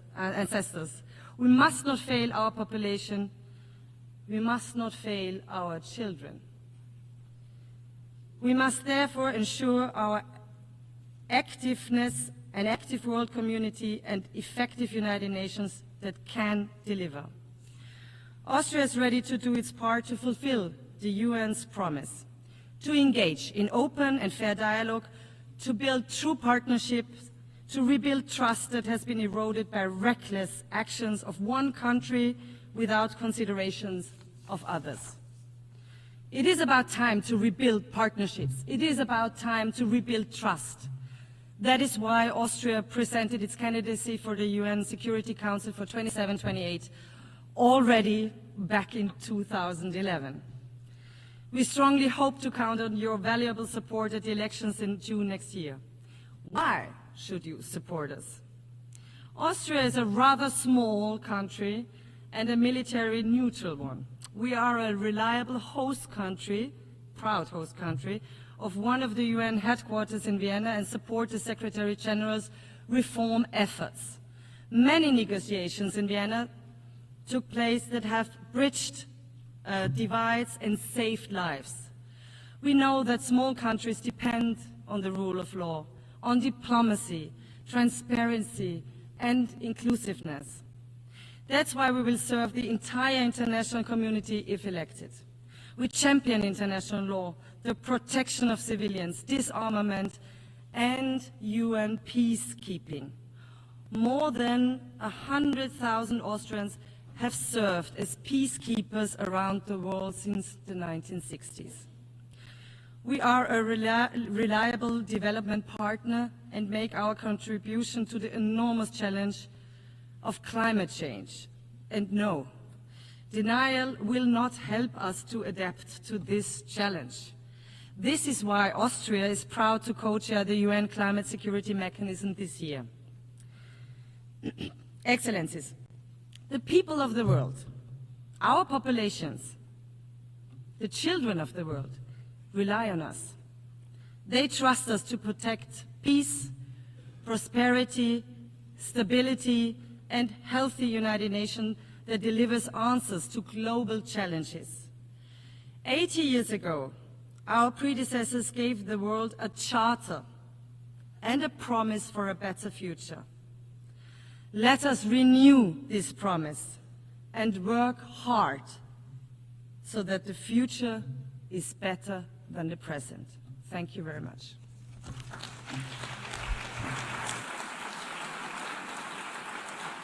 I thank the Federal Minister for European and International Affairs of Austria. I now give the floor to His Excellency Juan Ramón de la Fuente Ramírez, Minister for Foreign Affairs of Mexico.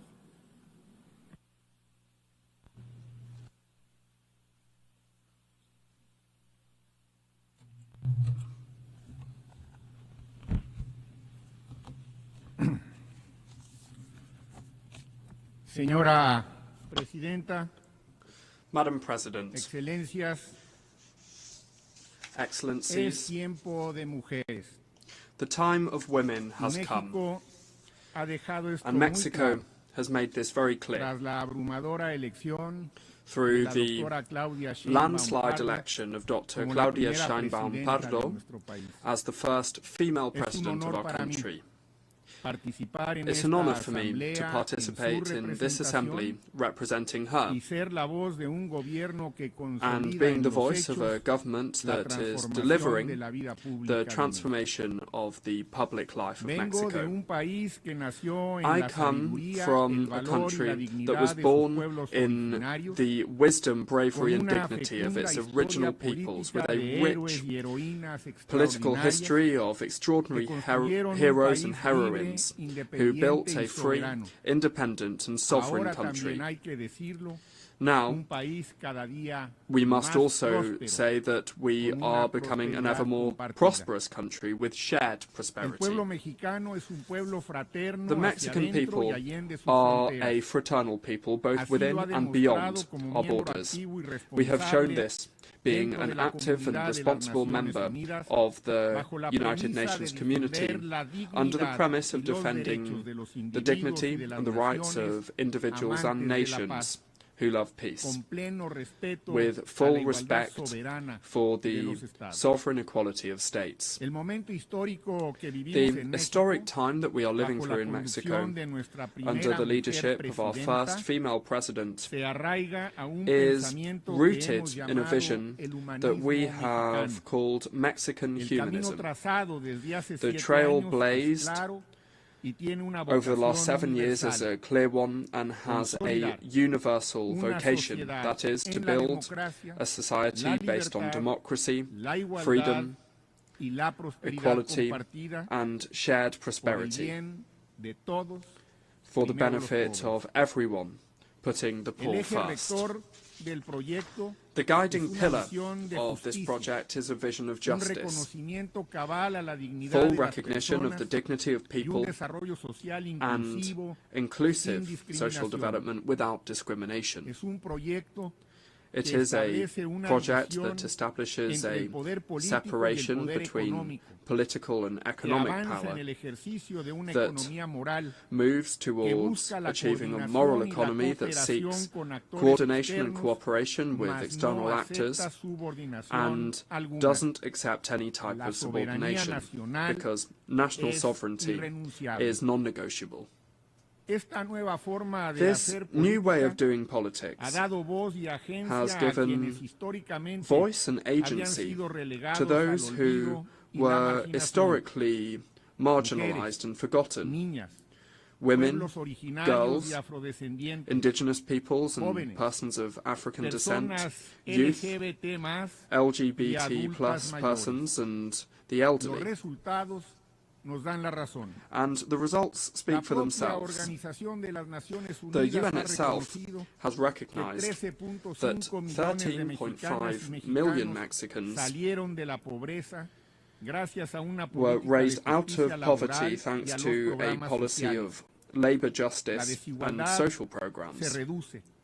Inequality is being reduced, peace is being built and violence contained, justice has reached indigenous peoples, there is democracy, freedoms, plurality and the right to dissent.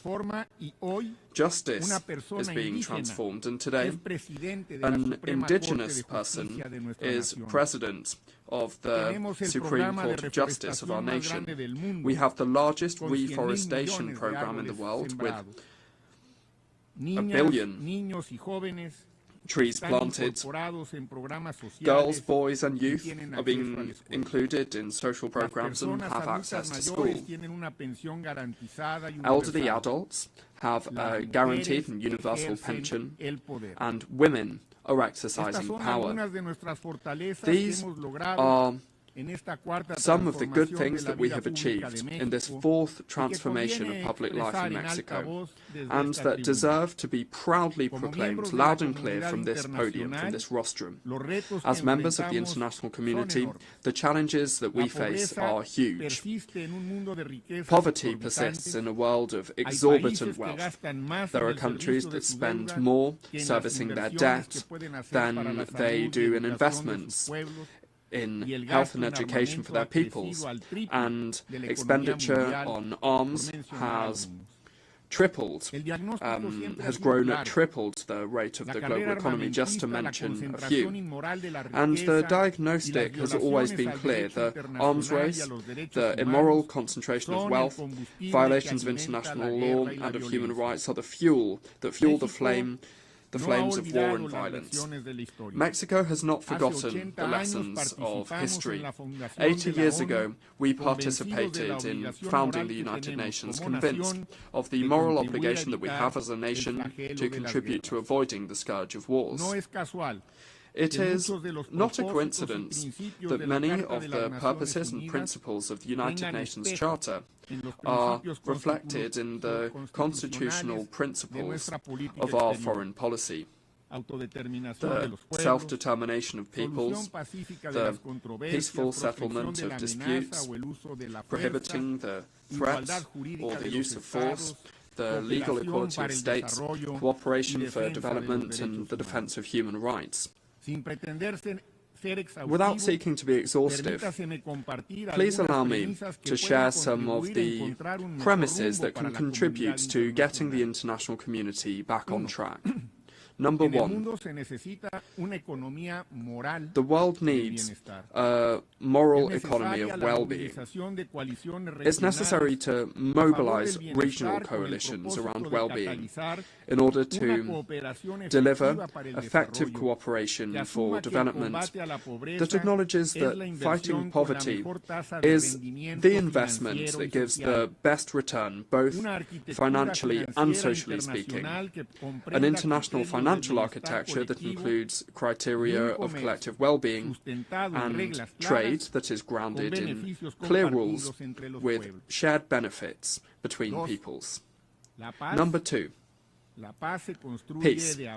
Peace is built from the bottom up. Ensuring well-being involves addressing the structural causes of violence.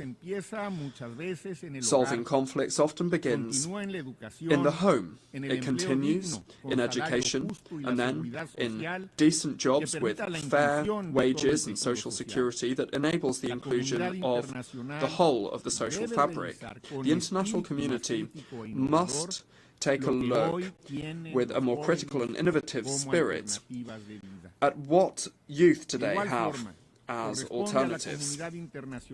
Similarly, it's the role of the international community to put an end to the arms race, not only when it comes to nuclear weapons, but also the illicit trafficking of firearms and the spiral of expenditure on arms that is feeding poverty and exacerbating conflict.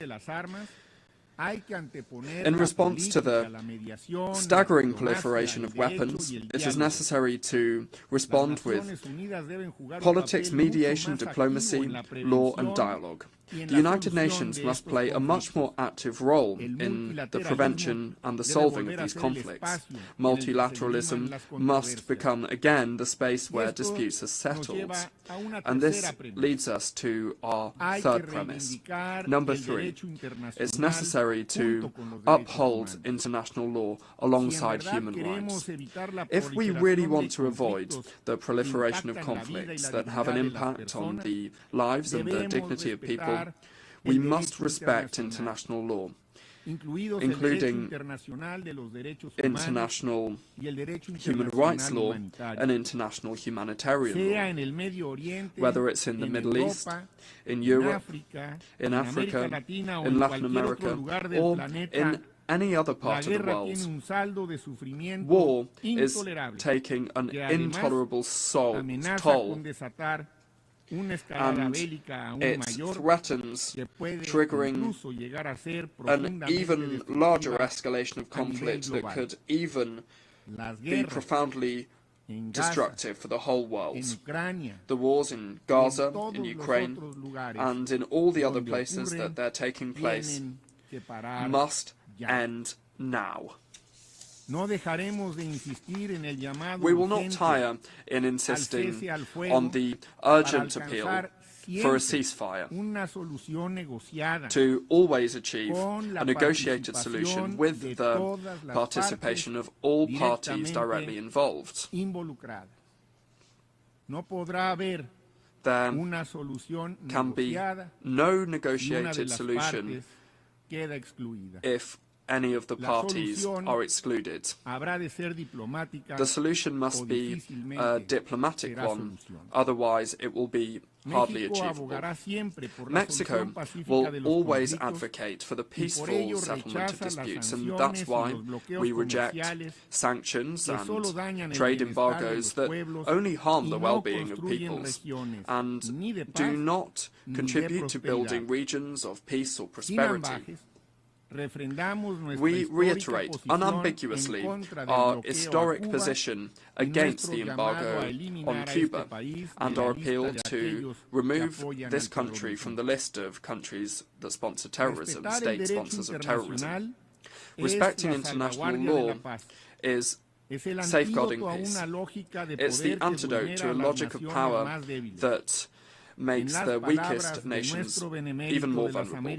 In the words of our Benemérito de las Américas, our eminent Benito Juárez Garcia, everything through reason and law and nothing by force. Madam President, the struggle for justice is rooted in the conviction that all people are equal before the law,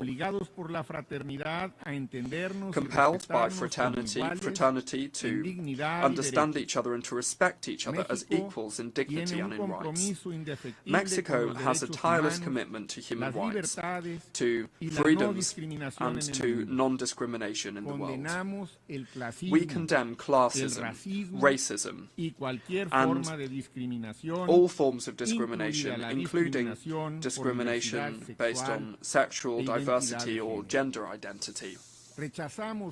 We particularly reject the criminalization of people who, for whatever reason, have been forced to leave their homes and forced to migrate, whether it's to seek refuge or to escape conditions of injustice or poverty.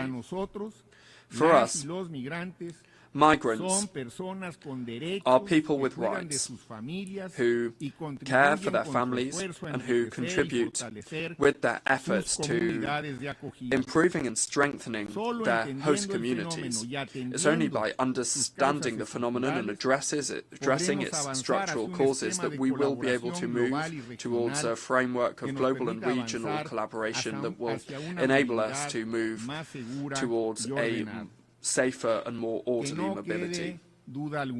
Let there be no doubt, Mexico will not tire in ensuring the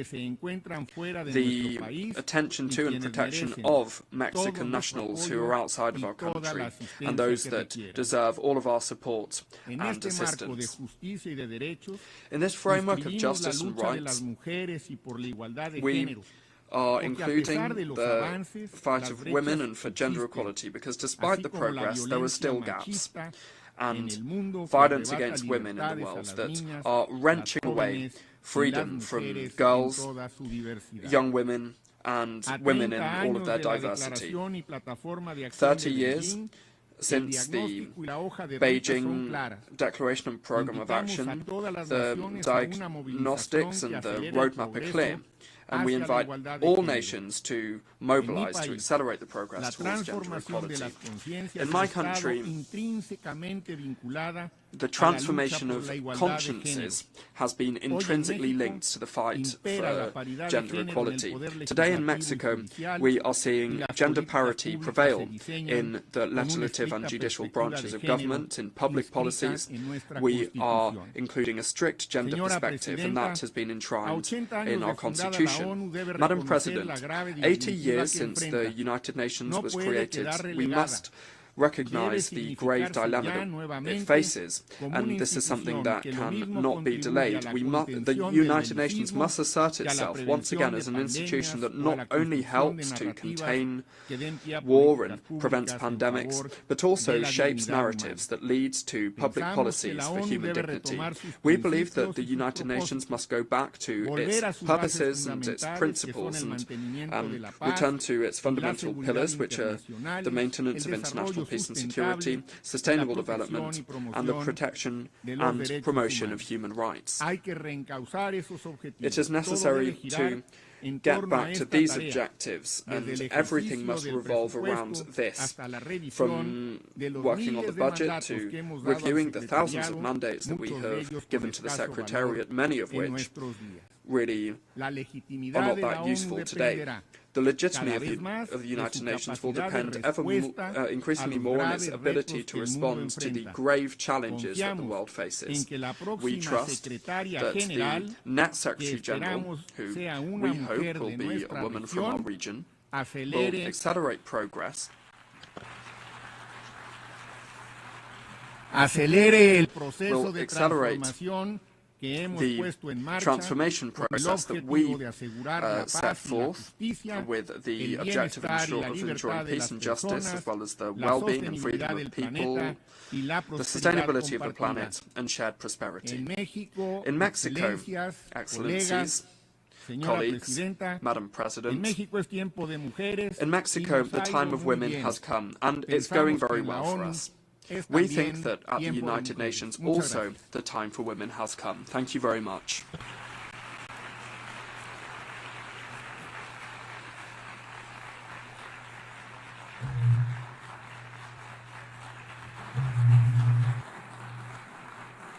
Je remercie le ministre des Affaires étrangères. I thank the Minister of Foreign Affairs of Mexico, and I now give the floor to His Excellency Olivier Nduhungirehe, Minister of Foreign Affairs and International Cooperation of Rwanda.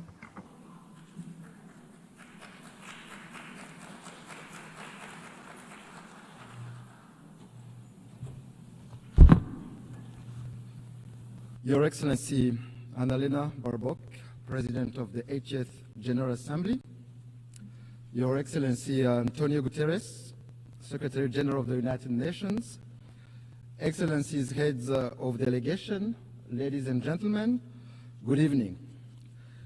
Allow me to begin by congratulating Her Excellency Annalena Baerbock on her election as President of the 80th session of the United Nations General Assembly. I take this opportunity to thank His Excellency Philemon Yang, the outgoing President, for his work and dedicated service to multilateralism. Rwanda extends its gratitude to Secretary General Antonio Guterres for his comprehensive report on the work of the United Nations aimed at improving its efficiency. In this regard, Rwanda has formally expressed interest in hosting UN agencies as part of our shared commitment to a cost-effective and decentralized UN system. We reiterate our support to the work of the United Nations and the Secretary General, particularly in advancing peace and security and drive progress on sustainable development goals. Excellencies, this year, the United Nations turned 80. This journey has not been without challenges. Fast-changing realities, including economic shocks and the legitimate aspirations of regions long denied a voice, compel us to quickly adapt to make the UN fit for purpose. That is why Rwanda strongly supports reforms, especially of the Security Council. The composition of this body does not reflect current realities. Africa is a 1.2 billion people strong continent where most of the conflict of the Security Council's agenda reside. Therefore, it cannot remain excluded from permanent membership. Excellencies, the United Nations development pillar remains central to advancing peace, prosperity, and dignity for all. We commend the UN development system and its partners for their tireless efforts in supporting countries to address pressing development challenges, from poverty eradication to climate resilience, and in driving forward the ambition of the 2030 Agenda. This 2030 Agenda for Sustainable Development embodies our collective aspirations for a just, inclusive, and prosperous world where no one is left behind. Rwanda remains firmly committed to its full implementation, recognizing that connectivity, innovation, and inclusive development are indispensable drivers of progress. Despite global challenges such as the existential threat of climate change and widening technological inequalities, Rwanda has taken bold steps to align national priorities with the SDGs. These efforts demonstrate that development, connectivity, and environmental stewardship can move forward hand in hand. Yet, the persistence of unequal access to finance, technology, and markets threatens to widen the gap between those with means and those without. In this context, solidarity among nations through development cooperation has contributed to bridging development gaps. However, we believe that it is time to transition from aid to trade, enabling developing countries to become self-reliant in a win-win partnership. Mr. President, Excellencies, Rwanda regrets the politicization of development cooperation, which is used by some development partners for partisan political reasons and interests. Let me recall that every nation is sovereign and cannot be forced to choose between its security and development. Development aid must serve as a tool for solidarity and progress, not as a weapon of coercion. Excellencies, the history of the 1994 genocide against the Tutsi in Rwanda called on us to become global advocates for a peacekeeping that always puts civilians first. We pay tribute to the men and women who have worn the blue helmet and who have paid the ultimate sacrifice in the service of humanity. Their legacy is written in the history of the United Nations and lives on through the lives they helped save. But peacekeeping must be judged by its results. For the sake of the millions who look to the UN for protection, we must ensure that peacekeeping remains true to its purpose.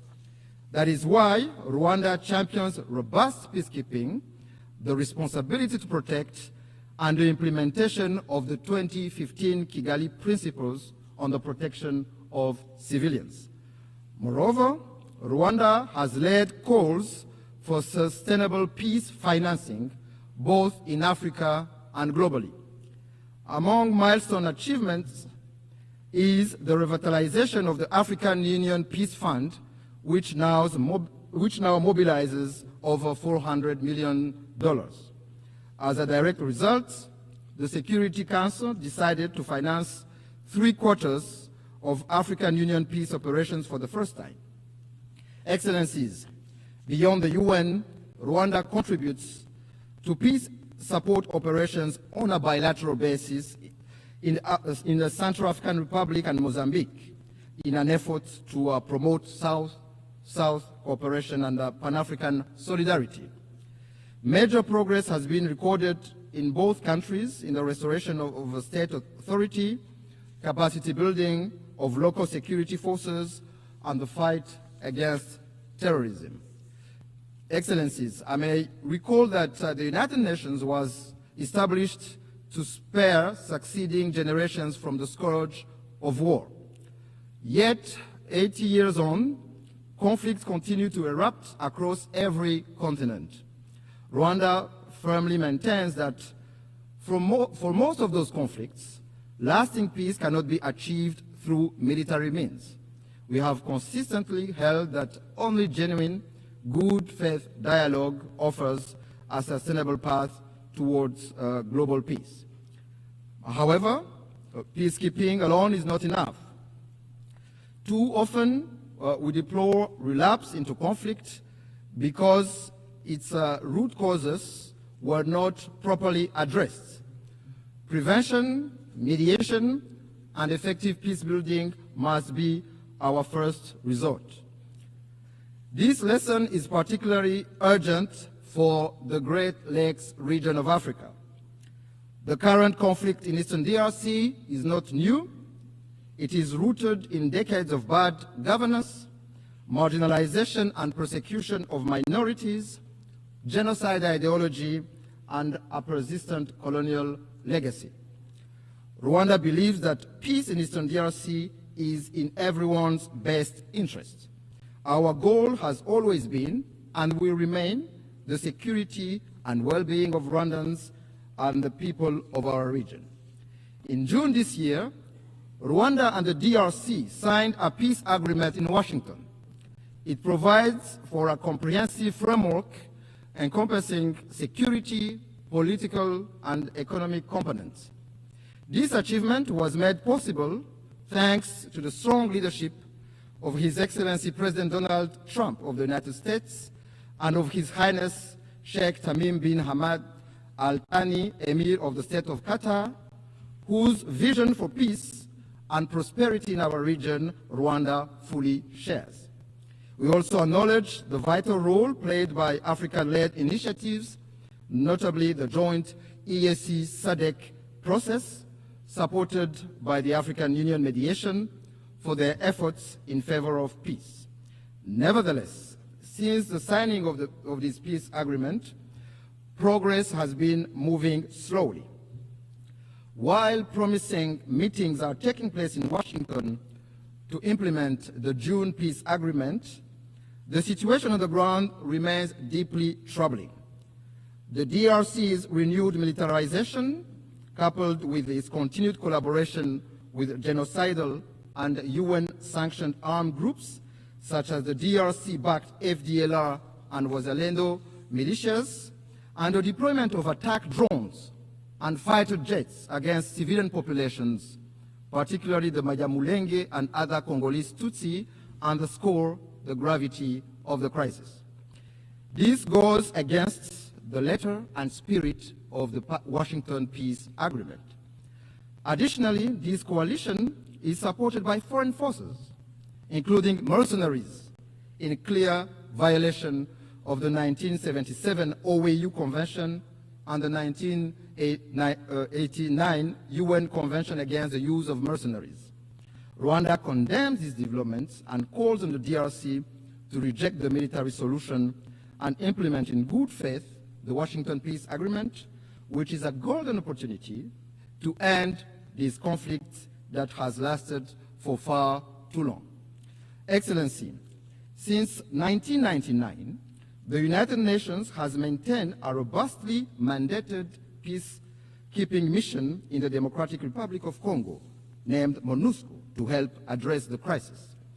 Yet, despite its efforts, the mission has not succeeded in halting the proliferation of armed groups, especially the eradication of the DRC-backed FDLR. Instead, MONUSCO has ended up working alongside military coalition that includes the FDLR, going against more than 20 Security Council resolutions calling for the neutralization of that group. There is an urgent need to review the legal conformity of MONUSCO's mandate.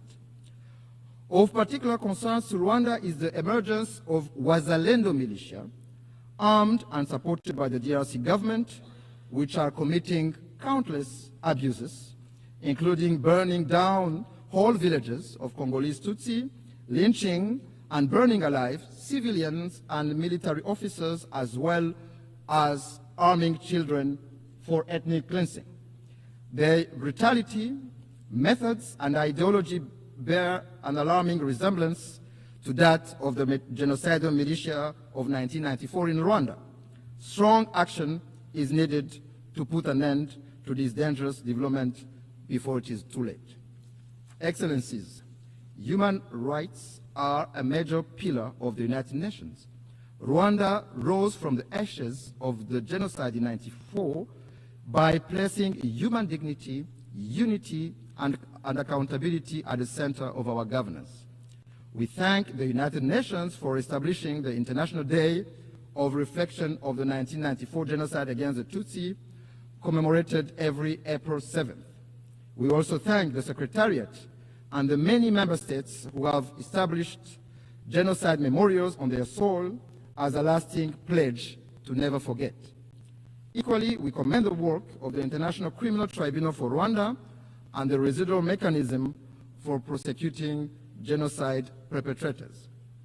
However, Rwanda is deeply concerned about the persistence of genocide ideology and related crimes in eastern DRC under the watch of the international community and the UN itself. We call on the international community to not turn a blind eye once more for what is clear to see.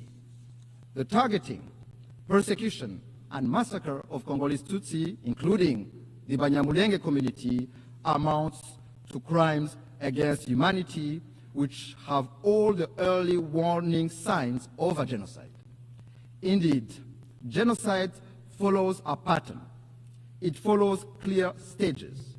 It is not an umbrella term. It is defined by international law. Genocide targets a specific group for who they are, with the intent to exterminate them as such. In this regard, no amount of calculated cynicism can rewrite the truth and recast perpetrators as victims or victims as perpetrators. These are denialist behaviors often deployed by perpetrators. In the same vein, no claims from a government arming a genocidal militia will change the facts of history. Financing and providing weapons to a group with a proven genocidal record and ongoing intent is nothing less than complicity in the crime itself. I must say that if there are crimes in the DRC committed for economic gains, they have clear names. Those are corruption, bad governance, and the embezzlement of public funds. Mr. President, Excellencies, I wish to conclude by reaffirming that Rwanda stands ready to work alongside all member states to ensure that the United Nations remains a force for peace, justice, and sustainable development. While the challenges and solutions for multilateralism are clear, it is political will that must guide us today to build a UN fit for purpose. Together, we must build an organization capable of addressing the needs of billions across the globe, tackling human rights abuses, climate change, and responding to an increasingly interconnected world for successive generations to come. I thank you.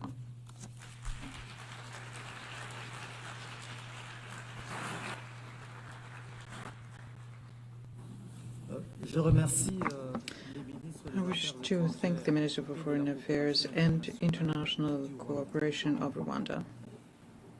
I now invite Her Excellency Maria Gabriela Sommerfeld Rosero, Minister for Foreign Affairs and Human Mobility of Ecuador, to address the Assembly.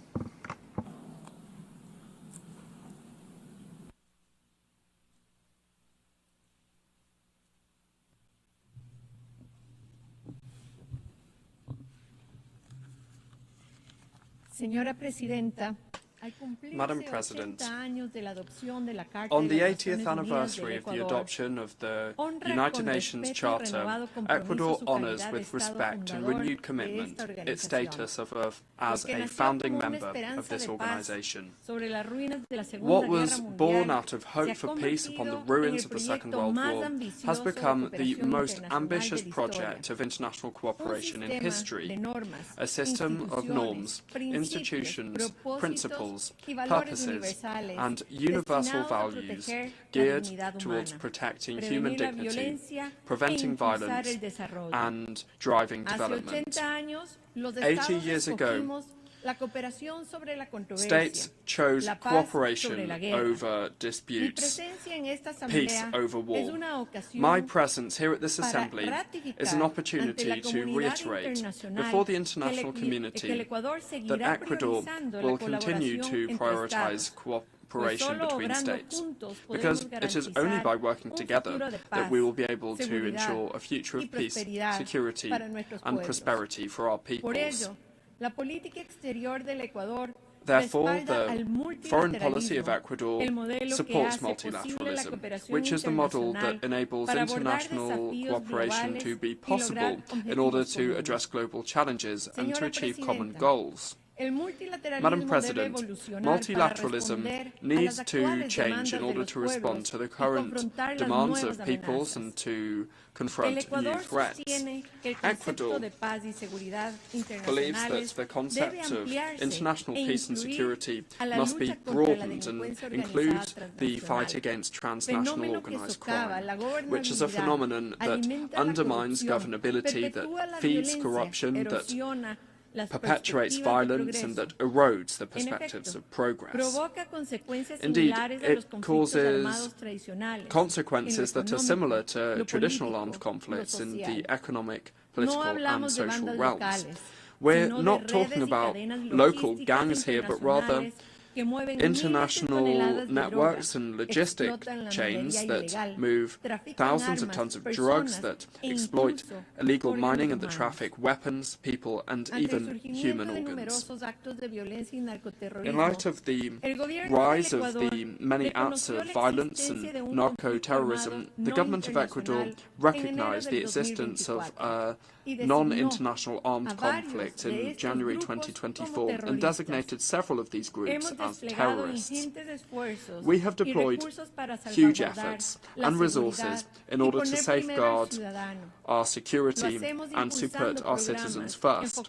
We are doing this by adopting programs focused on the prevention of youth violence, including the recruitment, use and utilization of boys, girls and adolescents.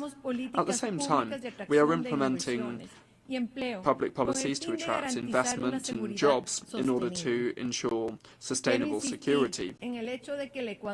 I wish to insist on the fact that Ecuador, without having sought this out, but due to the fact that we are very close to the main producers of cocaine in the world, is on the front line of the battle against transnational organised crime and is waging an existential war against narco-terrorism.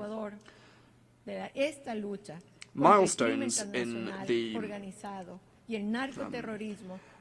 fight of Ecuador against transnational organised crime and narco-terrorism includes the seizure of 295 tons of illicit drugs in 2024, as well as the decision to call on friendly countries to provide their support in different areas of this confrontation, because given the potential of joint military operations, fully respecting the constitutional framework. The Ecuadorian government has called a national and democratic debate on foreign military bases, by way of a referendum that will take place in November next, providing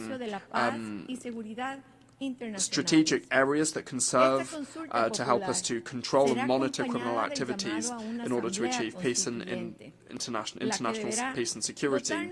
This referendum will be coupled with a call for a constituent assembly that will be tasked with drafting a new fundamental charter that will contribute to defeating narco-terrorism and lead us inexorably down the path of prosperity and social peace.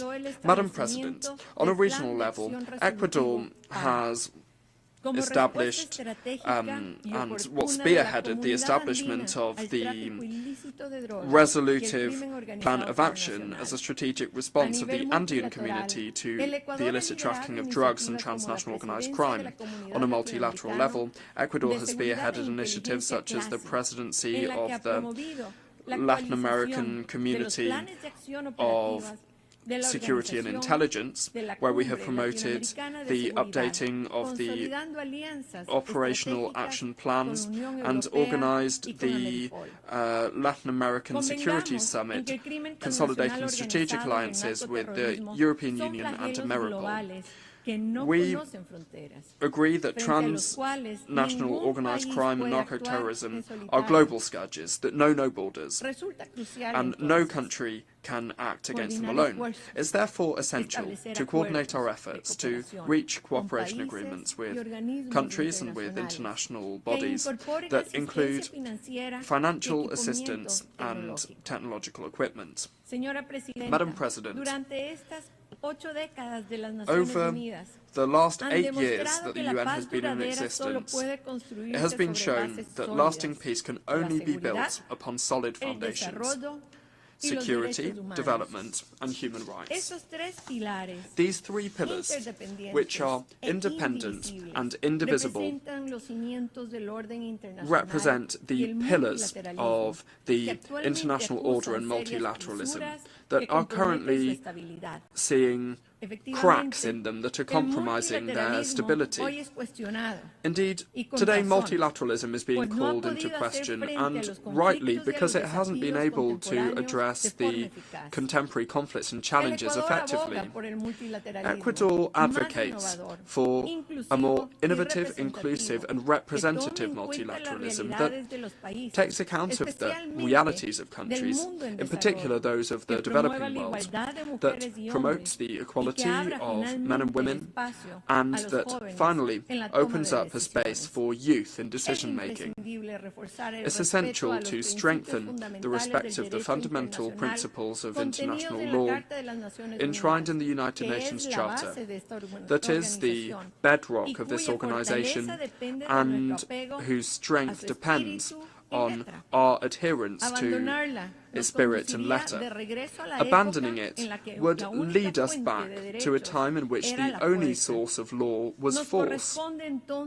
It is therefore our role to reform it and update it, so that it can respond to the current challenges we face on a global level, so that precisely we can strengthen these principles. In summary, this institution is called to support the evolution and accompany the evolution of human beings and of the planet, to address technology changes and new challenges. Madam President, human mobility is yet another of the most complex challenges of our time. Ecuador, which is a country of origin, transit and destination and refuge for migrants, reaffirms its commitment to safe, regular and orderly migration, convinced that managing it properly can contribute to sustainable development. Ecuador strongly rejects irregular, unsafe and disorderly human mobility, because this often responds to the interests of transnational organized crime groups that can also be transnational in nature. Emerging technologies, in particular artificial intelligence, offer up unprecedented opportunities for human progress. However, they also offer up significant risks for security, equity and human rights. Ecuador believes that it's essential to move towards multilateral and ethical governance of these tools that would guarantee their inclusive access to them, that would avoid new digital gaps and that would ensure their use is guided by the common good. Climate change and the loss of biodiversity threaten our stability and development. As a mega-diverse country, Ecuador advocates for more environmental financing, for technology transfer and for international support for the conservation of unique ecosystems like the Amazon and the Galapagos Islands, which are the treasure of humanity. Financing for development is another great challenge. The international financial architecture must respond to the needs of developing countries, in particular those that are classified as middle high-income countries. The exclusive use of GDP per capita, which is limiting and limited, does not reflect our reality, nor does it reflect our vulnerabilities. We require more comprehensive indicators that include multidimensional poverty, structural inequality, and climate resilience, as access to concessional resources and international cooperation are not unfairly undermined. Ecuador supports the use of sustainable financial instruments such as green and thematic bonds and promotes the creation of new financing mechanisms. Madam President, youth of Ecuador and of the world, I'm proud to represent a young people. Ecuador is a country of more than 18 million inhabitants in which youth represent around 40% of our population. The government of Ecuador and President Daniel Noboa are focused on providing them with opportunities that did not exist in the past. The time of youth has come. If we provide them opportunities, we can promote and provide better attention to all citizens. It is a positive and multiplying effect. For us, the youth embody the priority of all priorities. Today, youth see in the new Ecuador a country of opportunities and progress, in which there is a firm commitment to eradicating corruption and impunity, as well as the old politics and ideological struggles that perpetuate a status quo that is unsustainable and that benefits only a few people. The new Ecuador is moving with stability and responsibility on an ambitious path of productive transformation as well as social and institutional transformation towards a new chapter in our development model, involving efforts that include the diversification of our energy mix, that include the diversification of our productive mix. The current global economic environment that is ever more complex and demanding, marked by the volatility of the markets, geopolitical tensions, uncertainty in the supply chain, and rapid technological changes, require us to adapt rapidly and in an agile manner. We are fostering a competitive economic environment, generating openness to business and providing attractive opportunities for foreign investments. Several factors foster investment and business in Ecuador. A large range of natural resources, our strategic location in South America, the economic stability provided by us using the United States dollar as our national currency, and our condition as a mega-diverse country with an extremely rich cultural heritage. Our risk indicator as a country continues on its downward trend.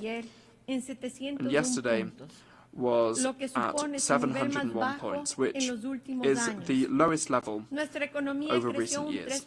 Our economy grew by 3.9% in the first half of the year,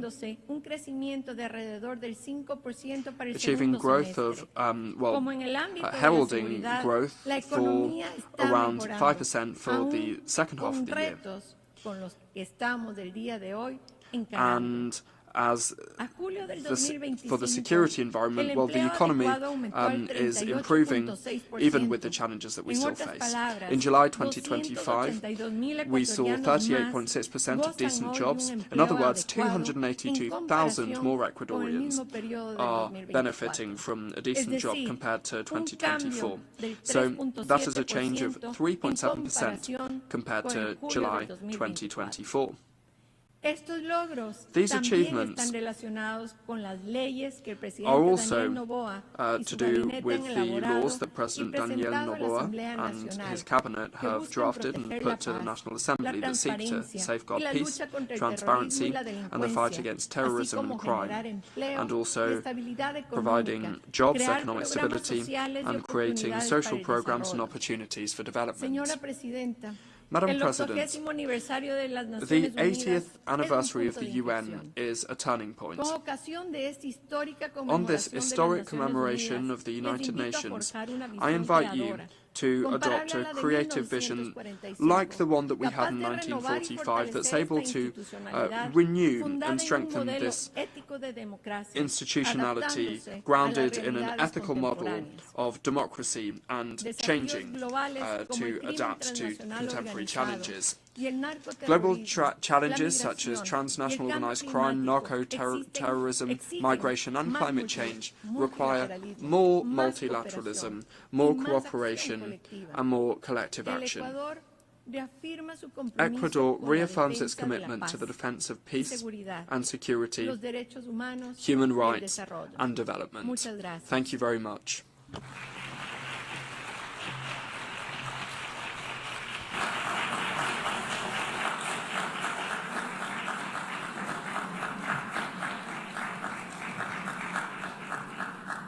Je remercie la ministre des Affaires étrangères et de la mobilité and humaine human de mobility of Ecuador. Je donne maintenant la parole I now à son give the floor Excellence to Her Excellency Madame Maria Malmer Stenegard, Stenegard, Ministre des Affaires Minister étrangères for de la Foreign Suède. Affairs of Sweden. Je remercie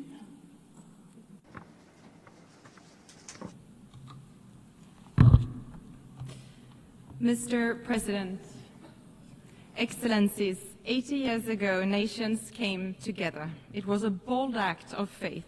Faith in multilateralism, the rule of law, and the shared responsibility to save future generations from the devastation of war. But as we gather here, the world and our organization, the United Nations, are facing the risk of failing. Leaders of several nations are choosing conflict over cooperation. Around the world, we are witnessing grave violations of the rules and principles that we have all agreed to. For too many, peace is fragile, justice abstract, and dignity denied. There is so much wasted potential. The UN was founded to curb aggression and the arbitrary exercise of power by the strong against the weak. That vision remains as valid today as it was then. Mr. President, it is not only the UN that turns 80 this year, it happens to be 80 years since Astrid Lindgren published her first book about the strongest girl in the world, Pippi Longstocking, a strong-willed girl who believed everything was possible. Pippi has inspired generations of children, especially girls, to believe that strength and independence are not confined by expectation or tradition. I have never tried that before, so I should definitely be able to do it. Although not a direct quote, it captures the spirit of Pippi. Let us use the coincidence of anniversaries as a reminder that even in the face of unprecedented challenges, we must approach the impossible with boldness and resolve. Mr. President, Sweden is a committed defender of international humanitarian law, principles that safeguard human dignity even in the darkest of times, and they must be upheld without exception. We cannot be deterred by a few states' disregard for our Charter. This is our time to act and to defend these fundamental rules and principles for us and for future generations. We need an efficient UN that defends the right of every state, big or small, to uphold its sovereignty, territorial integrity, and political independence. We need a strong UN that helps member states deliver on their commitments to respect, protect, and promote the human rights of every individual. And we need a focused UN. The UN must remain true to its core, securing peace, advancing human rights, driving sustainable development, and providing humanitarian relief. Mr. President, as a steadfast partner and major donor to the United Nations, Sweden remains committed to addressing global development challenges and to humanitarian efforts to provide protection and life-saving assistance. Sweden is also a strong supporter of UN peacekeeping and peace-building efforts. We actively take part in the Peacebuilding Commission. We chair the Liberia configuration, and we have contributed substantially to the Peacebuilding Fund since its creation. The Security Council must evolve to better reflect today's global realities. Sweden supports a balanced expansion of the Security Council by adding permanent and non-permanent seats, including African countries. We need to act together based on our shared principles and common goals. These include our commitments under the Pact for the Future adopted last year. Looking ahead, we will seek a candidate for the next UN Secretary General who leads the way and builds on important reform initiatives. And let me be clear, Sweden's choice is always merit-based. But isn't it strange that for 80 years,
The UN and other humanitarian actors must be allowed to work safely in all parts of Gaza.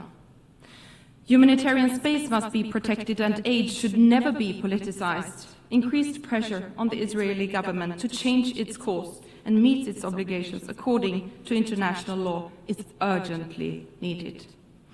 Sweden welcomes international efforts for a peaceful resolution to the Israeli-Palestinian conflict.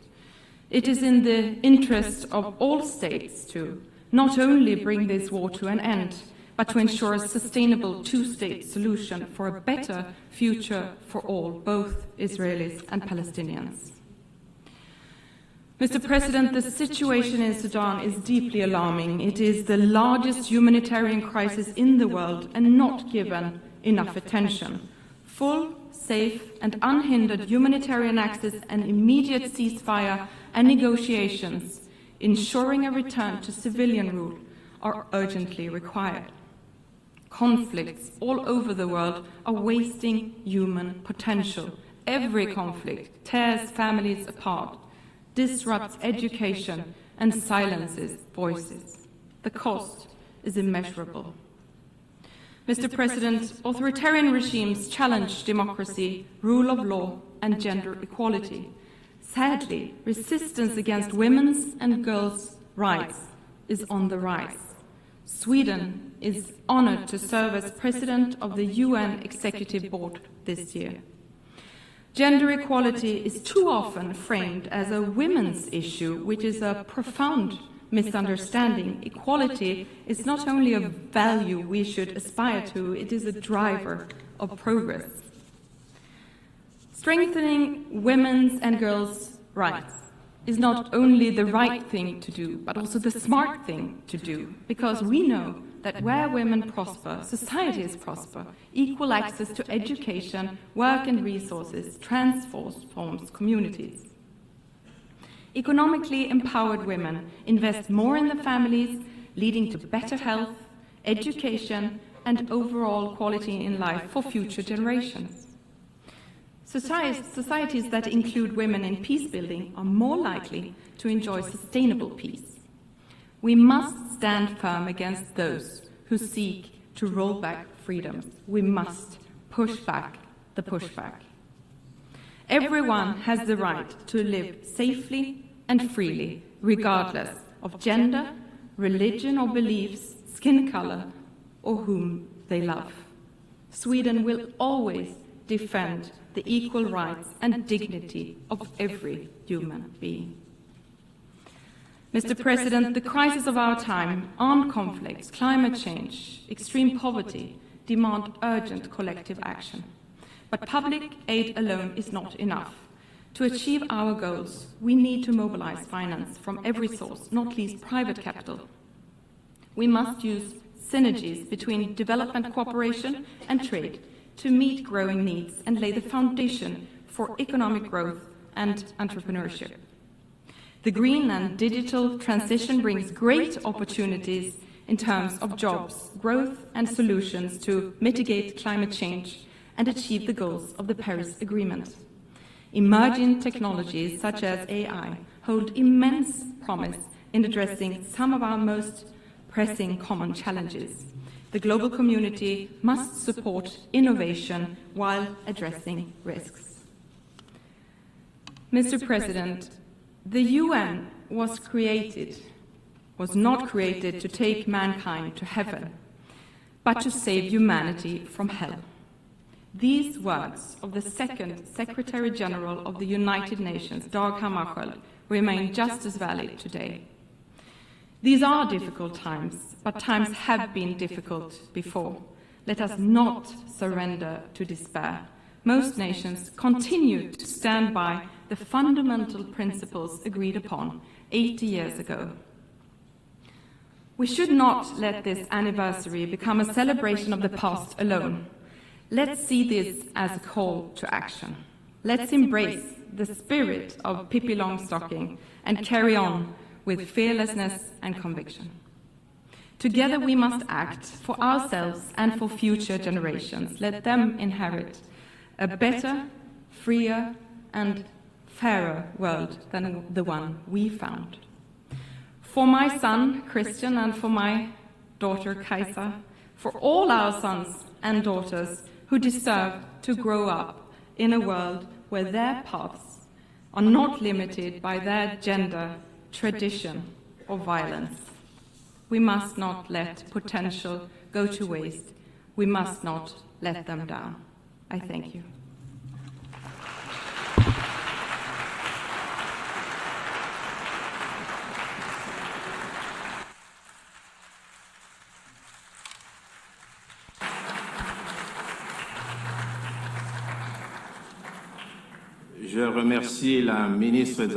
I thank the Minister of Foreign Affairs of Sweden, and I now give the floor to His Excellency, Mr. Lejeune Mbela Mbela, Minister for Foreign Affairs of Cameroon.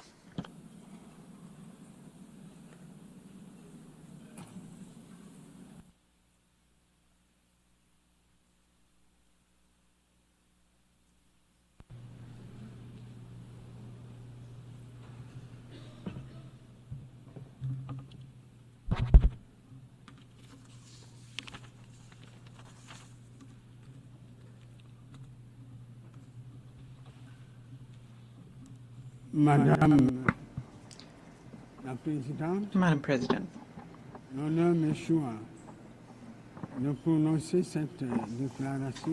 I was entrusted with the honor on behalf of His Excellency Paul Biya, President of the Republic of Cameroon, Head of State, and he instructed me to speak in his name.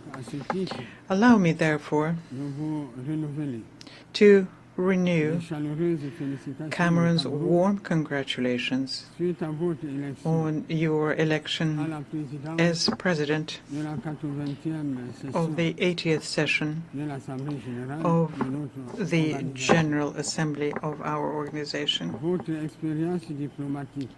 Your diplomatic experience and vision, which encourage us to unite our efforts for a better future, are guarantees of success for both your mandate and deliberations throughout this session. You can count, in this regard, on the full cooperation from the Cameroonian delegation. As you know, my country was honored to see your predecessor, Ambassador Philemon Yang, preside over the 79th session of the General Assembly. And I would like here to commend his commitment, his professionalism, and his determination, which was marked by his spirit of being able to listen and conduct a dialogue as he fulfilled his mandate. Let me also reiterate to Mr. Antonio Guterres, Secretary General of the United Nations, the sincere appreciation of Cameroon for his tireless efforts at the helm of our organization and for his clear commitment to strengthen multilateralism in international context, which happens to be particularly difficult and complex. Madam President, Excellencies, Heads of State and Government, Mr. Secretary General, and distinguished representatives, we meet this year at a pivotal moment for our organization, which is celebrating its 80th anniversary. And anniversaries are usually joyful occasions, but we must acknowledge that this particular one leaves us with questions. This is an opportunity for us to take stock and reflect on how we can make the United Nations more effective in fulfilling its missions and recommendations and promises contained in the Charter.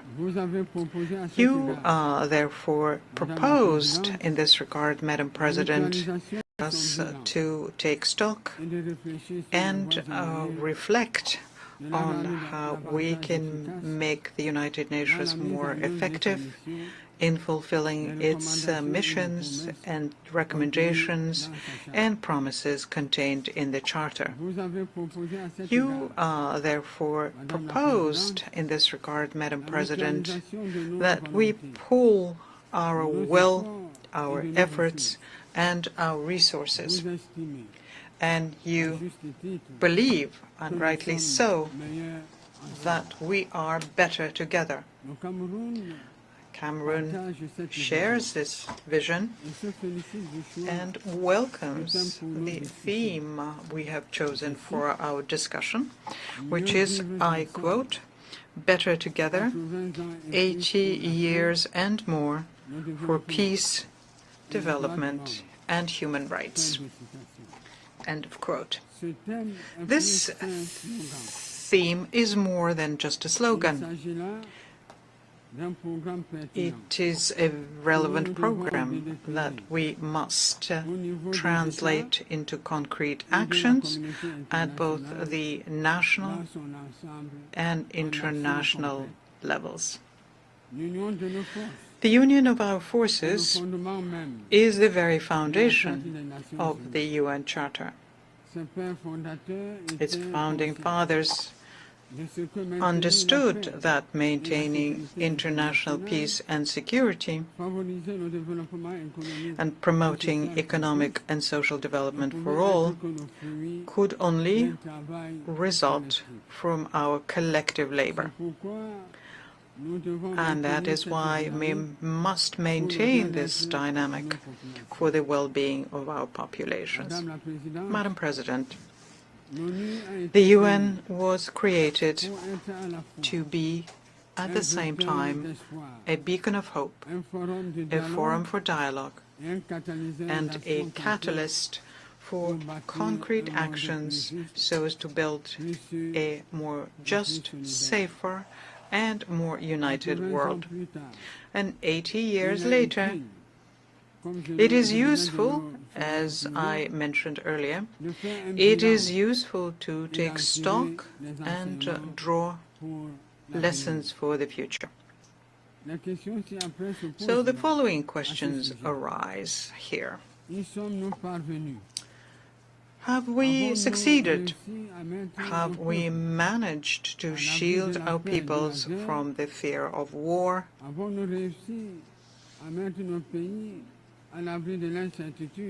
Uncertainty about their future? Have we succeeded to shield our peoples from famine? The current international situation, which is marked by numerous crises, offers a clear and negative answer to these questions.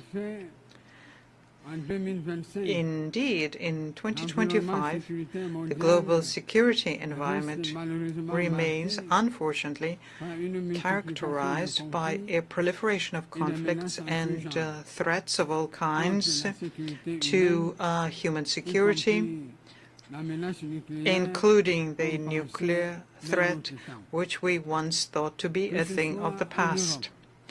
Whether in Europe, Central Asia, the Middle East, Latin America, or Africa, tensions are emerging or persisting, endangering peace, stability, and international security more than ever before. The ongoing armed conflicts around the world are a painful reminder for us that 80 years later, we neither could nor would succeed in protecting the world from the scourge of war. And this situation is further compounded by various natural disasters, including extreme weather events such as storms, hurricanes, forest fires, earthquakes, landslides, which cause significant material damage and loss of human lives, not to mention various pandemics on that list. The world will only meet the challenge of development if it first wins the challenge of peace. We have a historic responsibility to choose. Either we allow war and these multiple scourges to thrive, or we offer our children a stable, united, and prosperous world. And Cameroon has made its choice. It made the choice of peace and development and stands firmly by your side in order to turn this aspiration into a shared reality. Madam President, Your Excellencies, it is well known that there can be no development without peace, nor can there be lasting peace without development. The ongoing crises, which negatively affect international trade, the cost of raw materials, and market supplies, undoubtedly hinder the development of many countries. And yet, economic development through the Sustainable Development Goals remains a primary objective that the United Nations must attain for the well-being of our peoples. In recent years, however, we have seen with regret that millions of people still live in extreme poverty, facing disease and food insecurity. In this particular context, children, women, and the elderly, and people with reduced mobility are the most vulnerable. And although access to education has expanded, many children and young people remain outside of the school system. At the same time, we observe a decline in life expectancy. We see deteriorating health indicators and a critical shortage of healthcare professionals, especially in Africa. With 5 years remaining until the SDG deadline, it is urgent that coordinated actions be taken to fulfill the promises of the 2030 Agenda. We must indeed take our responsibility individually and collectively so as to achieve these goals that we had freely and voluntarily set for ourselves. Your Excellencies, ladies and gentlemen, Cameroon, a ward of the United Nations, remains committed to the purposes and principles of the United Nations Charter and spares no effort under the high leadership of His Excellency Paul Biya, President of the Republic, to promote peace and international security. And In this spirit, my country actively participates in UN peacekeeping operations and, through its 3 major specialized schools, trains police, gendarmerie, and other African civilian personnel who take part in these operations. Moreover, Cameroon remains consistently engaged in the fight against terrorism in general, and in the Sahel, and particularly in the Lake Chad basin, where the Boko Haram sect operates.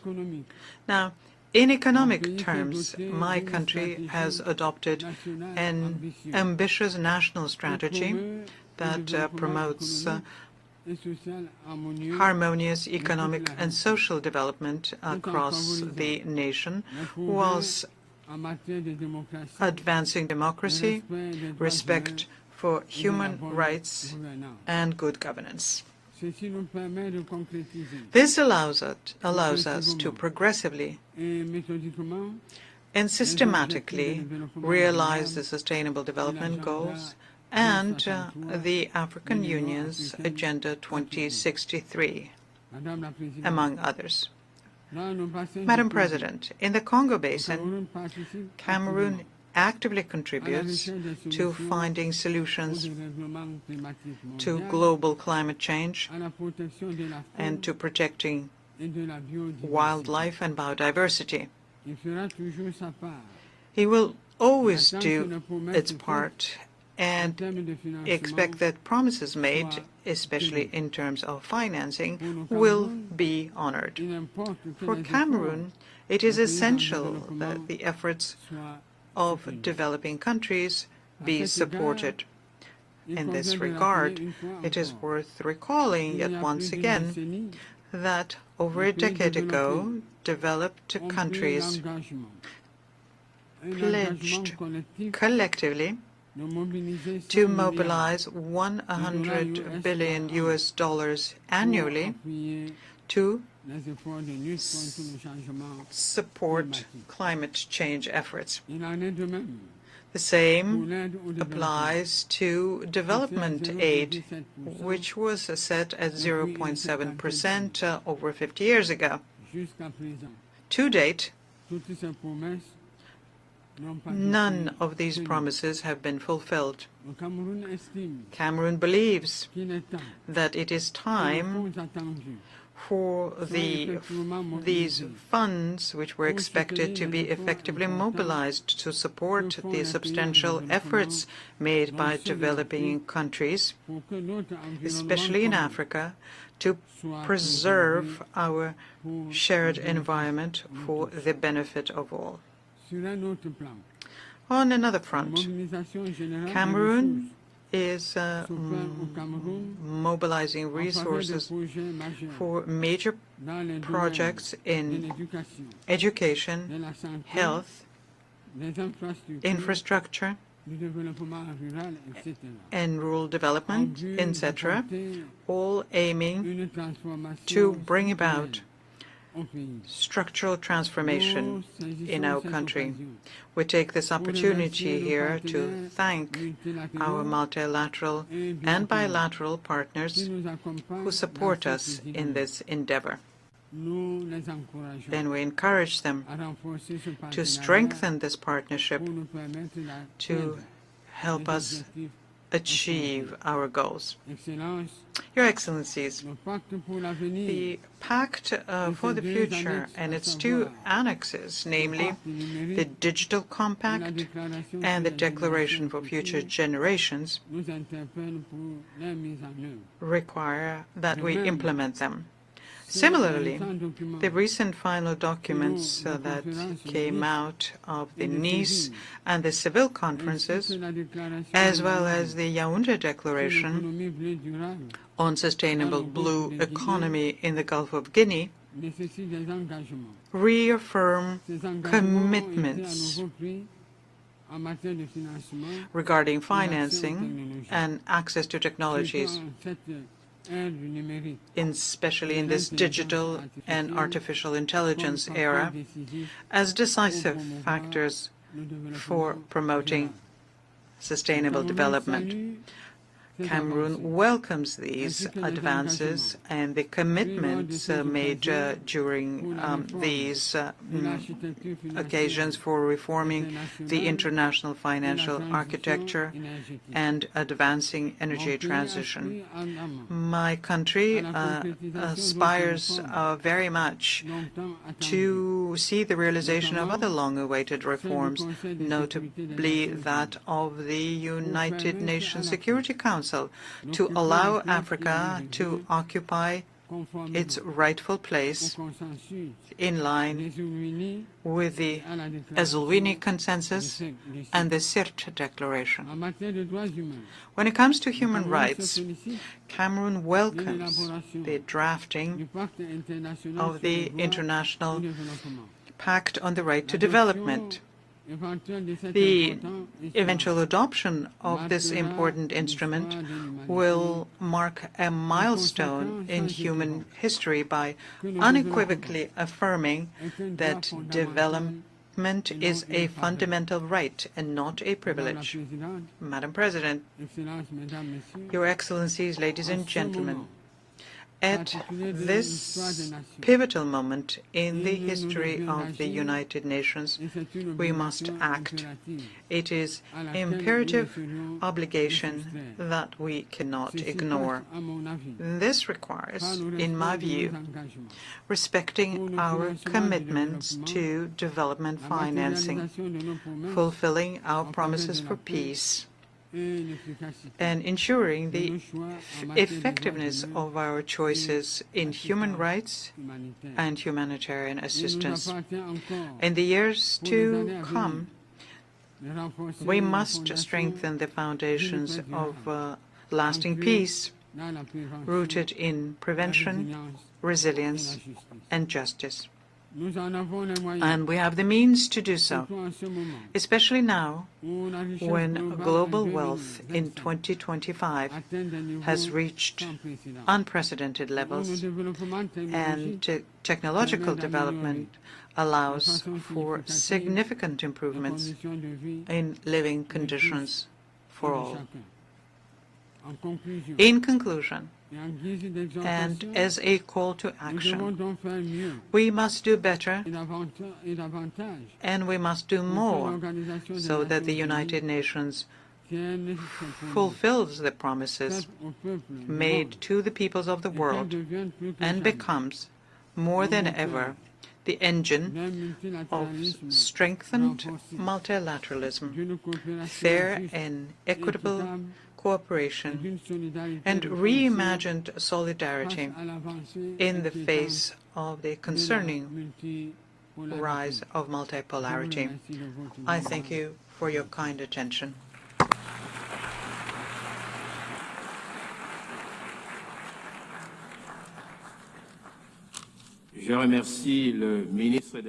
I thank the Minister for Foreign Affairs of Cameroon.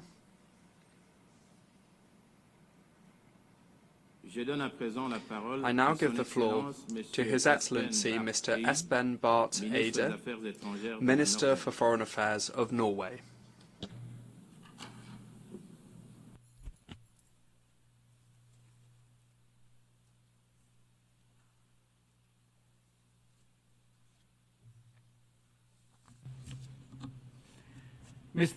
Mr. President, Excellencies, distinguished delegates. 80 years ago, against the backdrop of the Second World War, world leaders gathered in San Francisco to sign the UN Charter, to save succeeding generations from the scourge of war. This once-in-a-generation moment brought the idea of the United Nations to life. Let us imagine for a moment that we are there in San Francisco in 1945 as the UN was negotiated. Participants who were at my age would have experienced the First World War, the short-lived Roaring Twenties, the Great Depression of the 1930s, fierce trade wars, the rise of fascism and Nazism, the Second World War, the Holocaust, and the nuclear bomb. And all of that in their own adult life. If events like these constitute your life experience, you do not believe that the world is a rose garden. Those who shaped the United Nations were not guided by naive idealism.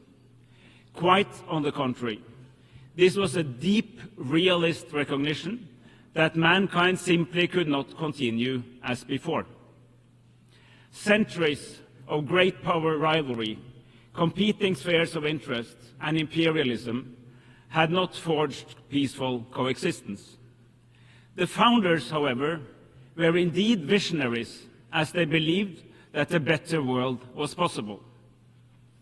Our founders realized that the world needed shared norms and principles in order to avoid yet another world war. They were adamant not to repeat the debacle of the interwar years. This noble insight shaped the United Nations Charter. Simply put, the Charter rests on three sets of principles. Peace and security should be achieved through recognizing the sovereign equality of states, the prohibition of the use of force, and through peaceful settlement of disputes. Economic and social development should be ensured through close international cooperation and through finding common solutions to common problems. The dignity and worth of all human beings should be established through mutual commitment to universal human rights. Our United Nations, imperfect as it is, has since provided an unrivaled global arena for seeking common solutions to common challenges. There is little doubt that the world would have been a more brutal and less prosperous place without the United Nations. Since 1945, interstate wars have been fewer and farther apart. Former colonies gained independence and became sovereign states of their own. Hundreds of millions have been brought out of poverty. President, however, at 80, we find our United Nations in crisis. This crisis is both political and financial. Political, because core principles of the Charter are under threat. The world is more divided, more dangerous, and more unpredictable than it has been for decades.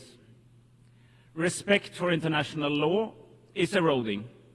Gross violations go unchecked. This, in turn, weakens the trust in our institutions. It is a vicious cycle.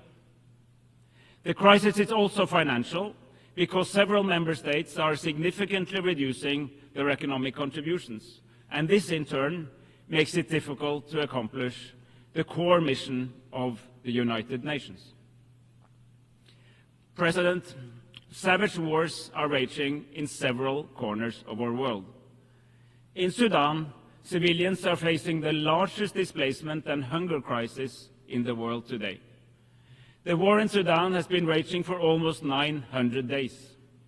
This is but one of the many horrific wars that receives way too little attention in the power centers of the world, even in this organization. In Ukraine, Russia has violated the most fundamental principles of international law.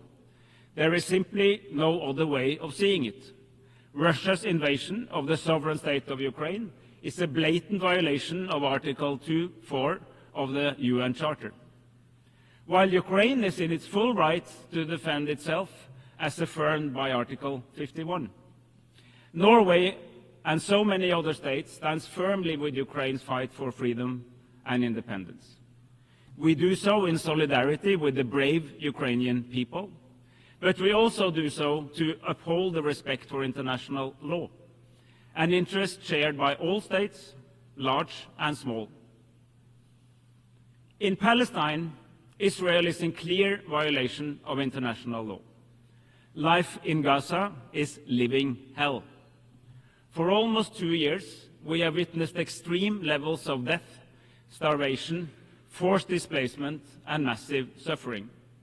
The fact that these atrocities continue is a disgrace to all humanity. In the West Bank, the illegal occupation, settlements and settler violence continues unchecked. The Palestinian authorities are under massive stress, its finances strained, and its capacity to operate is severely restricted. The war must end now. Massive humanitarian aid must reach those in need now. The remaining hostages must be released now, and the illegal occupation must end now. But, colleagues, there is an alternative to this never-ending cycle of violence. We have made important steps just these past few days. At the conference on Palestine in this hall on Monday, member states further developed the roadmap to a settlement to the deeper conflict between Israel and Palestine.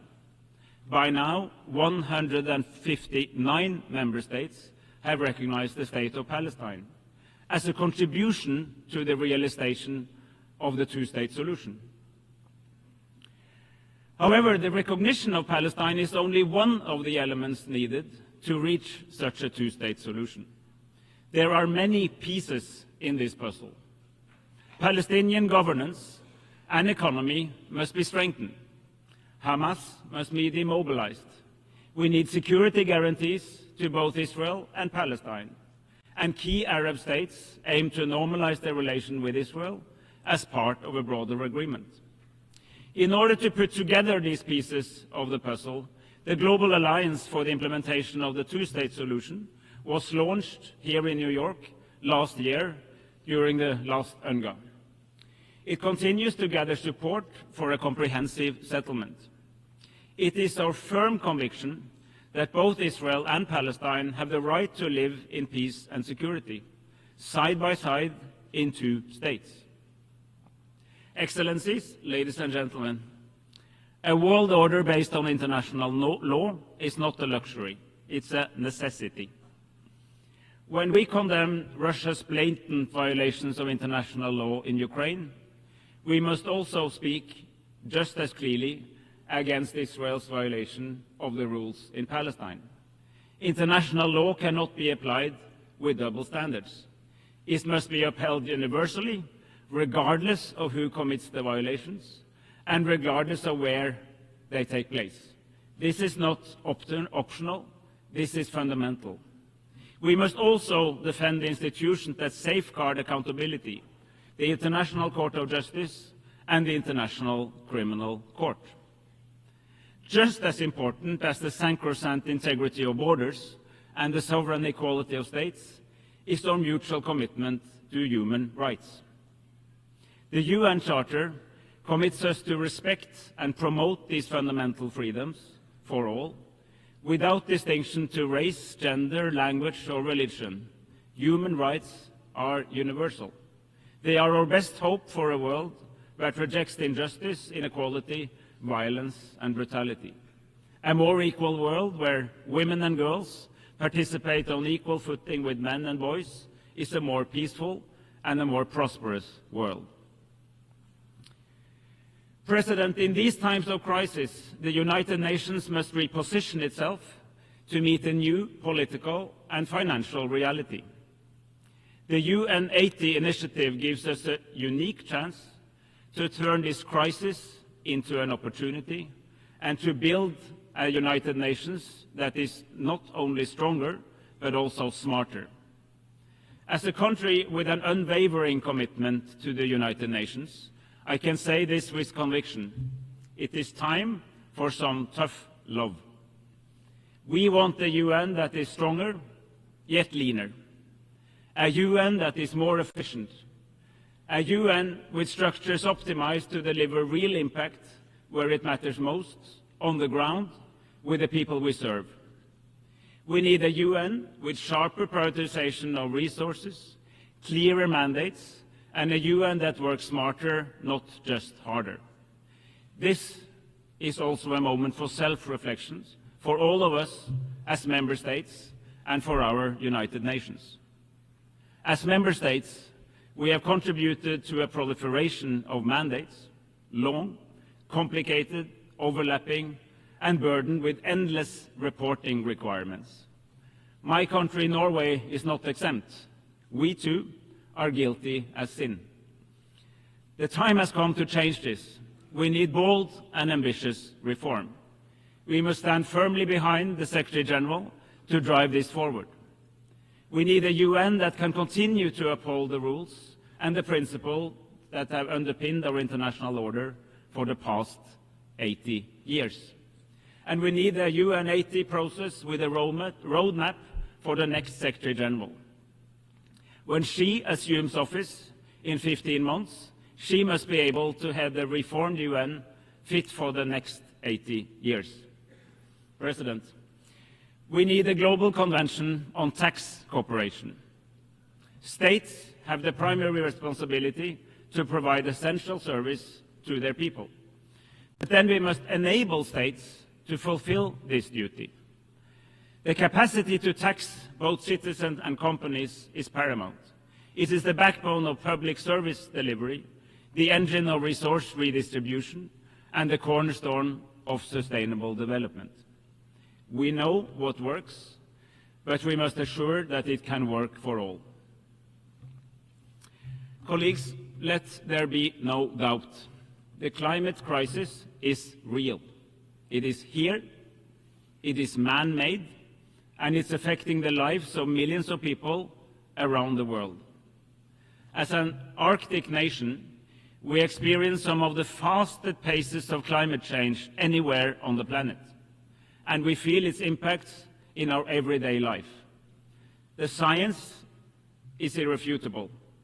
Observed warming is outpacing predictions. Curbing global warming and making peace with nature is the greatest collective challenge of mankind. We have no time to lose. Yet over the past decade, the world has achieved significant progress in this area. At COP28 in Dubai, nations united around the goal of phasing out fossil fuels in a just, orderly, and equitable manner. Today, countries, regional organizations, companies, and investors are beginning to recognize a fundamental truth. Embracing the technologies of the future, low on carbon, high on circularity, and responsible resource management, is not an obstacle to growth. It is an opportunity for growth, innovation, and a sustainable future.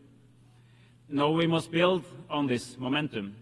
COP30 in Belém presents a crucial opportunity to reconnect the climate, biodiversity, and pollution agendas into a coherent, integrated approach. President, as we mark the 80th anniversary of our United Nations, let us protect the foundations for peace, human rights, and development. The norms and the principles are not the problem. They are just as relevant for the world today as they were back then. What does deserve scrutiny is the system we have established to protect and enforce these norms and principles. And that is what the UN 80 is all about. Let us make sure that these principles apply for all people, everywhere, all the time, so that in another 80 years, future generations do not have to build a new version from the ashes of another devastating world war. It is up to us to find the answers that fit the 21st century. But when it comes to the core purpose, we should take the cue from our founders. We are, indeed, better together.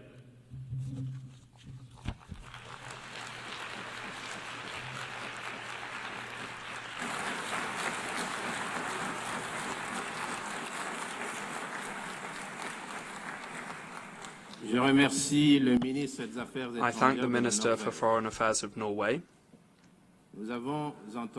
We have heard the last speaker in the general debate for this meeting. We will continue the general debate tomorrow at 9 a.m. in this hall. The meeting is adjourned.